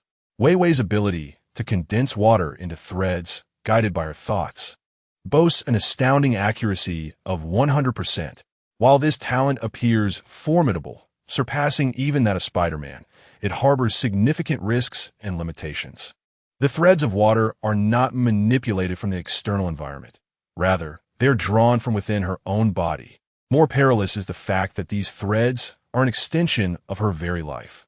Should they be forcibly severed or damaged by external forces, the consequences could range from mental trauma to severe injury to her very essence. Fortunately, the strength of the water threads is closely tied to her physical constitution. The stronger her body, the more resilient the threads. Wei Wei moved with graceful agility, the fluid lines of water dancing across the surface of the sea, while crates rapidly accumulated on the deck. Ding! Congratulations on acquiring a body refinement pill X1, a soul cleansing pill X1, a space fragment X1 with X1688, steel X250. Ding! Congratulations on acquiring a body refinement pill X1, a soul cleansing pill X1, a space fragment X1 with X4399, steel X666. Lin Hao's heart raced furiously. It was not excitement, but rather a profound shock from a harsh reality. Each crate contained resources of extraordinary value. far exceeding the mundane goods that had floated on the sea in the preceding days. The appearance of these crates was strikingly different. They were no longer monotonous wooden textures. Each crate bore a miniature emblem, some depicting human silhouettes, while others portrayed the scaly outlines of reptilian beings. These designs acted as cold epitaphs, silently proclaiming the origins of the contents within. They represented a portion, if not the entirety, of the former owner's wealth. It was no wonder that the dependents lost their sanity, disregarding the threats of gunfire in their frantic scramble for these treasures. They were harvesting the legacies of the deceased. Lin Hao recalled that when he had previously slain the 5 thugs, no crates had appeared. This indicated that the brutal rules of murder and treasure acquisition only commenced once the novice protection period had concluded. This rule was akin to a poison dagger, ruthlessly piercing the already fragile moral fabric. It plunged this vast ocean into an even bloodier hell. Henceforth, every survivor would not merely be a potential prey, but a walking treasure. The greed and cruelty of humanity would be magnified infinitely by this merciless decree. Lin Hao, what is wrong? Xiao Luo keenly sensed his unease and approached swiftly. Zhuang Xiaofeng, Tian Yuyu, and others soon gathered around. Lin Hao remained silent, presenting the crates before the group. Their gazes fixated on the boxes, initially filled with curiosity, then shifting to recognition, and ultimately, to a chilling dread. Hiss! The sound of sharp inhalations echoed across the deck. The joy of victory shattered like fragile bubbles under the weight of this bloody truth. The oppressive atmosphere felt as tangible as leaden clouds, heavy enough to suffocate. The earlier ease dissipated, leaving behind a profound silence steeped in tension. Jiang Ran's fingers tightened instinctively around the knife, knuckles turning pale. Mu Qingyuan took several steps back, yearning to distance herself from the crates marked with ominous designs. Wei Wei gazed at the box she had just pulled up, her delicate face paling, and the moisture gathering at her fingertips trembled slightly. Why the long faces? Let's consider this from a different perspective. With a formidable enemy at our doorstep, humanity need not turn against itself. In comparison to 3 days ago, there exists an even greater impetus for unity among us, does there not? Lin Hao suddenly smiled, feigning nonchalance as he shrugged, urging Wei Wei to continue her salvage efforts. The captain's words rang true. Zhuang Xiaofeng stepped forward, her resolute gaze unwavering. Let us not forget, we are the descendants of the Chinese nation. 5,000 years of trials and tribulations. What tempests have we not weathered? What formidable foes have we not confronted? Foreign invasions will only intertwine our bloodlines, unleashing the resilience and cohesion that reside within our very essence. Reflect on our history. Recall those who shone with humanity's brilliance even in the darkest of times. This is the worst of times, yet it is also the best of times. Her resounding words resonated powerfully, gradually calming the crowd, who began to disperse. Just as Lin Hao intended to commend Zhuang Xiaofeng, she preempted him, lowering her voice to say, "Captain, your presence lacks a certain vigor. Given my assistance in rallying the spirits, might it be reasonable to allocate a greater share of supplies to me?" Chapter 53. Landing on the island. Shall we allocate more supplies? Lin Hao turned his gaze towards Zhuang Xiaofeng. What she desired was undoubtedly not materials for upgrading the ship, nor sustenance or fresh water, but rather the body-refining pills and soul-cleansing pills. As this thought crossed his mind, an overwhelming sense of urgency washed over him. The fact that lizard men would drop these 2 types of pills indicated an imminent surge in their numbers. His mere 1,000-point advantage in physical prowess might not endure for long. Was she here for the pills? Lin Hao straightforwardly inquired, "How many do you need? Could you possibly provide me with another 100 body-refining pills?" A fervent light ignited in Zhuang Xiaofeng's eyes. No one could resist the allure of these pills. "All right." Lin Hao, without a moment's hesitation, tossed her a small pouch brimming with pills. Zhuang Xiaofeng caught it deftly, feeling the cool touch of the pills against her fingertips, a flicker of surprise crossing her features. In truth, she had merely been testing the waters, never expecting Lin Hao to be so accommodating. "Captain," she beamed, "you possess far more charm than Commander Liu. I might just be falling for you." The instant the words left her lips, she seemed to realize their inappropriateness and swiftly added, "Don't misunderstand. I mean that brotherly camaraderie." Lin Hao waved his hand dismissively, accustomed to Zhuang Xiaofeng's forthrightness. "There's something I need you to handle. Please go on. Help me send these women over to Lu Jin." Lin Hao gestured towards the cabin. "There are too many. I cannot support them all." Just the first half of that sentence is sufficient. No need for elaboration. Am I not showing you respect? "Captain, I am a soldier. Executing orders is my duty." Zhuang Xiaofeng replied earnestly, though internally she rolled her eyes. Last night, his gaze had been nearly adhesive in respect. If it weren't for the inability to overpower him, Lin Hao felt a tickle at the tip of his nose, sensing that Zhuang Xiaofeng had more to say. Yet he chose not to delve deeper. He opened his friend list and contacted Lu Jin. "Commander Lu, what are your plans moving forward? I intend to seize that suddenly appeared island." Lu Jin's voice was steady and authoritative. "By the way, regarding those firearms, what materials do you wish to exchange?" Lin Hao nodded slightly, pleased that Lu Jin's character had not let him down. "I wish to trade body refining pills for soul cleansing pills, 1 for 1. Lin Hao laid down his terms. "If you can help me gather 1,000 of them, consider those guns a gift to you." 1,000? Lu Jin's voice carried a note of exasperation. "Comrade Lin, I currently have only a few hundred at most. Where shall I procure that quantity in a short time?" "Simply disseminate the news." Lin Hao had already formulated a plan. Trading soul cleansing pills for body refining pills, he was confident that no one would refuse. Soul cleansing pills enhanced sensory perception and vitality, but they were far less tangible than the direct physical reinforcement offered by body refining pills. The recent battle had claimed the lives of thousands of lizardmen, signifying at least 1,000 soul cleansing pills scattered among the crowd. With Lu Jin's prestige and organizational skills, gathering them would be a manageable task. "All right, I will first provide you with the soul cleansing pills I currently possess." After a moment's contemplation, Lu Jin placed 300 soul cleansing pills into the trade window. Lin Hao simultaneously offered 300 body refining pills in return. The transaction completed, and Lu Jin's voice resonated once more. "There are quite a number of lizardmen on that island, Comrade Lin. Your combat prowess is extraordinary. Would you care to join me in the assault?" "Certainly," Lin Hao replied succinctly. The sudden appearance of this island amidst the vast ocean piqued his interest. From its outline, it seemed to possess soil and vegetation, an exceedingly rare sight that had never graced the trading channel.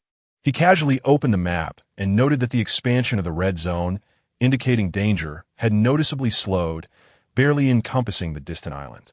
The entire dimensional fusion would last for 30 days, and most regions should still remain in the safe zone. Unfortunately, they found themselves in the red fusion zone, perhaps confirming the system's assertion that having more people was not necessarily advantageous. "Commander Lu, do you intend to establish a stronghold on the island?" Lin Hao inquired. "Absolutely. Adrift on this sea, what could be more reassuring than solid ground? Moreover, my surname is Lu."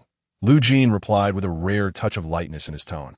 Lin Hao exchanged a knowing smile, recognizing that establishing a maritime sanctuary and occupying the island was indeed a pivotal step. "When shall we set sail?" "Now." Lin Hao raised his gaze, observing that the leading vessels had already set course towards the island.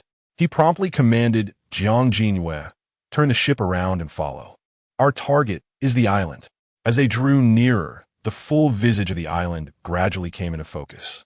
It was not large, approximately the size of 2 football fields, and if properly planned, could comfortably house 1,000 or 2,000 inhabitants. The strategic value was self-evident. "Lin Hao, are we disembarking?" Xiaoying Luo inquired softly. "You will remain on the ship," Lin Hao asserted with unwavering conviction. "I shall go alone." "Very well, we shall await your return."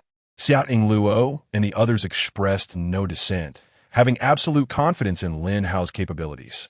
The subsequent spectacle further assuaged the concerns of those aboard.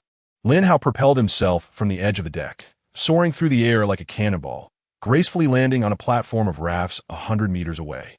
The platform erupted in astonished exclamations. "What the hell? What the hell? What the hell? What kind of physique is this? A superhuman? This is utterly ridiculous." Lin Hao paid no heed to the commotion, lightly tapping his toes on the raft before leaping onto a nearby, small wooden boat. With a series of agile yet powerful ascents and descents, he reached the forefront of the fleet. The final leap. He ascended and accurately descended upon the sandy shore of the island, 50 meters away. The solid earth greeted him beneath his feet. The fragrance of the soil filled his nostrils, and an indescribable sense of grounding surged through his being. On the ship, he had to consciously restrain his strength, fearing he might shatter the deck with a single step. But now beneath him lay firm land. He bent down, grasping a handful of sand from the ground. The grains were coarse, grayish-yellow in hue, exuding a distinctly barren quality. Surveying his surroundings, he noted the sparse clusters of low shrubs, the island's only greenery. Roar! A lizard man, lurking behind the rocks, lunged at him with a ferocious growl. Without a glance back, Lin Hao pivoted and delivered a powerful kick, sending the lizard man flying like a broken sack, landing far into the sea. His gaze fixated on the sparse greenery. At this moment, nothing held greater significance than the verdant flora of this island. He hastily procured a shovel and rushed over to commence his excavation. The shadows of the shovel danced, and soil was sent flying. His movements were so swift they left only a blur in their wake. Harvested one rudu tree, harvested one starry grass, harvested one sea buckthorn, harvested one dendrobium officinale. Lu Jin led his elite soldiers, finally breaching the blockade of the lizardmen and successfully charging onto the beach. Yet, what he beheld was not the bloodied struggle of soldiers nor the stubborn resistance of lizardmen. Instead, it was the figure that should have been their strongest combatant, bent over, fervently digging in that pitiful patch of greenery. The already sparse foliage was vanishing at an alarming rate, leaving behind patches of turned yellow earth. Lu Jin's lips twitched violently. An indescribable sense of absurdity and heartache surged within him. Unable to restrain himself any longer, he bellowed, "Comrade Lin, have some mercy." His voice, carried by the sea breeze, resonated with profound indignation. "At least leave us some greenery." Observing Lin Hao wielding the shovel with such fervor as if it would spark flames, sparing not even the roots of the grass, Lu Jin felt his heart bleed. If it must come to this, at the very least, leave me some soil. Do not scrape away the very surface of the earth. Chapter 54. Preparations before the voyage the island was swiftly cleared, and the remains of the lizard men were cast into the sea, causing various supply crates to float upon the surface. Lin Hao exchanged a glance with Lu Jin. Both imbued with a sense of camaraderie, and without further words, they agreed to split the spoils evenly. After the battle, the soldiers exhibited remarkable efficiency, quickly erecting the framework for shelters on the beach. One soldier, in particular, drew attention. His dagger danced through the air like a butterfly, wooden shavings cascading down. The sturdy timber, under his deft hands, was effortlessly carved into mortise and tenon joints, the shapes astonishingly precise.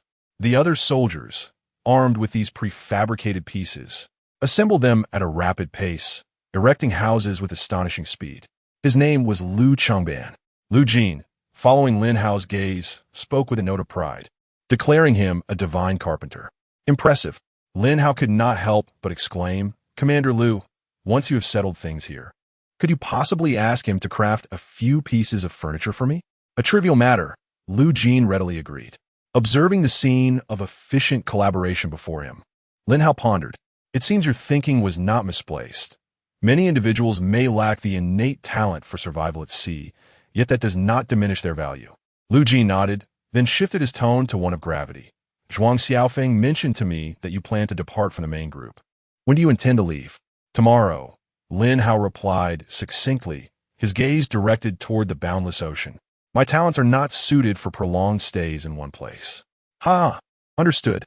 Lu Jin laughed heartily, giving Lin Hao's shoulder a hearty pat. Then, lowering his voice with a brotherly admonition, he added, "Do look after Xiaofeng on the journey. She is the acknowledged flower of our regiment. Should you dare to mistreat her, Commander Lu, do I appear to be that kind of person?" Lin Hao replied with a resigned shrug. Lu Jin smiled knowingly, refraining from further comment, and solemnly stated, "Then I wish you smooth sailing." "Take care, Commander Lu." Lin Hao responded earnestly, clasping his fists in salute. Afterward, amidst the astonished gazes of the crowd, he gracefully took flight like a sea swallow, returning steadily to the deck of the Galaxy. Zhuang Xiaofeng was directing the orderly transfer of people onto small rafts heading toward a nearby island. "Captain," a timid voice called out, filled with hope, "may we accompany you?" Clearly, not everyone was willing to remain on the island. Lin Hao surveyed the eager faces and slowly shook his head. This journey entails venturing into the open sea, with dangers unknown. Remaining on the island under Commander Lu's protection will ensure your safety. Seeing the captain's resolution, the crowd reluctantly swallowed their words and began to disembark one by one. As the throng dispersed, the vast deck became suddenly desolate. Ultimately, only 10 members remained aboard the Galaxy. Tian Yuyu, Xia Ingluo, Su Kia, Shi Xiaorui, Wei Wei, Zhuang Xiaofeng, Mu Qingyuan, Jiang Jinwei, and Jiang Ran. Lin Hao surveyed the group, his clear voice resonating across the empty deck. "The personnel has been streamlined. I hereby announce that the Galaxy S standard meal is now upgraded to version 1. 2. Jiang Jinwei and Jiang Ran gazed at the two helmsmen, entrusted with the formidable duty of navigation, each tasked with 2 portions daily. Zhuang Xiaofeng caught his attention next. The poised first mate, overseeing the vessel's operations, bore the heaviest responsibilities, receiving 3 portions each day. "Oh." Mu Qingyuan's ears perked up like small radar dishes, eagerly inquiring, "Captain, what treasures await in version 1? 2. Lin Hao's lips curled into a subtle smile, revealing bread, drinking water, ham sausages, and eggs, 3 of each, in addition to. He paused deliberately, tantalizing the audience of a body refinement pill. The body refinement pill. The exclamations erupted instantaneously, eyes widened in astonishment, unrestrained longing ablaze within them. In this perilous world, the pursuit of strength was a primal instinct for all. Mu Qingyuan, unable to contain her eagerness, pressed further. "Captain, how can we obtain more?" "Excellent question," Lin Hao replied, his demeanor shifting to seriousness. For this was the crux of his forthcoming address. "I shall allocate resources according to your duties and performances." His gaze shifted to the gentle Tian Yu. "Teacher Tian, the vital role of logistical coordination is still entrusted to you. Your position, logistics coordinator. Compensation, 2 standard meals." As he spoke, a shimmer emanated from his hand, revealing several translucent shards. "These are your initial resources. Spatial fragments. Upon use, they increase system space by 10 m. Spatial fragments. Our initial space is merely 10 cubic meters."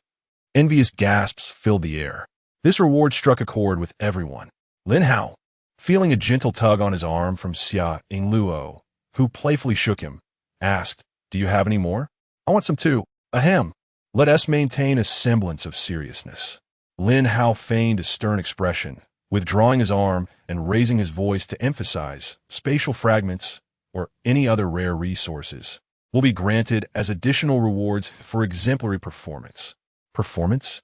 Mu Qingyuan blinked, her eyes wide with curiosity. "What kind of performance is required?" Su Qiuyue leaned languidly against the railing, interjecting with a teasing glint in her eye. "In simple terms, it depends on our captain's mood, for instance." She elongated her tone, winking at Mu Qingyuan. "If you give him a little ear rub to cheer him up, who knows, you might just earn a reward." "Qiuya, sister." Mu Qingyuan blushed fiercely, retreating a few steps like a startled rabbit. Lin Hao shot Su Qiuyue a disapproving glare, quickly steering the conversation back on track. "Performance is exemplified by Wei Wei here." He pointed to Wei Wei, who stood quietly aside, her efficiency in retrieving supply boxes noteworthy. Henceforth, she will be exclusively responsible for material recovery, with her compensation increased to 2 standard meals. "Thank you, Captain." Wei Wei's eyes sparkled with gratitude and determination. Lin Hao then turned to the still flushed cat girl. "Mu Qingyuan, what are your culinary skills?" Captain, I previously worked in a CAF, preparing light meals and pastries. But complex dishes," Mu Qingyuan stammered, a hint of embarrassment evident as she fidgeted with her fingers. "It's nothing." Lin Hao waved his hand dismissively. "For the time being, you shall be appointed as the restaurant manager, responsible for the crew's meals. Should a professional chef join us in the future, we will make adjustments accordingly." Your compensation will be 2 standard meals. Yes. Thank you, Captain. Mu Qingyuan immediately straightened her posture, her face radiating with delight. Su Gui, Lin Hao's gaze shifted to the somewhat delicate school bell. You will be in charge of lookout and reconnaissance, with a salary of 2 standard meals. Understood, Captain. Su Qiuya's eyes sparkled mischievously as she playfully remarked, So, does this mean I can bid farewell to the power cabin? It's quite nice there, with no one to disturb me. She deliberately emphasized the words power cabin. A vivid image of the power cabin flashed in Lin Hao's mind, evoking a rush of adrenaline, causing him to involuntarily swallow hard. He quickly cleared his throat to mask his flustered state. Ahem. Next, Xia Ingluo. He made a concerted effort to divert his attention away from Su Qiuya. Your responsibilities remain unchanged. Communication with marine life, and your remuneration will also be 2 standard meals. Finally, only Shi Xiaorui stood quietly in a corner. By the way your talent is. Shi Xiaorui lowered her head, unable to meet Lin Hao's gaze, and nervously replied, My talent is fermentation. I can either inhibit or accelerate the decomposition rate of microorganisms. Lin Hao nodded thoughtfully. This talent held great promise in food preservation or brewing. You will serve as an assistant in the restaurant, assisting Mu Qingyuan, and your salary will be 2 standard meals. Chapter 55. Do not lock the door at night. Ding. Cruise ship upgrade complete. Cruise ship level. LV. 14 dimensions. 32M x 8M pilot house. 10M x 4M top front. Offering an exceptional view, upper cabin. 20M x 6M. Open multifunctional space, lower cabin. 28M x 7M core upgrade. Contains 14 independent bedrooms. After finishing dinner, the joyous news of the upgrade arrived. Everyone eagerly rushed towards the staircase leading to the lower deck. The sight that greeted them was nothing short of astonishing. The previously single-row cabin area had transformed into an orderly double-row layout. While the size of the independent bedrooms had decreased, their number had more than doubled. A bright corridor ran through the center, connecting the brand-new doors on either side. Tian Yu smiled as she caressed the smooth door panels, gently tapping on the wall. The sound indicated that the walls had been reinforced and thickened, undoubtedly providing much better sound insulation than before. A knowing smile spread among the group, prompting Xia Ingluo to shyly flee. 1 room each, choose as you wish, Lin Hao remarked with a hint of ease. Great. The group began selecting their preferred room numbers. After exchanging glances with her brother, Jiang Jinhue said, Captain, let us reside in the pilot house. The space there is also expanded after the upgrade, allowing for 2 small beds comfortably, and it enables us to quickly detect any changes in sea conditions. Lin Hao nodded in agreement. That works. It's harder for you to maintain your posts. You will receive an additional standard meal. Thank you, Captain. Jiang Jinhue beamed, her smile as refreshing as a spring breeze. As everyone enthusiastically arranged their rooms, a private message from Lin Hao suddenly popped up. Senior, want to know what that big star's talent is? Yes, you. This secret is so explosive that you won't be able to sleep tonight. After hearing it, Lin Hao involuntarily twitched his lips. It was Su Qiuya again. This woman was simply insufferable. Despite her previous revelations about her past, her affected demeanor was truly unappealing. His fingers hovered, initially intending to ignore her. However, a second message quickly followed. Tonight, come my room. I'll tell you personally, I guarantee. It will be unforgettable. Unable to contain himself, Lin Hao's fingers struck the screen with force, his reply steeped in undeniable severity. Are you seeking trouble? Su Qiuya, I warn you. If you wish to remain on this ship, remove that pretentious mask.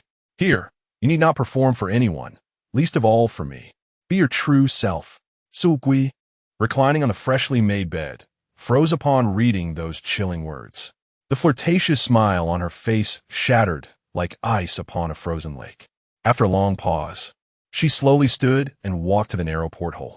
Moonlight streamed through the glass, casting a cold silhouette on her profile. She exhaled deeply into the profound night, as if attempting to release the weight she had long suppressed. Remove the mask. Ah! A bitter curve tugged at the corners of her mouth, her fingertips unconsciously tracing the cold window ledge. The mask had been worn for so long. It had long merged with her flesh. To tear it off? Easier said than done. The nameless fire within Lin Hao's heart receded slightly, only to be replaced by a powerful wave of self-loathing.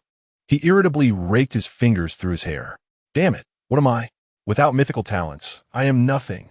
What right do I have to stand on a moral high ground and criticize her? This thought washed over him like a cold tide, extinguishing much of his anger in an instant. Moreover, unbidden images from that night in the power chamber flashed through his mind. The awkward, clumsy reactions, and that glaring crimson hue, all testified that beneath her seemingly carefree exterior lay a fragile heart. In an instant, a complex array of emotions flooded his heart: guilt, compassion, and a hint of heartache. He took a deep breath. His fingers danced across the screen anew, this time choosing his words with care. Just now. I was too harsh. What I said was not meant to accuse you, nor to judge you. I simply, Suchiya, I merely feel that you are degrading yourself. You should not be this way. You deserve a better life, a more authentic relationship. Do you not wish to interact with everyone in a light-hearted and joyful manner? Do you not long to stand confidently before all? Suchiya curled up by the icy porthole, her heart feeling as if it were blocked by a damp cotton ball, heavy and suffocating, until the screen illuminated once more. She held her breath, reading each line of text word by word. A sudden warmth surged into her heart, crashing deep within her nasal passages, causing her eyes to involuntarily heat up. This scoundrel. First, he brutally tore apart the facade upon which she relied for survival. When she was left reeling in pain, he then presented her with an unexpected warmth. How could he so precisely strike at her vulnerabilities?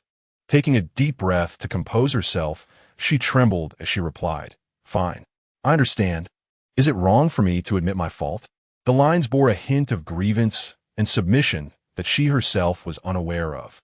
Lin Hao gazed at her pitiful response, feeling a slight sense of relief. How wonderful. I do not appreciate your affected demeanor, but I have never despised the real you. Do you understand? These were perhaps the most heartfelt words he could muster. He loathed her fade, yet had never denied her essence. Suchiya stared blankly at the message. A more intense wave of warmth surged to her eyes, and she bit down hard on her lower lip, trembling as she typed. Understood. So, will you still come to my room tonight? I chose number 14, the one closest to the power chamber. Power chamber. Splits. Lin Hao inhaled deeply. Help others to the end, so that everyone can enjoy eggs daily. He decided to put aside his own discomfort and heed his younger brother's advice. Don't lock the door, he replied. 3 simple words, like a blazing stone cast into the tranquil lake of his heart, created scorching ripples within Suchiya. The bitterness, heaviness, and self-doubt that had burdened her moments ago were now washed away, leaving her feeling pristine in this instant. She took a deep breath, her eyes glimmering with an unusual light, and swiftly accessed the trading panel. As the luminous effects of the transaction flickered, items began to materialize within her bedroom. Standing before the newly erected full-length mirror, she meticulously donned her new attire, her movements imbued with an almost reverent seriousness. Her silky long hair cascaded over her shoulders, and black stockings clung to the elegant contours of her legs, extending down to delicate high heels. A loose-fitting, brand-new white shirt for men draped casually over her frame, fastened only at the 2 middle buttons. The exquisite landscape glimpsed beneath the open collar intertwined innocence with allure, creating a breathtaking tension. The absolute realm beneath the shirt blossomed into an enticing play of ambiguous shadows in the mirror. Sukiya gazed at her reflection, caught in a poignant anticipation and torment, waiting with bated breath. Chapter 56. I am terrifyingly strong now. The night was dark and the wind howled. Lin Hao sat cross-legged at the bow of the Milky Way, resembling a relentless alchemist, consuming one soul-washing pill after another. With a total of over 800 soul-washing pills gathered by Lu Jin, along with his own stock, he had finally elevated his mental attribute to its zenith. Ding! Your mental attribute has reached its limit, 1,000. Soul-washing pills are now ineffective. Only the spirit concentration pill can further enhance your abilities. A resonant bell seemed to echo from the depths of his soul. In this moment, a qualitative leap in the essence of life occurred. with a mere flicker of thought. His vision sharpened instantly.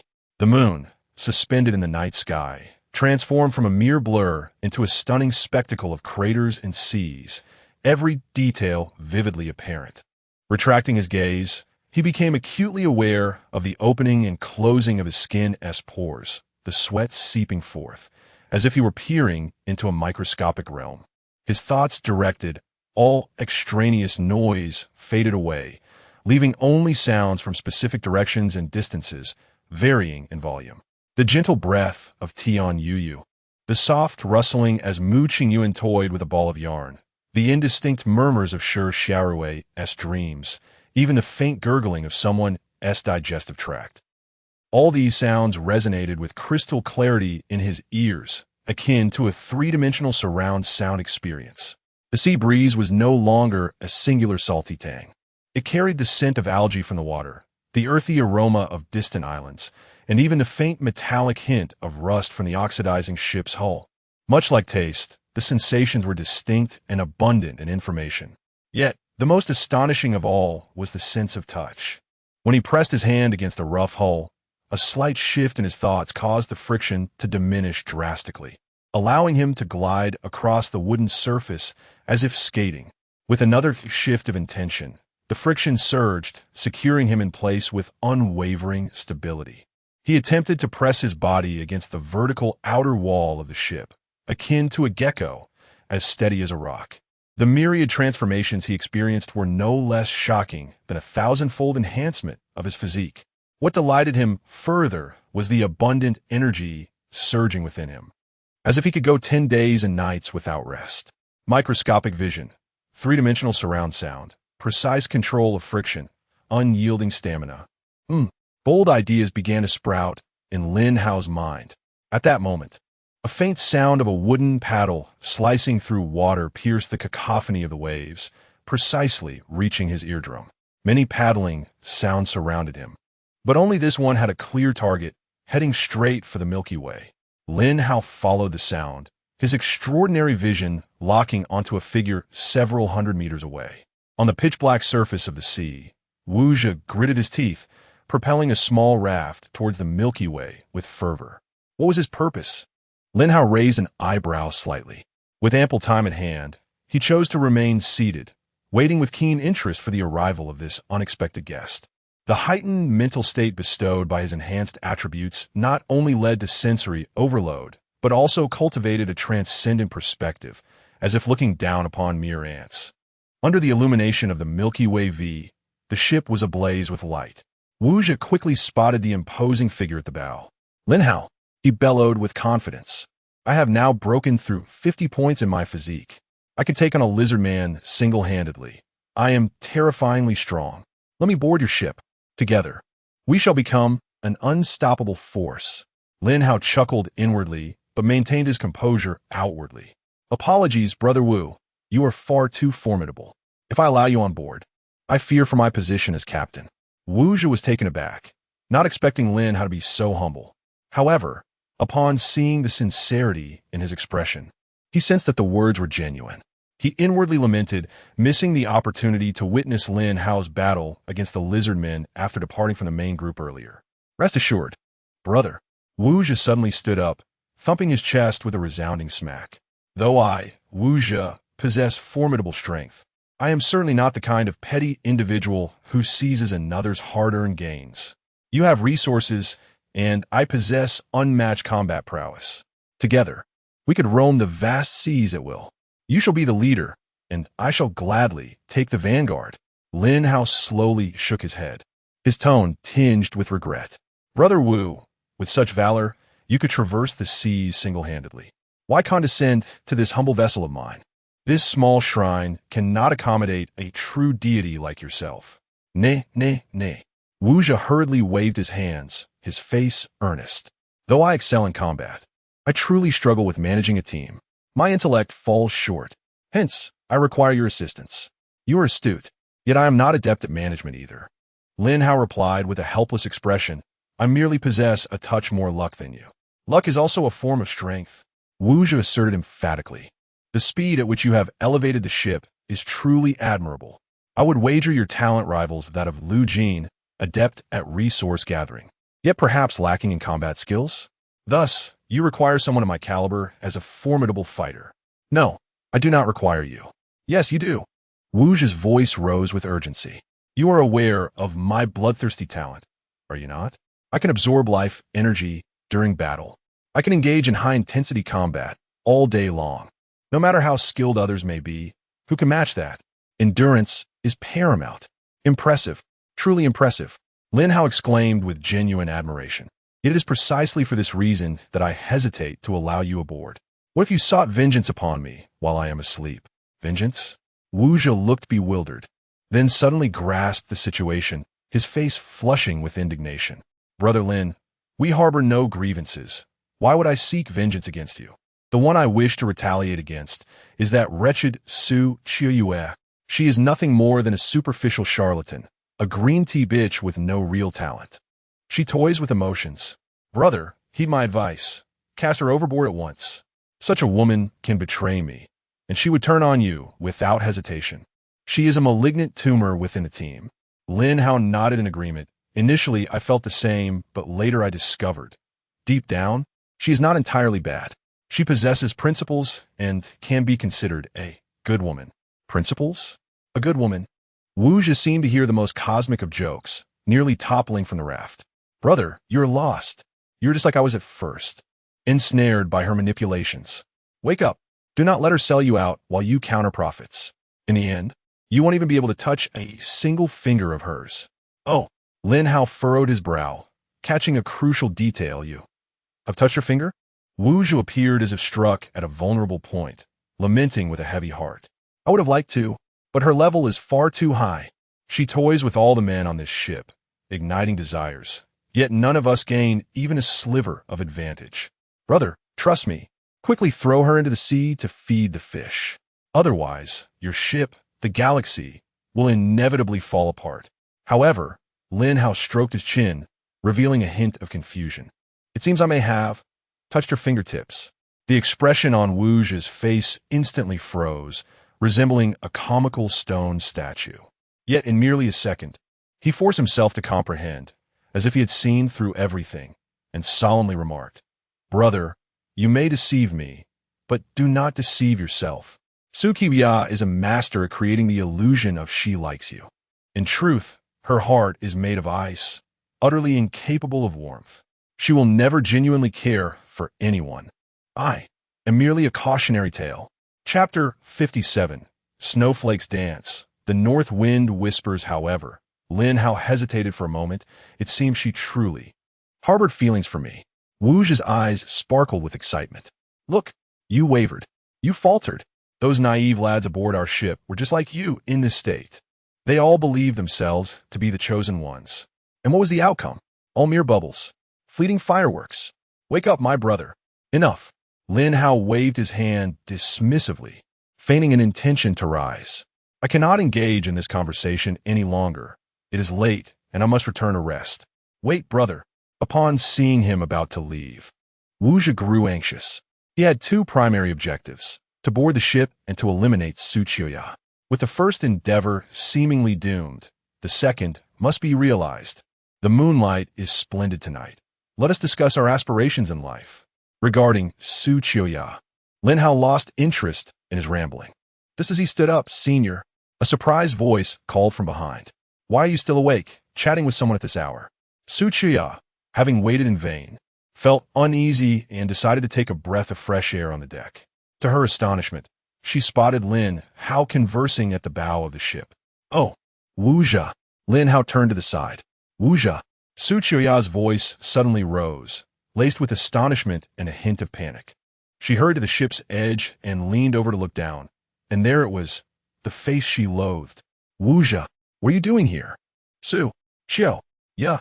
Wu Zhi exploded like a lit powder keg, his eyes blazing red as he pointed at her and roared, You vile woman, how many more people will you deceive? This time, I will not allow you to succeed. Lin Hao's my brother. You shall not manipulate him any longer. Su Qiuyue looked at Lin Hao bewildered. You are his brother? No. Lin Hao shrugged helplessly. He believes so, and he mentioned that you have deceived many in matters of the heart. I did that for self-preservation. I told you this. Su Chuya protested anxiously, her eyes brimming with indignation. Yes, I understand. Lin Hao nodded. He also mentioned that despite being on the same ship for so long, he had never even touched her hand. Su Chuya froze at this remark, and a blush spread from her neck to her ears. She bit her lip, her voice a mixture of defiance and shyness, of course. I only let those I truly care for touch me. Ha ha ha. Wu's cackling echoed from below. Lin Hao, did you hear that? Identical lines. The same old tricks. If you don't believe me, ask her to extend her hand for you to touch. Let's see if she dares. If she does, I'll eat my words live. Lin Hao scratched his head. Autumn, may I touch your hand now? No response. No hesitation. In Wu's astonished gaze, Su Chuya, like a moth drawn to the flame, leaped into Lin Hao's embrace. Impossible. Absolutely impossible. Wu's eyes widened to the point of bursting from their sockets. He rubbed his eyes vigorously. This absurd spectacle could only be an illusion. After rubbing his left eye and then his right, the illusion did not dissipate. Instead, it became even more glaring under the moonlight. A sharp slap resounded, an audible crack that struck his own face. The searing pain exploded in an instant. It was not a dream. That tangible sensation was like a cold serpent, devouring the last vestige of his hope. The moonlight fell coldly. On the deck, the woman who had once captivated his soul, for whom he had humbled himself, was now in the embrace of another man. What shattered Wu's heart even further was, Su Chuya had actually tilted her exquisite face upwards, pressing her crimson lips against his. It was not a mere fleeting touch, but a fervent entanglement. The moonlight outlined their silhouettes, searing like a red-hot iron onto Wu's retina. He felt as though struck by lightning, utterly carbonized from within. He knelt rigidly on the small raft. The raft rocked violently, seawater splashing on his pant legs, yet he remained oblivious. Lin Hao gently pushed Su Chuya away, remarking that her actions were not doing him any favors.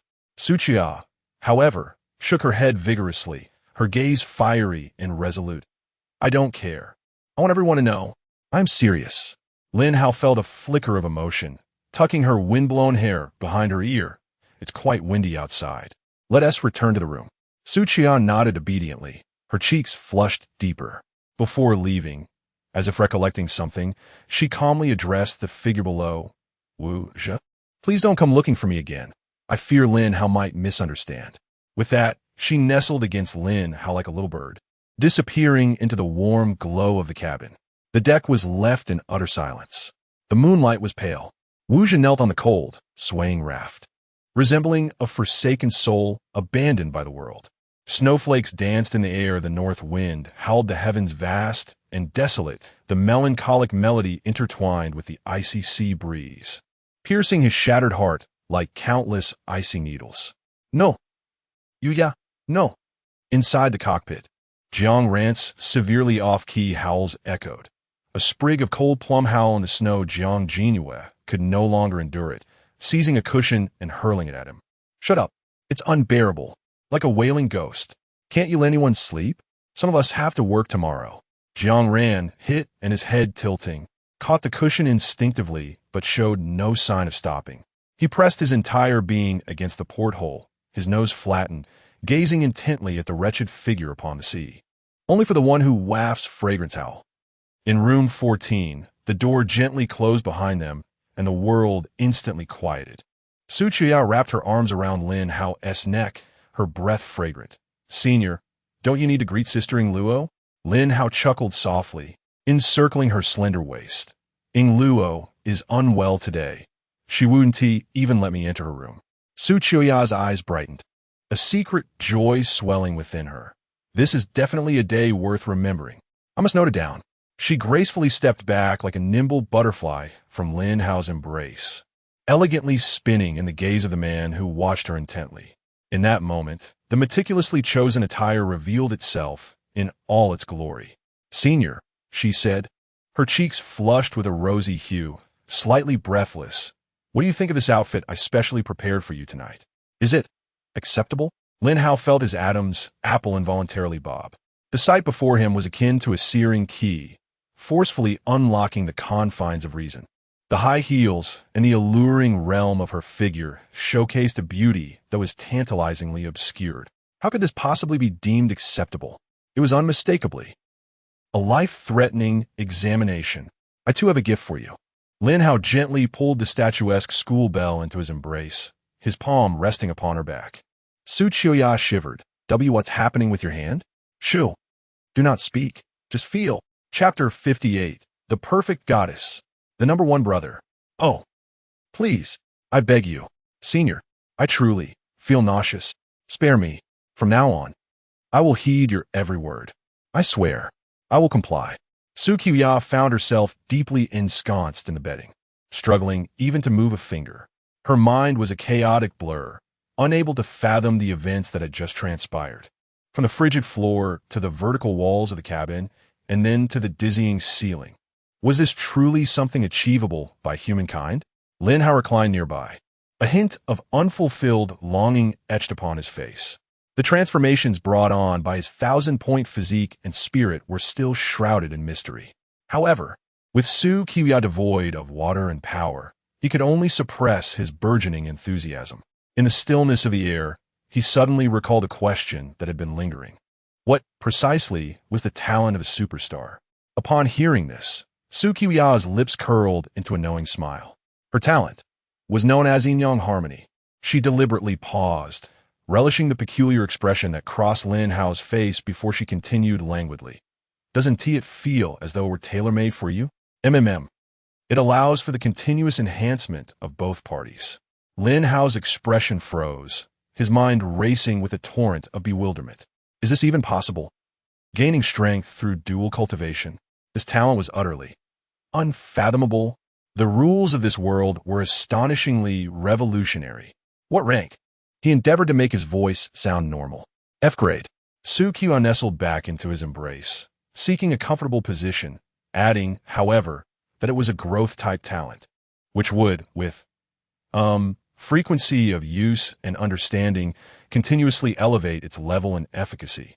She then disclosed an even more astonishing piece of information. In fact, most individuals aboard the Milky Way are endowed with growth-type talents. Are growth-type talents numerous? Lin Hao astutely seized upon this critical detail. Not many, they're exceedingly rare. Su Qiuya's voice carried a hint of weary rasp.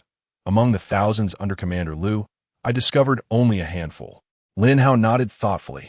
Su Qiuya's insight, talent was indeed extraordinary, capable not only of piercing through facades, but also glimpsing the core characteristics of talents, bearing immense strategic significance. Yet, why was there a discrepancy when examining his mythical grade talent? Could it be that mythical grade talents possessed some form of shielding or encryption of a higher dimension? Confounded, Lin Hao shook his head, casting aside such thoughts.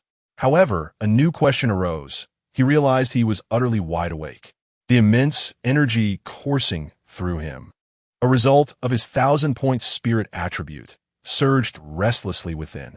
The earlier vigorous exertion, which would have left an ordinary person utterly exhausted, merely signified the warm-up for him. Gazing at the peacefully slumbering Su Qiuya in his arms, Lin Hao resorted to opening the trading channel, aimlessly scrolling through various live broadcasts. Suddenly, his gaze was drawn, as if by magnetism, fixated on a particular live stream. The host was actually flying, not gliding, nor relying on any apparatus, but truly soaring through the night sky. Above her, a blinding numerical emblem, 100, she unfurled a pair of sacred wings of light, gliding gracefully beneath a tapestry of twinkling stars. Adorned with an avant-garde helmet, the reflective surface captured the cold starlight, revealing only her porcelain jawline and exquisitely full crimson lips. Merely the exquisite curve of her jaw was enough to leave onlookers breathless, awestruck by her ethereal beauty. Her lavender tresses danced wildly in the night breeze, while her magnificent leather armor shimmered with a muted metallic luster, accentuating her breathtaking hourglass figure. Behold, an angel! This is undoubtedly a celestial being descended upon us. Streamer, have you unlocked the winds of fate? Truly, this is a revelation. Invincible. This is sheer invincibility. Goddess, please, reveal yourself. Just one glimpse. Just one. Angela? What name? Are you a messenger from the heavens? Which divine realm do you hail from? I yearn to be cradled by Angela as we soar through the skies.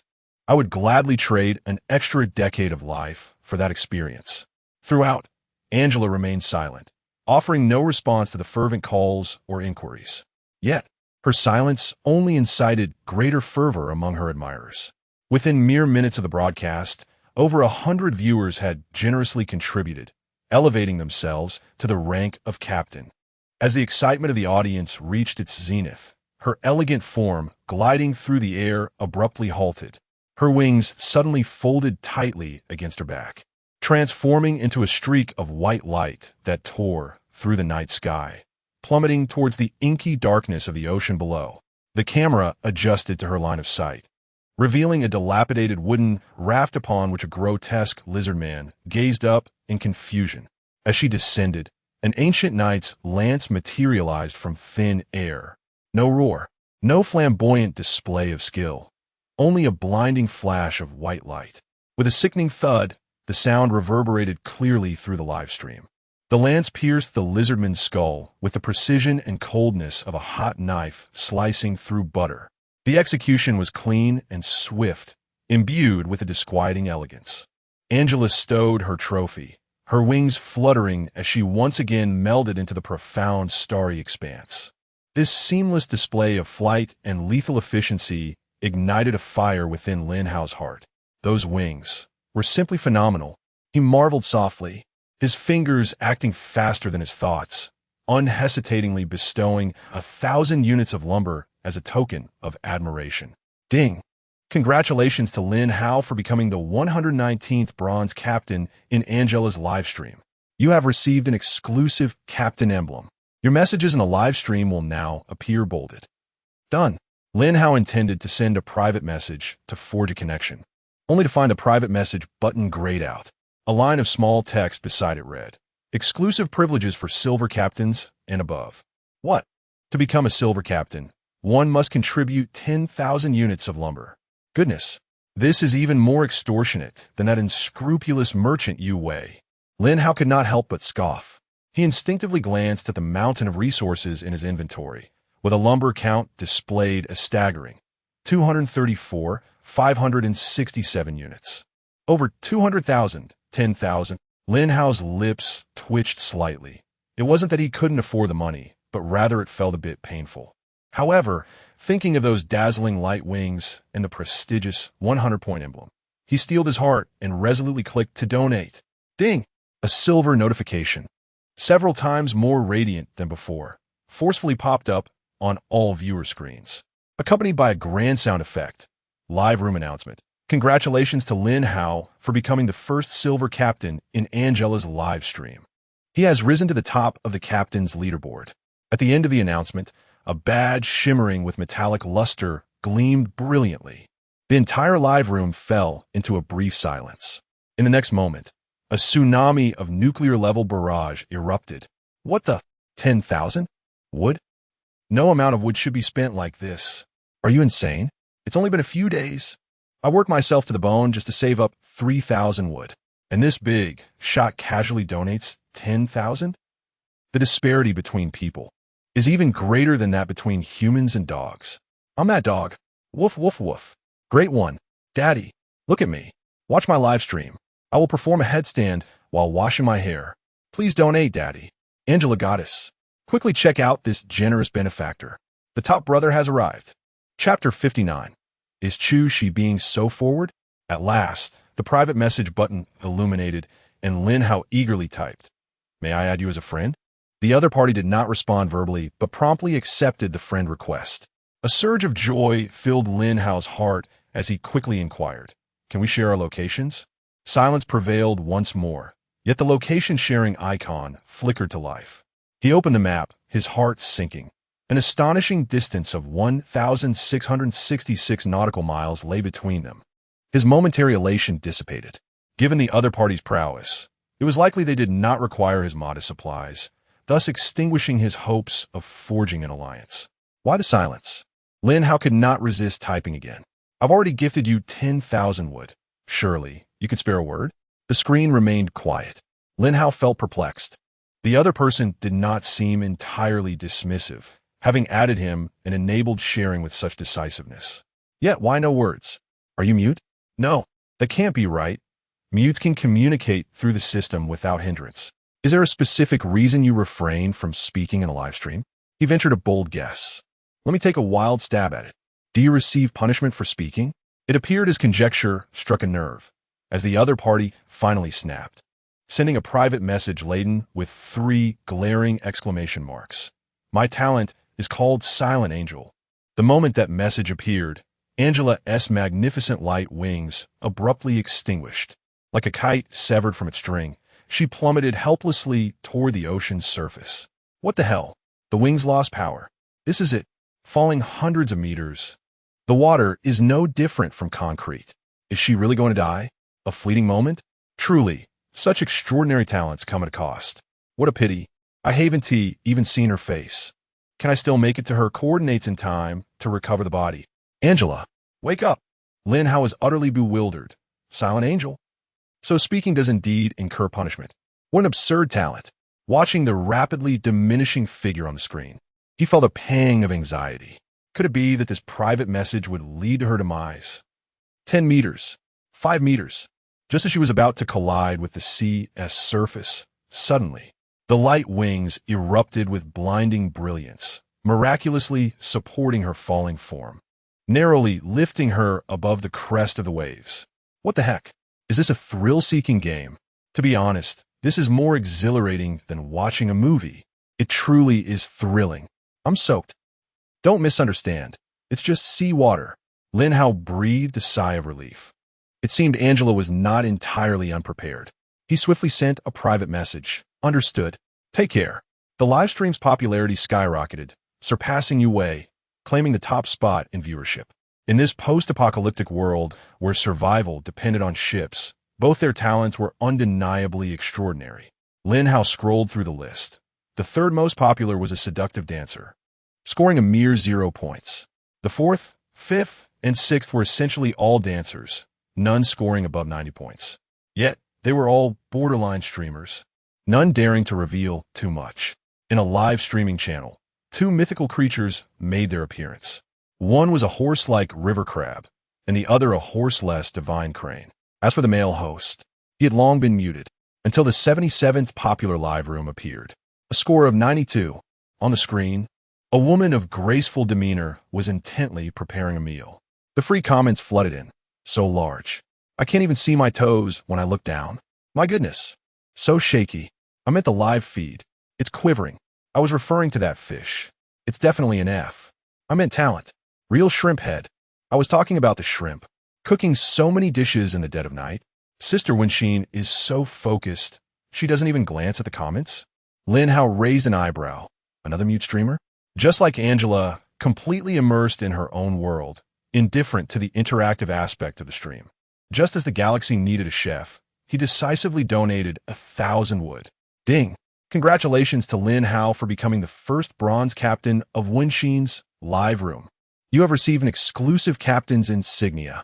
You have gained the privilege to send private messages to the host. Upon hearing the prompt in his mind, Wenxin's body stiffened. She quickly glanced at the streaming interface and swiftly completed the operation with her thoughts. Add friend. Enable location sharing.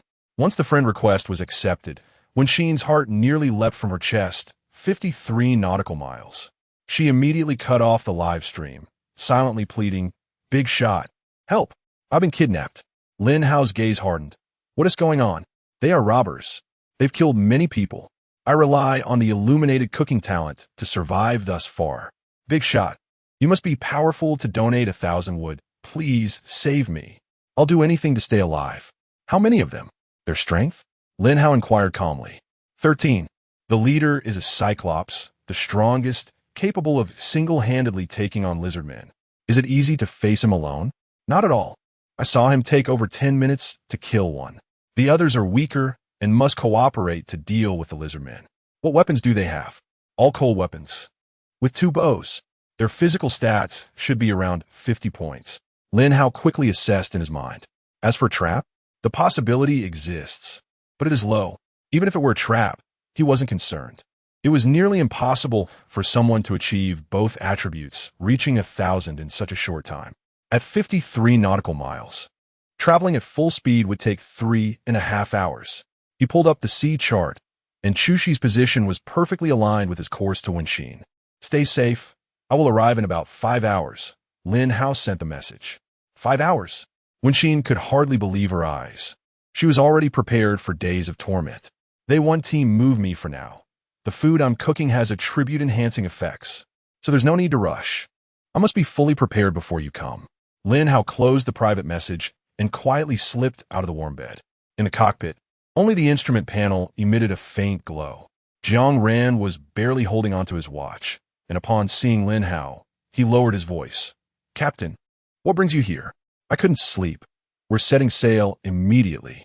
Lin Hao's gaze swept across the sleeping Jiang Jinhua not far away, and a thought crossed his mind. Are you taking turns with Jiang Jinhua? Are you keeping watch?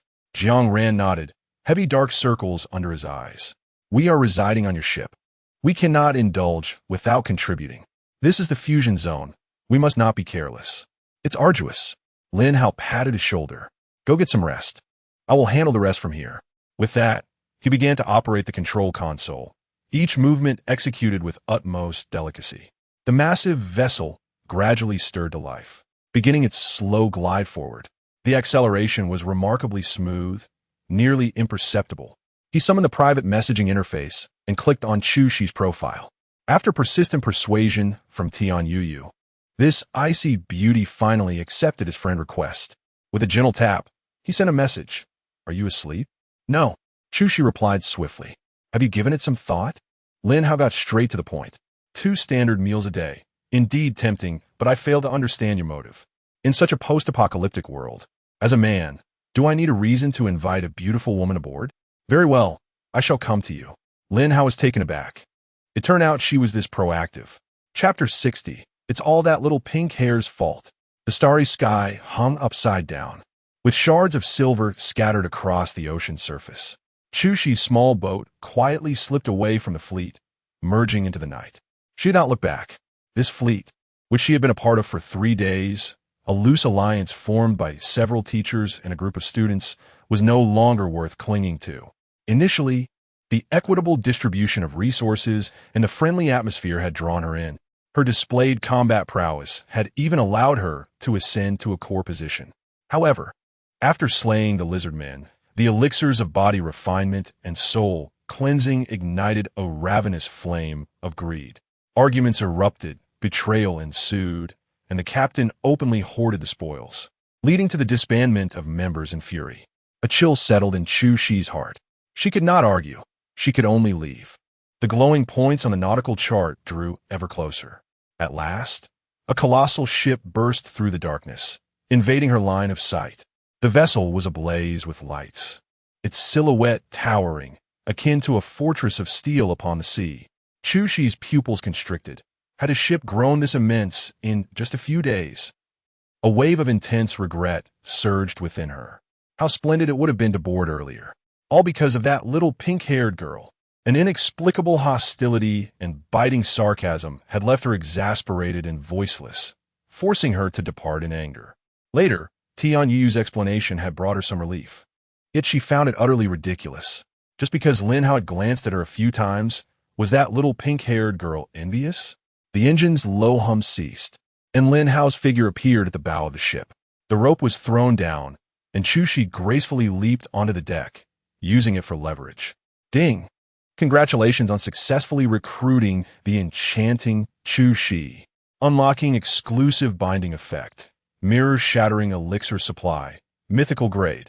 Automatically receives 1 mirror-shattering elixir every second. Stored in infinite space. Mirror-shattering elixir. Can be consumed upon reaching a physique of 1,000. Each use enhances physique by 10 points. Up to a maximum of 100,000. A thunderous roar echoed in Lin Hao's mind. Mirror-shattering elixir. A physique cap of 100,000. The slight urgency brought by the lizard men dissipated in an instant. This truly was invincible. What is a surprise? When the world is a surprise. This is the essence of surprise. Ha ha ha. An overwhelming wave of ecstasy surged through Lin Hao, and he longed to scoop Chu Shi into his arms and plant a fervent kiss upon her. Taking a deep breath, he exerted all his strength to suppress this impulsive urge. Chu Shi gazed at Lin Hao's dazed expression, filled with elation yet forcefully restrained. Her own face a mask of confusion. Am I really this captivating?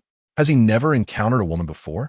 Was Tian Yu saying that the superstar Jiang Jinwei was aboard? But she was rendered speechless. In her desperation, she could only gesture rapidly with her hands. Lin Hao, unable to comprehend her sign language, misinterpreted it as a fervent self-introduction. He extended his hand, his voice laden with uncontainable excitement. Welcome aboard the Galaxy. Chu Shi did not hesitate to grasp his hand. She quickly sent a private message. Please take care of me. Lin Hao released her hand, and 10 standard meals floated before her. Chu Shi gasped, her face a portrait of disbelief. Body refinement elixirs, a full 10 of them, and a mountain of food. Resources that could incite fierce conflict among countless individuals were simply given away. So precious. No conditions attached. She typed rapidly, her fingertips trembling. It was now 2 o'clock in the morning. Lin Hao gradually regained his composure, urging her to rest, leaving other matters for another day. Another day. Chu Shi felt a slight warmth on her cheeks and silently followed. Stepping into the first layer of the cabin, she was once again astounded. 14 independent bedrooms. The living conditions. Compared to her 4 days of hardship, it was akin to heaven and hell. That insufferable little pink-haired girl. Currently, 7 of the bedrooms were vacant. 3, 4, 9, 10, 11, 12, and 13. Choose any one, Lin Hao suggested. Which room will you take? Chu Shi continued to send private messages. I will occupy bedroom number 1. Lin Hao replied. What about Tian Yu? In bedroom number 2 across from me. And that little pink-haired girl? Little pink-haired girl? Lin Hao paused. You mean Xiang Luo? She shares the same room with me. Then I will choose room 3. Chu Shi decided immediately. Lin Hao nodded and departed, his steps light as if he might float away.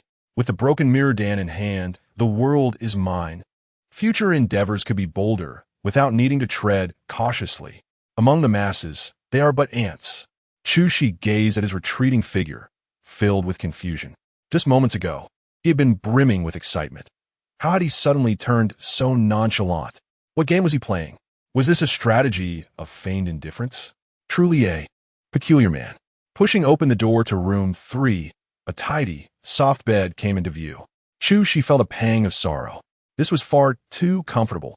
While others were still struggling for survival, he already had everything. Yet, she hesitated to approach the bed. For days of unwashed grime, combined with the greasy impurities expelled after consuming 10 body-refining pills, left her feeling sticky and uncomfortable. 30 bottles of purified water could certainly be used for a wash. But how delightful it would be to soak in a bath. After much internal conflict, embarrassment clashed fiercely with desire. Finally, Chu Shi bit her lip and opened a private message. Captain, do you have plenty of water? In the cockpit, Lin Hao paused at the message. Didn't I just give you 30 bottles? His ears instinctively perked up, honing in on room 3. The faint sound of rubbing reached him. Chu Shi was actually scrubbing the dirt off her body. If certain suppressed individuals were to discover this, wouldn't they boast incessantly? Not much, just over 100 tons. Why? Lin Hao replied. Over 100 tons? Chu Shi nearly crushed the water bottle in her hand. A silent scream escaped her throat. Could you give me another 100 bottles? She took a leap of faith. Sorry, he replied, lightly tapping his fingertips. A playful smirk gracing his lips. Extra provisions require contributions to exchange. Otherwise, it would be unfair to the other crew members. Then, if I were willing to be your woman? Chu Shi typed, suppressing her embarrassment. After sending the message, she unexpectedly felt a sense of relief. She was not inherently a strong-willed woman. Her confidence stemmed merely from her innate martial prowess. Deep down, she still yearned to be with a true powerhouse. Of course, there was also a hint of revenge against the little pink-haired girl. Wasn't she fond of jealousy? She wouldn't let her enjoy it for free. With a sharp intake of breath, Lin Hao felt a chill run down his spine his fingertips hovering above the screen. Hakichu, this fellow, externally as frigid as a millennium-old glacier, yet internally so fervent, a wave of wicked amusement surged within him. His fingers danced across the keyboard, typing a line. Of course, you can be my woman, but I prefer your icy demeanor. Would you kindly restore that? Chu-Shi stared at the screen, her blood boiling to a fever pitch. The embarrassment she had barely managed to suppress erupted once more, igniting her cheeks with a fiery warmth. What does this mean? Is it a refusal? Or is he toying with her? In a frenzy, she began to pace, her toes curling and releasing against the floor. No, she must not panic. Recalling the emotional discussion she had secretly perused, she remembered that a contented woman must possess a sense of balance, neither appearing too cheap nor too domineering. Yes, balance. Taking several deep breaths, she endeavored to quell the heat on her face, attempting to freeze her expression once more. Yet, as her fingertip touched the screen, it trembled slightly. After deleting and revising for several minutes, she bit her lip and, with a near self-torturing seriousness, sent a message that upheld her aloof persona. Humph. It's merely a transaction, so do not overthink it. Once the message was sent, Chu-Shi frantically rubbed her hands together. Oh no, was the tone too rigid? Would he think I am angry? What about the bathwater? Chapter 61. Overflowing energy, boredom to the core transaction? A playful smile danced at the corners of Lin Hao's lips as his fingertips lightly tapped the screen. Yet, what I possess in abundance aboard my vessel is beauty. The words flashed before Chu-Shi's eyes, causing her to freeze in place. What does this mean? Is it a mere statement of fact, or is it an intentional provocation, aimed at eliciting her startled response? Panic coiled around her heart like delicate tendrils. Her fingers pressed down hard, nearly puncturing the screen. What should I do? The rapid cadence of her breath and heartbeat was crystal clear to Lin Hao. She appeared as frightened as a startled fawn, yet insisted on donning an icy facade as armor. This stark contrast only fueled his mischievous delight. So he deliberately elongated his tone, as if contemplating seriously, before dropping a bombshell. How about you film a video of a beauty emerging from the bath for me? Chu-Shi's fingers froze in midair. This was completely beyond her expectations. Even if Lin Hao barged in at this moment with a more straightforward demand, she could have accepted it. But to request such a video filled her with dread. No way.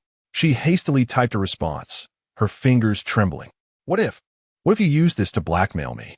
Or if it accidentally got leaked? Aye. In any case, this is absolutely unacceptable. Could we perhaps change it to another request? Any other request? Lin Hao paused, taken aback. Had he gone too far with his jest? He stifled his smile, his expression turning earnest.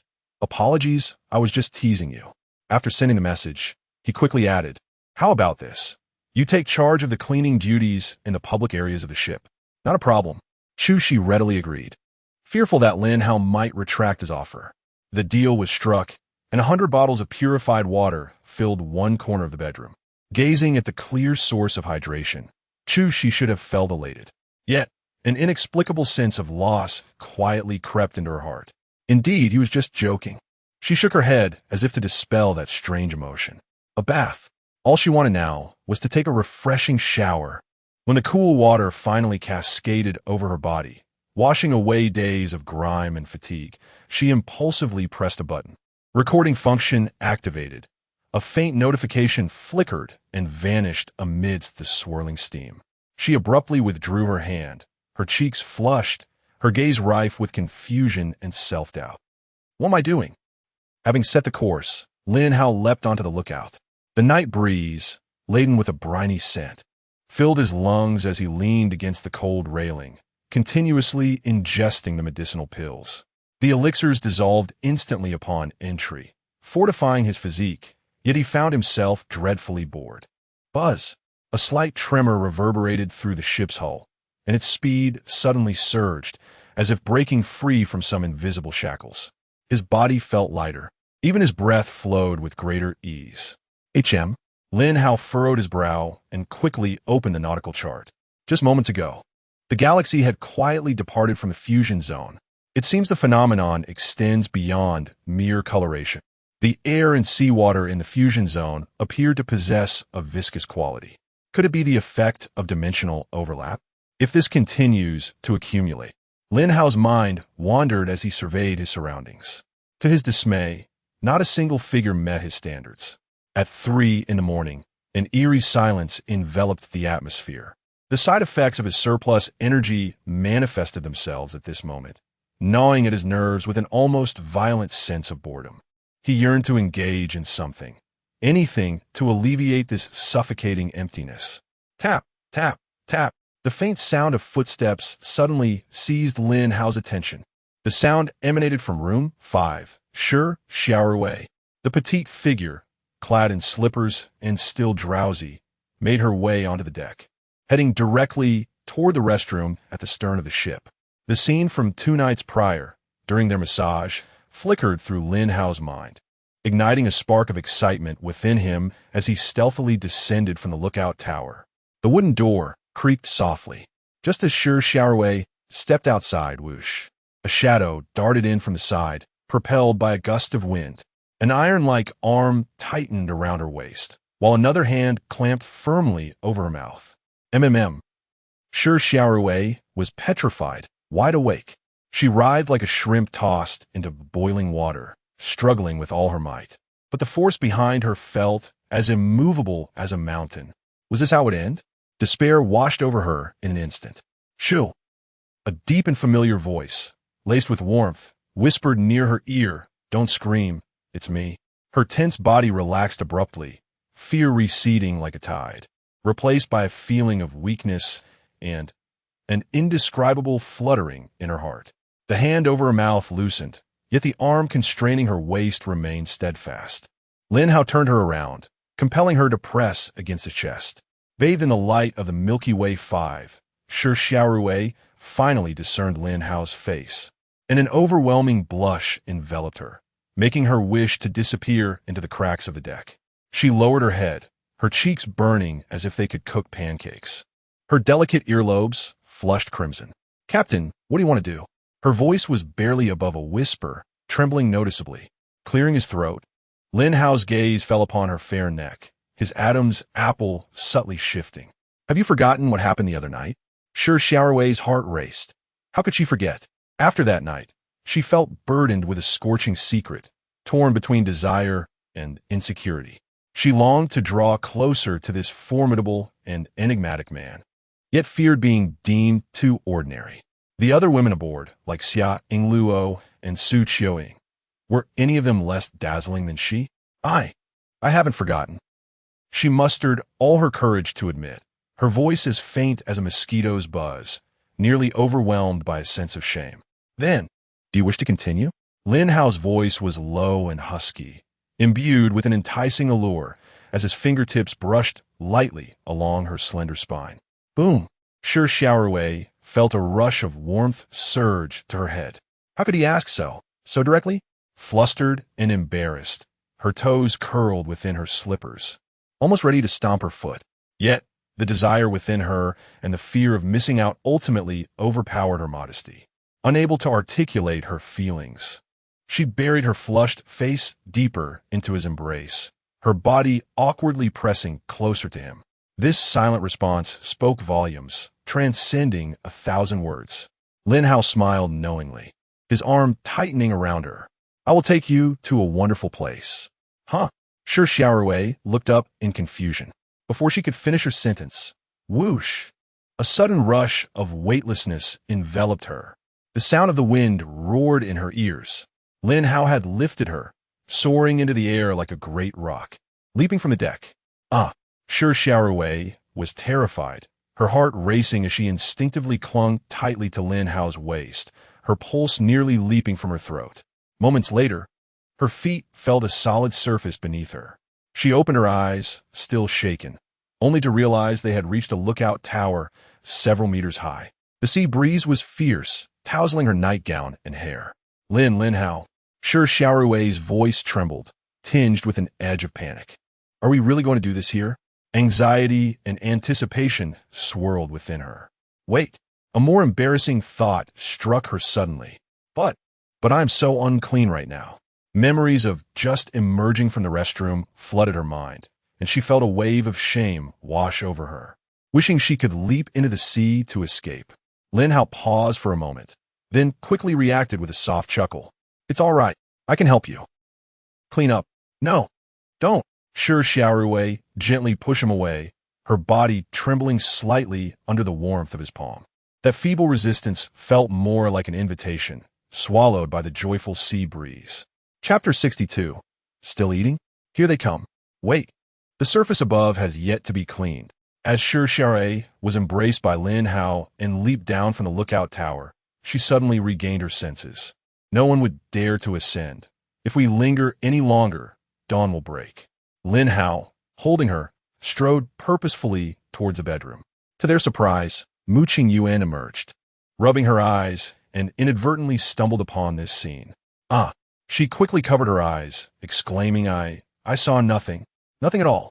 In her flustered state, she collided with the cabin wall with a loud thud, ignoring the pain, and fled back to her room as if pursued by demons.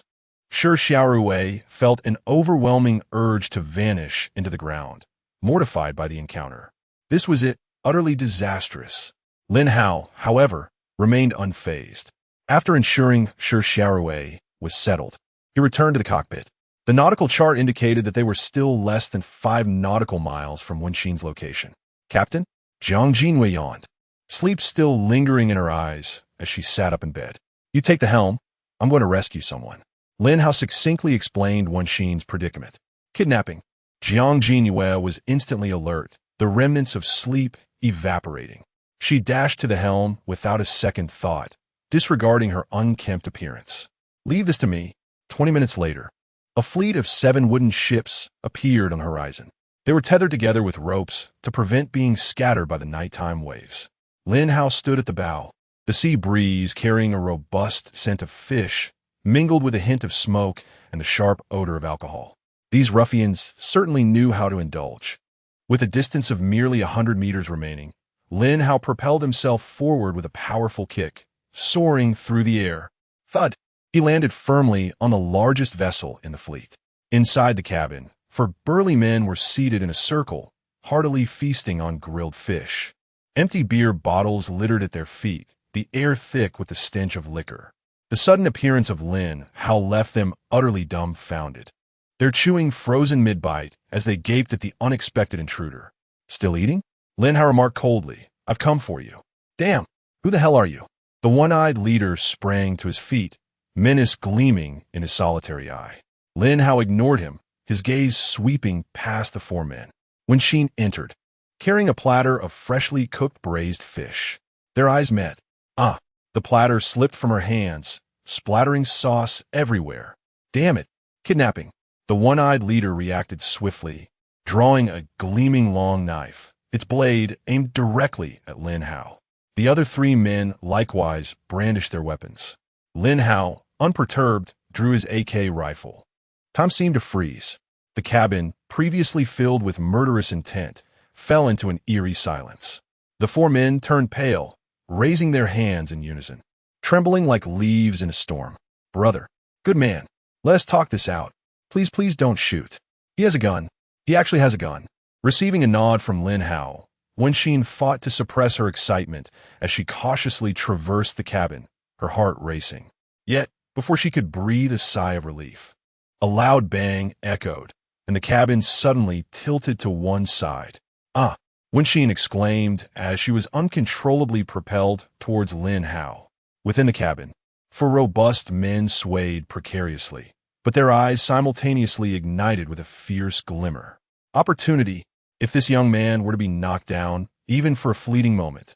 It would present them with a chance for retaliation. However, this individual seemed as if rooted to the spot, steadfastly holding on to Wenxin while his gun remained unwavering. The soft fragrance and supple warmth in his embrace stirred something profound within Lin Hao. What a remarkable feat, colliding with another while carrying someone. How audacious. To the bow. Someone awaits you. Wenxin, as if awakening from a dream, nodded urgently, nearly scrambling out of the cabin. Before her lay a colossal vessel, the very one that had just collided with theirs. At the bow, A woman clad in crisp military attire deftly tossed down a rope. "Hold on tightly," came her cool voice. Wenxin hastily wrapped the rope around her wrist, and a powerful force lifted her, setting her down steadily on the broad and sturdy deck. "Thank you. Thank you." She expressed her gratitude, still in a state of shock. But as her gaze lifted and fell upon the women standing behind the military figure, she was momentarily taken aback. Each was more stunning than the last. Whether aloof, resplendent, or gentle, they shone like stars under a spotlight, leaving her feeling utterly inadequate. Thud! Lin Hao followed closely, landing back on the deck. Upon seeing him, Wenxin completely unraveled.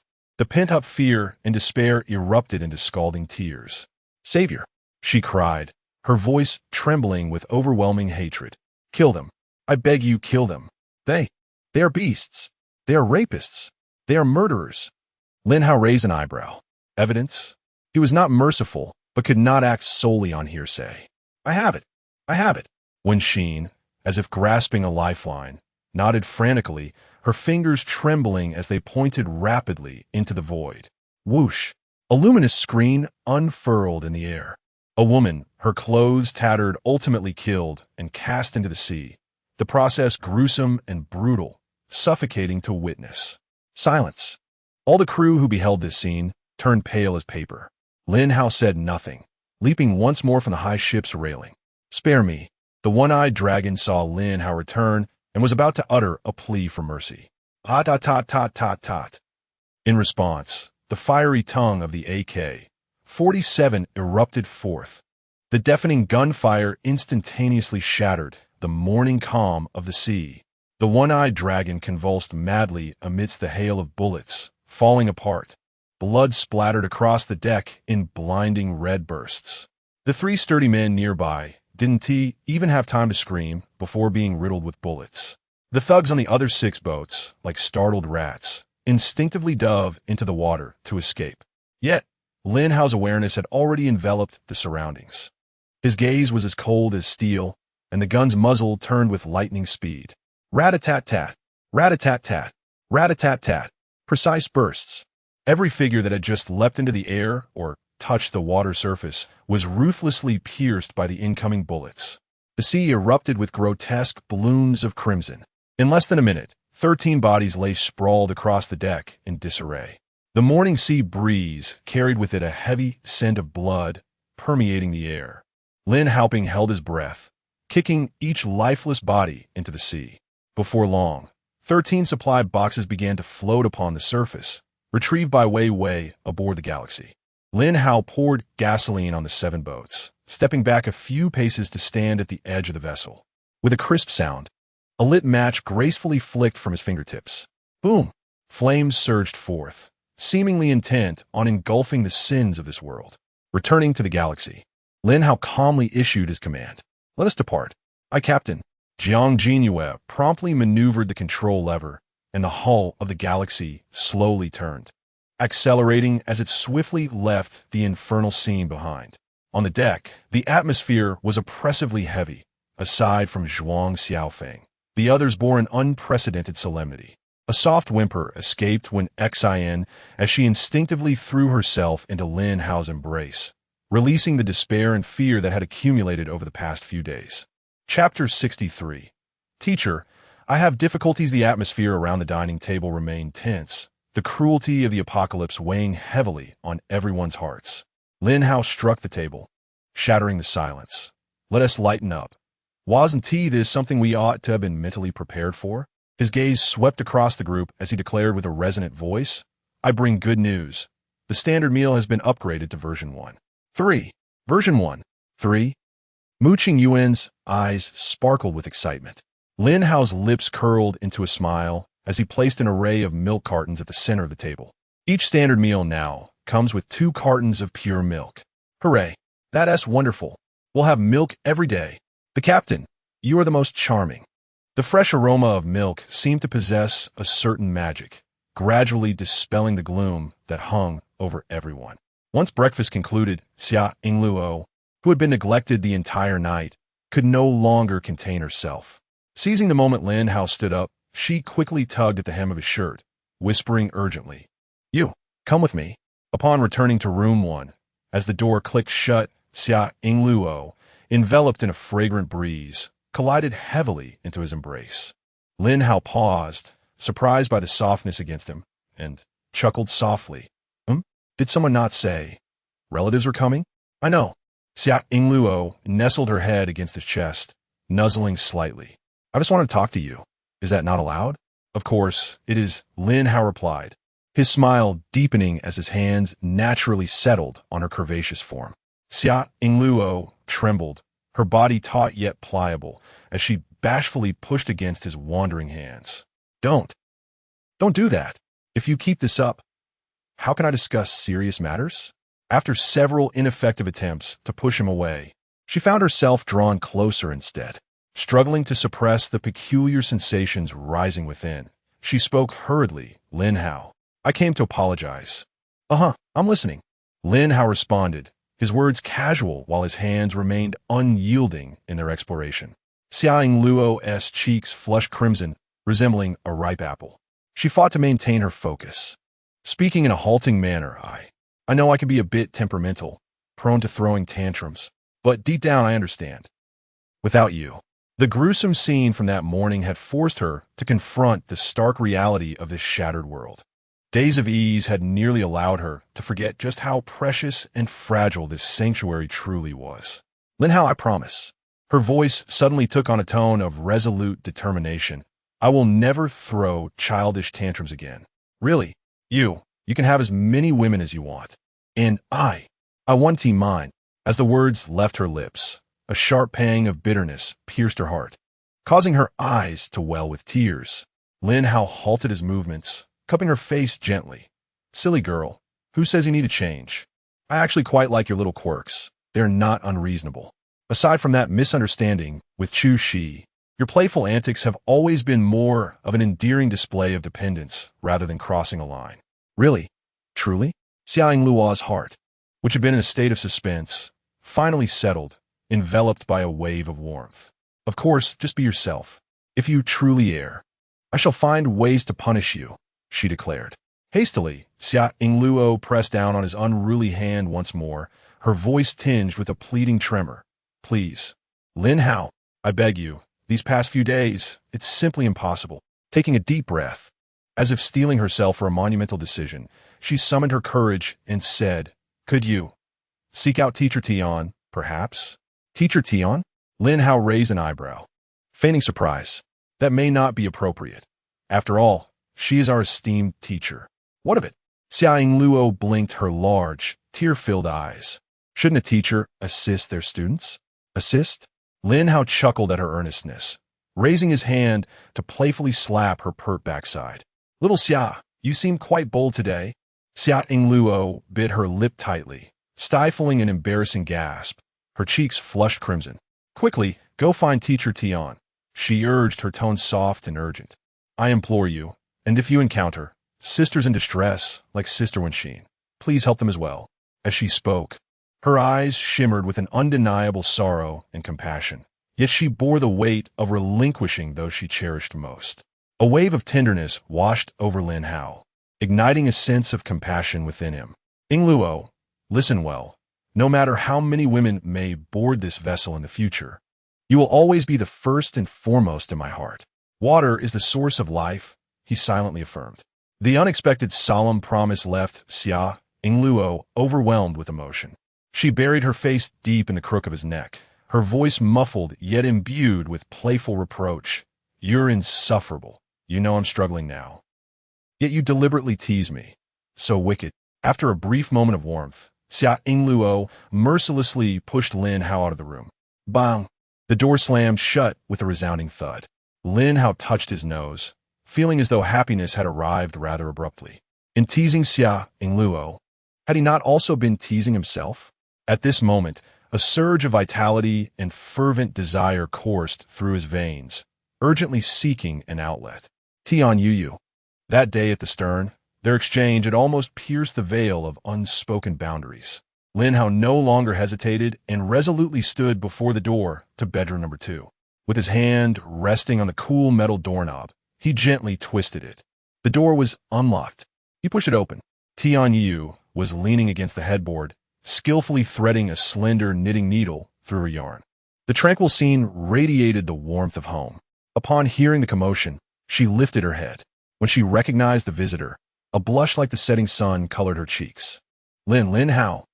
She stammered instinctively, casting a glance, her cheeks reddening to the point of almost spilling blood. Tianyu hurriedly averted her gaze, her fingers nervously twisting the yarn, her heart pounding like a drum within her chest. Teacher, Lin Hao boldly approached. I find myself in a bit of trouble. Could you assist me?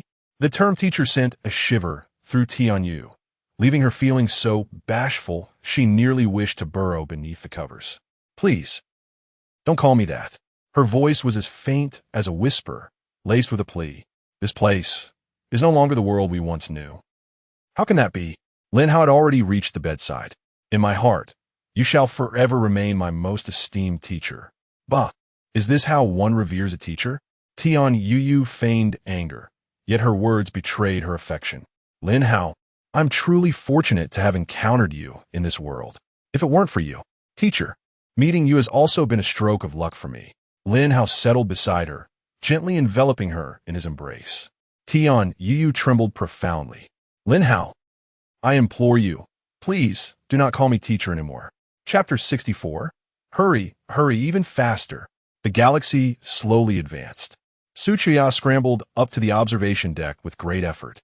Since Lin Hao assigned her the task of reconnaissance, she naturally intended to devote herself wholeheartedly.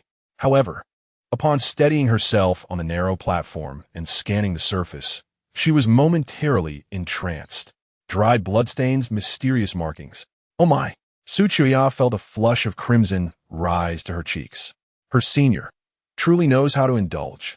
Instinctively, she raised her hand, her fingertip hovering over the photograph. Function. Capture it. This would undoubtedly serve as compelling evidence against him. A thought clamored wildly in her mind. Yet her finger ultimately froze mid-air. No, she murmured softly, her expression wrestling between resolve and a hint of self-mockery. He disdained overly scheming behavior.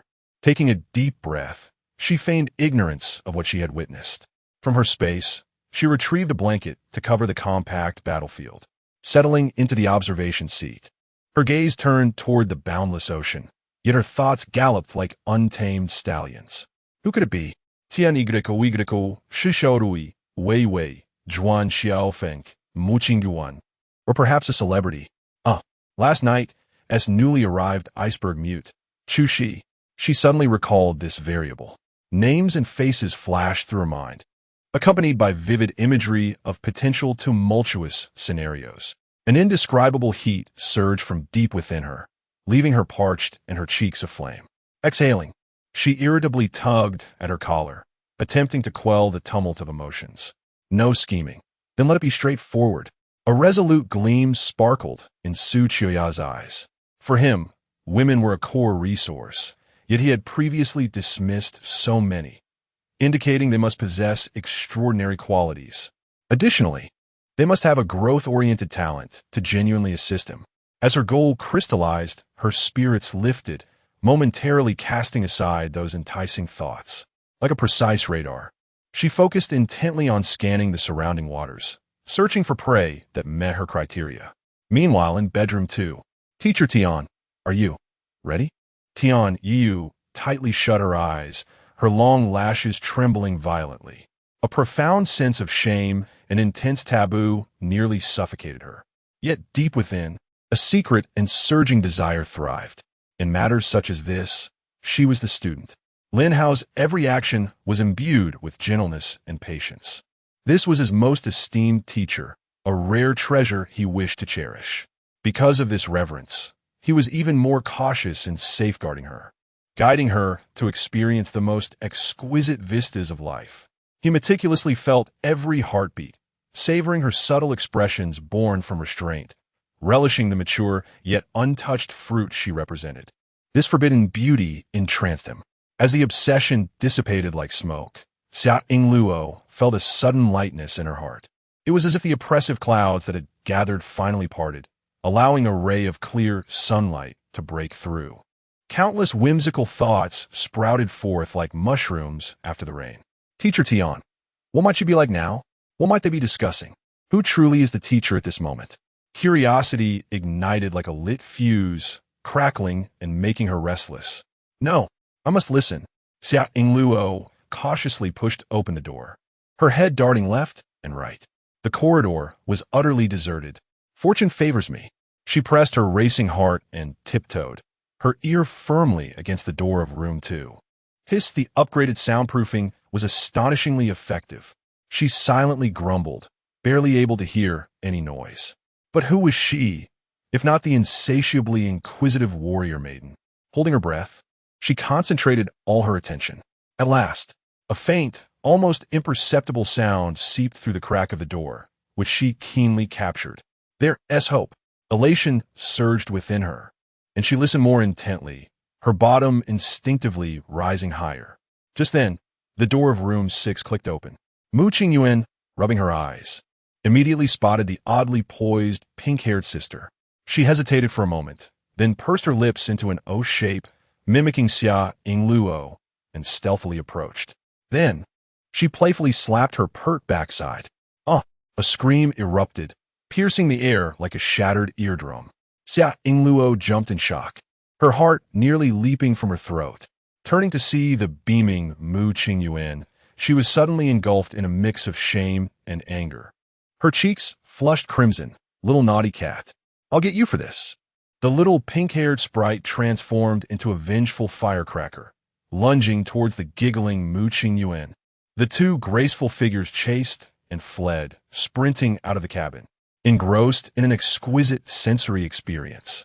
Tian Yu was jolted from her reverie by the sudden scream, her soul nearly escaping her body. Her taut form recoiled like a startled clam, hands frantically pushing away the roaming hands upon her. Wait, there seems to be someone outside. Lin Hao's actions were abruptly interrupted, his brow furrowing slightly, a flicker of displeasure crossing his eyes. Just two mischievous little rascals playing around. Do not be afraid. They have already run far away, he spoke with a gentler patience, as if delicately peeling a boiled egg, deftly unwrapping the wrinkled outer garment. Yet Tian Yu's rationality still faintly struggled, while her body obediently complied. No, could it be does the teacher want me to leave now? All resistance and words were stifled by a whimper. Resigned, Tian Yu closed her eyes, softly sinking into the tumultuous and searing depths dominated by him. Hurry, faster. We are almost to the safe zone. Put in more effort. If you don't want to die, paddle with all your might. So close. Just a little more. We're out. We made it. Ha. A battered wooden boat shot forth like an arrow, breaking through the invisible barrier at the edge of the merging zone. A thunderous roar erupted from the vessel, mingled with heavy breaths and ecstatic shouts, a catharsis of survival. The pursuing lizardman warship was nearly upon the wooden vessel's stern. It could only futilely collide against the ethereal boundary. The silhouette of the wooden ship blurred before their furious gazes, though the image remained. It felt as if it belonged to another realm. The lizardmen pounded on the ship's hull, emitting a roar filled with rage and reluctance, helplessly witnessing their prey slip into a haven of safety. Exhausted, the crew supported one another, their faces illuminated by manic laughter born from the brink of death. At the horizon's edge, a colossal iron ship gradually emerged from the mist, steadily advancing in their direction. My goodness, what a magnificent vessel. Chapter 65. Are you not accepting those with handles? Brother, why did you throw up? Is everything all right, brother? No, it's nothing. Wang Gang weakly waved his hand. Sister, can we discuss something? Can we change the way you address me? Why? Wasn't it you who insisted on being called brother back then? Why are you reluctant to be called that now? Wang Gang felt a deep sense of bitterness. Who wouldn't be delighted to be called brother by such a stunning beauty? Alas, this beauty had sharp tongue. Ahem. Let's talk about this later. Wang Gang quickly shifted the topic, pointing towards the massive ship. Sister, look. Should we approach it? Stop focusing on useless matters. Our shabby boat is practically a bathtub. Are we just going to wait here to feed the fish? Zhao Fian shot him a sidelong glance before turning to the other three. You lot, do you still have the strength to row? As long as it's not the same intensity as when we were escaping. We can row slowly. That's fine. one of the men replied, panting heavily. Meanwhile, Lin Hao concluded 2 hours of study and made his way to the deck. Senior. Sukiya's eyes sparkled as she approached, having spotted a target. The beauty on that little broken boat has a growth-type talent. Lin Hao nodded and gazed towards the sea. A dilapidated level 5 wooden boat was mostly submerged. 4 men were struggling to row in unison towards the galaxy. At the bow stood a tall beauty with chestnut-long hair, scoring a solid 98 points. Her casual stance, legs apart and arms crossed, was far from ladylike. When she spoke, it shattered any lingering fantasies. "Hey, guys on the big ship," Zhao Fian shouted. "Give us a hand and let us come aboard to catch our breath. Once we fix our boat, we'll be off in no time." Seeing their almost half-submerged predicament, Lin Hao wasted no time and tossed down a rope. The men clambered aboard clumsily, gasping for air like fish out of water. "Thanks, buddy. I'll remember this favor." Zhao Fian was the last aboard, her damp hand instinctively reaching to pat Lin Hao's shoulder, only to be subtly evaded. Lin Hao's mind flashed to a historical beauty known for her graceful dance, contrasting sharply with the boisterous woman before him, leaving him in quiet contemplation. "My dear, did your father perhaps misunderstand the meaning of Fian when he named you?" Ding! Congratulations on successfully recruiting the beauty Zhao Fian. Unlocking exclusive binding effect. Rare metal supply. Mythical level. Automatically acquire 1 unit of rare metal every second, stored in infinite space.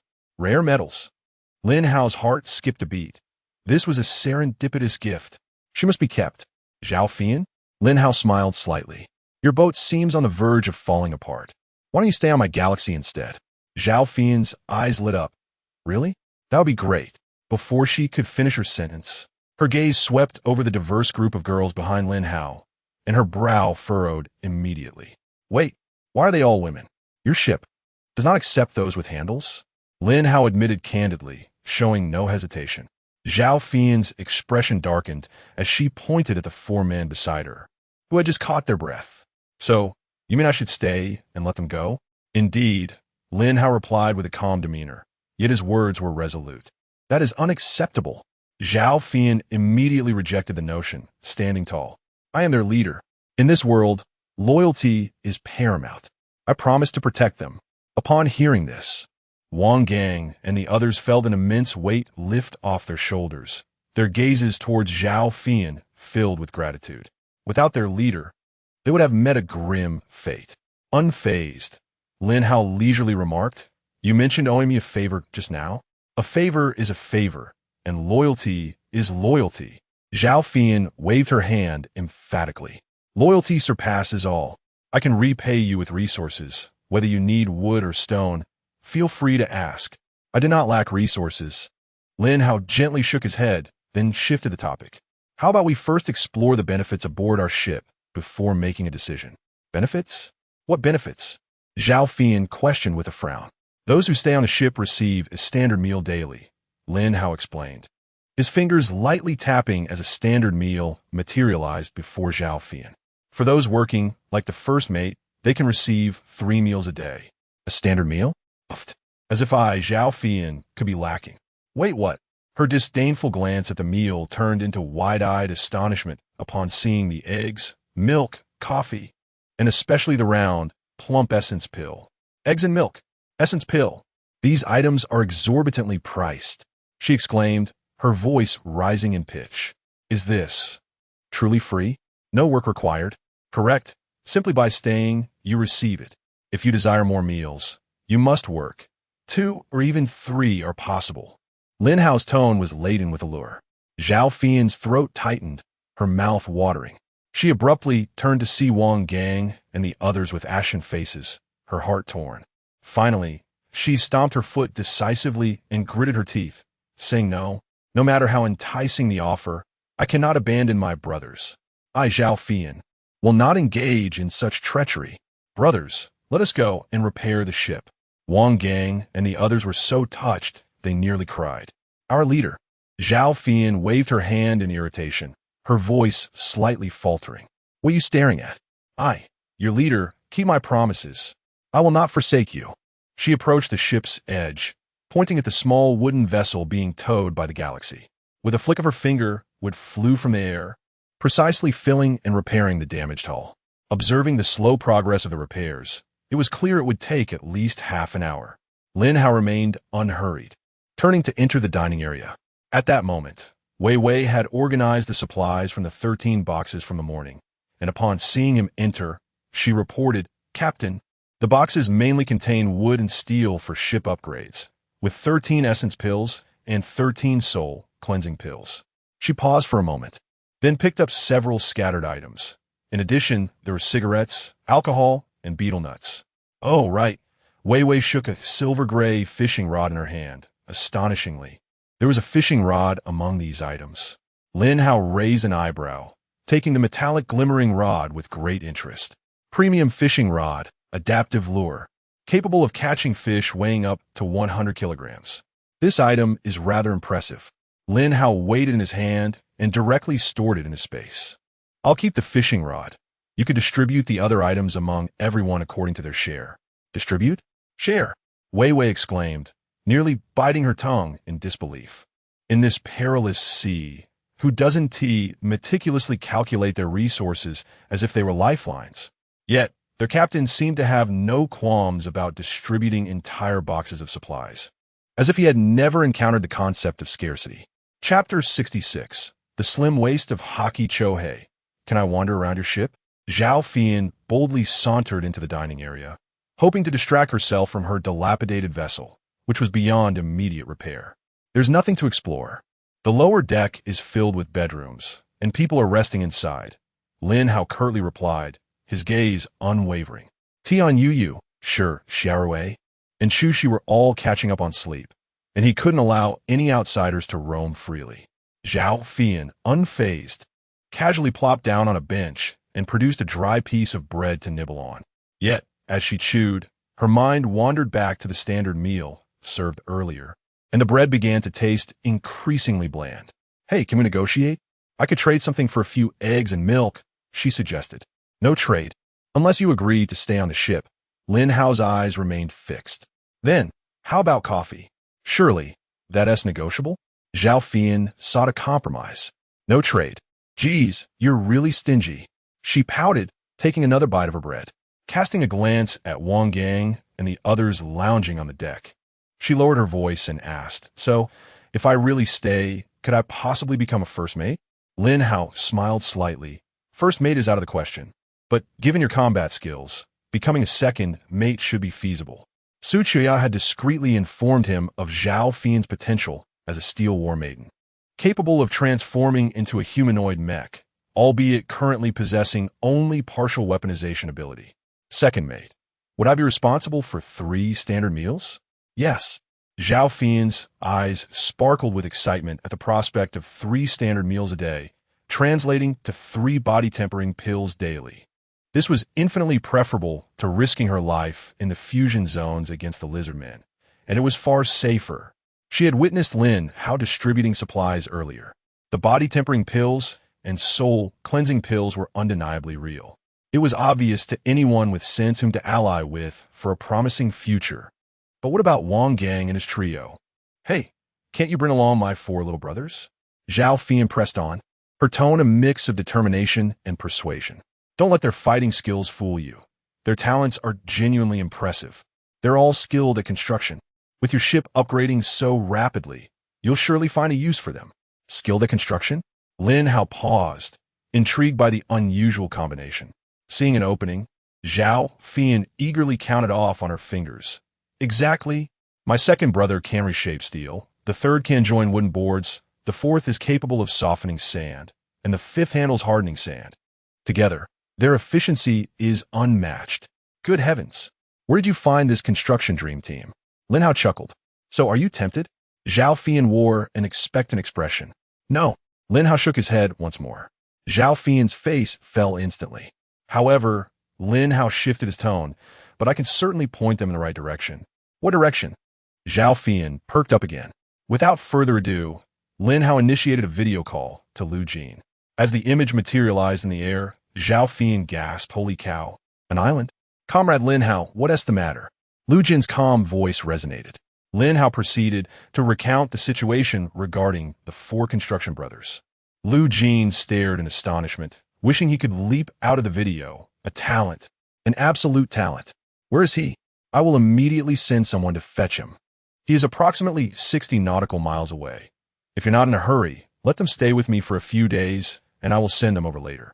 Lin Hao contemplated his itinerary, intending to welcome Xiao Xiao and then seek out Yin Shuya, conveniently passing by Lu Jin's location. A few days? Lu Jin's voice rose in pitch. No, that is too much of a delay. I will dispatch a speedboat to retrieve him. 60 nautical miles. It will take just 2 hours to arrive. I must say, old Lu, you are quite impressive. Lin Hao was taken aback. At 30 knots. That speed was twice that of his yacht. Ha. Fortunately, he had managed to acquire a speedboat blueprint, though regrettably, it could not be upgraded. Lu Jin showcased his sleek little speedboat on camera, its streamlined hull equipped with a built-in propeller, clearly designed for speed. Lin Hao felt a twinge of envy, realizing that aside from the conventional system upgrades, one could directly construct vessels from blueprints. As the galaxy grew larger, it would indeed require some nimble, smaller crafts. All right, I will provide them with your contact information. You can arrange for someone to pick them up, Lin Hao decided. Zhao Fian promptly relayed this good news to Wang Gang and the others. Upon hearing it, the four of them danced with excitement. Being able to secure their own livelihoods through their abilities was far superior to being a burden alongside the leader. The matter was resolved in an unexpectedly perfect manner. Lu Jin successfully recruited 4 civil engineering experts. Lin Hao had successfully attracted a formidable woman. Everyone was looking forward to a bright future. After bidding farewell to the 4 civil engineers, the vessel shuddered slightly, entering the fusion zone from which Zhao Fian had previously escaped. Here, the number of lizard men was overwhelming, akin to sharks sensing blood, frequently launching assaults on the ship. Lin Hao did not issue the order to fire. Instead, he allowed these scaled creatures to climb aboard, viewing it as an excellent opportunity for training. The main combatants consisted of 3, Zhuang Xiaofeng, Mu Qingyuan, and Zhao Fian. Zhao Fian's arms could transform into scythes, extraordinarily sharp. However, her physical prowess was vastly inferior to that of the lizard men, making one-on-one encounters somewhat challenging. Mu Qingyuan's physical attributes were also lacking, yet she was exceptionally agile, evading the lizardmen's attempts to even graze her clothing. The most relaxed among them was Zhuang Xiaofeng, whose physical strength surpassed that of the lizard men, and her innate ability for immortality was formidable, regardless of the severity of her injuries. As long as she did not perish on the spot, she could recover, albeit the duration varied. Therefore, her combat style was incredibly ferocious, appearing as though she was recklessly fearless. The 3 of them merely needed to immerse themselves in battle, fighting valiantly against their foes, while Lin Hao had to consider various matters. Should they have grilled fish for dinner? Or perhaps steamed fish? Should the standard meal be upgraded? The body-tempering elixirs were just sitting there. It would be better to distribute more to enhance everyone's combat capabilities. Of course, he was not entirely idle. There would never be more than 3 standing lizard men on the deck, and that was his accomplishment. Oh wait, now there are 4. Haki Chu has just awakened and joined the fray. Spectacular. Absolutely spectacular. Lin Hao exclaimed in delight. Haki Chu's combat was nothing short of a visual feast. Confronted by the ferocious onslaught of the lizard men, her form scarcely shifted. With merely a subtle adjustment of her feet, she glided through the air like a fish, narrowly evading the lethal claws. The talons grazed the hem of Haki Chu's garment, leaving not even a ripple in their wake. Her movements were fluid and harmonious, each action seamlessly blending into the next, devoid of any clumsiness. Her combat exuded an ineffable sense of rhythmic harmony, absent of roars or brute force. Every gesture radiated the poise of a master, captivating onlookers and stirring their imaginations. Lin Hao was exhilarated. Unable to restrain himself, he charged forward. "Be careful," he exclaimed, as he sent a lizard man flying with a punch, instinctively wrapping his arm around Haki Chu's petite waist. The sensation was nothing short of exhilarating. Chushi. Chapter 67. By the Heavens. A mermaid. The intense warmth and solidity around her waist caused Chu Shi to instinctively tense her body. She was well aware that Lin Hao was being deliberate. Dealing with the lizardman before her required no effort whatsoever. However, after a brief moment of astonishment, a surge of secret delight welled up within her, especially when her peripheral vision caught sight of the petite figure nearby. An exhilarating current coursed through her entire being. At that moment, a lizard man attacked. The large hand at her waist exerted force simultaneously, sending a steady and precise power through her, skillfully guiding her center of gravity. Without the need for words, their understanding was instinctive. Chu-Shi leveraged the strength, twisting her waist. Using his palm as a pivot, she spun mid-air. Her long right leg struck like a whip. Bang! With a muffled impact, the lizardman's jaw shattered, its massive body hurtling away. Before she could regain her footing, that large hand exerted force once more. Chu-Shi spun like a top. Bang! Bang! Bang! 3 muffled sounds echoed as 3 more lizardmen were sent flying. Their cooperation was seamless and fluid, resembling the grace of figure skating. The onlookers were momentarily entranced.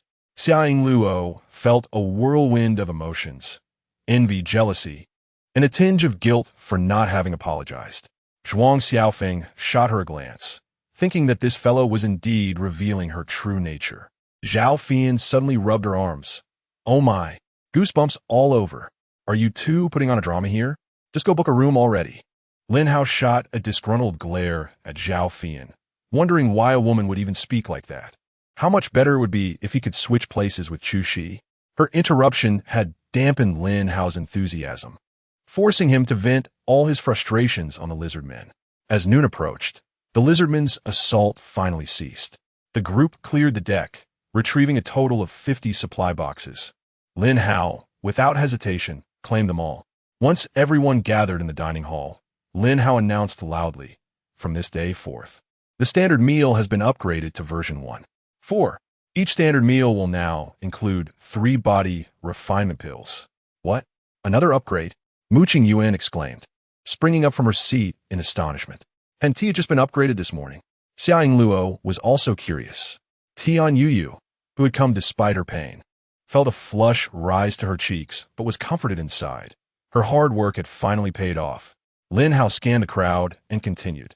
Mu Qingyuan, Chu-Shi, your outstanding performance today earns you an increase of 3 standard meals. Meow. Mu Qingyuan's eyes sparkled, nearly fainting from joy. 3 meals every day, 9 body refinement pills, worth tens of thousands of wood. Captain, you truly are the best person in the world. Zhao Fian was equally thrilled, slapping the table heartily. Dude, where do you get so many body refinement pills? Of course, they are painstakingly crafted. Lin Hao made a little jest. However, this joke took on a somewhat ambiguous tone when it reached the ears of Xiaoying Luo, Tian Yuyu, and Shi Xiaorui, as they were indeed the ones being crafted. In the midst of their conversation, Wen Xin approached with a large platter of golden brown fish fillets. The shimmering golden scales and the fragrant aroma instantly captured everyone's attention. After enduring 5 long days in this desolate place, the prospect of indulging in a warm meal is exhilarating.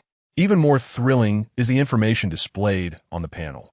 Silver-scaled fish, common food. Influenced by the effects of light cuisine, consumption grants underwater breathing enhancement with a duration that can be stacked. Wow, Sister Wen Xin is truly remarkable. Mu Qingyuan's mouth waters profusely, her very soul quivering in anticipation of the delectable feast. Lin Hao silently admires her skill. It is indeed impressive. No wonder that group of ruffians did not dare to lay a hand on her. Let us eat. Before Lin Hao could finish his sentence, chopsticks descended like raindrops. Everyone dug in with gusto, relishing the meal. Wen Xin's culinary prowess did not disappoint. As the fish entered their bellies, warmth enveloped them. On each person's panel, a line of small text quietly appeared. Underwater breathing, remaining 00029.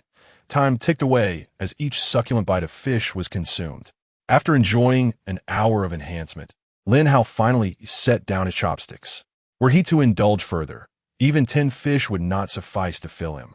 He took a deep breath, feeling his lungs cool and clear, as if they could contain the entire ocean. This sensation was nothing short of extraordinary. Would you like to try diving? Lin Hao raised an eyebrow in question. No, thank you. Xiaoying Luo frowned slightly, her hand unconsciously resting on her abdomen. You all go ahead. Tian Yu murmured softly, her cheeks flushing. Sure, Xiaorui shook her head vigorously, shrinking back into her chair. The three rejected the idea resolutely. The others exchanged glances, their eagerness considerably dampened. Maybe next time. Zhao Fian waved her hand dismissively, reassured that Sister Wenxin would be on the ship, so there was no rush. Lin Hao nodded. This was indeed the fusion zone, and it was not the most suitable place for such activities. They could wait until the galaxy sailed into a safe area before enjoying the swim. Once everyone had their fill, they busied themselves with various tasks. Lin Hao fed the Galaxy V with some rare metals, resulting in the creation of 100 subbodies. These subbodies formed perfect hexagons that could seamlessly connect. If the entirety of the cockpit ceiling could be covered, it would significantly alleviate energy issues. However, with fewer than 200 available, they were sufficient for lighting but fell short for propelling the vessel. Patience is key. Lin Hao was not in a hurry. He made his way to the stern and reclined in a beach chair. He then took out his fishing rod, leisurely casting it into the water. Not even 3 minutes had passed when the tip of the rod suddenly dipped. Here it comes. With a flick of his wrist, he skillfully reeled in the line. Splash! A massive silver-scaled sea fish was yanked from the water, landing heavily on the deck. Its scales dazzled in the sunlight, easily weighing 7 or 8 pounds. Huh, this is quite interesting. Excitement flickered in Lin Hao's eyes. This fishing rod is undoubtedly the dream rod of all anglers. The adaptive lure continuously changes its shape in the water, enticing fish to bite. The efficiency is absurd. On average, there is a wild catch every 5 minutes. It feels like cheating. Meanwhile, the ruffians indulged in smoking and drinking, living lavishly. This divine rod must be of great service. Lin Hao felt the 5 playing cards in his pocket, a reminder of the ongoing transactions with Yin Shuya during this time. Her abilities have improved, allowing her to accumulate a maximum of 5 points of luck. 5 points of luck. Could it lead to the catch of something extraordinary? He pondered silently. Time passed. The setting sun melted like gold, casting its hue across the horizon. Yet, Lin Hao's disappointment grew with each cast. He encountered nothing but mundane catches, devoid of any excitement. Just as he prepared to reel in his last line, a sudden jolt surged through the rod, a force unlike any he had ever experienced. Hiss! Lin Hao inhaled sharply. The sensation was undoubtedly over 100 pounds. His heart raced as he swiftly wound in the line. The colossal creature beneath the surface thrashed wildly. Yet, against Lin Hao's immense strength, boasting nearly 10,000 points of vitality, all resistance was futile. Up! Splash! A massive silver arc pierced the sunset. Water erupted like a waterfall. Lin Hao's pupils dilated, his breath caught in his throat. My goodness! A mermaid? Chapter 68, Caught by Me, and Still Want to Escape? With a resounding thud, a fantastical figure crashed heavily onto the deck. The tremendous noise, coupled with the earlier gasps, instantly captivated everyone's attention. Goodness, a mermaid? Wow, she is so adorable. Look at her cheeks puffed up like a little puffer fish. I just want to pinch them. Amidst the chorus of astonished exclamations, Lin Hao wore a peculiar expression. The mermaid, trapped in the center, exhibited no signs of panic. Nor did she make even a token attempt to thrash about. With an indignant huff, she propped herself up, her round, glistening eyes fixated upon Lin Hao. Her petite nostrils flared with rapid breaths, and her silvery hair clung damply to her cheeks and forehead. The lower half of her body, adorned with intricately scaled blue fins, thrashed irritably against the wooden deck. Are you out of your mind? She cried out in a clear, ringing voice. You actually hooked me with a body-enhancing elixir? How could you even think of that? Ouch. That hurts. You tore my mouth open. The onlookers were momentarily bewildered by her fluent Mandarin. A mermaid can speak Mandarin? Xiaoying Luo stood frozen, her mouth agape. It's you who's a mermaid. Your whole family is made up of mermaids. The mermaid retorted fiercely, glaring at the little pink-haired girl, her silvery locks quivering with indignation. My name is Lin Yuner. I am a survivor just like you. Not a fish. After her outburst, she abruptly turned, her gaze piercing into the one responsible for her predicament. Hey, what are you staring at? Hurry up and take the hook out. It hurts. Lin Hao's expression grew even stranger, yet he bent down and cautiously extracted the fish hook. Ouch, that hurts. Lin Yuner gasped, tears nearly spilling from her eyes. She covered her split lip, her entire face contorted in a mix of fury and grievance. With a powerful flick of her fishtail, she attempted to launch herself into the air, aiming for the open sea beyond the ship's edge. But in the next instant, her tail was seized by an overwhelming force, yanking her back with a relentless grip. With a thud, she was slammed back onto the hard deck, stars dancing in her vision, her silvery hair splayed around her in disarray. Ouch! Are you insane? Lin Yuner clutched the back of her head, her eyes glistening with unshed tears, yet she defiantly retorted, "Why are you pulling me back again?" Lin Hao looked down at her from his elevated position, a playful smirk gracing his lips. "I don't care if you're a mermaid or Lin Yuner. Once I've caught you, you're my catch. Want to escape? Not a chance. You. Lin Yuner was rendered speechless by his audacious reasoning, a flicker of panic crossing her gaze. Instinctively, she turned towards the surrounding women, seeking their help. The previous fierceness had faded, leaving only a pitiful plea in her eyes. The women exchanged knowing glances. Ahem, so she is a survivor. Let's disperse. Off we go to prepare meals. With Mu Qingyuan, the cat girl, in the lead. The arrival of a mermaid survivor didn't seem particularly extraordinary. Besides, this newcomer was rather temperamental and fierce. None felt compelled to intervene. As the crowd began to disperse, Lin Yuner's eyes glimmered with urgency. She reluctantly flicked her azure tail once more, propelling her body into the air. With a resounding clap, Lin Hao deftly seized the slippery tip of her tail, callously hurling her back onto the deck. The impact was jarring, causing Lin Yuner to curl up in pain. "What do you want? Let me go." Lin Hao crouched down, regarding her with keen interest. "Can you speak civilly?" Uncomfortable under his gaze, Lin Yuner instinctively wrapped her arms around her chest. "I can," she replied, her voice muffled and tinged with resignation. Lin Hao's gaze fell upon the resplendent blue fin, and driven by pure curiosity, he reached out and gently touched it. Lin Yuan shuddered, her cheeks blooming with a crimson hue. She instinctively wanted to flee, but recalling the agony of being tossed thrice, she suppressed her embarrassment and unease, allowing his hand to explore. Fortunately, Lin Hao withdrew his hand swiftly and inquired, "Can your tail revert back?" "No." Lin Yuner's eyes darted, her response hasty. "You're lying." Lin Hao's expression turned icy. "I am not lying," she retorted weakly, her lashes fluttering as she dared not meet his gaze. "Huh." Lin Hao scoffed, his words startling. "Your tail lacks even an excretory organ.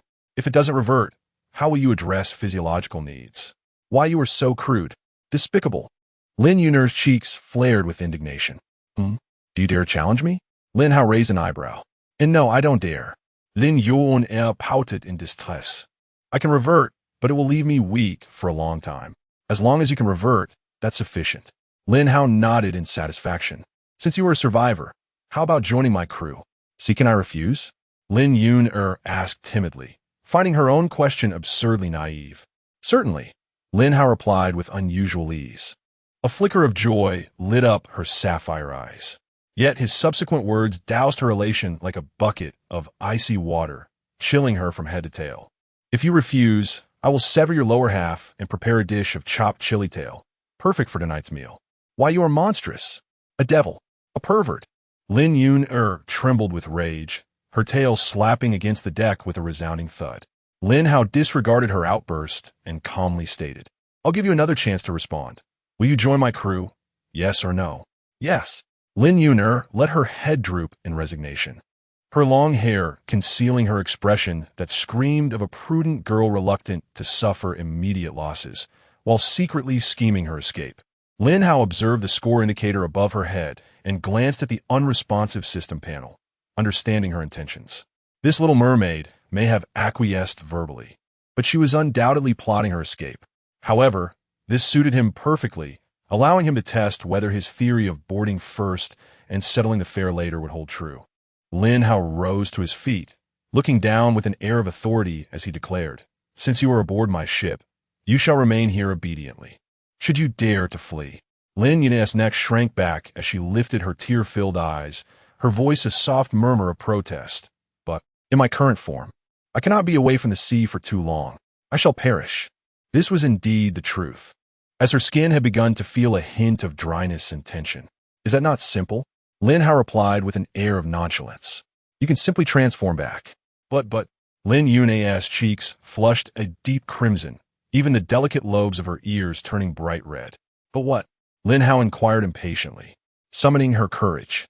Lin Yun suddenly raised her head, closed her eyes, and shouted with all her might, "But I am not wearing any pants."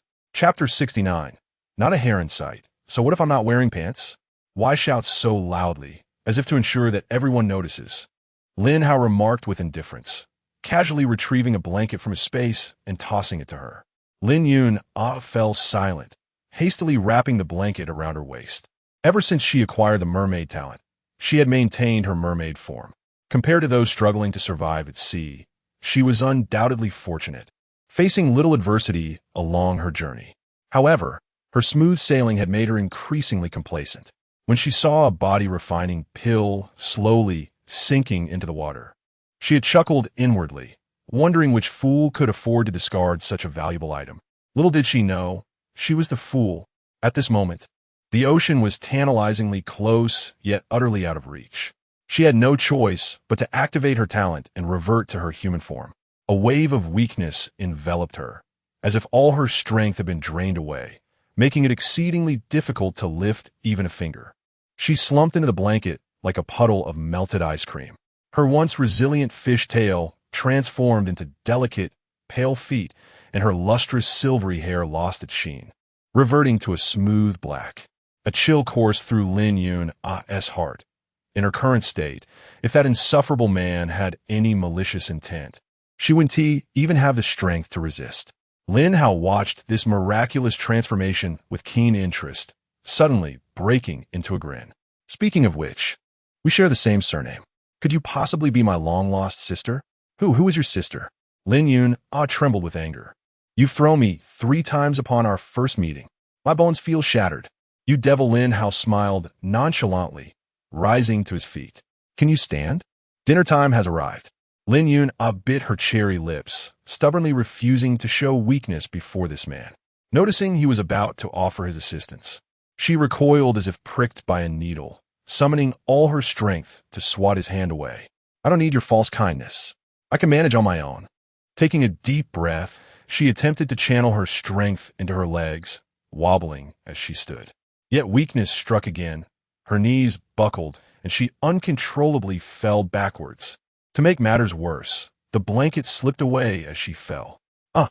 Lin Yun let out a short scream, frantically clutching the blanket to wrap it tightly around herself again, curling up in embarrassment, her face crimson as if it were bleeding. The overwhelming shame and pain from the fall caused her eyes to quickly redden, misty with tears. Why didn't you catch me?" Lin Hao shrugged. "Didn't you say I was being insincere? You said you could handle it yourself." He paused, leisurely adding, "Don't worry, I didn't see a thing." Lin Yun wished she could burrow into the cracks of the deck. His words only implied he had seen everything. After a considerable moment, she finally stood up in a daze, weakly shuffling her feet. Stepping into the cabin, the spacious, bright hall greeted her, along with the enticing aroma of roasted fish, which slightly lifted her spirits. Although her mermaid form allowed her to adapt swiftly to the ocean, nothing could compare to the comforts of a human living environment. The long table was laden with an array of delectable dishes, featuring various types of sea fish, expertly cooked to exude tantalizing aromas and vibrant colors. The most surprising centerpiece was a large bowl of pale yellow soup, emanating a refreshing sweet and sour fragrance. "Teacher Tian, what is this?" Lin Hao inquired, gazing at the bowl of soup and recalling the soil and plants they had unearthed from the island, including a bare tree. Teacher Tian, with a gentle smile, was serving the soup with a wooden ladle. Nodding at Lin Hao's question, she said, "Yes, this is something I attempted to cultivate. Everyone do try it. It's a wonderful source of vitamins." Her face beamed with satisfaction and pride, feeling that she was no longer merely an ornament, but could make a tangible contribution to the group.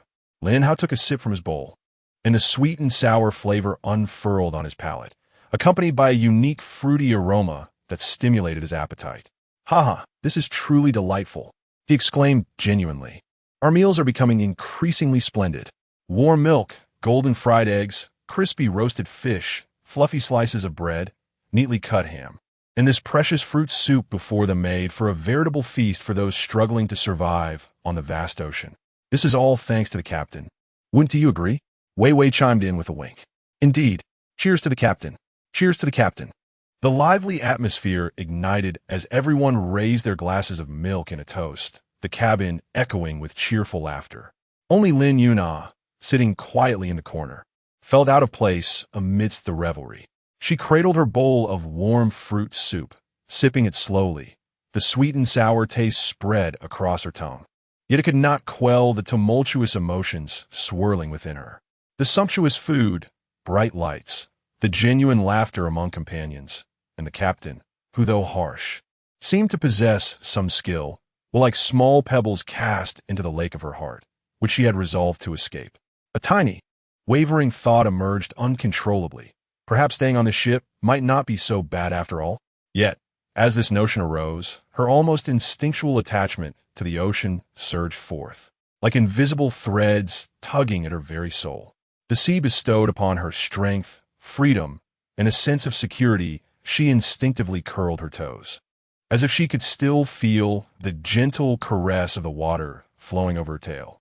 Should she remain on the ship, reveling in comfort, or return to the ocean to embrace strength and freedom? Lin Yun found her heart oscillating between the warmth of the cabin and the coldness of the sea, ensnared in an unprecedented turmoil and confusion. As night fell, the lights of the galaxy became a solitary island in the darkness. Lin Hao opened the panel and saw that they had amassed over 20,000 units of rare metals, decisively clicking to upgrade. Consumption: 10,000 units of wood, 10,000 units of steel, 1,600 units of rare metals, 1,600 units of plastic, 1,600 units of glass. The cruise ship is beginning to upgrade. Estimated time: 3 hours. The remaining rare metals were entirely fed to Galaxy Number 5. Over 2,000 light sources converged, transforming into a massive white beam of light that soared into the sky. What on earth is happening? Not far away, upon a small wooden raft, a man dozing off was abruptly roused by a blinding light. What intense radiance! On board a modified sailboat, the lookout was utterly astonished. "Quick, row the boat over to investigate. It must belong to some influential figure." On the pitch-black surface of the sea, countless survivors began to stir restlessly, their sights fixed upon the sole beacon illuminating the dark ocean. Amid this chaotic rush toward the light, a vessel loomed ominously, starkly out of place. It flickered in and out of view like a specter amidst the waves, as if suspended between reality and illusion. At the bow stood a solitary figure exuding a chilling aura. She was an extraordinarily beautiful woman, her almost otherworldly features captivating. Her pale violet eyes blended seamlessly with the whites of her gaze, resembling a living embodiment of a character from an anime. Chapter 70, The Day Hinata Hyuga. Esteemed leader, are you in need of more crew aboard your vessel? I possess great strength and am capable of labor. My dear elder brother, my innate talent lies in foot massage, a skill that alleviates fatigue. Do you require relaxation services on board? Young sir, my talent is playing the flute and reed. I am well versed in melodies that can dispel worries and bring forth unparalleled joy. Allow me to join your ship. Handsome sir, my talent is whispers of the wind, which can, create small whirlwinds to assist in cooling. Esteemed leader, I beseech you. My talent is seeing through the fire. My vision is exceptional. I can serve as a lookout. I guarantee the earliest detection of danger. Lin Hao nonchalantly dismissed wave after wave of survivors seeking refuge. This dazzling light show was intentionally orchestrated by him to see if he could recruit charming individuals. Regrettably, amidst the throng, none met his criteria. Esteemed leader, A gaunt survivor cried out, "Can you spare some food? I cannot endure any longer." Lin Hao casually tossed food and water, which landed precisely on the survivor's trembling raft. Thank you, esteemed leader," the individual exclaimed, devouring the provisions eagerly, and shouted, "My talent is master of film application. Everything can be wrapped. Do you require my services?" "Not needed," Lin Hao replied flatly. "However, the military in Huaxia is establishing a base and recruiting talent. Your abilities may be of use there. I shall provide you with my contact information." "Really? Truly, thank you immensely. You are indeed my savior," the survivor stammered in excitement. As time elapsed, the influx of vessels and rafts gradually diminished. Lin Hao found the situation rather dull and was about to turn to study the issue of friction. Buzz! A wave of chilling energy rippled through the entire sea like an invisible ripple. Lin Hao's gaze sharpened, lifting his head to observe. On the edge of his vision, a fearsome-looking sailboat was approaching with an implausible speed. Within 100 meters of the galaxy, it suddenly decelerated and came to a steady halt on the illuminated surface of the sea. On the bow deck stood two figures. To the left, a woman adorned with heavy smoky-eye makeup and a pirate bandana, reminiscent of a female Captain Jack Sparrow, bore the insignia of Zero. To the right, a voluptuous woman with the insignia of 96 and lilac eyes, devoid of pupils. "Hinata Hyuga," Lin Hao blurted out. "I am Xiang Chutian, not Hinata Hyuga." Xiang Chutian's cheeks flushed with a mix of embarrassment and anger. Lin Hao fell silent for a moment, the corners of his mouth twitching imperceptibly. "Your father truly is a master of naming." Thud, thud, thud. The sound of hurried footsteps echoed from the cockpit. Jiang Ran rushed down the gangway with an incredulous expression, his gaze fixated on the woman in pirate attire. "Zhou Ruo." Jiang Ran, the woman, identified as Zhou Ruo, resembling a female Captain Jack Sparrow, was equally astonished. "How did you end up here?" "How should I know?" Jiang Ran's voice was tinged with the excitement of a reunion after calamity. "I was just enjoying hot pot and singing, when suddenly I found myself in this hellish place. I thought I would never see you again." "Goodness, an old flame reunited?" Lin Hao suddenly understood. "Is this your grand ship?" Zhou Ruo cast a gaze tinged with barely perceptible envy towards the galaxy. "No," Jiang Ran quickly shook his head. It was the esteemed Captain Lin Hao he referred to. Zhou Ruo's eyes once again settled upon Lin Hao. "Captain Lin, your ship has undergone quite a rapid upgrade." "Likewise," Lin Hao replied, his penetrating gaze fixed upon that ominous, ghostly vessel. "Your phantom ship is the true exaggeration. Is it related to your innate talent?" Zhou Ruo's expression darkened slightly as she pressed her lips together, refraining from a response.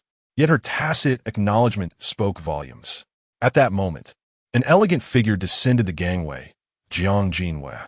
A perfectly measured smile of surprise graced her features. "Sister Ruo, I never imagined we would reunite amidst the vast ocean." "Jiang Jinwei?" Zhou Ruo exclaimed in astonishment. "The superstar." Several subdued gasps emanated from the ghost ship. More figures emerged from the vessel's hold. Upon recognizing one of them, Jiang Ran's joy at the reunion instantly froze, morphing into shock and darkness. "Zhao Tai, what brings you aboard Zhou Ruo's ship?" Zhao Tai, upon seeing Jiang Ran, burst into laughter. "Ha ha ha, Jiang Ran, isn't it a small world after all?" Zhou Ruo graciously extended an invitation. "I couldn't possibly refuse her hospitality, could I?" He deliberately cast a sidelong glance at Zhou Ruo, his eyes glinting with suggestive implications. "Zhou Ruo, did you invite him?" Jiang Ran whirled around, his voice barely suppressing anger and disbelief. He could not fathom how Zhou Ruo could associate with someone like Zhao Tai. Zhou Ruo's demeanor grew visibly uneasy as she slightly turned her head to evade Jiang Ran's penetrating gaze. "His abilities are quite commendable. My ship requires someone capable." Jiang Ran's eyes darted between Zhou Ruo and Zhao Tai, his heart sinking further, a chilling sense of betrayal enveloping him. Taking a deep breath to quell the surging emotions, he proposed, "Zhou Ruo, why not join us on our ship? Our captain is highly skilled, and we have ample resources, far superior to what your vessel offers. I'm afraid it's not a matter of unwillingness, but rather Zhou Ruo caressed the cold ship's railing, her gaze complex. I cannot abandon this ship. It serves as both my support and the shackles and curse that bind me. Jiang Ran fell silent for a moment before asking then, May I come aboard your ship? Before Zhou Ruo could respond, Zhao Tai interjected with a mocking laugh. What is your talent? The ghost ship does not accept refuse. My talent is S-Class. Jiang Ran's eyes suddenly turned icy and sharp. S-Class? Zhao Tai's expression faltered momentarily, only to be replaced by an even more pronounced derision. You claim to be S-Class? Why not call yourself mythic? Anyone can boast. With a swift motion, Jiang Ran's hand shot out, and a narrow blade, entwined with blood-red malevolence, materialized seemingly from thin air. The blade's edge sliced through the air, producing a faint tearing sound. Care to verify that personally? Tiat is contenance mipteth. Instinctively retreating half a step, the palpable killing intent was anything but illusory. All right. Jiang Jinhue timely interposed herself between the two. You're all acquaintances. It is a rare reunion. Must we resort to threats upon our first meeting? Jiang Ran cast one last penetrating glance at Zhao Tai, slowly retracting his murderous aura as the blood-red blade vanished, as if melting into the ether. He regained his composure, yet his gaze remained icy as he turned to Lin Hao. Captain, I'm grateful for your hospitality and care over the past few days, but Zhou Ruo is my fiancée. I cannot bear to see her struggling alone on this perilous vessel. I implore you, Captain, to grant me permission to join her on her ship. And what of your sister? Lin Hao inquired calmly, his expression unperturbed. She. Jiang Ran glanced at Jiang Jinhue, who gave him a slight nod. She shall remain on your ship. I kindly ask you to look after her. Lin Hao's face reflected deep concern. Jiang Ran, you are the most formidable asset aboard our ship. Your departure would significantly diminish our overall strength. Jiang Ran was momentarily taken aback, nearly doubting his own ears. The most formidable asset? What is this? Not to mention the enigmatic captain himself, even that fierce woman, Zhuang Xiaofeng, I might not be able to defeat. When did I become the strongest? Lin Hao leisurely continued. How about this? You go to the ghost ship, and in exchange, let summon Chu Tian to my ship. That would be fair, wouldn't it? Chapter 71. Jiang Ran depart. I agree. I disagree. The voices of Xiang Chu Tian and Zhou Ruo resonated almost in unison. As their words fell, both women froze, and an awkward silence enveloped the air. Captain, you promised me I could come and go freely. Xiang Chu Tian inquired, puzzled. Well, Zhou Ruo's gaze wandered, her fingers absently twisting the hem of her garment. Suddenly, Xiang Chu Tian lowered her voice, tinged with mischief. Captain, you wouldn't not want Jiang Ran aboard, would you? What nonsense are you spouting? Zhou Ruo exclaimed, her voice rising sharply like a cat whose tail had been stepped on. Jiang Ran is my fiancé. How could I? I just can't bear to see you leave. She defended herself, yet her eyes instinctively averted a distant, intense gaze. On the edge of the deck, Jiang Ran captured Zhou Ruo's subtle expression, his heart a tumult of emotions. Just days ago, he had been gleefully singing A Cut of Plum to Wuxia, never anticipating that retribution would come so swiftly. However, he was not like that wretched sycophant. He and Zhou Ruo shared mutual affection. Their relationship had already reached a significant stage. Were it not for being thrust into this damned world, they would have already stepped into the halls of matrimony. Clearly, the separation of these past few days had insidiously altered certain sentiments. Lin Hao, who had been observing, suddenly leaned closer to Jiang Ran, whispering, Bro, need any assistance? Assistance? Jiang Ran was taken aback. Before he could fully comprehend, Lin Hao called out sharply, Go! A powerful force propelled him from behind. Jiang Ran soared through the air like a cannonball, uncontrollably heading towards the deck of the phantom ship. He hastily adjusted his posture mid-flight, landing steadily before Zhou Ruo. The person he had longed for was now within arm's reach. Jiang Ran could no longer contain himself. Fiercely embracing Zhou Ruo, it is truly wonderful to see you here. Zhou Ruo was nearly breathless from his tight grip. Her face flushed as she pushed against him. Let go. You can't do this. So many people are watching. She struggled in embarrassment, eliciting laughter from the crew. Among the crowd, only Zhao Tai wore a sullen expression that could have dripped water. In high spirits from his successful ploy, Lin Hao called out cheerfully to the phantom ship, "Captain Jack, I've delivered the person to you. Now it's time to send my person over." With matters having reached this point, Zhou Ruo could only helplessly wave her hand, and the phantom ship slowly approached the galaxy ship. Before the vessel had completely steadied, Xiang Chutun, like a light and agile swallow, eagerly leaped and landed firmly on the deck of the galaxy ship. "Hello, Captain." A radiant smile blossomed on her face. "I look forward to your kind assistance in the future." Ding! Congratulations on successfully recruiting the enchanting Xiang Chutian. Unlocking exclusive binding effect. Soul cleansing elixir supply. Mythical level.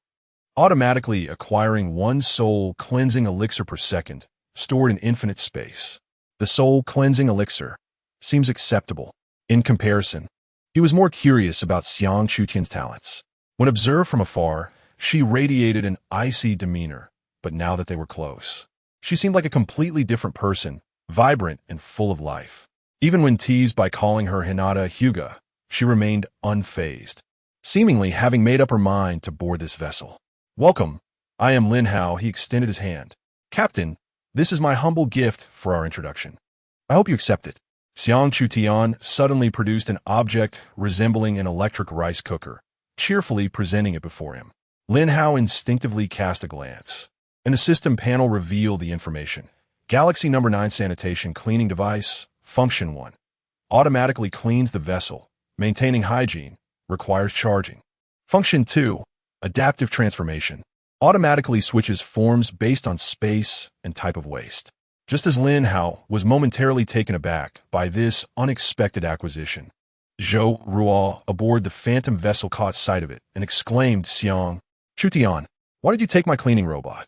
Xiang Chutian turned her head, grinning mischievously at Zhou Ruo, justifying her actions. "Old captain, your phantom vessel can consume trash on its own. This treasure is merely a decoration in your hands. Besides, it was I who found it for you. Now I'm giving it to the new captain as a greeting gift. Isn't that reasonable?" "Reasonable? Nonsense." Zhou Ruo stomped her feet in frustration. "I have no need for it, but it could exchange for a substantial amount of resources. And you just give it away for free? How can this be called giving away for free?" Xiang Chutian winked playfully. "With a useless robot and a little me, I've traded for a long-lost companion and formidable ally. Old captain, you've profited immensely from this deal. You infuriate me, you ungrateful wretch. But I am indeed ungrateful." Xiang Chutian feigned innocence. "You." Zhou Ruo was rendered speechless by her retort. Just as she was about to explode, her expression suddenly changed. She swiftly turned her gaze towards the distant horizon, her pupils constricting.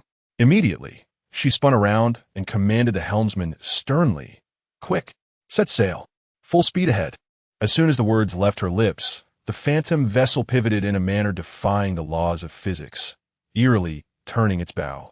The sails unfurled without wind, propelling the vessel with astonishing speed, slicing through the waves like a specter, vanishing in an instant, leaving only a turbulent white wake in its wake. This sudden turn of events left Lin Hao bewildered. What is going on? Why are we moving so fast? Xiang Chutian gazed towards the direction where the phantom vessel had disappeared, shrugging her shoulders. The phantom vessel has a unique structure that allows it to traverse between different planes. But this also makes it particularly susceptible to certain uninvited guests. It seldom docks, always on the run, which is primarily why I chose to leave. Lin Hao, upon hearing this, could not help but gasp in awe. To traverse between planes? Such a capability is utterly astonishing. In comparison, his own galaxy vessel seemed rather unremarkable. Ding! Cruise ship upgrade complete. Cruise ship level. LV, 15 dimensions. 36M x 9M cockpit. 12M x 5M, located at the top front. Offering excellent visibility. Upper deck cabin. 22M x 7M, open multifunctional space. Lower deck cabin. 32M x 8M, comprising 16 independent bedrooms. As the night deepened, Xiang Chutian exchanged greetings with everyone before happily settling into bedroom 11. after the others retreated to their respective quarters for rest. Lin Hao made his way to the cockpit and suggested to Jiang Jingyue, "Why not choose a bedroom for yourself? You can navigate during the day, and I will take over at night." However, Jiang Jingyue smiled gently and shook her head. "No need. I quite enjoy it here. The space is ample and serene, precisely the kind of life I have long yearned for." Lin Hao nodded in understanding and did not press the matter further. He opened the nautical charts to confirm the position of Feng Xiao, resetting the course to avoid the merging zone, allowing the vessel to sail at a leisurely pace automatically. Having completed these tasks, just as he was about to depart, Jiang Jinyue's voice softly called out, "Wait a moment." Lin Hao halted his steps and turned back. He noticed Jiang Jinyue slightly lowering her head, a subtle blush gracing her cheeks in the dim light of the night. Her voice now softer. "Could you stay and talk with me for a while?" Chapter 72. An intimate conversation in the cockpit. "What's the matter?" Lin Hao raised an eyebrow, pondering silently. "Is my charm now so great that they come to me willingly?" "Captain, actually," Jiang Jinyue took a deep breath. "Your talent is related to women." "Isn't it?" "I suppose so," Lin Hao acknowledged candidly. "But you need not think too much of it. All I require is for you to navigate the ship well." "I understand." Jiang Jinyue nodded quickly. "Yet, the majority of people are struggling to survive. Humanity's numbers have dwindled to merely 9.7 billion. So what?" Lin Hao's gaze held a hint of amusement. "So, I wish to enhance my strength as swiftly as possible." Jiang Jinyue summoned her courage to declare. "You are already consuming 9 body-refining pills daily. Your rate of improvement far surpasses that of the average person," Lin Hao reminded her. Jiang Jinyue felt her face flush with heat. She avoided Lin Hao's gaze, her voice barely above a whisper. "Captain, would you like to know what my talent is?" Lin Hao smiled slightly. "I have known for quite some time." "Ah!" Jiang Jinyue gasped in astonishment. Immediately, a wave of immense embarrassment washed over her, her ears turning crimson. When she initially drew the yin-yang harmony talent, she felt nothing but shame and awkwardness. This implied that without taking that crucial step, her talent would be rendered non-existent. Fortunately, her brother was nearby at the time. Otherwise, the consequences would have been dire. After days of observation and struggle, she had finally mustered the resolve to confront it. Yet, she never anticipated that he would already be aware. But why? If he knew, had he never expressed any intention? With her stunning appearance and physique, coupled with this blush-inducing talent, how could he remain indifferent? A mix of profound shame and a hint of resentment surged within her, biting her lip with a mindset of seeking validation and recklessness. She looked up at Lin Hao. "Then, please tell me, what exactly is my talent?" "Yin-yang harmony," Lin Hao replied calmly. Boom! Jiang Jinyue's mind went blank. Heavens! He truly knows. Each word struck her like a searing iron, making her soul tremble. What should she do now? The thought of extending an invitation was utterly beyond her. Lin Hao stepped forward at just the right moment, his expression playful. "So, you wish to engage in dual cultivation with me?" Jiang Jinyue felt as if struck by lightning, her entire being trembling. The rehearsed lines she had mentally practiced countless times vanished from her mind. Her heart raced violently, nearly bursting from her chest, and her breathing became labored. Lin Hao calmly took another step closer, gently resting his hands on her shoulders. He could distinctly sense her body stiffening and trembling slightly, yet she did not shy away, nor did she push him away. "Superstar," Lin Hao's voice was soft. "I do not know what exactly resides in your heart. Why not listen to my thoughts?" Jiang Jinyue felt the warmth of his palm and instinctively curled her toes in response. Lin Hao's gaze drifted towards the profound surface of the sea. This world has utterly overturned our understanding. The rules have collapsed, and peril lurks everywhere. No one knows what will transpire in the next moment. Perhaps just a moment ago, laughter and camaraderie filled the air, and in the blink of an eye, one could find themselves in a different realm. Much like the recent ghost ship, the instinct to flee is its constant state. He withdrew his gaze, redirecting his focus to the beautifully anxious face before him. Thus, we need not overthink. Let us indulge in our meals, partake in drinks, and when the time comes, simply sleep. departing this world without regret. You are absolutely right. Jiang Jinhue stifled her embarrassment, bravely meeting Lin Hao's gaze for the first time. With his sharp brows and striking eyes, the contours of his face were defined, and up close, he appeared more handsome than many stars. He possessed immense strength, and while his demeanor seemed casual, it exuded a sense of responsibility that provided comfort. Besides, the abundance of women around him was his only apparent flaw. Was she still holding back for? Jiang Jinhue questioned herself. Should she wait until a desperate escape like that of the ghost ship or a cold demise in some corner to regret never having experienced true joy? Yet, what she yearned for transcended mere physical pleasure and personal empowerment. The unspoken thrill and inexplicable attraction nestled deep within her heart ignited a desire for more. She gazed intently into Lin Hao's profound eyes, her voice trembling with anticipation. So do you, like me? Lin Hao lowered his head, carefully scrutinizing the national goddess before him.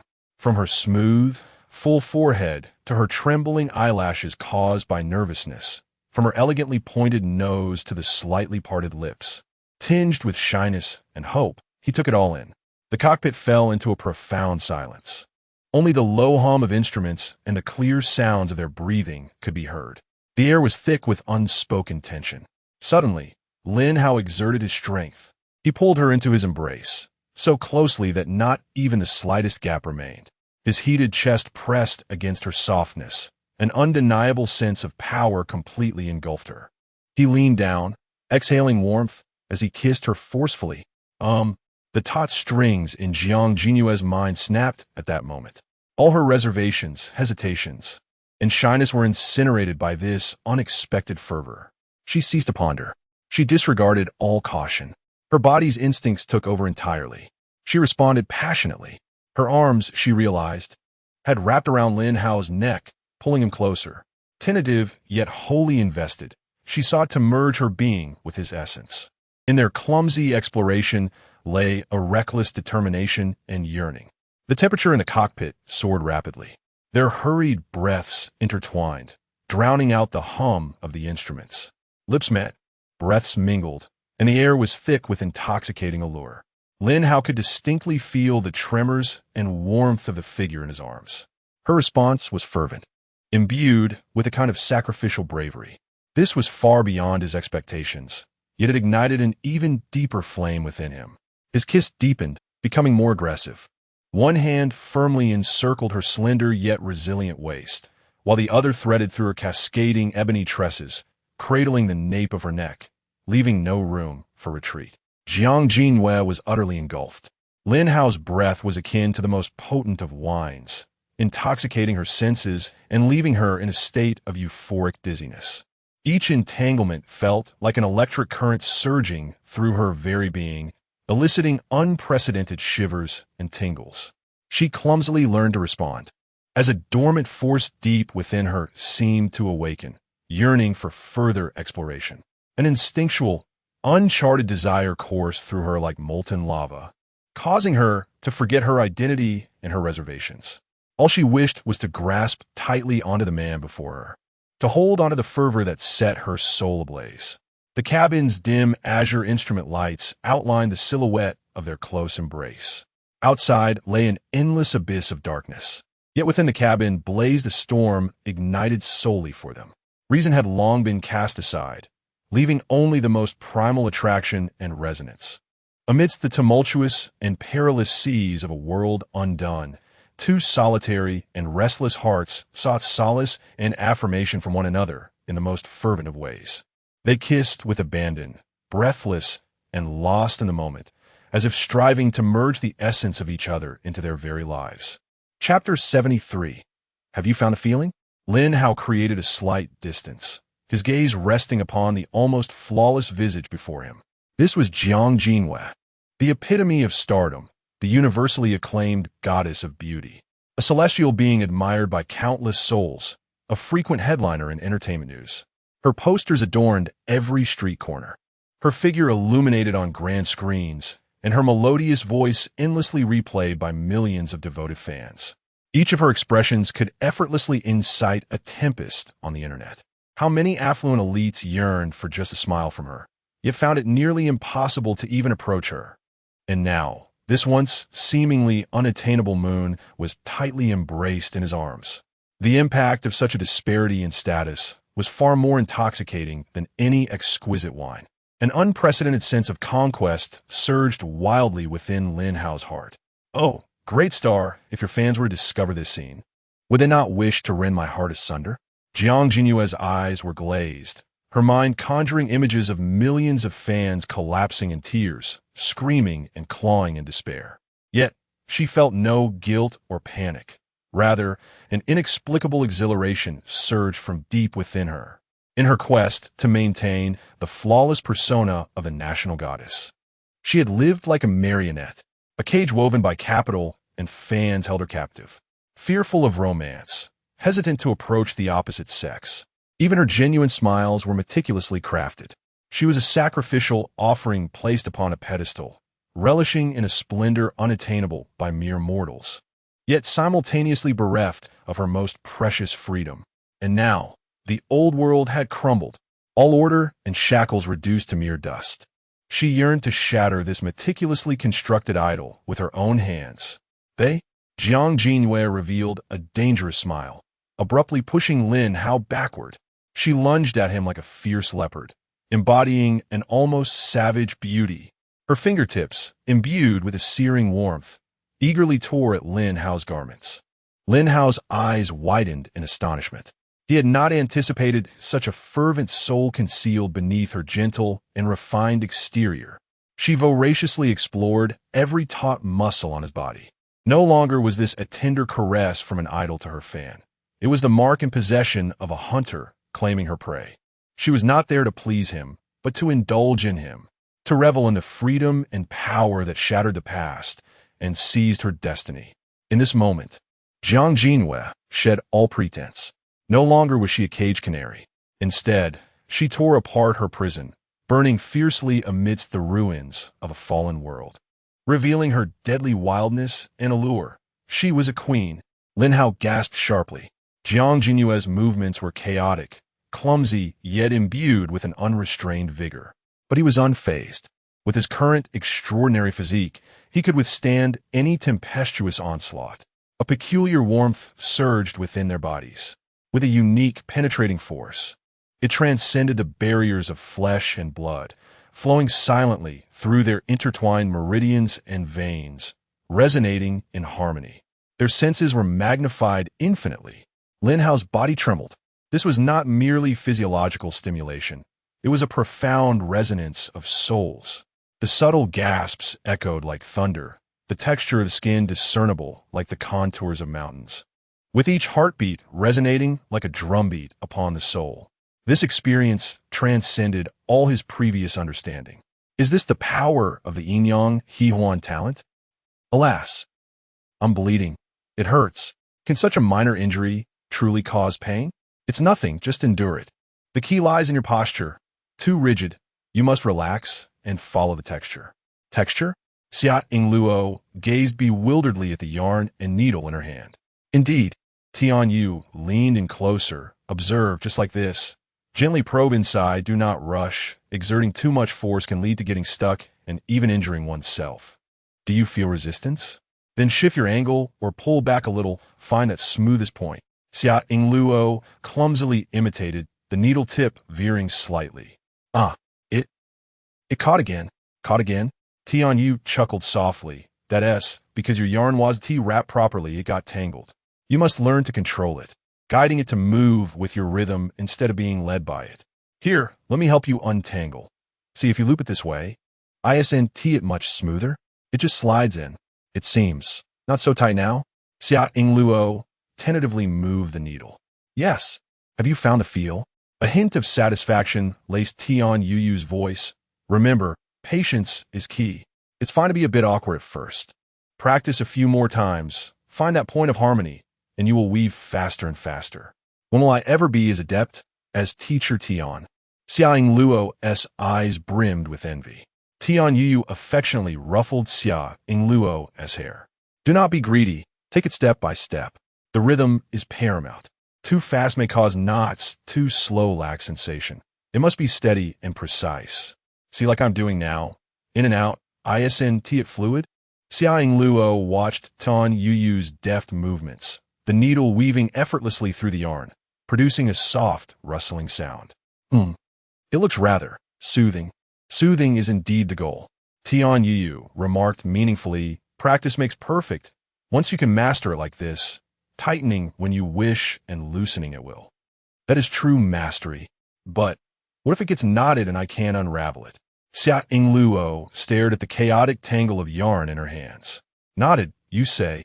Tan Yuyu paused, her tone laced with a languid certainty. Then simply undo it and start anew. The yarn is in your hands. How to manipulate it depends entirely on you. Wait, not there.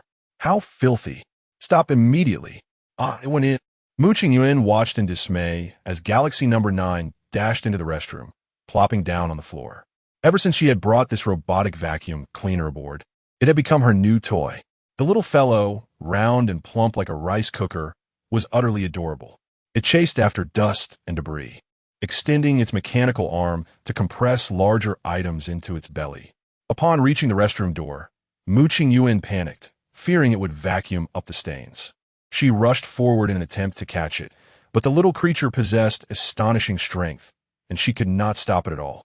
Alas! It seemed the moment had come for a rather unpleasant task. With a face full of regret, she felt the impending loss of her cherished companion. However, to her surprise, the Galaxy 9 did not absorb the mess. Instead, it extended a long, flexible hose into the ocean, and with a splash, it adeptly rinsed away the dirt using the seawater it had drawn up. Following this, it released a gust of warm air, swiftly rendering the deck dry. Meow, little 9, how clever you are, she exclaimed joyfully, rushing over to affectionately rub its round little head. In her exuberance, she playfully plopped down atop little 9. Galaxy 9, let's embark. The little machine flashed with radiant red light, spinning in circles, attempting to shake off the cat-eared girl. Yet, she clung tightly, laughing heartily, refusing to let go. With its efforts to resist proving futile, little 9's light dimmed. It faithfully continued its task of cleaning the deck, carrying this small passenger along. Once its internal storage was filled, it transported her to stand before Galaxy 1, tipping its contents into the larger machine. Galaxy 1's lights flickered furiously, clearly irate. It merely decomposed the plastic, spewing the remnants back onto the deck. This incensed little 9, which extended a mechanical arm and began to pound relentlessly on Galaxy 1's dome. The lights of 1 continued to flash, mirroring the rhythm of its incessant knocks. Seated cross-legged, she watched the robotic duel with great fascination. Ultimately, Galaxy 1 succumbed, its lights shifting to a calm green. Little 9 ceased its assault, turning to quietly gather the refuse once more and deposited it back into 1. The lights of 1 flickered chaotically between red and green, seemingly lost in disarray. Yet this time, it refrained from spitting the waste back out. Obediently, it broke the refuse down into minuscule particles. Little 9 collected the remnants and steadily transported them to the rear of the ship, depositing them into the thriving greenhouse. Chapter 74. Can you perform that again? Does it still hurt? Lin Hao lowered his head, his fingertips tenderly brushing over the beauty nestled in his embrace. The remnants of redness and swelling on her skin were marks of their recent, tumultuous encounter. Fortunately, the inflammation was visibly subsiding. It doesn't hurt anymore, Jiang Jinhua lazily nuzzled against him. Despite having endured considerable torment amidst the chaos, the rewards were equally delightful. Ding! Yin-Yang Harmony Progress, 710. Both parties comprehend the skill. Yin-Yang Coexistence. Yin-Yang Coexistence significantly enhances self-healing abilities, effect based on physique and spirit. Can we continue? Lin Hao asked, a hint of awkwardness in his tone. Jiang Jinyue's cheeks remained flushed, her eyes shimmering with a blend of desire and trepidation. I really have no strength left yet. Seeing him suppress his discomfort stirred a sense of helplessness within her. Biting her cherry lips, she summoned her courage. You should go find another sister. Lin Hao scratched his nose. That doesn't seem quite appropriate, does it? What can I do? Jiang Jinyue's beautiful eyes brimmed with shyness as she playfully glared at him. Who told you to be so formidable? Before she could finish her thought, A wave of exhaustion washed over her, and her eyelashes fluttered a few times before finally drooping. Her breathing soon became rhythmic and deep, as she succumbed to a sweet slumber. Observing her defenseless, sleeping visage, Lin Hao couldn't help but smile wryly. He gently pulled the blanket over her, enveloping her in warmth. Silently, he donned his clothes, took a deep breath, and quietly stepped onto the deck. At the bow of the ship, a graceful figure stood leaning against the railing, gazing intently at the pitch-black sea. "What's wrong? Still thinking about the ocean?" Lin Hao's voice shattered the silence. Lin Yuner did not turn around. Her voice carried a hint of confusion. "My talent is mermaid. The ocean is where I belong," she had to admit. The warmth of the ship made her reluctant to leave. However, without the ocean, her gift would be rendered worthless. Could she truly find her footing aboard the Galaxy? Isn't it better to stay on a Galaxy? Lin Hao stepped closer, his tone light. "I will take care of you." Lin Yuner felt her ears heat up, the awkward scene from earlier that evening replaying in her mind. Embarrassed and irritated, she retorted, "Rogue, aren't you satisfied with all these beauties around you?" "There's nothing I can do." Lin Hao shrugged nonchalantly. "It's just my talent. The more beauties there are, the stronger I become." With his current strength, there was no need for him to conceal anything. "What rogue talent?" Lin Yuner was taken aback. "You keep calling me a rogue." Lin Hao's voice suddenly turned cold. "Have you considered that if I were truly a rogue, you wouldn't be standing here talking to me?" Lin Yuner was startled by his abrupt change in demeanor. Instinctively taking a half-step back, "What do you want?" "I want you to face reality." Lin Hao's gaze was piercing. "Angering me will bring you no benefit." "I never said I wouldn't stay."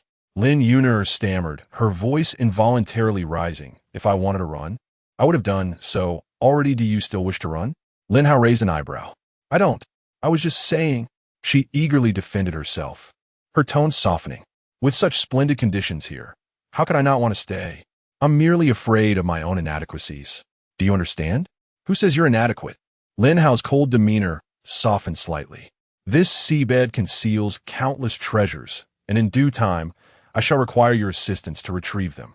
"Retrieve?" Lin Yunar's eyes lit up with incredulous delight. You permit me to dive into the sea?" "Of course." Lin Hao resumed his casual demeanor. "As long as you consider this your home, how could I possibly prevent you from taking a swim? Are you not afraid that I might not return?" she inquired cautiously. "You may attempt it," Lin Hao replied, a playful smile gracing his lips, "and wager whether I can bring you back." Observing his unwavering confidence, Lin Yunar's expression fell, and she deflated entirely. All right, I concede. No more mermaid for me. From this moment on, I shall be a mere salted fish. You take care of me." Ding! Congratulations on successfully recruiting the enchanting Lin Yunar. Unlocking exclusive binding effect, glass supply, mythical level. Automatically acquire 1 unit of glass every second, stored in an infinite space. It's done. A glimmer of excitement danced in Lin Hao's eyes. The strategy of boarding first and paying later had indeed proven effective. Henceforth, when recruiting, one could simply invite individuals aboard and persuade them gradually. "Welcome aboard the Galaxy, little salted fish," he remarked with a smile. Lin Yunar, in a spirit of reckless abandon, declared, "This is what you promised. Support me. Just watch. I'll drain your resources dry." "Very well. Unlimited provisions." Lin Hao casually produced a stick-like item and handed it to her. "Here, enjoy a sausage." Lin Yunar's cheeks flushed as she snatched it away. "So thin. Who'll want that?" Before she could finish her sentence, she dashed into the depths of the cabin. Watching her retreating figure, Lin Hao felt his spirits lift. With glass now secured, he was free from immediate concerns regarding basic supplies. He closed his eyes, focusing as his perception unfurled like an invisible web. In the bedroom, Tian Yuyu and Xia Yingluo whispered softly, their hands deftly working with yarn. Zhuang Xiaofeng panted heavily, evidently engaged in physical training once more. Shi Xiaorui, Wei Wei, Zhao Fian, and Xiang Chutian were squashed together in one room, enjoying a game of mahjong, demonstrating their knack for revelry. Mu Qingyuan was playfully interacting with a robotic vacuum, its silly antics endearing. Chu Shi and Wen Xin were in their respective rooms, their steady, elongated breaths indicating they were peacefully asleep. Su Qiuyue? The room was vacant, and the power cabin was unoccupied. Lin Hao's gaze shifted upward, a smile curling at the corners of his mouth. She must be on the lookout. He lightly tapped his toes, his form leaping to the high lookout point like a nocturnal owl. Su Qiuyue nearly gasped at the sudden appearance, but upon recognizing him, she steadied her breath, placing a hand on her chest. Lin Hao, what brings you up here? That's a question I should pose to you. Why are you still awake at this hour? As he spoke, he extended his strong arm, pulling her warm form into his embrace. Su Qiuyue's body tensed momentarily before she relaxed, leaning against his chest. Remembering the lingering traces of intimacy beneath their feet, a blush crept across her face. I couldn't sleep, so I came here to gaze at the stars. Thank you for your efforts, he replied. Lin Hao lifted her chin, his tone laced with a touch of compassion. Since the confessions of the previous night, he had observed her transformation with keen eyes. It's not too difficult, Su Qiuyue murmured, her voice imbued with a hint of delicacy. At least you still possess a conscience. She did not resist the hand that wandered at her waist. Instead, a flicker of anticipation stirred within her. From this lofty vantage point, it seemed, there was a unique thrill to be found. Chia, Lin Hao's voice deepened, laced with an enticing undertone. Would you perform that for me once more? Which one? Su Qiuyue feigned ignorance, though her heart skipped a beat.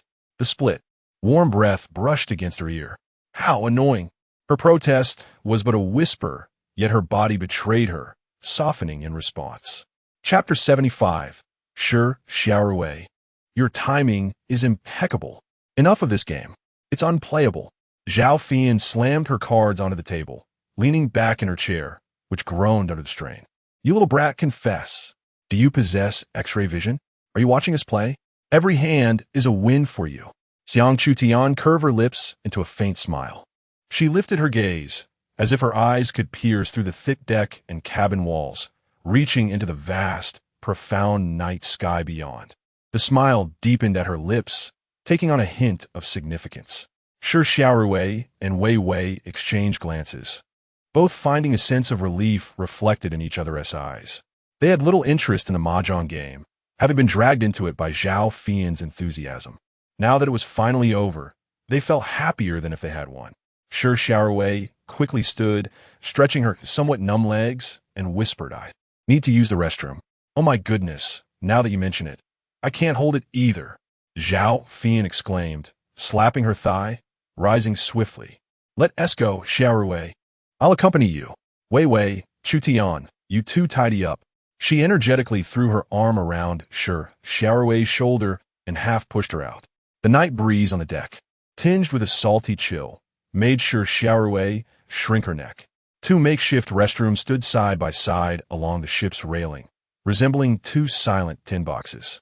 Zhao Fian hurriedly opened one of the doors and dashed inside, not even closing it properly before the sound of hurried belt unbuckling emerged from within. Sure Xiaorui felt her face heat up and quickly slipped into the adjacent restroom, gently securing the latch. In the cramped space, silence enveloped her, allowing her to hear her own heartbeat and the waves crashing beneath her feet. However, this tranquility was swiftly shattered by the thunderous noise from next door. The sound was urgent and fierce, unabashedly cascading like a small waterfall, jarringly piercing the stillness of the night. Sure Xiaorui's face turned crimson, her ears aflame. Raised in a strict household, she had been taught to maintain silence while eating and sleeping and to tread lightly, let alone in such an intimate situation. When she relieved herself, she always held her breath, being exceedingly cautious to make no sound. The unabashed symphony from next door made her feel utterly uncomfortable, as if she were compelled to partake in some embarrassing performance. She could only keep her head bowed, staring at her toes, silently urging for it to be over. Done. What a relief. The ruckus from Zhao Fian finally ceased, followed by the loud bang of the door being flung open. Xiaorui, are you done? I'm heading back. This wind is making my backside feel chilly. Without waiting for a response, the sound of retreating footsteps echoed away, accompanied by a tuneless hum. At last, the world grew quiet, leaving only the sound of the waves and her own heartbeat. Sure Xiaorui silently exhaled, her top body relaxing. She leisurely adjusted her skirt and meticulously washed her hands. At last, she pushed open the door, a chill of post-wash moisture enveloping her as she stepped out of the metal shack.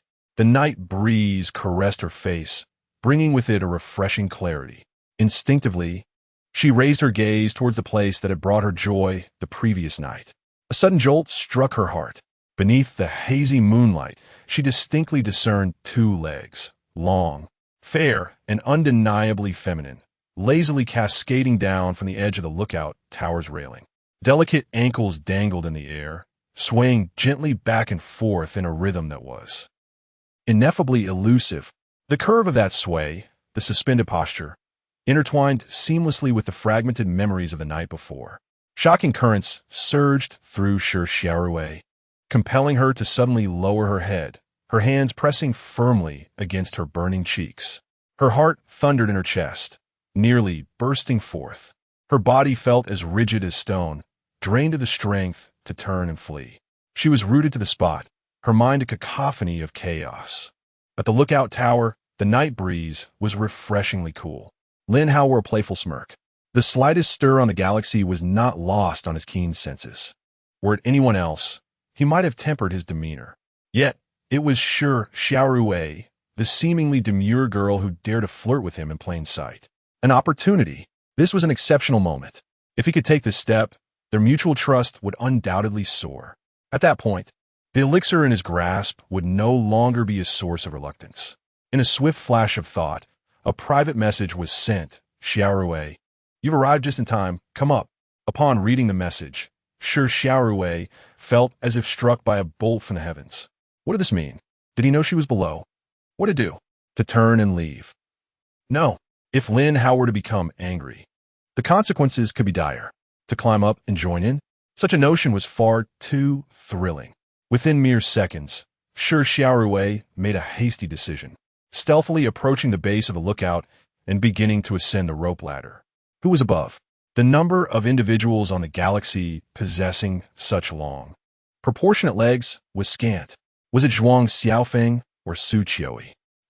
She recalled hearing Zhuang Xiaofeng exercising in the bedroom as she left. Therefore, the one at the lookout, leaning against the railing and allowing her legs to dangle helplessly in the night breeze, could only be Su Qiui. Lin Hao keenly detected the sounds of climbing emanating from the rope ladder below. To him, that sound was akin to the most exquisite symphony. Indeed, he had not misjudged you, Shi Xiaorui. Beneath that gentle and obedient exterior lay a restless heart. Su Qiui remained oblivious to all of this. Yet she sensed Lin Hao's shift in demeanor. The disorienting sensation of being suspended left her utterly uneasy. Lin Hao, hurry, please. Lin Hao did not respond, and an inkling of doubt crept in her mind as she opened her bleary eyes, struggling to focus her hazy vision. Buzz. It felt as though her brain had been mercilessly struck by a colossal vessel. In an instant, everything faded to white. What she beheld was not merely Lin Hao's handsome visage, but also the equally astonished, mortified, and bewildered countenance of another girl. Shi Xiaorui, that face was so near, close enough to discern the reflection of shock, magnified in her pupils, close enough to sense the chaotic, fervent breaths emanating from one another. So near, it felt as if her most clandestine and unrestrained demeanor was laid bare under the spotlight. A sharp, fleeting scream erupted instinctively from Su Qi's throat. Yet, this cry barely managed to release a single syllable before it was silenced by a pair of remarkably steady and powerful hands that swiftly and coldly covered her mouth. Hush! His breath brushed against her damp temples, carrying a cruel yet tender warmth. Be quiet, you wouldn't want the entire crew of the galaxy to know, would you? Chapter 76, Setting Sail Island, The Three Island Blossoms. The following day, in the dining hall, sunlight streamed through the porthole, illuminating the dining table, creating a subtly charged atmosphere. The diners bowed their heads. The sound of chewing resonated distinctly. Lin Hao set down his cutlery, cleared his throat, and audibly shattered the silence. Ahem. Everyone, instantly, all eyes turned to him. I would like to express my gratitude for your hard work during this period. I hereby announce that, effective immediately, the standard meal will be upgraded to version 1. 5. Each standard meal will now include 3 additional soul purification pills. Hooray! Thank you, Captain. The atmosphere at the table erupted with enthusiasm. Who could deny the value of soul purification pills? This was nothing short of a tremendous boon. Mooching Yuan's cheeks flushed slightly as she timidly murmured, Captain, I feel like I haven't done anything. You keep increasing my pay. And I feel quite embarrassed. Su Qiuya and Shi Xiaorui instinctively glanced at each other. At the moment their gazes met, they were struck as if by an electric current and quickly averted their eyes.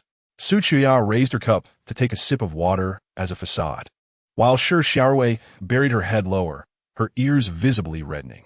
Lin Hao's lips curled into a subtle smile as he discreetly surveyed the two, contemplating. Indeed, you have done nothing, for someone else has been bearing the weight for you. The taste of the sandwich was exceptional. After breakfast, he ascended to the lookout. They were less than 3 nautical miles from Feng Xiaoxiao's location. The number of vessels in the nearby waters had noticeably increased, with ships of all sizes scattered across the sea. Soon, an island came into view, roughly the size of 4 football fields. What was even more striking was the sight on the island. Rows of wooden houses stood in orderly fashion, clearly not the result of haphazard construction. Evidently, this island possessed craftsmanship akin to that of divine carpenters, if not superior. Stay on the ship. I will scout the island. Lin Hao instructed the women confidently as he jumped down from the lookout. Last night, he had given Su Qiuya and Shi Xiaorui each 1,000 body refinement pills, along with 4 fiercely armed AKs for protection, sufficient to deter any ill-intentioned individuals. Captain, a cool voice rang out belonging to Xiang Chutian, her piercing white eyes seemingly capable of penetrating the very fabric of reality as she surveyed the waters. There are treacherous reefs ahead, and sharp wooden stake traps have been set underwater. The Milky Way cannot approach any closer. Lin Hao nodded. Su Qiuya had informed him of Xiang Chutian's talent for perception, capable of seeing what others could not. Without further hesitation, he retrieved a level 1 wooden raft from his space and cast it into the sea. With a nimble leap, he paddled towards the island. The moment Lin Hao set foot on solid ground, 2 long spears crossed in front of him. Halt! Who are you? Have you come to seek refuge on our setting sail island?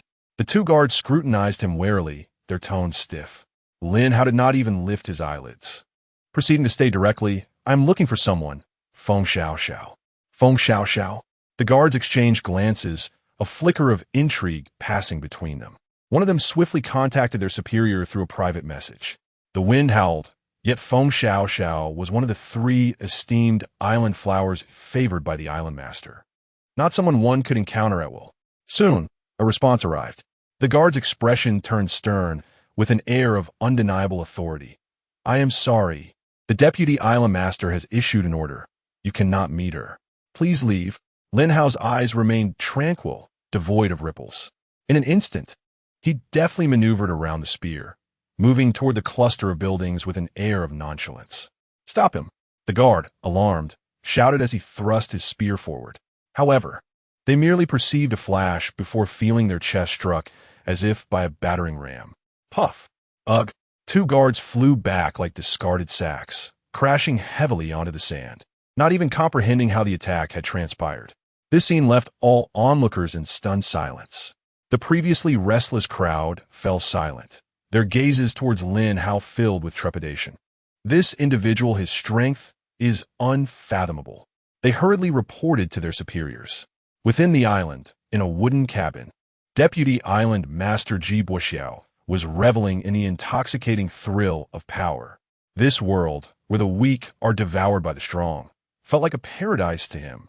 His S-class talent, Earth-breaking bear, bestowed upon him unimaginable wealth and authority, with women at his beck and call.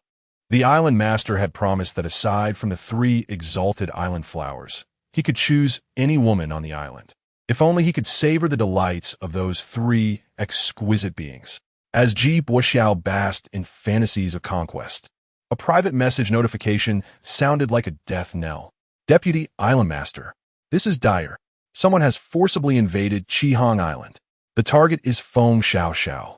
Our men were taken down with a single strike. Their strength is terrifying. Damn it, a pack of useless fools. Ji Buoxiao, his enthusiasm dampened, cursed and hastily concluded his indulgence. When he arrived at the scene, his demeanor darkened upon witnessing Lin Hao's calm composure, as if strolling through his own garden. The unflappable demeanor sent a chill down Ji Buoxiao's spine. To act so brazenly, he must have some backing. Suppressing his fury, Ji Buoxiao plastered a false smile on his face and approached briskly. My friend, I apologize for the earlier misunderstanding. My subordinates failed to recognize your stature and treated you poorly. Qihang Island is newly established, and we have some management oversights. I hope you could forgive us. Lin Hao remained unresponsive, his steps unwavering. A flicker of malice crossed Ji Buoxiao's eyes, yet he maintained his facade, extending an olive branch. Your skills are remarkable. We at Qihang Island are in need of talent. Might you be interested in joining us? The benefits on the island are sure to entice you. Wealth, power. Women, if you are strong enough. The island master can fulfill all your desires. He deliberately emphasized the word women, laden with implications. Still, Lin Hao remained silent, as though he were swatting away a bothersome fly. Ji Buoxiao gritted his teeth, unleashing a bombshell. You might not yet be aware of our island master's incredible power. His talent is land reclamation. He spread his arms wide, gesturing to the vast expanse beneath them, his voice brimming with pride. Do you see? This was once merely a rocky outcrop. In just a few days, under the island master's divine capabilities, it has transformed into this grand scale.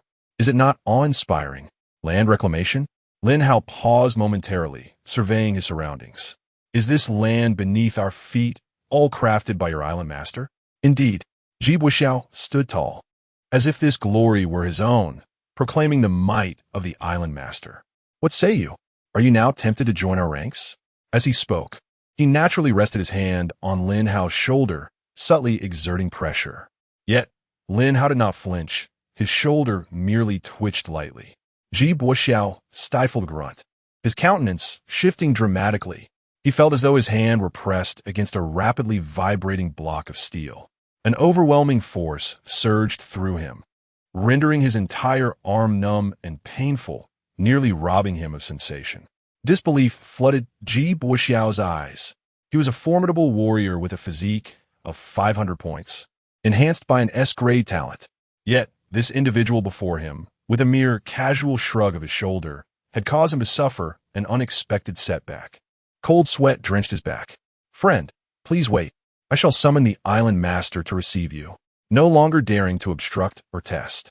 His tone shifted to one of utmost respect as he retreated, hastily sending a private message. Chapter 77. The Humble and the Proud. A thoughtful laughter at the heart of Qiming Island. A bustling scene unfolds as people come and go. Their attention is irresistibly drawn to the three women upon the elevated platform. Feng Xiao, with her flowing, multicolored hair reminiscent of vibrant neon lights, wields her hair as a brush, deftly sketching architectural outlines upon the blueprint. Her design talent is the very essence of the island's architectural marvels. Beside her stand the almost identical twins, Xiao Ning and Xiao Ming, each possessing a subtly distinct aura. Xiao Ning, calm and focused, employs her skill in wood manipulation to transform rough timber into exquisite components. Xiao Ming, with a lively gleam in her eyes, utilizes steel manipulation to forge robust connectors from molten metal. The three collaborate seamlessly, constructing the very framework of the island. Amidst these remarkable figures, bustling about with tea and refreshments, is the island's creator, Lord Dong Xiaotian. Xiao, take a moment to admire this fringe shawl. It truly complements your elegance. Xiao Ning, do try this freshly brewed coffee. It will invigorate you. Xiao Ming, thank you for your hard work. Here is a body-strengthening elixir as a token of my appreciation. The three women respond with polite smiles. Observing their radiant expressions, Dong Xiaotian feels a surge of satisfaction, contemplating how to win each of these island blossoms to his side. Suddenly, an urgent notification interrupts Dong Xiaotian's delightful reverie. His brow furrows as he opens the message, revealing a panicked note from Ji Buoxiao. Lord, a formidable opponent has arrived, demanding to see Feng Xiaoxiao. I am no match. Dong Xiaoyan's pupils constrict in alarm. He is acutely aware of Ji Buoxiao's prowess, second only to his own on the island. If even he feels outmatched, what manner of adversary is this? A chill courses down his spine. His mind races, yet his face quickly adopts a mask of concern as he turns to the three women. Xiaoning, Xiaoming, you must hurry. Seek refuge in the hidden chamber. An unknown, powerful figure with ill intentions has arrived. Upon hearing this, Xiaoning and Xiaoming immediately abandon their tasks, exchanging a knowing glance before swiftly disappearing through an inconspicuous secret door. Feng Xiaoxiao, taken aback, lifts her gaze. What about me? Follow me. Dong Xiaoyan's expression is grave. The intruder has explicitly requested to see you. Who is it? Feng Xiaoxiao queries, her mind swirling with confusion. How should I know? Have you been in contact with anyone you Shunti have recently? Dong Xiaoyan's tone carries a barely detectable edge of anxiety. Feng Xiaoxiao quickly opens her friend list, and, upon seeing Lin Hao's name and location, realization dawns upon her. It's him, the one who sold me the blanket. I intended to establish a long-term partnership, but after encountering your fleet, I became so busy once I landed that I completely forgot. Dong Xiaoyan's expression fluctuates between shadows and light. A blanket seller? It seems to be merely a transactional relationship. Yet, the fact that he has singled her out and forcibly intruded speaks volumes of his character. Listen, Xiaoxiao. Dong Xiaotian lowers his voice, laced with reassurance and persuasion. Since there has been a transaction, there should be no deep-seated enmity. Follow my lead and adapt to the situation. We shall meet him together and strive for a peaceful resolution. As the two emerged from the door, they encountered Lin Hao strolling leisurely toward them. Feng Xiaoxiao was momentarily taken aback, for his appearance and demeanor surpassed even that of Dong Xiaotian. Yet, her heart brimmed with questions. Why had he come to seek her out after only a singular transaction? Hello, Feng Xiaoxiao. I am here to extend an invitation for you to join my starship.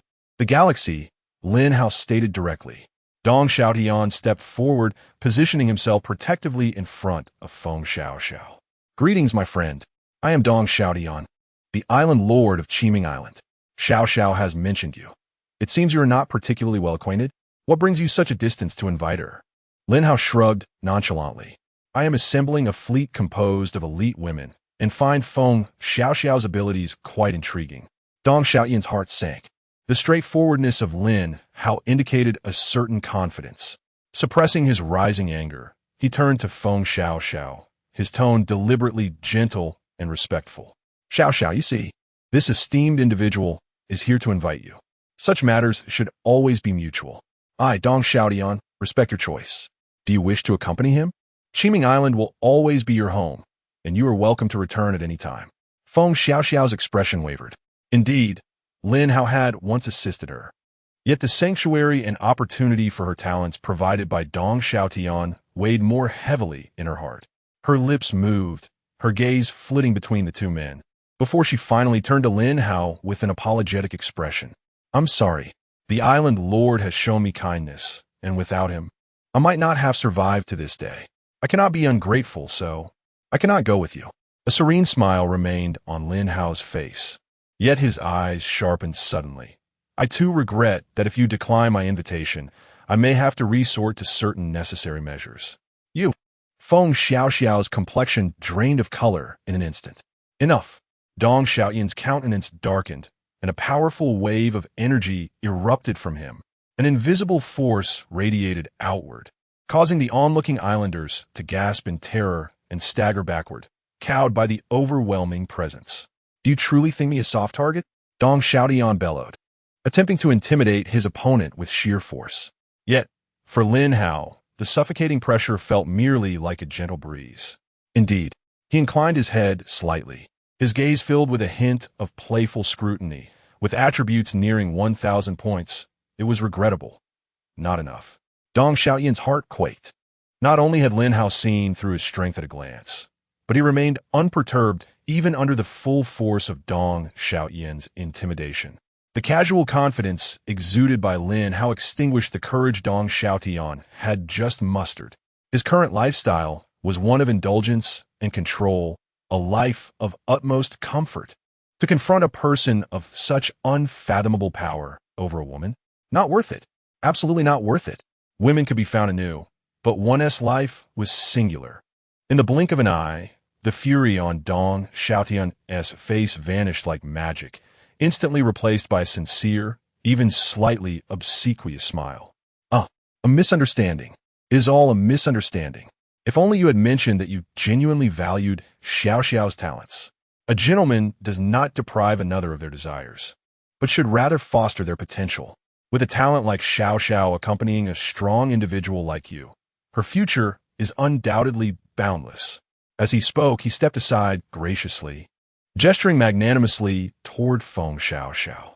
Xiao Xiao, since the esteemed individual has extended such a sincere invitation, you should feel at ease to accompany him.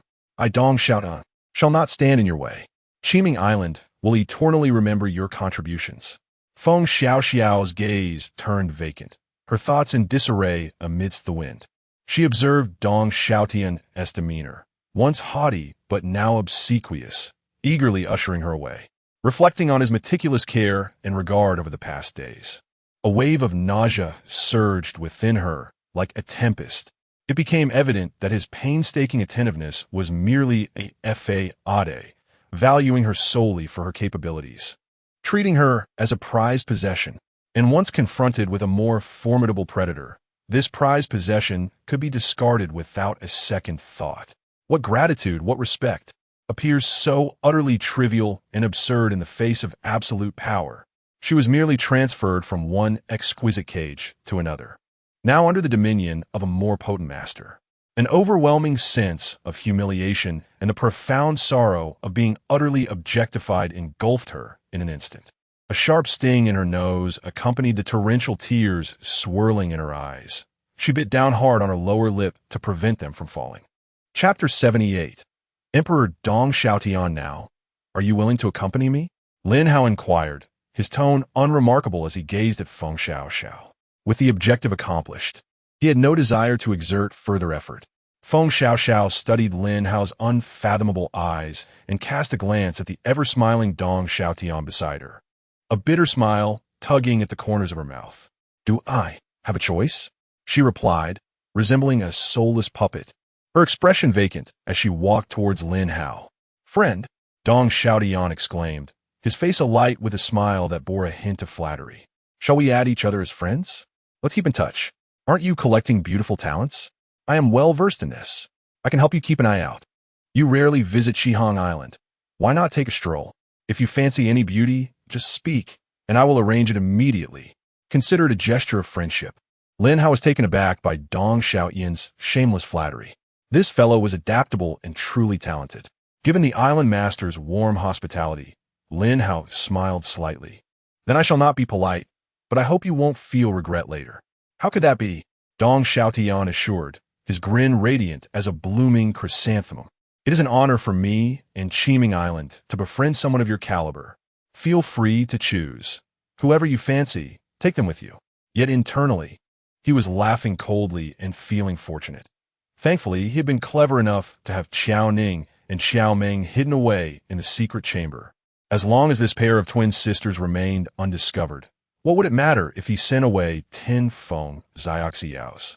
Although Feng Xiao Xiao possessed the talent of a design master, it was the abilities of Qiao Ning and Xiao Meng that were essential for architectural creation. Moreover, the beauty and grace of the twin sisters were beyond what Feng Xiao Xiao could compare to. It was just a pity that he had not acted sooner against Feng Xiao Xiao. Lin Hao wandered about the island casually, with Dong Xiaotian closely trailing behind. Curiously, both of them emitted distinct psychic waves, one positive and one negative, canceling each other out, rendering even the keenest senses ineffective. After a round of exploration, Lin Hao did not discover any other suitable beauties aside from Feng Xiao Xiao. A flicker of doubt arose within him, and he asked Dong Xiaotian, island master, who constructed the houses on this island. I seem to have seen no one with the relevant abilities. Dong Xiaotian's heart sank momentarily. In his haste, he had forgotten this detail. His mind raced, and he quickly replied, this was a transaction I reached with two other prominent figures. We purchased prefabricated components from them, which were then assembled by my subordinates. Lin Hao nodded, not probing further. After all, Lu Chengban, under Lu Jin's command, was a master carpenter, and there were likely others with similar talents. I shall end my visit here. I will take Feng Xiao with me. Shall we not look further? That bar owner from earlier still possesses her charm. No. Thank you for your kind offer, Island Master. Lin Hao concluded, gesturing for Feng Xiao to follow.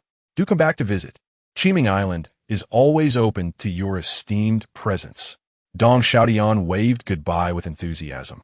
And only after Lin Hao and Feng Xiao boarded the small raft did he release a long breath, his back drenched in cold sweat. The pressure exerted by Lin Hao was overwhelming. His prowess was undoubtedly superior, and by a considerable margin.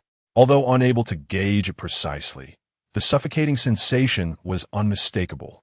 It was evident that he had consumed an astonishing quantity of the mirror-shattering pill. This rare substance could only be acquired through the defeat of elite lizardmen, making it exceedingly scarce and virtually non-existent in the marketplace. How had this individual managed such a feat? Dong Xiaotian found himself perplexed and unwilling to dwell on it further. As long as Xiao Ning and Xiao Meng remained unharmed, that would be the greatest victory. With a tumultuous heart, Dong Xiaotian returned to the central hall. After a moment of contemplation, a glint of fierce resolve and calculation flickered in his eyes. Suddenly, he raised his palm with vigor and struck it forcefully against his chest. Blood erupted from his mouth, splattering onto the ground. Subsequently, he staggered toward the hidden door, stumbling into the passageway. This corridor twisted and turned, extending downward to the depths of the underground fortress he had meticulously crafted. The heavy gates opened one after another, their intricate mechanisms known only to him and 3 island flowers. When he finally breached the last formidable stone door and collapsed heavily onto the ground, his face had turned ashen.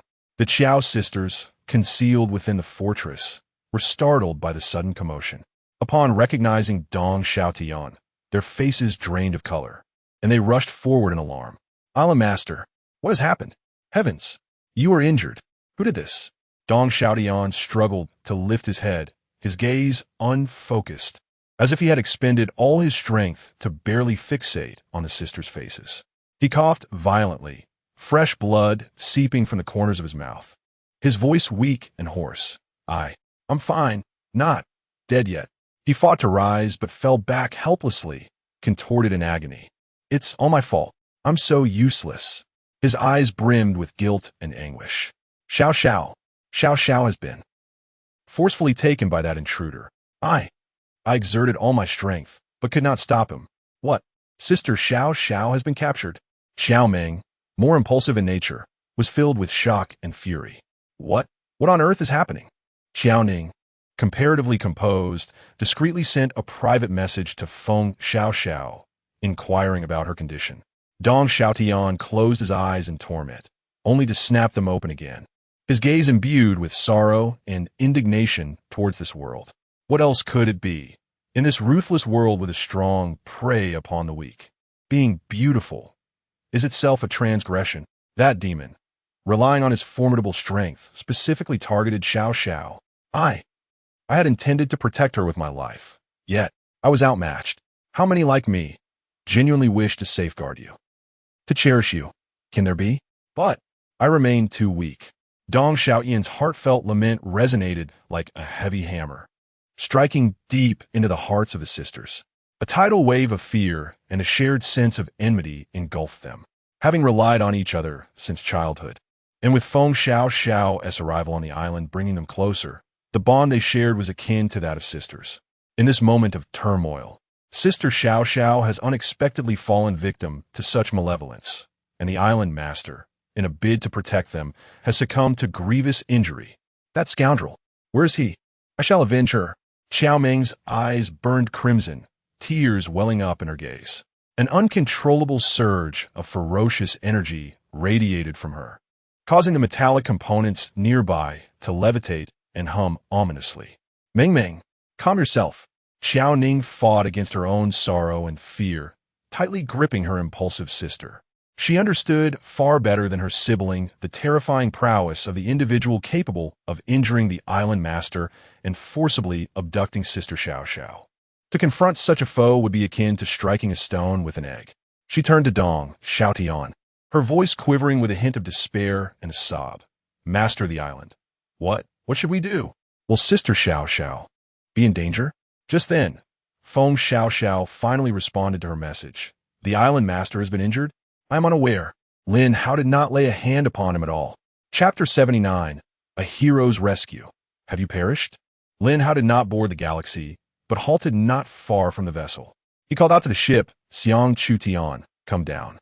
Xiang Chutian promptly leapt onto the small raft, inquiring, Captain, what is the matter? A sense of unease enveloped Lin Hao as he turned to the visibly anxious Feng Xiao Xiao, his gaze piercing. Do you know something you haven't disclosed to me? Feng Xiao Xiao's heart raced. Ever since Lin Hao began his leisurely stroll on the island, she had been tormented by apprehension. Dong Xiaotian had concealed Xiao Ning and Xiao Ming in a secret chamber, evidently wishing to prevent Lin Hao from discovering their whereabouts. Coupled with his duplicitous demeanor, Feng Xiao Xiao's trust in him had crumbled. Yet, she found Lin Hao equally enigmatic, making it difficult for her to decide whether to divulge the existence of the twin sisters. Upon observing her reaction, Lin Hao's suspicions were confirmed. Dong Xiaotian's feigned nonchalance was merely a fade, as he had been using his mental prowess to suppress Lin Hao's perception, revealing his own trepidation. This only piqued Lin Hao's interest further. With a vigorous stroke of the wooden paddle, the raft returned to shore.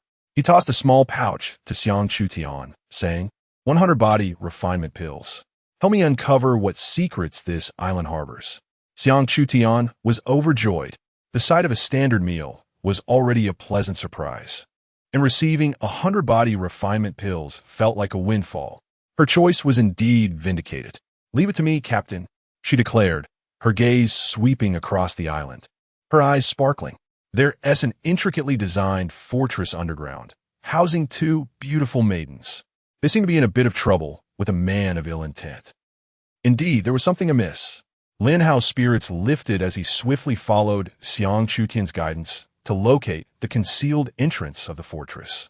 However, the stone door mechanism appeared rather intricate, and he suspected it might not.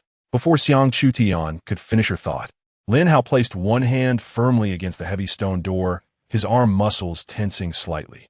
Boom! The elaborate mechanism crumbled like paper before overwhelming strength, and the stone door swung open with a resounding crash. Feng Xiao Xiao was utterly astonished. The power Lin Hao exhibited exceeded her wildest imagination. Instinctively, she opened her system panel to inform Xiao Ning and Xiao Ming, urging them not to resist in vain. Yet, she discovered that Xiao Ning had messaged her moments ago. Sister Xiao Xiao, are you all right?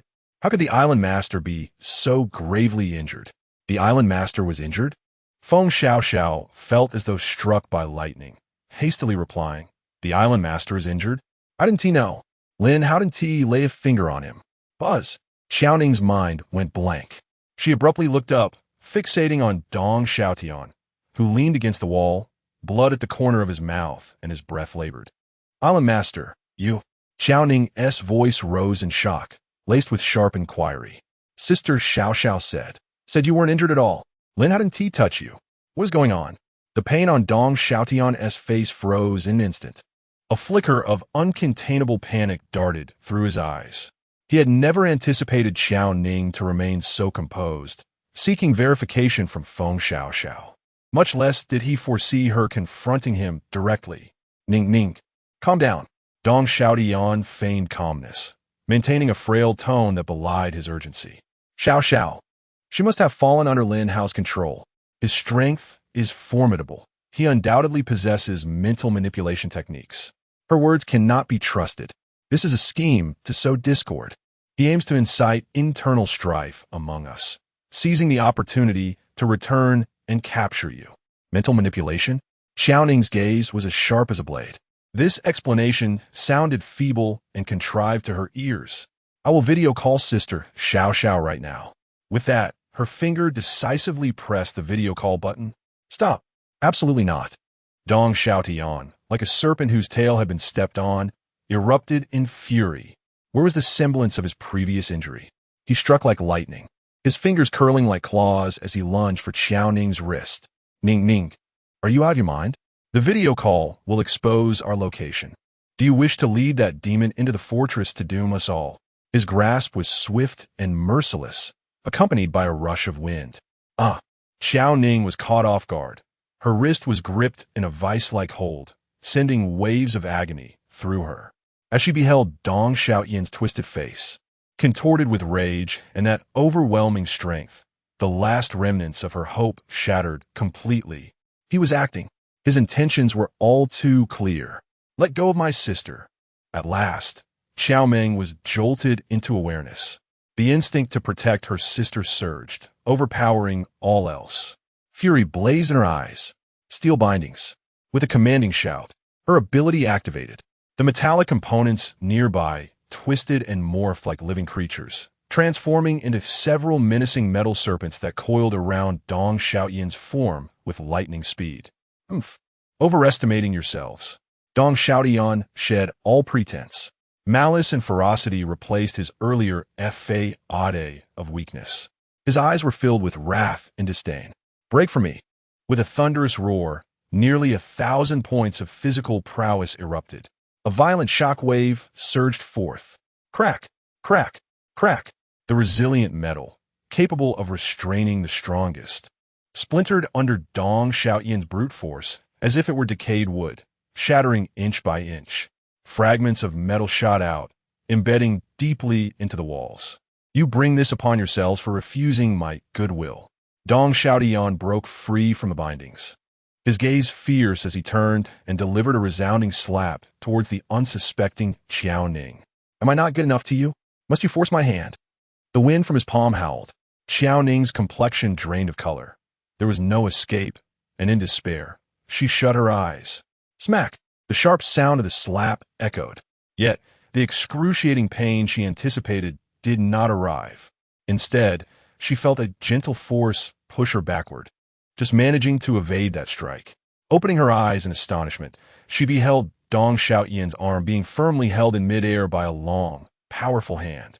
As if welded in place, no matter how Dong Xiaotian struggled, it did not budge. The malicious grin on Dong Xiaoyan's face instantly froze, transforming into sheer horror. He turned abruptly. Lin Hao appeared beside him like a ghost, casually resting a hand on his wrist, a smirk playing on his lips. Yet his eyes were as cold as ice. TSK, Dong Island Master. Lin Hao's voice was unervingly calm. Just moments ago, you were eager to send a beauty my way. And now you turn against your own island's flower? Such a remarkable display of duplicity is truly eye-opening. Behind him, the anxious wind rushed towards the two sisters, who were still in shock. Ning Ning. Meng Meng, are you all right? Dong Xiaotian is deceiving you. Within the underground fortress, the air felt as though it had frozen. Dong Xiaotian met Lin Hao's gaze, which was as unfathomable as the depths of the ocean. He felt an unyielding force at his wrist, akin to a mountain, and a wave of chilling terror surged through him, enveloping his entire being in an instant. In a moment of desperation, a sycophantic smile spread across his face as he hurriedly attempted to explain, Boss, it's a misunderstanding, a colossal misunderstanding. I hold nothing but sincerity towards you. I was merely trying to persuade them to recognize the situation and follow you promptly. They refused to listen, and I had no choice but to educate them a bit. You arrived just in time. Please take them away. It would be their fortune to accompany you. The swiftness of his change in demeanor and his utterly shameless words left Feng Xiao and the Qiao sisters, Qiao Ning and Qiao Meng, utterly astonished. A wave of nausea washing over them. Qiao Ning trembled with anger, ready to expose his lies when, crack, a sound, sharp enough to make one's teeth ache, abruptly interrupted their thoughts. Lin Hao had, unbeknownst to them, seized Dong Xiaotian by the neck. With a mere shift of his fingers, Dong Xiaotian's neck twisted at an unnatural angle. Oh, my apologies. Lin Hao feigned innocence. I was simply revolted by your actions and lost control of my strength. You're not dead, are you? Dong Xiaoyan's eyes bulged, his face frozen in a grotesque mask of his earlier sycophantic smile mixed with sheer horror and confusion. He could not comprehend, even in death, why he, reduced to the lowest of the low, had still failed to secure even a sliver of hope for survival. Chapter 80. Ambiguity in the corridor. Lin Hao casually discarded the lifeless body, which landed with a dull thud. The entire underground fortress was enveloped in an eerie silence. Feng Xiaoxiao instinctively covered her mouth, her stomach churning, her complexion as pale as paper. In the depths of her pupils swirled an indescribable complexity of emotions, an astonishment at Dong Xiaoyan's fade being torn away, coupled with a profound fear of Lin Hao's ruthless methods. Yet deeper still lay a sorrow of being powerless as a weaker individual, an inability to seize control over her own fate. Xiao Ming's reaction was the most pronounced. She trembled with shock, her eyes filled with utter astonishment. And soon a sense of vindictive satisfaction surged from within. Deserved. Good riddance. Letting you deceive us. Letting you harm my sister. Bah! In her impulsive rage, she even considered kicking the corpse, but her sister held her back tightly. Xiao Ning appeared relatively composed, yet her inner turmoil was no less intense than her sisteress. She was profoundly shaken by Lin Hao's callous disregard for human life. A chill crept up her spine. Her limbs felt somewhat rigid. She clutched her sister's wrist tightly, her knuckles whitening from the pressure, both to restrain her impulsive sibling and to seek a semblance of support. Dong Xiaoyan's demise alleviated the immediate danger they faced, yet it also signified their submission to a more formidable power. Was the path ahead one of fortune or misfortune? The immense uncertainty stirred tumultuous emotions beneath her calm exterior. She forced herself to remain composed, casting a complex glance at Lin Hao's excessively tranquil face before settling on Dong Xiaoyan's corpse. Ultimately, she exhaled a barely audible sigh, laden with the exhaustion of surviving a calamity and a profound confusion about the future. Xiang Chutan witnessed the entire scene, a hint of admiration flickering in her eyes. A duplicitous character like Dong Xiaotian, harboring ulterior motives, was indeed a threat. His removal was well justified. For Lin Hao, it was merely a trivial act. His curiosity lay in discovering what supplies Feng Xiaoxiao and the sisters would unlock. The prospect of unlocking 3 resources at once was tantalizing. Let us return to the galaxy, he stated nonchalantly. Feng Xiaoxiao and the sisters silently exited the underground fortress. As Xiang Chutian was about to leave, she suddenly furrowed her brows, her lavender eyes scanning the surroundings. This unusual behavior caught Lin Hao's attention. He halted, turning to inquire, "What is the matter?" Xiang Chutian scrutinized her surroundings several times, the sharpness in her gaze gradually fading, replaced by a hint of confusion. She gently shook her head. "It's nothing. Perhaps I'm just seeing things." "Let us go," Lin Hao responded, leading the way forward. Xiang Chutian hastened to catch up, her gaze lingering on the man's tall, pine-like silhouette, an indescribable flutter of emotion quietly blossoming within her. This impulse propelled her into action almost instinctively. She reached out tentatively, gently looping her arm around his sturdy bicep. The warmth and elasticity at the crook of his arm caused Lin Hao to momentarily pause, a smile curling at the corners of his mouth. Without turning back, he simply lifted his arm slightly, drawing her closer against his side. Continuing, his palm naturally glided down, covering the exquisite curve where the waist met the alluring hips. Through the sheer fabric, the flexibility of her waist and the emerging fullness of her lower curves were distinctly perceptible. At the moment his hand descended, Xiang Chutian's body tensed ever so slightly, akin to a startled violin string. Yet, this fleeting stiffness dissipated almost instantly. Her arm not only remained in place, but tightened further, her delicate fingers even pressing unconsciously for a moment. This nearly provocative response ignited a flame in Lin Hao's eyes. His interest peaked, his palm slid down further, fully enveloping her firm and remarkably elastic backside.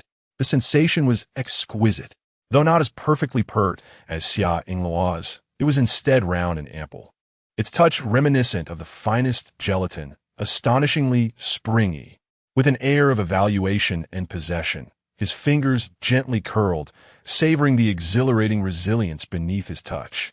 This time, Xiang Chutian's body remained rigid for a noticeably longer duration. His scorching palm seemed to carry an electric current, rendering her cheeks as red as a blazing sunset.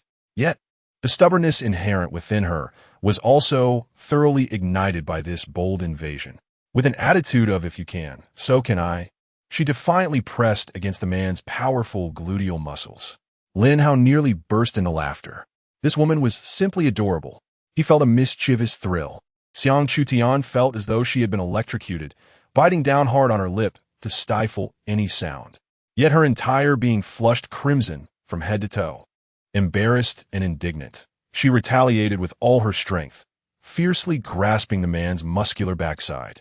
But her hands felt as though they were clutching tempered steel. The solid muscle remained unmoving, sending a tremor through her delicate palm. "Very well, so this is how we play?" Lin Hao's eyes sparkled with amusement, tinged with mischief. His mischievous hand did not retract. Rather, it skillfully slid along her curves. You scoundrel!" This breach of boundaries caused Xiang Chutian to leap up in outrage. She exerted all her strength to push the man away, indignantly raising her small fist, raining blows upon his muscular arm like a shower of raindrops. Without another glance, she bolted toward the end of the corridor. The three women watched as the white-eyed girl brushed past, perplexed about what had transpired, before turning their gaze back to Lin Hao, who appeared utterly nonchalant, as if nothing had occurred. Each person harbored their own thoughts as they exited the corridor, making their way toward the edge of the island. Along the way, the islanders kept their distance, deliberately quieting their breaths until the unsettling aura completely vanished from the shoreline. The underground fortress lay in eerie silence. The only thing permeating the air was the lingering scent of congealed blood. Suddenly, a viscous shadow, as dark as ink, silently seeped from beneath the ground. "Damn it, that was close. I nearly got discovered," the shadow whispered, wiping non-existent sweat from its brow. It then greedily eyed the corpse of Dong Xiaotian. "Ha ha ha. At long last, I have encountered a formidable body, reclaiming land to create islands. This is a gift that could forge a maritime kingdom. Truly, heaven is assisting me." The shadow no longer hesitated, transforming into wisps of radiant light that penetrated Dong Xiaotian's lifeless body. In the next moment, Dong Xiaotian's eyes shot open.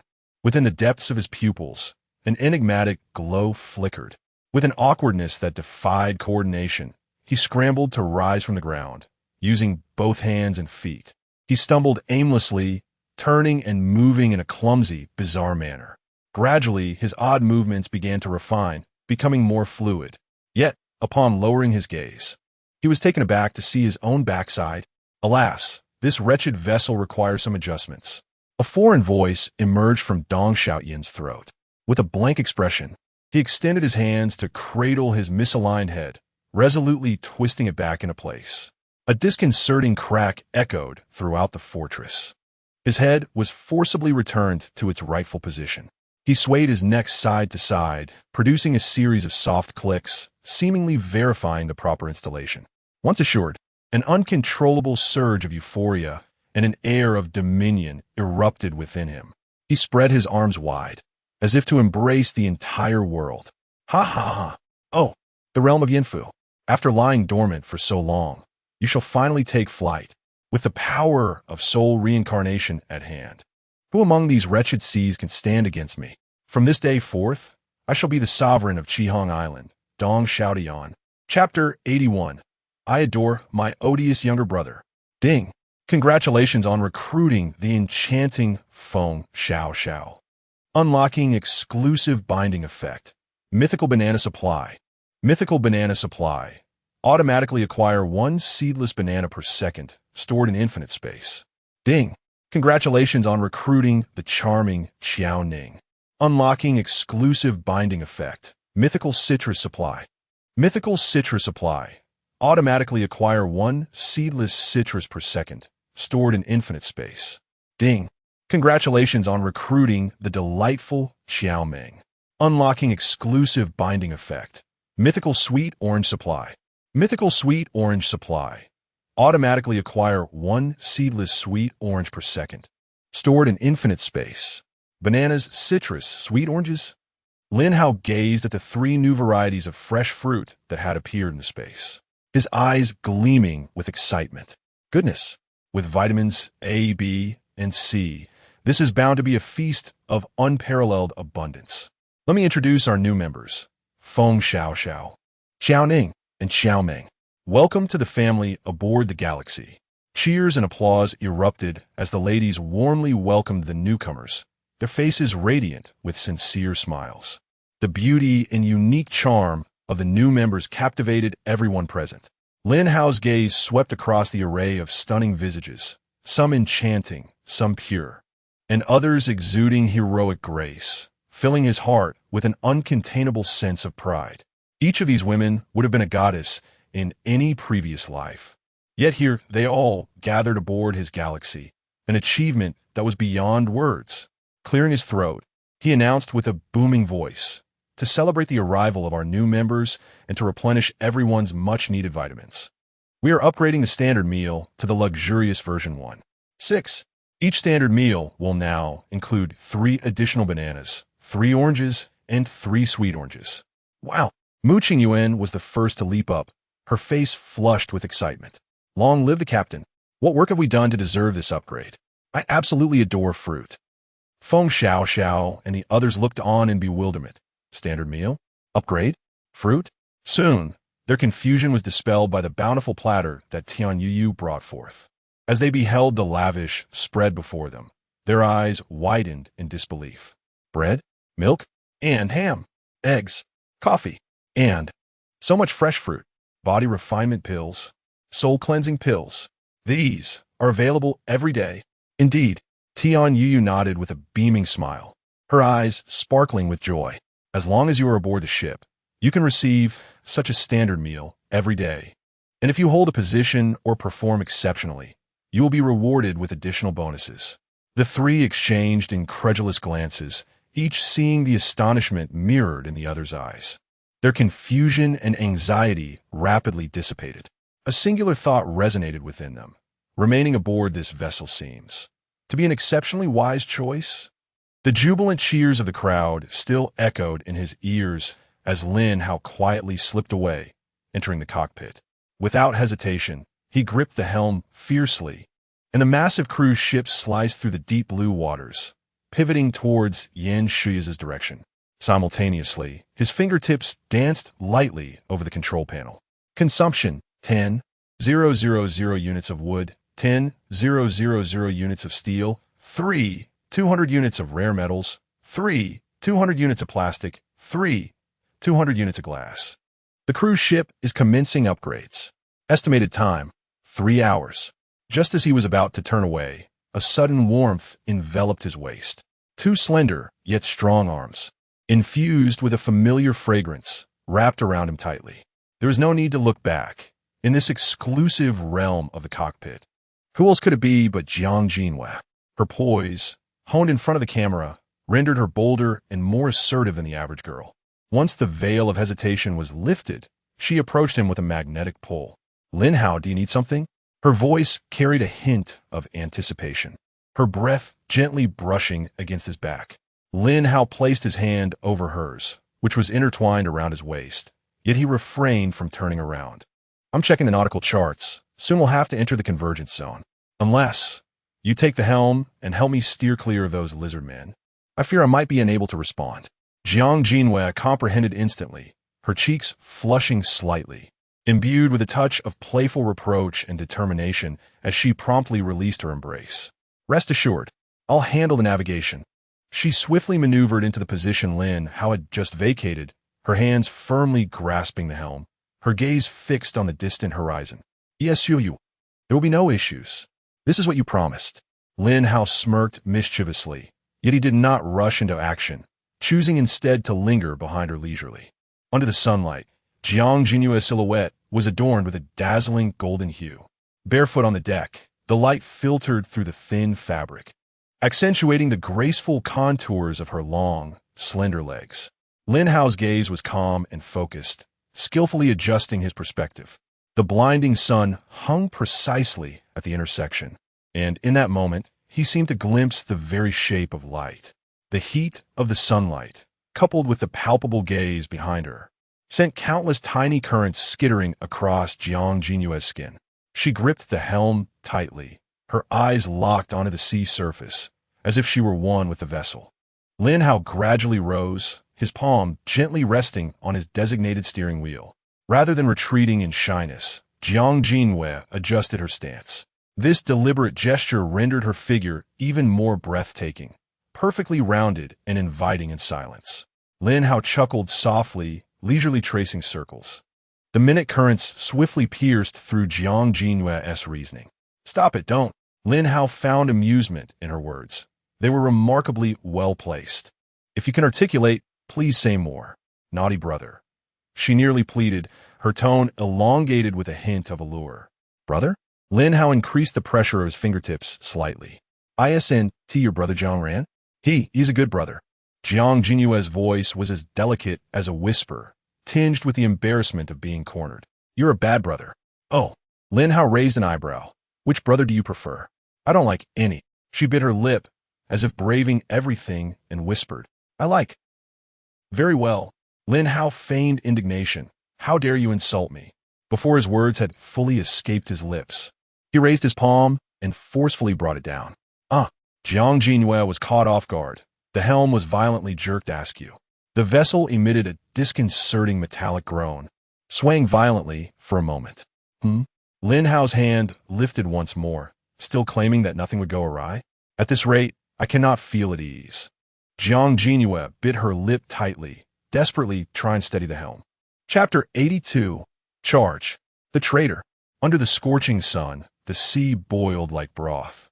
The galactic ship surged forth like a ferocious beast, ruthlessly tearing through the deep blue waters.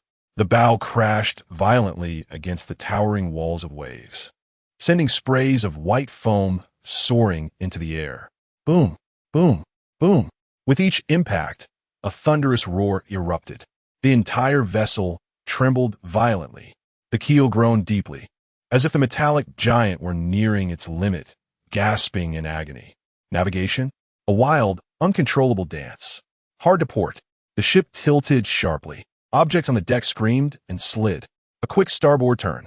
The vessel drifted and skidded. Crew members were thrown against the bulkheads like rag dolls. Amidst the cries, tightly fitted garments accentuated alluring curves. The engine roared. The propellers spun madly. The hull surged forward with a jolt. Inertia sent delicate figures stumbling, their thin garments clinging, revealing enticing contours beneath. Suddenly, power faltered. The colossal ship swayed in despair. Bodies lost balance, skirts fluttering like butterfly wings. In a fleeting glance, the rounded curves beneath the tight fabric were laid bare. Chaos, dizziness, nausea. Several figures clung to the railing, dry heaving in exhaustion, sweat soaking through their sheer garments, clinging to their waists and hips, tracing alluring trails. Yet, the shocking reality emerged. With each reckless turn, the hull narrowly grazed the slime-covered lizard canoes. With each hasty dash, it precisely tore through the encircling bizarre rafts. With every precarious sway, it deftly evaded the foul-smelling bone spears hurled from above. Two lizard ships collided violently due to the galactic ship's unexpected halt, disintegrating upon impact. They narrowly escaped. A bone spear whizzed past the porthole. The captain's driving skills were astonishing. How was this accomplished? The stunned faces revealed shock, chests heaving with the intensity of breathlessness. This was not mere navigation. It was a dance on the edge of a blade. The surface appeared chaotic, yet every move was fraught with tension, a display of extraordinary skill. In a moment of extreme peril, hard to starboard, the hull tilted nearly 45 degrees. The deck erupted in cries. A delicate figure pressed against the icy bulkhead, contorting into an exhilarating form. Boom! Like a great whale breaking free from shackles, the galactic ship charged out of the chaotic fusion sea. The tumultuous jolts ceased. and the cacophony faded into silence. The vessel stabilized, the engine pulsing softly. The bow cleaved through the jewel-blue waves under the sunlight. Everyone collapsed in exhaustion, their stomachs churning. Yet their gazes were fixed on the cockpit, as if they could penetrate the steel and glimpse the heart-stopping command within. Jiang Jinyue's taut nerves and body instantly relaxed. She melted like a scoop of ice cream, sliding down the cold helm and collapsing to the ground. Her chest heaved violently, breath shaky with the remnants of adrenaline and hidden fatigue. Lin Hao smirked slightly, his arms slipping through her knees and around her back, effortlessly lifting her soft form. She felt warm and pliant, exuding a unique fragrance from her vigorous exertion. He gently laid her onto the narrow bed, his fingertips brushing against her damp neck, clearing the sticky strands of hair from her flushed cheeks. Your driving skills are impressive. How could you possibly be better than me? She buried her hot face into the pillow, her voice muffled yet laced with a hint of playful reproach. Attempting to curl up, the delicate fabric sank deeper, outlining the breathtaking curves between her waist and hips. The smooth skin of her back bore faint red marks, glistening enticingly in the dim light, silently narrating the intensity of moments past. Lin Hao chuckled softly as he leaned closer, his warm breath deliberately brushing against her sensitive earlobe, causing her petite earlobes to flush instantly. What are you hiding from? His calloused fingers moved languidly along the hollow of her spine, igniting a cascade of delicate tremors. Just now, were you not quite audacious? He whispered near her ear, his breath warm, daring her to scold him. Jiang Jinyue's body stiffened abruptly. Her head shook vigorously against the pillow like a rattling drum, emitting muffled whimpers, her toes curling in embarrassment. Blood surged her face. Deep within her, lingering echoes of weakness remained. Lin Hao reveled in her bold yet bashful contradiction, gently pressing her soft flesh at the side of her waist, eliciting a startled reaction from her. She sprang up, as if electrified, finally revealing a pair of glistening eyes from behind the pillow. She glared at him with mock indignation. You naughty boy, do not touch. I'm exhausted. Exhausted? Lin Hao raised an eyebrow, his fingertips intensifying their circles in her waist dip. Mimicking her aroused tone, he spoke in a low, suggestive murmur. Who was it just now that urged to stop dawdling? Aren't you quite spirited? You, be quiet. Embarrassed to the core, she attempted to retreat, only to be effortlessly captured at the wrist. Pressed beside the pillow, the distance closed, their breaths intertwined once more, igniting the lingering warmth in the cabin. Ding! Yin-Yang Harmony Progress, 1220. Talent level upgraded to D rank. Both parties comprehend skills. Yin Sha Yang Yen. Yin Sha Yang Yen. Condense the chilling Yin energy or searing Yang flames for attack. Effects based on physique and spirit. Jiang Jinhua truly is a treasure of a goddess. Lin Hao savored the lingering sensation on his fingertips, a smile playing on his lips as he left the cockpit. Intrigued, on his attribute panel, 3 skill icons appeared. Symbiosis, Yin Sha, Yang Yen. Unfortunately, they would not be of much use. His sheer brute strength was sufficient to crush anything. He made his way to the deck, which had already been tidied. Ahead lay a long journey of safe passage, with everyone seeking their own amusements. Suddenly, Xia Yingluo approached him like a little kitten, her small hand nervously clutching at his clothing. Her voice was low and seductive, like the whisper of orchids. Lin Hao, I am leaving today. Can we? Her eyes sparkled with longing, almost dripping with allure. The torment of anticipation made her days feel like years at this moment. All she desired was to drag him into a secluded corner. The teasing glances from those around them, she cared not. Lin Hao felt a stir in his heart, ready to nod in agreement. However, before he could, a lithe figure hurriedly interjected between them. It was Chu Shi. She anxiously gestured towards Lin Hao. Her pretty face flushed crimson. Lin Hao and Xia Yingluo exchanged bewildered glances. Chu Shi quickly sent a private message. Can you come to my room? I have something very important to tell you. Lin Hao chuckled inwardly. Why not just send me a private message if you have something to say? Do you want to learn real martial arts? You can teach me martial arts? Lin Hao replied in astonishment, typing his response. Do you understand why my talent is designated as martial arts grandmaster, rather than merely an expert or master? It is because I possess the ability to impart wisdom and teach the true essence of the martial arts. A martial arts grandmaster. True disciples. Lin Hao's heart was struck with profound astonishment. What man has not harbored a dream of wandering the world with a sword in hand? In that instant, he made a decisive choice. Yingluo, I have an urgent matter. I need to converse with Chu Shi. What? Xia Yingluo felt as though struck by lightning, exclaiming, what could you possibly have to discuss with her? As soon as the words escaped her lips, she realized her faux pas and hurriedly turned to Chu Shi, saying, I'm not implying that. Truly, I apologize. Chu Shi calmly gestured that it was of no consequence. Ding. Xia Yingluo also received a private message. Chu Shi, private message, do not worry. I merely need to borrow your Lin Hao for an exceedingly important matter that pertains to whether I could speak again. You could speak again? Xia Yingluo's eyes widened in astonishment. Her jealousy dissipated by sheer shock, and she nodded vigorously like a chick pecking at grains. This is a pressing matter, an immensely significant one. Hurry. She even gave Lin Hao a gentle push, her gaze a complex mixture as she watched the two depart. Click. The door to room 3 sealed them off in the outside world.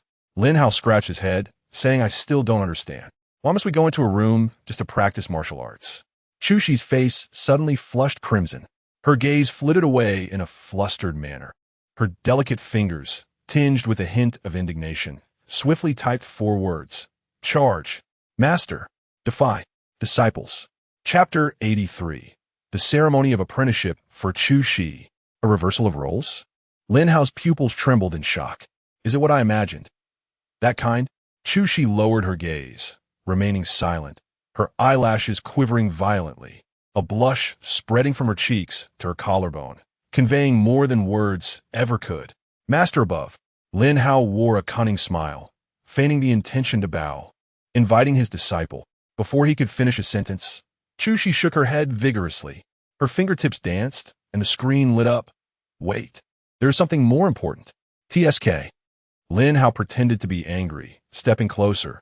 How could a master deceive their disciple? Chu Shi bit her lip tightly, determination flashing in her eyes. In the next moment, she stood on her tiptoes. Her warm, fragrant body unexpectedly collided into his embrace. Her cool, trembling lips pressed against his. Inexperienced yet resolute, Lin Hao could distinctly feel her frantic heartbeat, the tension in her spine, and the sweet yet raw taste lingering between their lips. Time seemed to freeze, their heated breaths intertwining wildly in the confined space.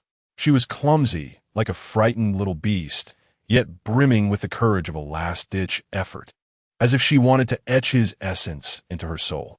Lin Hao instinctively tightened his grip around her slender yet resilient waist, the sensation beneath his palm astonishingly elastic. As their lips parted, Chu Shi gasped for breath, her eyes shimmering with moisture, her lips luscious and inviting. She retreated a half-step as if fleeing, her fingertips trembling as she typed, "This is the deposit." The screen glowed, reflecting her flushed ears. Now, can you hear me? Lin Hao swallowed hard, savoring the sweetness lingering on his lips, reclining leisurely on the bed. Just speak plainly, master. How could I dare to contradict you? Chu Shi shot him a flustered glare, her fingertips trembling as she typed. Before I crossed over, I had just undergone a total laryngectomy, believing I would never speak again in this lifetime. Until I consumed the body-refining elixir. She paused, hope igniting in her eyes. I felt my vocal cords gradually reviving. Therefore, she typed with cautious anticipation, I would like to request more body-refining elixirs, the more the better.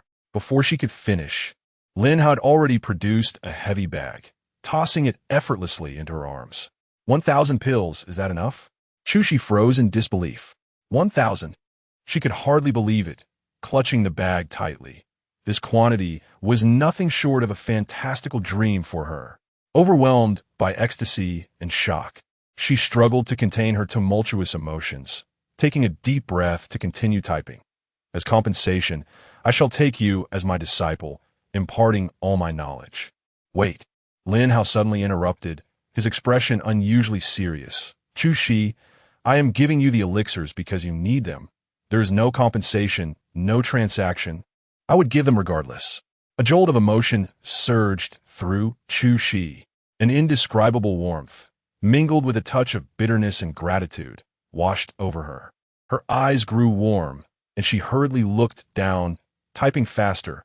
I understand, this is not a transaction. She hesitated, as if summoning all her courage. I merely wish to become more complete. Enough. Lin Hao suddenly leaned in, his warm hand covering her icy hand, halting her from typing further. He gazed at her, a fervent intensity flickering deep within his eyes. Stop typing. Eat quickly. His voice was slightly hoarse, imbued with an irresistible urgency. I long to hear the sound of your voice. Chu Shi raised her glistening eyes, casting a profound glance at him. Yet, her fingertips swiftly tapped out the final line of text, the screen's glow reflecting her suddenly mischievous yet bashful smile. Are you certain that you merely wish to hear my voice? Send. She averted her gaze from him, her fingers deftly grasping the round body-refining pills, decisively sending them into her mouth. In her throat, it felt as if a faint light was swirling, anticipating and quietly brewing a deeper thrill. How could Lin Hao remain composed? His wicked hand had already silently crept on her top back. The warmth of his palms seeped through her thin garment, branding her cool skin. Chu Shi's body instantly stiffened like a drawn bow. Her pearly teeth unconsciously bit down on her lower lip, yet she suppressed her strange sensations, hastening her swallowing motion. The body-refining pill dissolved in her belly, transforming into a warm current, but it would take several seconds to permeate her limbs and bones. 1,000 pills would require at least 2 hours. She harbored but one thought. Before her reason was utterly consumed, she must summon forth her true voice. For now, she could only force out a hoarse rasp, akin to the scraping of sandpaper, exceedingly unpleasant. She would not allow Lin Hao to hear such an ugly sound. However, as that wicked hand slyly slipped into her sensitive waist, fingertips ignited with a fervent heat. MMM. A short, involuntary whimper escaped her lips. With a trembling tone, laced with a tingling sensation, it instantaneously shattered her defenses. Lin Hao's eyes sparkled with excitement, elation surging like a tide. That brief nasal sound erupted abruptly in the profound silence. Like the first crack on an ancient ice sheet, life surged forth, awakening all that lay dormant. How could it not send a shiver through the soul? He intensified his actions. His fingertips, like a cunning serpent, traced along her spine, descending towards a more perilous junction. With his other hand, he domineeringly tightened his grip around her slender waist, pulling her even closer to his searing chest. Chu Shi trembled violently, nearly losing her grip on the pills. The warm flow of the elixir within her intertwined with the rampant inferno outside, fervently consuming her reason. She could distinctly feel a formidable barrier within her teetering on the brink of collapse. Not merely the constraints of the elixir, but also the shackles of her sealed voice. No. The fragmented syllables struggled to break free, tinged with a weeping tone, yet soft and devoid of menace. Lin Hao's heart burned with an insatiable desire, yearning for more sounds. With a flick of his fingers, he inexorably tugged down Chu Shi's loose training pants. In an instant, a pair of long, powerful legs burst into view, unencumbered. The muscle definition was harmonious, lines smooth as if chiseled by a master craftsman, and the subtly pronounced curves concealed explosive strength. This was the distinctive hallmark of a martial arts master, a masterpiece of heaven's most favored creation. Chu Shi was engulfed in shame and fury. The only thing she could do was bend her legs, using her feet to brace against the man's encroaching chest. Simultaneously, she nearly frantically accelerated her swallowing of the body-refining pills, as if they were her last lifeline. The warmth of her slightly sweaty soles pressed against his chest. The taut arch of the foot exudes an astonishing resilience and elasticity. Lin Hao's movements momentarily faltered, a flicker of hesitation passing through his gaze. By some inexplicable impulse, he lowered his head and gently inhaled, yet there was no hint of the unpleasant odor he had anticipated. Instead, a unique fragrance, A blend of the sweet aroma of soap pods and a certain crisp floral note subtly penetrated his nostrils, accompanied by a sense of deliberate cleanliness. Chushi's cheeks instantly flushed crimson, and she abruptly turned her head away, her neck suffused with a rosy hue. For this very moment, she had obsessively washed herself again and again, sparing no detail, even going so far as to secretly spray on her treasured cold perfume. Master, Lin Hao's voice was low and resonant, his fingertips already grazing the edge of the pure white cotton sock, his gaze intense as he remarked, "It seems you have prepared a gift for your disciple in advance." With a slight bend of his knuckles, he methodically began to peel away the soft fabric inch by inch. The delicate, jade-like ankle and the slender, exquisite instep gradually emerged into the cool air. As the last section of the sock slipped past the rounded heel, his fingertip brushed lightly, almost imperceptibly, against the sensitive sole. Chushi trembled all over. Her toes instinctively curled. A breathtaking flush of scarlet surged from her petite toes, rapidly spreading upward, instantly suffusing her entire charming face. Chapter 84. How dare you blow up my ship? Fingers lingered delicately on the exquisite jade-like feet, as a playful smile graced Lin Hao's lips. Master, I believe it is you who lacks respect for your disciple. The toes, pale as jade and adorned with a subtle pink hue, radiated an alluring sheen. To claim ignorance would be a far-fetched notion. Beneath the frigid exterior lay a brazen spirit. Chushi's cheeks flushed crimson, leaving her speechless, as she frantically swallowed the body-refining elixir. With each gulp, her physique surged, yet the yearning that churned within her heart remained unquenched. Each swallow echoed a silent plea. Restore. Oh, vocal cords, quickly restore. Lin Hao's fingers moved languidly, caressing the delicate ankle, while his gaze traveled along the taut lines of her legs, igniting a fervor that ascended. Beneath the loose training attire, the breathtaking contours of her form subtly emerged, quivering with her anxious breaths. Master, he inched closer, his breath warm, confess. What secrets do you hide from your devoted disciple? Yet, Chushi maintained her resolute silence, her hands futilely pressed against his encroaching chest. The disparity in strength was glaring. With a mere flick, Lin Hao dispelled her resistance effortlessly. His fingers entwined with the garment's sash, exerting slight pressure, causing the silky fabric to slip away like a fallen cicada's wing, cascading silently. A vast expanse of snowy skin was abruptly exposed to the cool air, eliciting a delicate shiver. Lin Hao's gaze froze momentarily. The vintage silk belly band, embroidered with intertwined lotus blooms, enveloped an astonishing fullness. Below, however, was a pair of modern black lace trim. The stark contrast elicited an uncontrollable chuckle from Lin Hao. Master, his voice teasingly hoarse, as his fingers dangerously brushed against the ribbon. What era are we in, yet you still wear this? His gaze drifted, laden with implication, as he noted the fusion of East and West. Truly remarkable. With a sharp snap, the final fragile ribbon, which had borne the weight of modesty, broke.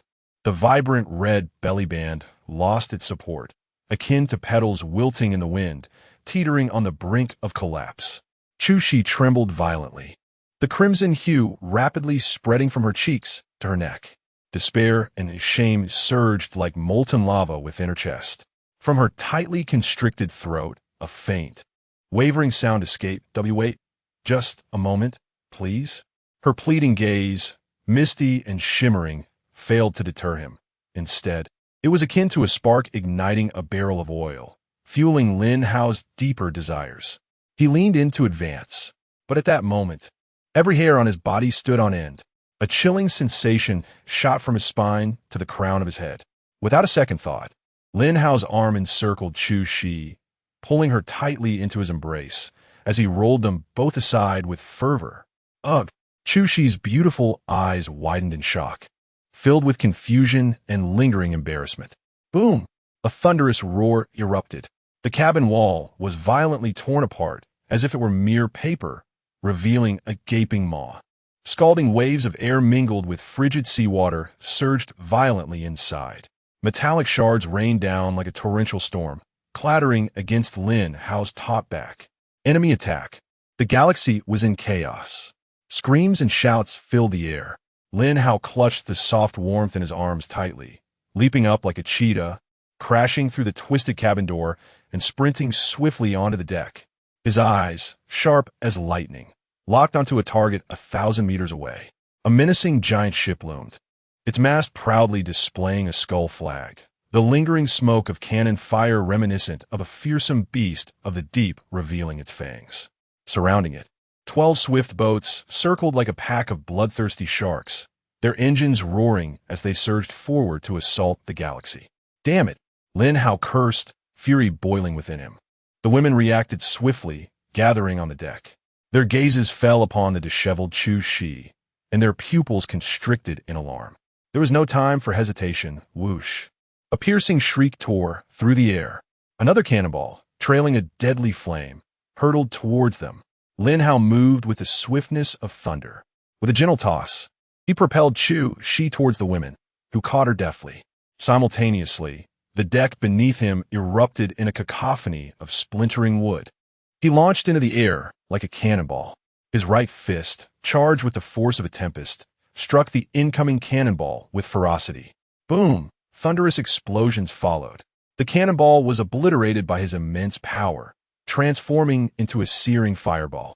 A violent shockwave sent a 10-meter wall of water crashing down. Raindrops of sea spray fell like a torrential downpour. Chu Shi tumbled awkwardly into a crowd, her embarrassment palpable, her exposed body a source of acute discomfort. Tian Yu reacted the quickest, hurriedly draping her outer garment over Chu Shi to shield her from the unexpected exposure. Chu Shi hastily donned it, concealing her pallid skin. When she lifted her gaze again, the crimson hue of her shame had faded, replaced by an icy resolve, her eyes glinting with a lethal intensity. Fixating on the enemy ship, yearning for vengeance. Shouting, Lin Hao returned to the deck, his words rapid as lightning. Seal off the lower cabin. Block the breach. Zhuang Xiaofeng. Her gaze sharp, she commanded the crew, protect everyone. And you? Zhuang Xiaofeng had already readied her weapon, her expression fierce. I'll dismantle their cannons. How dare they attack my ship? As his words fell, the deck beneath Lin Hao exploded. He soared into the air. The vessel, frail and unsteady, could not support such a leap. With a drop of over 200 meters, he plummeted towards the sea. Just as he was about to hit the water, a level one wooden raft appeared out of thin air. He lightly tapped his toes against it, using it to propel himself further. Within the space around him, hundreds of small rafts piled like mountains. Lin Hao had prepared well. 10 strides across the waves, 10 leaps into the air. In an instant, he traversed 1,000 meters of ocean. His figure descended upon the enemy ship's deck like a vengeful deity. Stop him. Quickly. Stop him. Meichuan's heart raced, terror gripping him.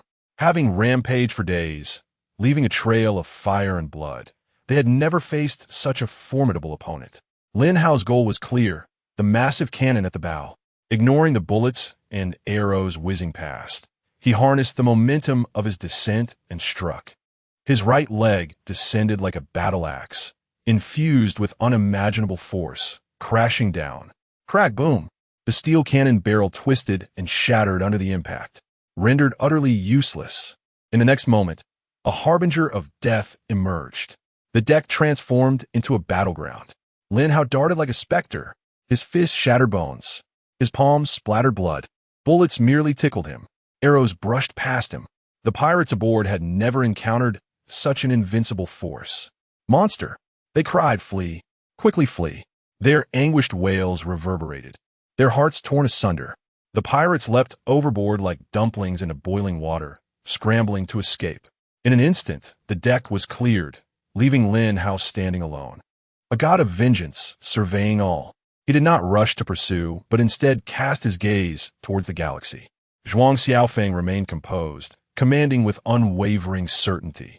Xia Yingluo and Tian Yu spearheaded the assault, their AK rifles spitting fire with deadly precision.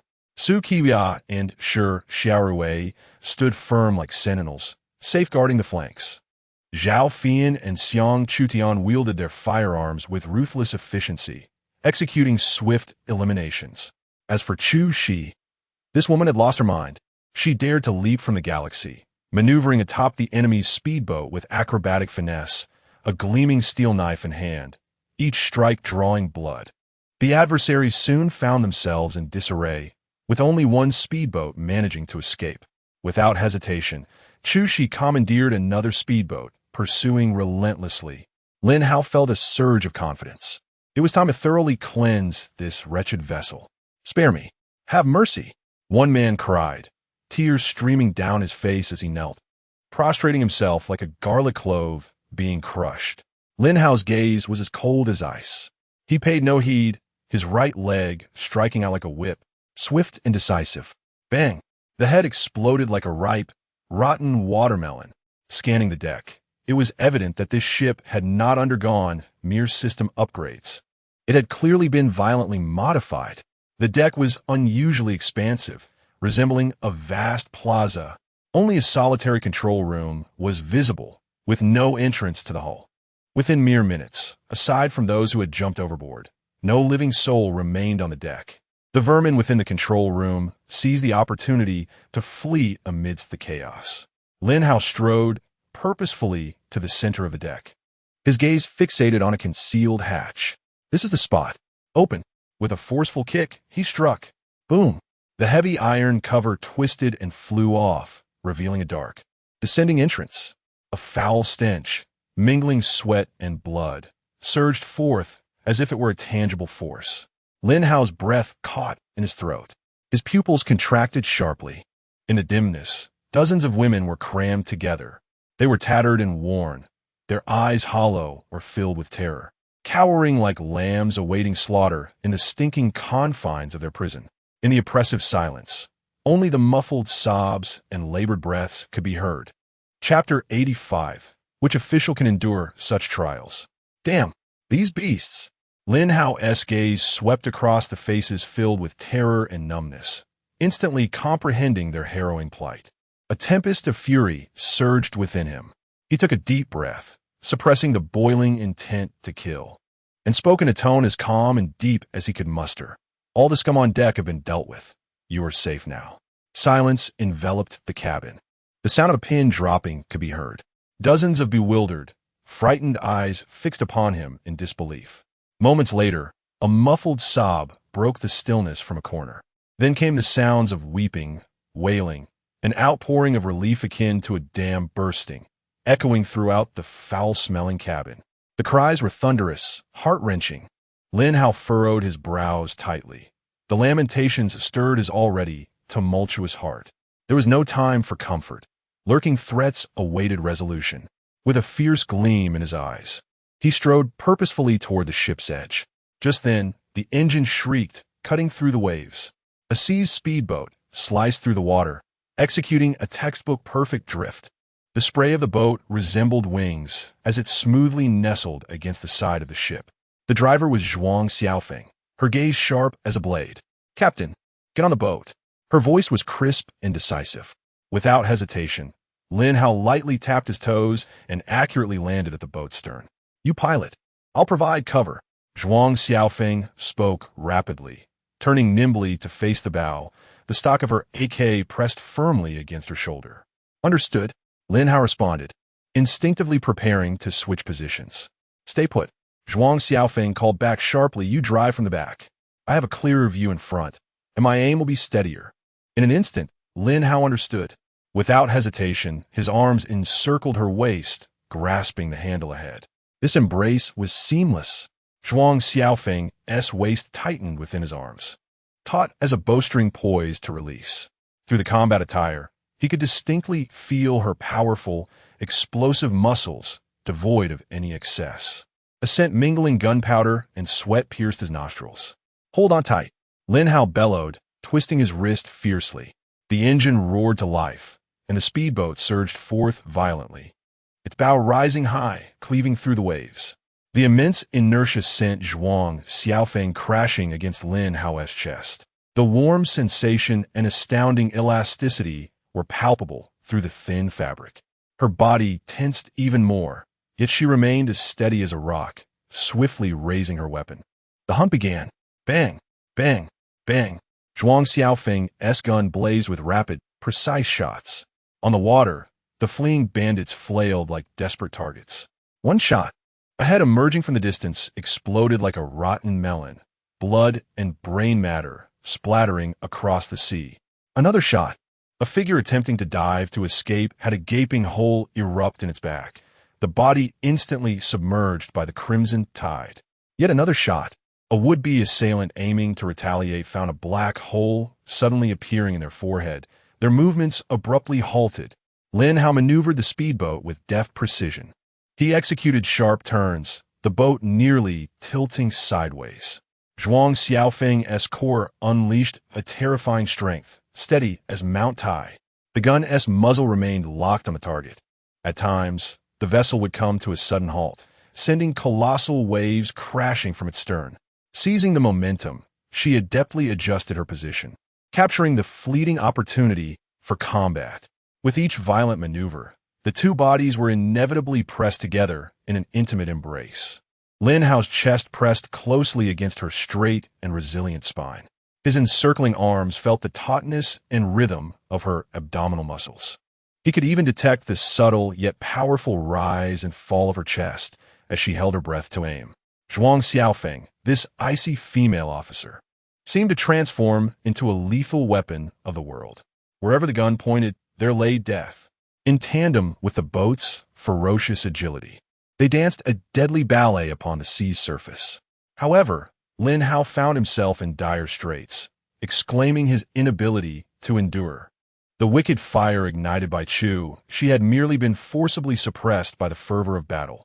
It had never truly extinguished.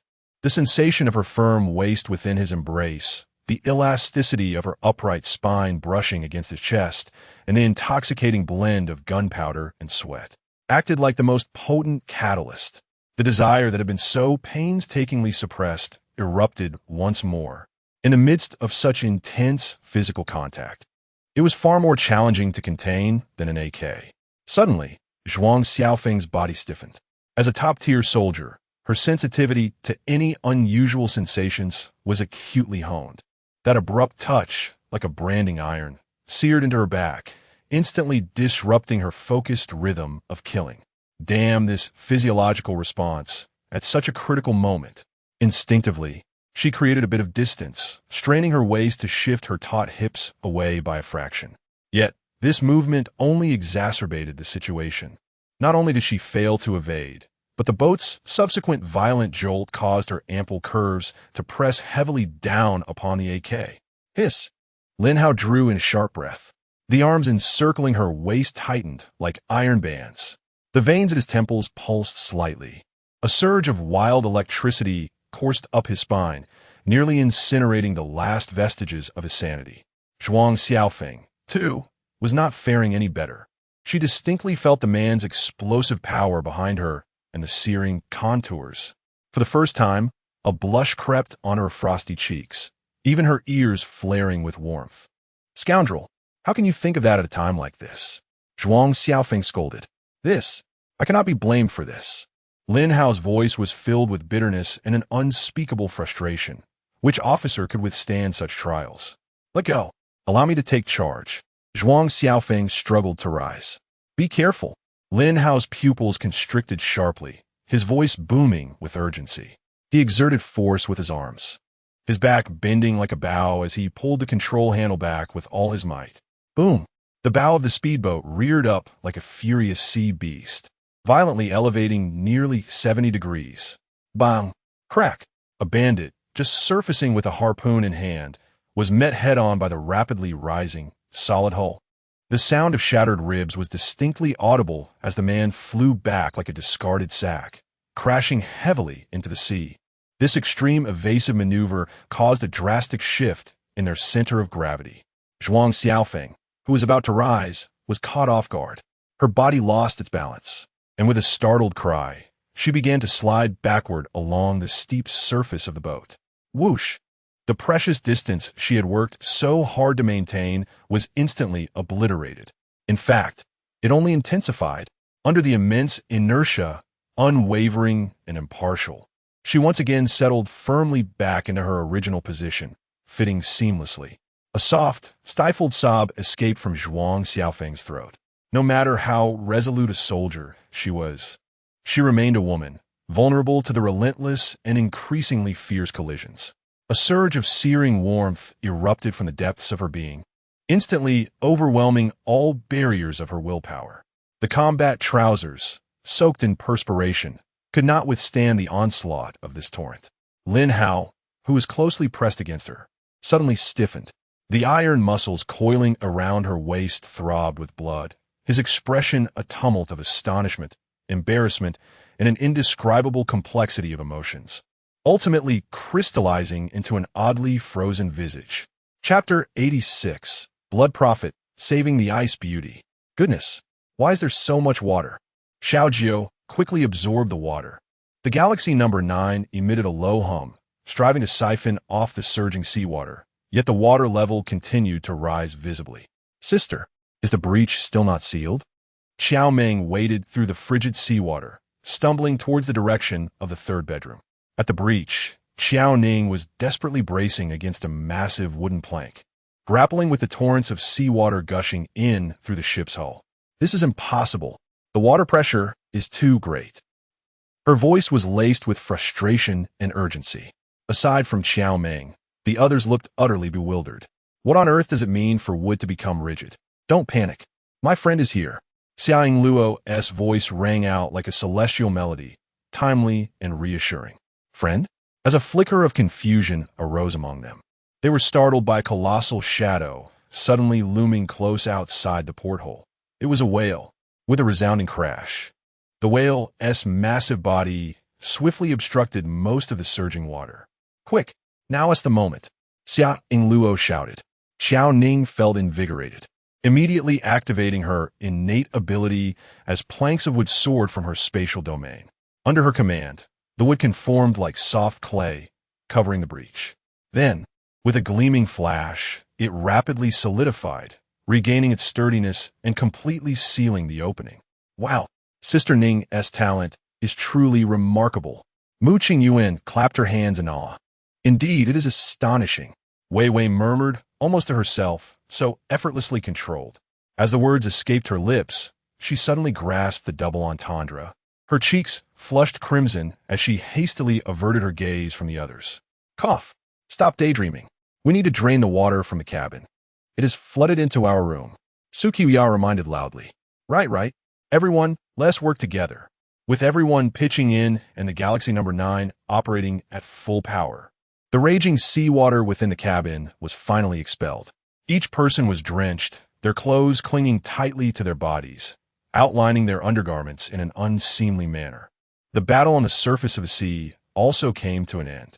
Apart from 2 speedboats that had fled at the first sign of trouble, the remaining assailants were vanquished.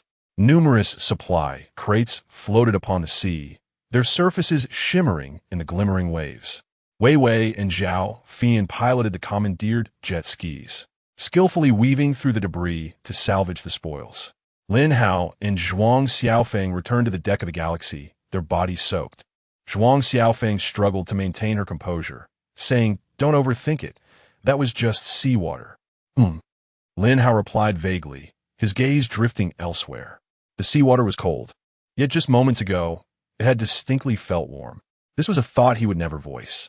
Zhuang Xiaofeng shook her wet hair in an attempt to dispel the lingering warmth, but her eyes inadvertently darted toward Lin Hao's trousers. Lin Hao remained oblivious to her embarrassment, his attention captured by a formidable figure slicing through the waves in the distance.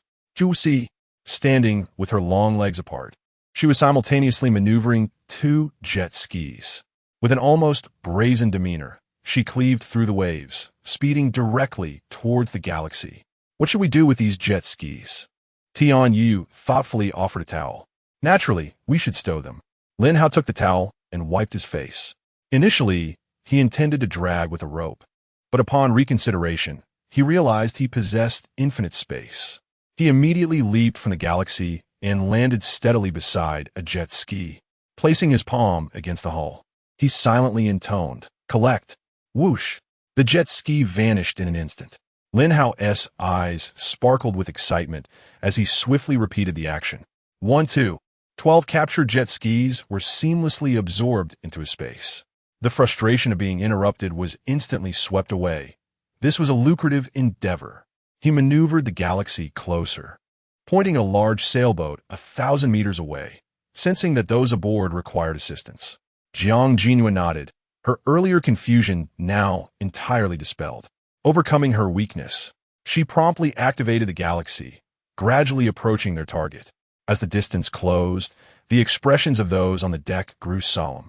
The sailboat's deck was crowded with figures, all tattered and gaunt, their sobs echoing in the air. Tian Yu glanced inquiringly at Lin Hao, and upon receiving his approval, signaled the others to begin distributing essential supplies. How do you plan to relocate them? Zhuang Xiaofeng, clad in a fitted black tank top and cargo pants, returned to the deck. This ensemble accentuated her alluring figure, complemented by her captivating visage, creating a striking impression. Clearing her throat, Zhuang Xiaofeng felt somewhat uneasy under Lin Hao's scrutinizing gaze and quickly donned a pair of sunglasses. The sunlight was somewhat blinding. Her explanation fell flat. Lin Hao diverted his gaze back to the sailboat. I intend to send them to Old Lu's place. It's conveniently on the way. Sounds good, Zhuang Xiaofeng agreed, noting the increasing brutality of this sea. Lin Hao, come quickly and see this. Tian Yu's voice, laced with astonishment, wafted from the sailboat's cabin. Lin Hao leaped onto the sailboat's deck, following Tian Yu into the cabin. Inside, the lighting was dim, cluttered with hay and rags. In the corner, a massive block of ice stood out strikingly.